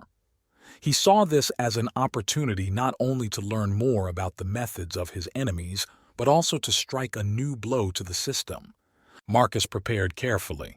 He developed a complex plan to infiltrate the conference and install his devices, which would allow him to gain access to the closed networks of the participants. On the day of the conference, he used false documents and entered the building under the guise of a technical specialist. While the participants discussed the latest advances in cybersecurity, Marcus installed his devices at key points in the building. He connected to internal networks and began collecting data. His goal was clear: to gain access to the closed databases of the FBI and other intelligence agencies. However, during his infiltration, Marcus noticed that he was being followed. It was a group of undercover agents who seemed to recognize him. He realized that the situation was becoming dangerous, and he needed to act quickly. Marcus activated his devices and began an emergency transmission of data to his remote servers. FBI agents began to approach, and Marcus had to improvise. He used his social engineering skills to confuse them and buy them time. He then headed towards the exit, hoping to escape unnoticed. But the agents had already surrounded the building and escape seemed impossible. At the most critical moment, Marcus activated Plan B, prepared in advance. He hacked the building's security system and caused a false alarm, which led to the evacuation of all participants. In the chaos, he managed to blend into the crowd and leave the building. Returning to his hideout, Marcus began to analyze the data received. He learned a lot about the FBI's methods and plans, which allowed him to be one step ahead. But he also realized that his enemies were becoming more resourceful and determined. Despite all the difficulties, Marcus did not give up. He continued his mission to expose corruption and defend internet freedom.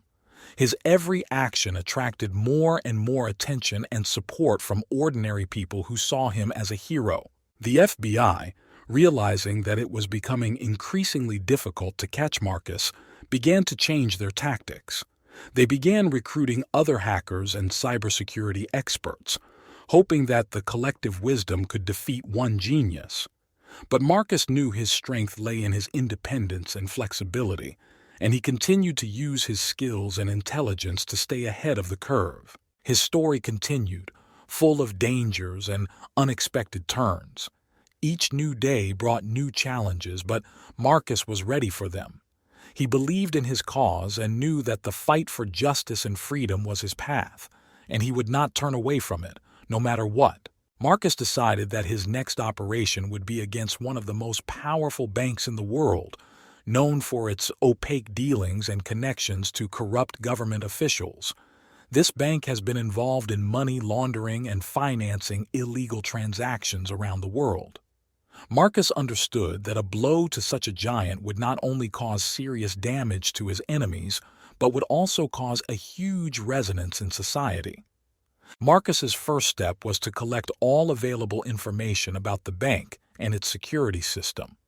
He started by analyzing public data and then moved on to more covert methods, hacking small companies associated with a bank to gain access to inside information. With each new step, his plan became more detailed and precise. One day, Marcus discovered that the bank was planning to hold a large international meeting with the participation of its main partners. This was the perfect time to attack. He developed a plan that involved hacking the building's security system, infiltrating the bank's network, and gaining access to the most sensitive data. The day of the operation arrived. Marcus, using false documents and a false identity, entered the building under the guise of an IT consultant hired to conduct security checks before an important meeting. He installed his devices at key points in the building, giving himself access to the bank's internal network. He then connected to the bank's system and began hacking. Marcus knew that the bank's security system was one of the most complex in the world, but he was ready for the challenge. Using his skills and special tools, he overcame one protective wall after another. His fingers moved quickly across the keyboard, his eyes intently scanning the many screens.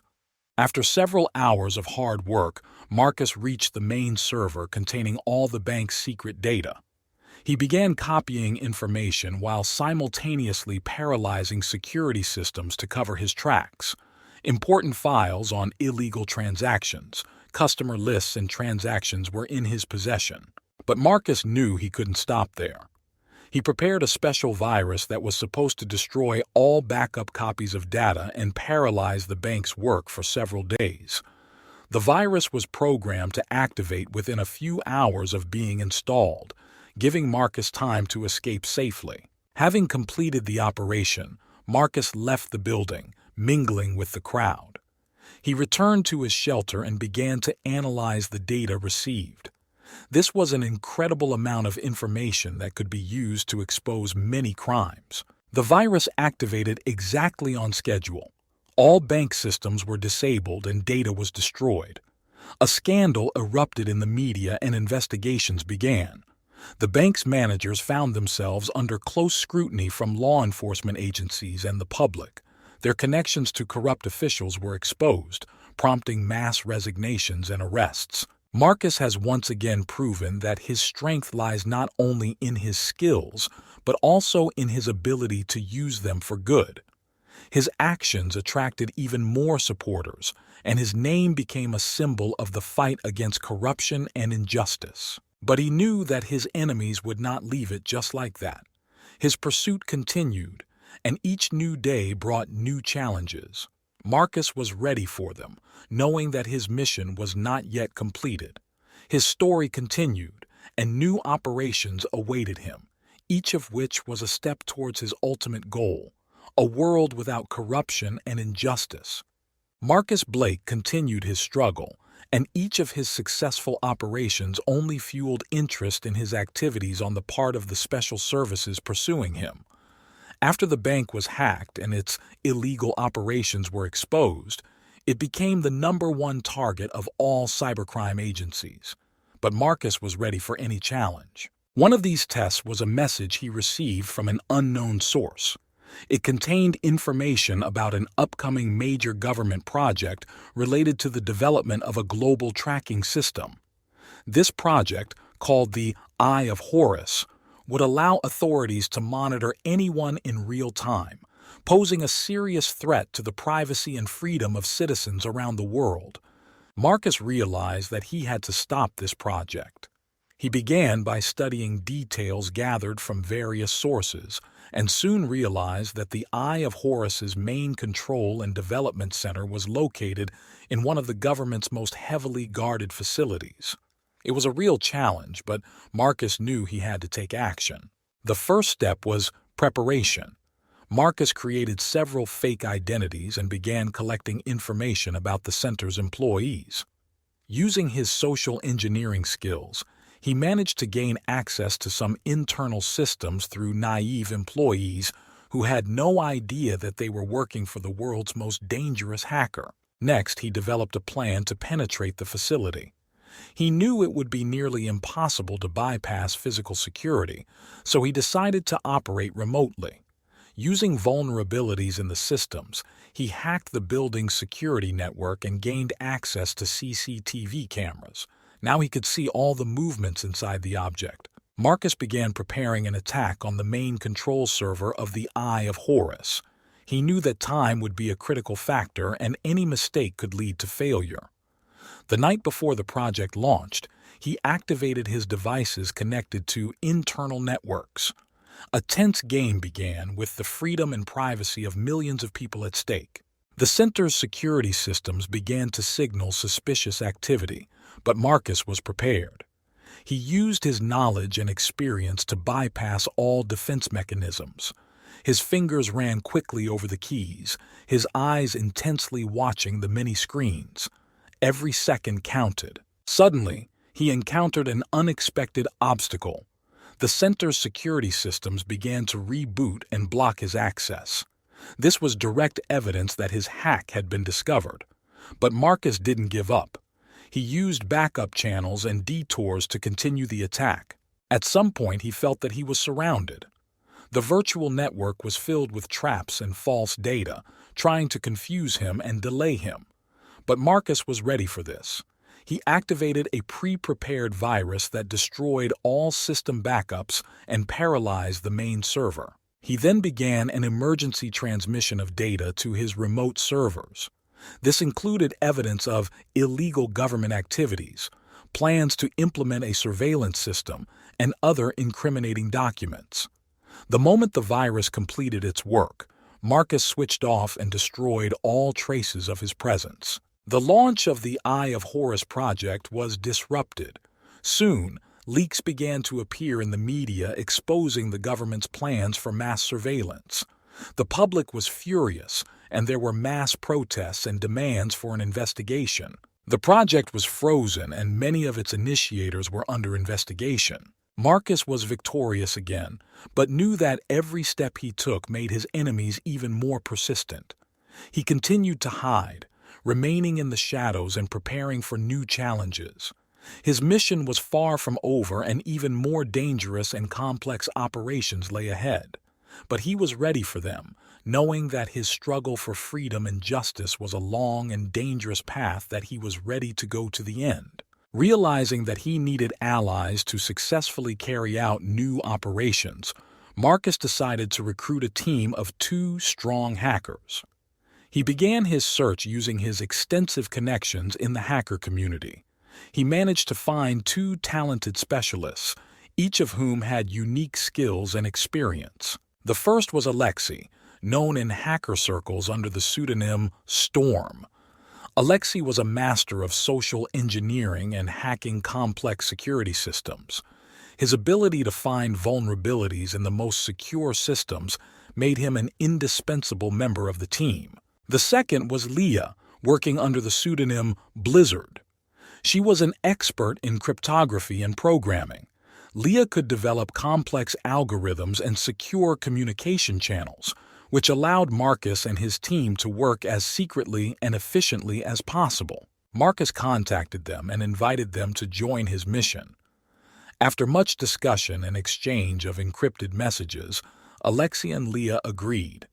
They understood that this would be a dangerous undertaking, but the opportunity to change the world for the better was more important to them. The new team's first task was an operation against a large pharmaceutical company accused of illegal testing and falsifying data on the safety of its drugs. Marcus, Alexei, and Leah began preparations, analyzing the company's security system and developing a plan of attack. Alexei began collecting information about the company's employees, finding weak links and potential entry points. Leah was developing encryption and covert communication channels that would allow them to remain undetected. Marcus coordinated their actions and provided protection against possible counterattacks. The day of the operation arrived. Alexei used his social engineering skills to infiltrate the company building under the guise of a technical specialist. He installed remote access devices that allowed Marcus and Leah to connect to the company's internal systems. Marcus and Leah began hacking, bypassing security mechanisms and gaining access to sensitive data. Alexei monitored the situation from the inside, ready to intervene if necessary. The operation went smoothly until the alarm system went off. The company launched emergency data protection measures, but Marcus and Leah were prepared. They activated a virus that paralyzed security systems and disabled data backups. At this time, Alexei provided physical protection for their actions, delaying employees and diverting attention. Having received the necessary data, the team began emergency transmission of information to remote servers. This was evidence of illegal tests, fake reports, and incriminating materials that they planned to make public. The virus completed its work and the team left the building, leaving chaos in their wake. Marcus, Alexei, and Leah returned to their shelter and began to analyze the data received. Soon, information about the illegal activities of the pharmaceutical company appeared in the media, causing widespread public outcry and investigations. This operation became the first successful project of the new team. Marcus realized that with such allies they could achieve even greater success. Many difficult tasks lay ahead of them, but together they were ready to take on any challenge. The team continued to work, developing their skills and preparing for new operations. Their mission continued, and each new day brought new opportunities to fight for justice and freedom. After a successful operation against a pharmaceutical company, Marcus Blake's team became even more united and confident in their abilities. They understood that even more difficult and dangerous tasks awaited them, but each of them was ready for it. The next target was a major telecommunications company accused of illegally spying on its users and sharing data with government agencies. This company was known for its powerful security systems and the use of the most advanced technologies to ensure security. Marcus, Alexei, and Leah began preparing for the operation. Alexei began studying the company's internal processes and collecting information about employees in order to find weak links in the system. Leah has developed special programs to bypass multi-layered defense mechanisms. Marcus coordinated their actions and developed a general plan of attack. In the evening, when most of the company's employees had already left the offices, the team began their operation. Alexei entered the building under the guise of a technical specialist, using fake documents and social engineering skills. He installed remote access devices that allowed Marcus and Leah to connect to the company's internal systems. Leah began hacking the system, bypassing multi-layered security mechanisms and encryption. Marcus watched the process, ready to intervene in case of unforeseen circumstances. Alexei continued to monitor the situation from the inside, ready to distract employees if something went wrong. The team soon encountered an unexpected obstacle. The company was using advanced artificial intelligence techniques to detect suspicious activity on the network. Marcus and Leah were ready for this. They activated a specially designed virus that began to disorient the AI system, creating false trails and diverting attention from their real actions. The tension grew with every minute. Alexei reported on the movements of security officers who began to patrol the building in search of intruders. Leah continued hacking, bypassing more and more layers of protection. Marcus coordinated their actions, maintaining communication and guiding the team. Finally, Leah succeeded.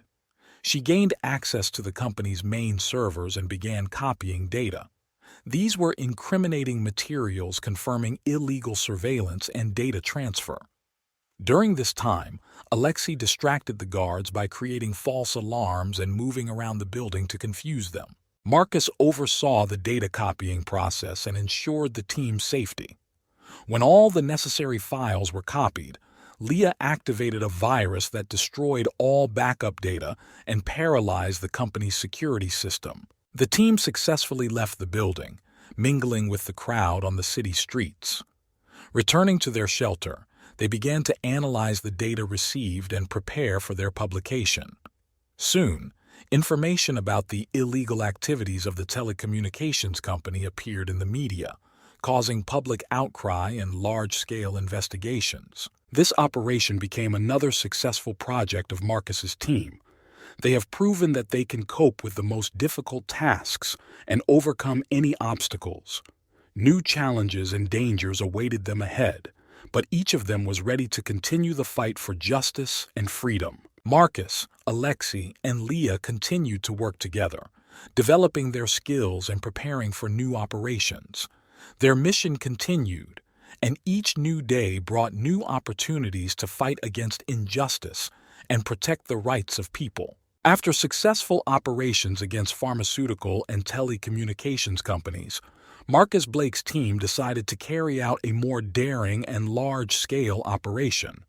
Their targets were high-ranking officials who were involved in corruption schemes and illegal financial transactions.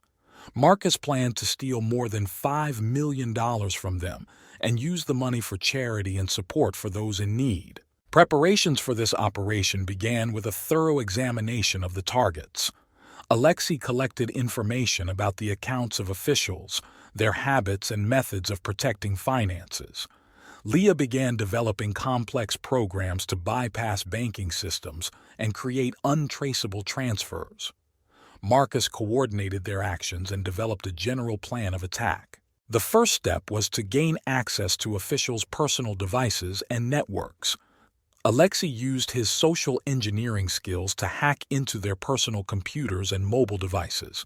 He installed malware that allowed the team to monitor their activities and collect the necessary information. The next step was to prepare for hacking banking systems.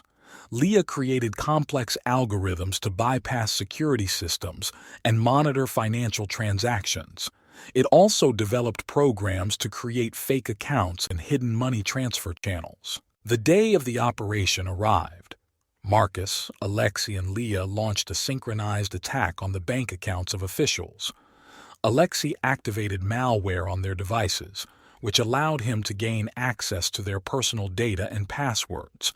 Leah began hacking banking systems using the data obtained in her programs. Marcus coordinated the team's actions, monitoring the process and providing protection against possible counterattacks.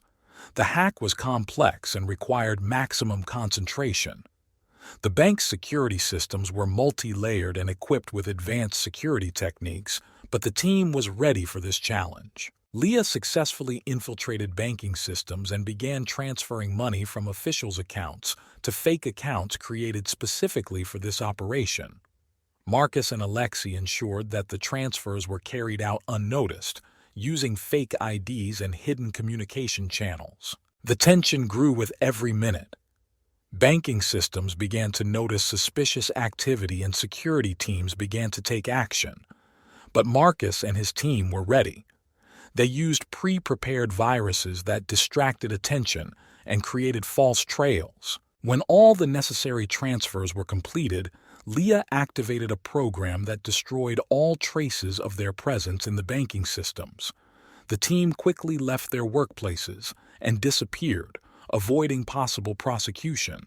Returning to their hideout, Marcus, Alexei, and Leah began redistributing the stolen funds. They donated money to charities, medical research, and helping those in need. Their actions caused a huge outcry in society, and many saw them as heroes fighting against corruption and injustice. This operation became one of the most daring and successful in the history of the team. They have proven that they can not only expose crimes, but also directly fight corrupt structures.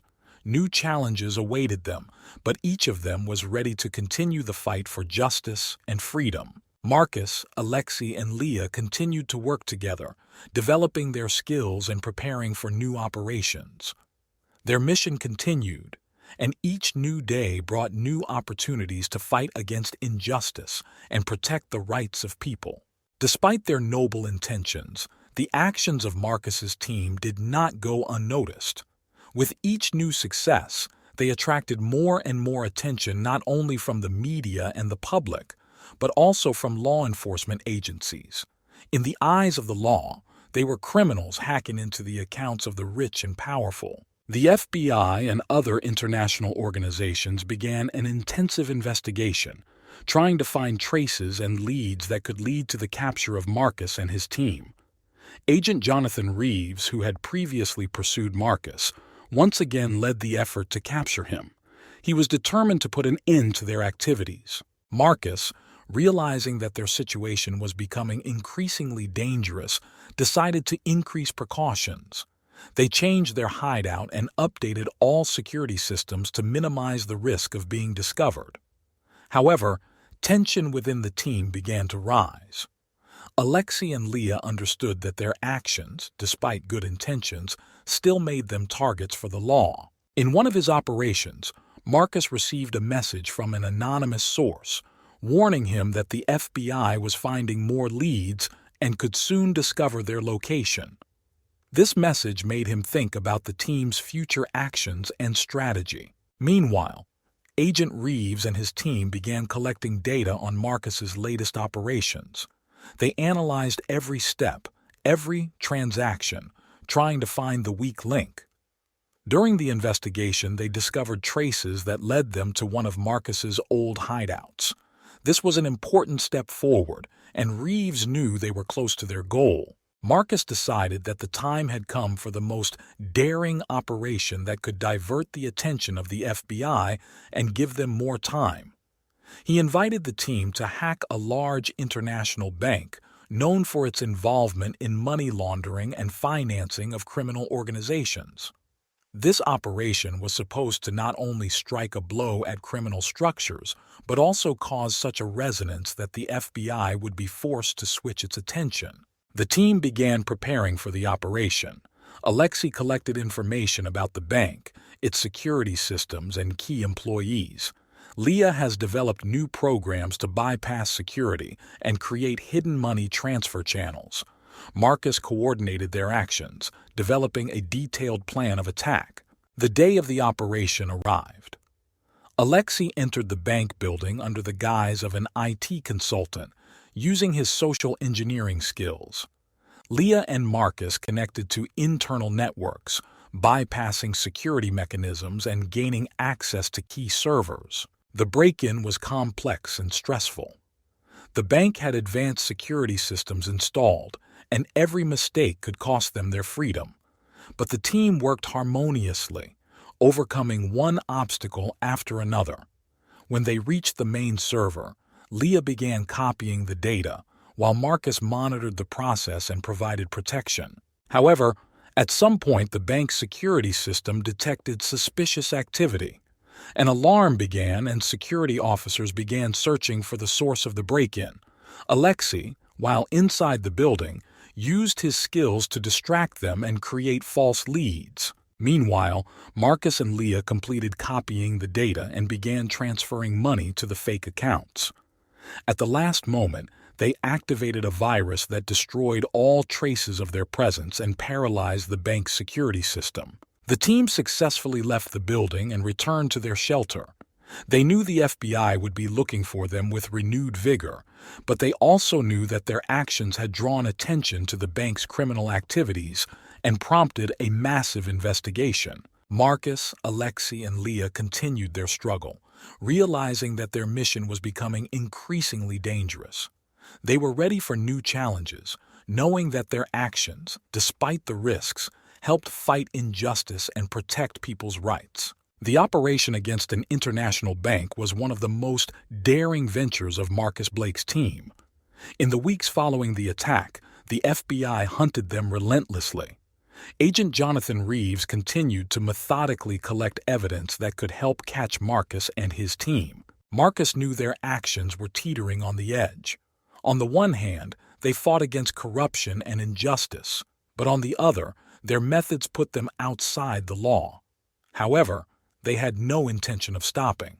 The next target of Marcus and his team was a network of offshore banks owned by high-ranking officials who used these accounts for tax evasion and money laundering. This time the plan was even more complex and required maximum coordination and precision. Alexei began studying the structure of offshore banks. He used his social engineering skills to infiltrate their internal systems and gain access to key accounts. Leah developed new programs to break the complex encryption algorithms used by banks. Marcus knew that this operation had to be performed perfectly. They couldn't afford mistakes. On the day of the attack, Alexei, disguised as a corporate client, visited one of the bank's branches to install remote access devices.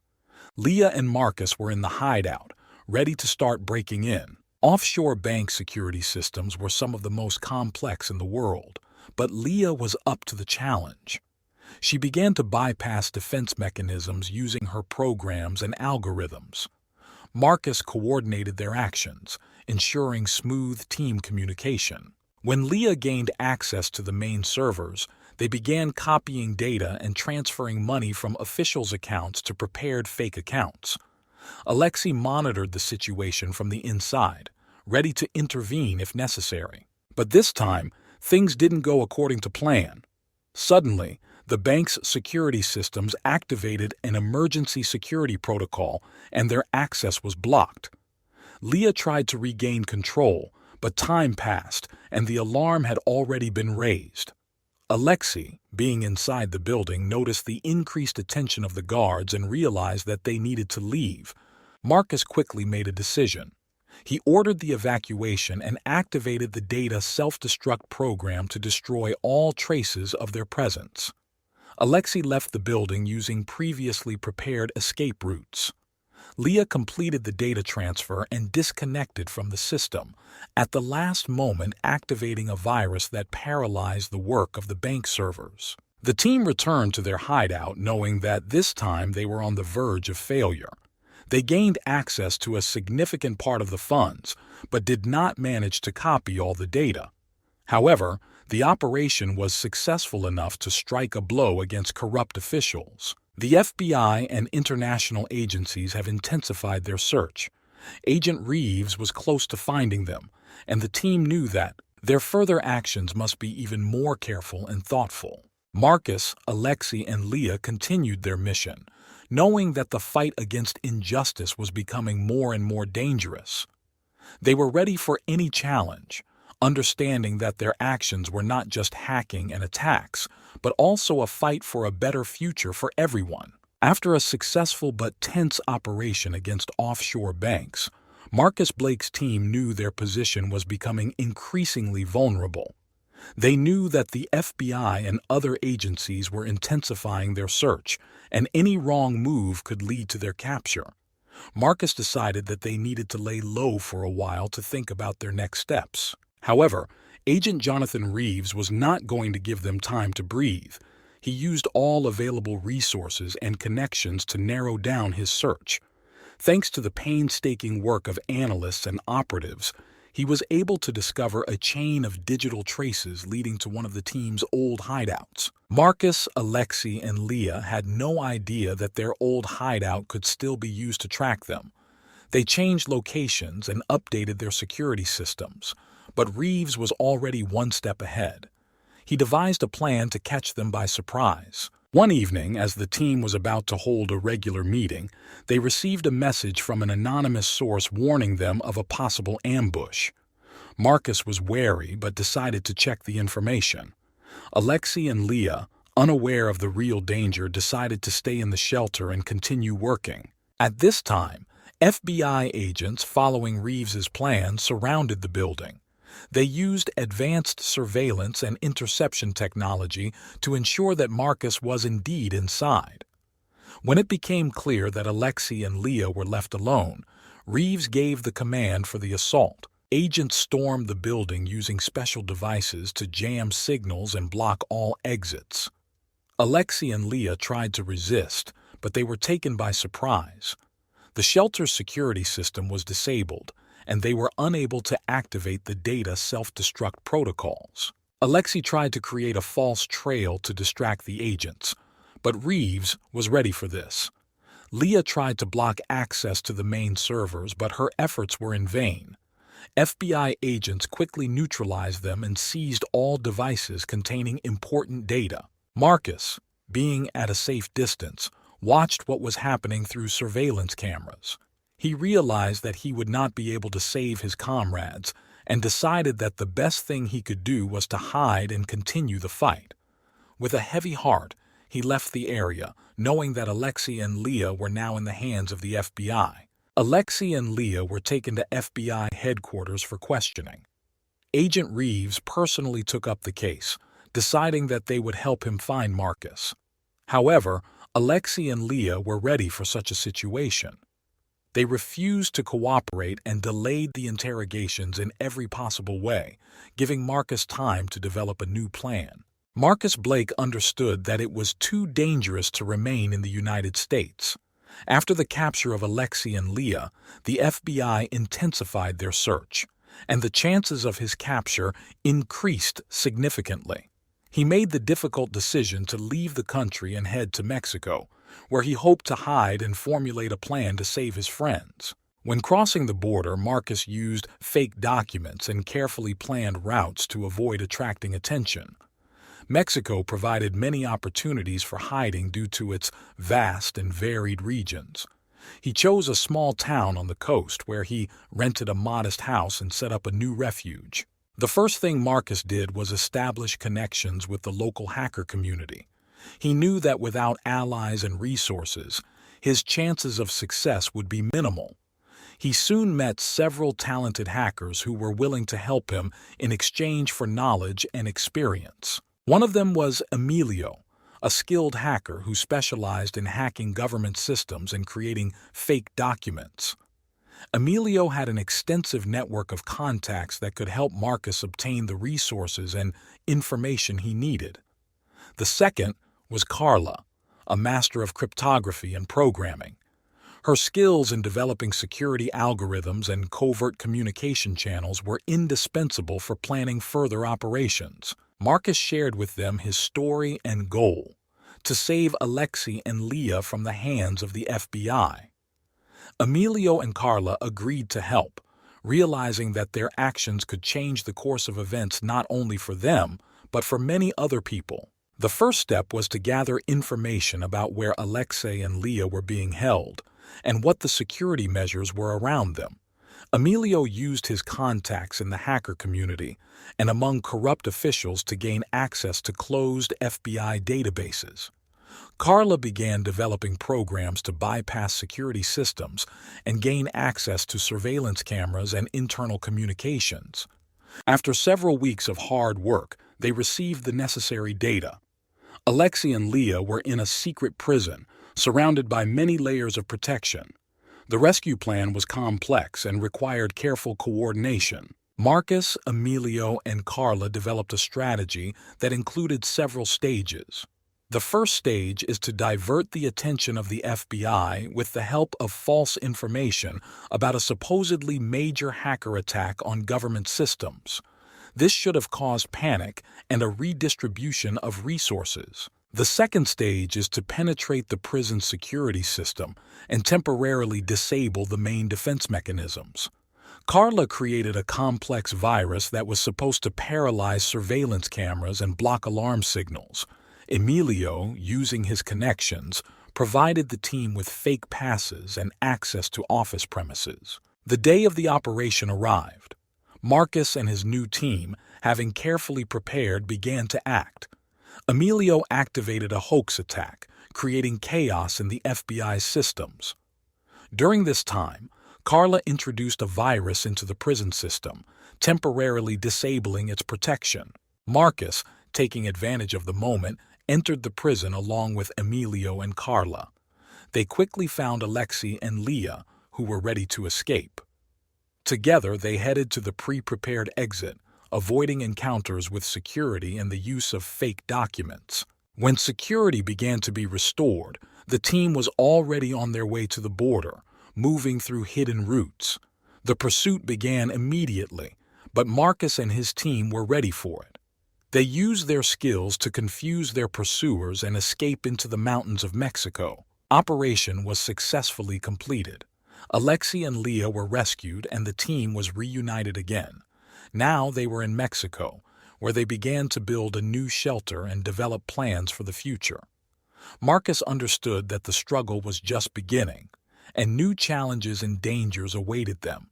But together they were stronger and ready to continue their mission, defending freedom and justice. After successfully escaping Mexico, Marcus, Alexei, Leah, Emilio, and Carla realized they needed to find a new hideout where they could continue their mission and stay out of the FBI's reach. England seemed like the right place. The developed infrastructure, numerous technology companies, and the opportunity to get lost in the cosmopolitan metropolis of London provided an ideal environment for their activities. Crossing the ocean, the team took advantage of Emilio's complex network of forged documents and contacts to avoid detection. They reached England, settling in a suburb of London, where they began to build a new shelter. Marcus, knowing that every move could be tracked, strengthened security measures and constantly updated protection systems. The team's first task in England was to reconnect with their old hacker community and make new contacts. Emilio and Carla began studying local networks and security systems to be prepared for new operations. Alexei and Leah focused on analyzing information and developing strategies for further struggle. Soon they received an offer from a local group of activists who fought against corruption and illegal activities of local authorities. This group, calling itself Shadows of London, was looking for allies to expose a massive corruption scandal involving the highest echelons of government and large corporations. Marcus and his team decided to join Shadows of London, seeing this as an opportunity to continue their mission. They began working together, exchanging information, and coordinating their actions. The first goal is to expose a web of corruption between government officials and a major construction company that misappropriated government contracts and laundered money through offshore accounts. The team began preparations. Alexei and Leah collected data on the company's activities and its connections with government officials. Emilio and Carla were involved in hacking security systems and creating programs to bypass security mechanisms. Marcus coordinated all actions, developing a detailed plan of attack. The operation began with infiltration into the offices of a construction company under the guise of technical specialists. Alexei and Leah, using their social engineering skills, installed devices for remote access to server rooms. Emilio and Carla, while in a hideout, began hacking the company's security systems, gaining access to internal data and accounting reports. Once Marcus and his team had the data they needed, they began copying and analyzing. They discovered a wealth of evidence of corruption and illegal activity that could be used for public exposure. But suddenly, the company's security system was activated, and they were discovered. An urgent evacuation began. Marcus gave the command to turn off the devices and quickly transfer data to secure servers. Alexei and Leah managed to leave the building, avoiding meeting with security. Emilio and Carla have completed copying the data and have destroyed all traces of their presence. Returning to their hideout, the team began preparing to release the information. They contacted local journalists and activists to share the data they had collected. Soon, revealing materials appeared in the media, causing widespread public outcry and launching a large-scale investigation. A corruption scandal has rocked London. The authorities were forced to respond to public pressure. Arrests and resignations of high-ranking officials began. Marcus and his team have once again proven that their actions can change the world for the better, but they knew that the fight was not over. New challenges and dangers awaited them ahead. In England, they found new allies and opportunities to continue their mission. Marcus, Alexei, Leah, Emilio, and Carla continued to work together, preparing for new operations and defending justice and freedom. After the revelation of a corruption scandal in London, Marcus Blake's team became even more cautious. They understood that their actions attracted the attention not only of the authorities, but also of influential people whom they exposed. Marcus increased security measures but knew the danger remained high. For several months, the team lived in relative peace, continuing their operations in cooperation with the shadows. London. However, one day, Alexei and Leah received alarming signals. Unknown people began to monitor their movements and activity on the internet. They immediately informed Marcus about this, and the team began to develop an evacuation plan in case of need. Meanwhile, Agent Jonathan Reeves, who continued the hunt for Marcus and his team, received information about their location. He decided to take advantage of this opportunity and organized an operation to capture them. But Reeves wasn't the only one who wanted to put an end to the hackers. Influential figures whose crimes were exposed also hired professional hitmen to get rid of Marcus's team. In the evening, when Alexei and Leah were returning to their hideout after a meeting with local activists, they were ambushed. On a deserted street, they noticed several suspicious cars. Leah felt threatened and tried to warn Alexei, but it was too late. Unknown armed people got out of their cars and opened fire. Alexei tried to protect Leah, covering her with his body, but the bullets overtook them both. Leah, injured, managed to pull out her phone and send Marcus a message with coordinates and a request for help before losing consciousness. Alexei, realizing that their time was running out, tried to use his last strength to protect Leah, but his strength was fading. Marcus, Emilio, and Carla received the message and immediately went to the site. But when they arrived, it was already too late. Alexei and Leah were lying on the ground, surrounded by blood. Marcus, overcome with rage and grief, tried to help his friends, but their lives could not be returned. This tragedy was a heavy blow for the entire team. They lost not only their comrades but also their friends. Marcus, Emilio, and Carla knew that their mission was now personal.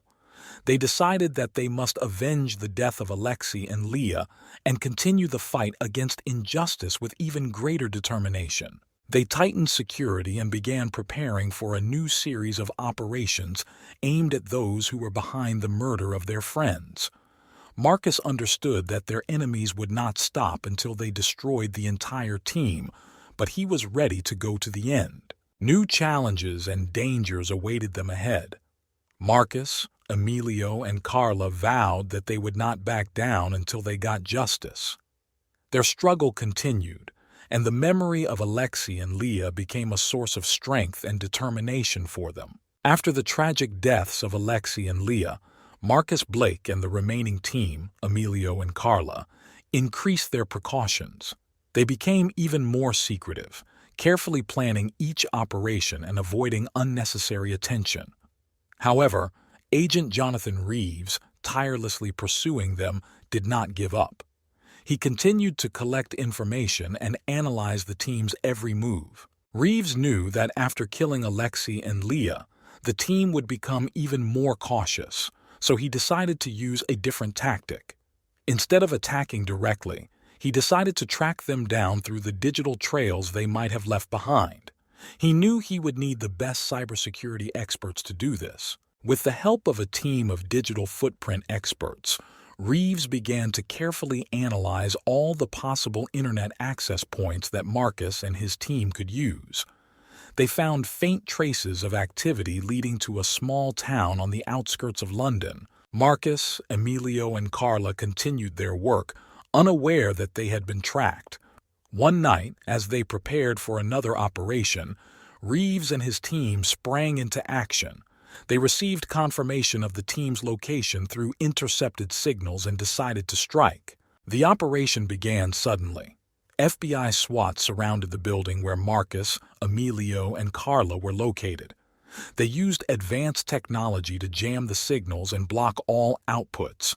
Marcus realized that they were trapped and immediately tried to find a way out of the situation. Emilio and Carla, realizing that they had been discovered, began an emergency evacuation of the data and the destruction of all traces of their presence.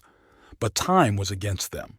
FBI SWAT teams stormed the building, using tear gas and stun grenades to disorient the team. In the chaos, Marcus tried to save his friends, but there were too many of them. Emilio, realizing that the chances of salvation were minimal, directed all his energy to protect Marcus and Carla. He engaged the agents in an attempt to buy time, but was quickly neutralized. Carla, being in another part of the building, tried to complete the transfer of data to remote servers. She knew this data could be key to continuing their mission, but the FBI agents were already close. At the last moment, she managed to complete the transfer and destroy the equipment before she too was captured. Marcus, watching what was happening, realized that he was left alone. He managed to escape through a secret exit that they had prepared in advance in case of an emergency. Once free, he felt a deep pain of loss. His friends, his allies had been captured, and now he had to continue the fight alone. Hiding from his pursuers, Marcus found a new refuge and began to plan his further actions. He knew the FBI wouldn't stop until they caught him, but he also knew that he couldn't leave his friends in trouble. His mission became even more personal and important. Marcus vowed to free Emilio and Carla and continue the fight against injustice. He knew that new trials and dangers awaited him, but he was ready for them. Left alone, he continued his mission, hoping that the memory of his friends would give him the strength and determination to achieve his goals. After the capture of Emilio and Carla, Marcus Blake found himself in a difficult situation. Left alone, he understood that his every move would be tracked, and the likelihood of capture increased every day. However, Marcus was not going to give up. He devised a plan to free his friends and continue the fight. Marcus moved into a new shelter, carefully designed and equipped with the most modern security features. He changed his working methods, minimizing contact with the outside world and relying only on trusted communication channels. But even the best precautions could not guarantee complete safety. Agent Jonathan Reeves, not satisfied with the capture of Emilio and Carla, continued to hunt for Marcus. He knew that capturing Marcus would be a key moment in his career and the final victory against the hackers who had eluded justice for so long. Reeves intensified his surveillance of all possible contacts and sources of information that could lead him to Marcus. At this time, Marcus developed a plan to hack the security system of one of the largest banking structures, which was involved in illegal transactions and money laundering. He hoped that this operation would allow him not only to deal a serious blow to the criminal network, but also to divert the attention of the FBI, giving him time to free his friends. The operation started successfully. Marcus infiltrated the bank's systems using his unique skills and software developed by Carla and Emilio. He began copying data and preparing compromising materials for publication. However, the bank's security system turned out to be more complex than he expected. Suddenly, the hidden defenses were activated, and Marcus realized that he had been discovered. Reeves, having received a notification about suspicious activity in the bank's system, immediately guessed that it was Marcus's work. He immediately organized a capture operation, sending a team of agents to the site. Marcus, realizing that he had fallen into a trap, tried to urgently complete the operation and destroy all traces of his presence. But FBI agents were already on their way. Marcus disconnected from the system and tried to escape, but Reeves and his team surrounded the building, blocking all possible exits. Marcus knew he didn't have much time. He activated the data self-destruct protocols and tried to use the secret exit, but the agents were already there waiting for him. In the ensuing firefight, Marcus was wounded, but continued to resist, trying to gain time. FBI agents quickly neutralized him and took him to headquarters for questioning. Despite his situation, Marcus remained calm. He knew that even in captivity he could continue the fight using his knowledge and skills. His arrest was a big blow, but he did not give up. The determination to continue the fight for justice, despite all the difficulties, burned inside him. Now in custody, Marcus was considering his next steps. He understood that his friends might also be subjected to harsh interrogations, but he hoped that their spirits would remain strong. His story is not over yet, and new trials and battles await him. After the arrest of Marcus Blake, he was placed in strict isolation, hoping that in this way they could break his spirit and obtain information about his accomplices and plans. Marcus, while in solitary confinement, did not stop thinking about escaping and saving his friends. He knew he had to stay strong and look for any opportunity to free himself. For weeks, Marcus carefully planned his escape. He analyzed the prison's routine, studied the behavior of the guards, and tried to find weaknesses in the security system. He created schemes and plans, using all his hacking skills to break into control systems and prepare everything he needed to escape. However, his health began to deteriorate. Initially, Marcus ignored the symptoms, chalking them up to stress and fatigue. But soon the cough became constant, and weakness and night sweats made his condition unbearable. Doctors who examined him diagnosed him with tuberculosis. The disease progressed rapidly, weakening his body. Marcus, despite his condition, did not stop fighting. He continued to plan his escape, hoping that he would be able to regain his strength and carry out his plans. However, his condition continued to deteriorate. The treatment provided in prison was insufficient, and Marcus knew his time was running out. A few months later, Marcus, weakened by illness, realized that escape was becoming impossible. His strength was leaving, and he understood that he would no longer be able to save his friends and continue the fight. He spent his last days reflecting on his life, his actions, and his ideals. Marcus Blake died in his cell from tuberculosis, leaving behind a legacy of fighting for justice and freedom. His death was a blow to all who knew of his affairs and supported his ideals. The FBI, hoping to get information from him, was left with nothing. The story of Marcus Blake has become legendary in the hacker community. His name has become a symbol of the fight against corruption and injustice. His friends who remained free continued his work, inspired by his courage and determination. Marcus died, but his spirit lived on in the hearts of those who believed in his mission. His actions showed that even one person can change the world if he has determination and faith in justice. The death of Marcus Blake became a powerful catalyst for his remaining comrades and inspired a new generation of hackers and activists around the world. They continued his work, exposing corruption and defending people's rights, using methods that Marcus had perfected throughout his life. Emilio and Carla, despite their captivity, did not give up. Their interrogations were intense, but they remained steadfast, knowing that Marcus's struggle was not in vain. They drew strength from the memory of their friend and from the ideals they stood for together. Meanwhile, thanks to the efforts of activists and hackers, information about government corruption and misconduct continued to leak to the public.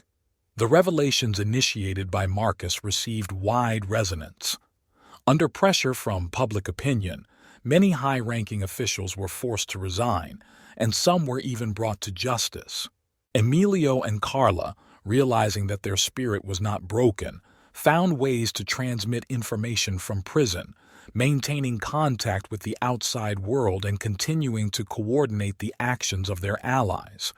Their efforts helped expose further cases of corruption and injustice, proving that Marcus's struggle continued even after his death. Meanwhile, in the hacker community, the name Marcus Blake has become a legend. His methods and ideas spread throughout the world, inspiring others to fight for justice. Young hackers learned from his example as they continued to work to expose corruption and protect people's rights. The memory of Marcus lived on in the hearts of those who believed in his ideals. His story became a symbol of the struggle against a system that tried to suppress truth and justice. Even in death, Marcus Blake remained a living symbol of resistance and hope for a better future. Thus, the story of Marcus Blake ended not with his death, but with the continuation of his work. He showed the world that even one person can change the course of history if he has the courage and determination to fight for the truth. His legacy lived on, and his mission to fight for justice and freedom continued thanks to those who believed in his ideals and carried on his work.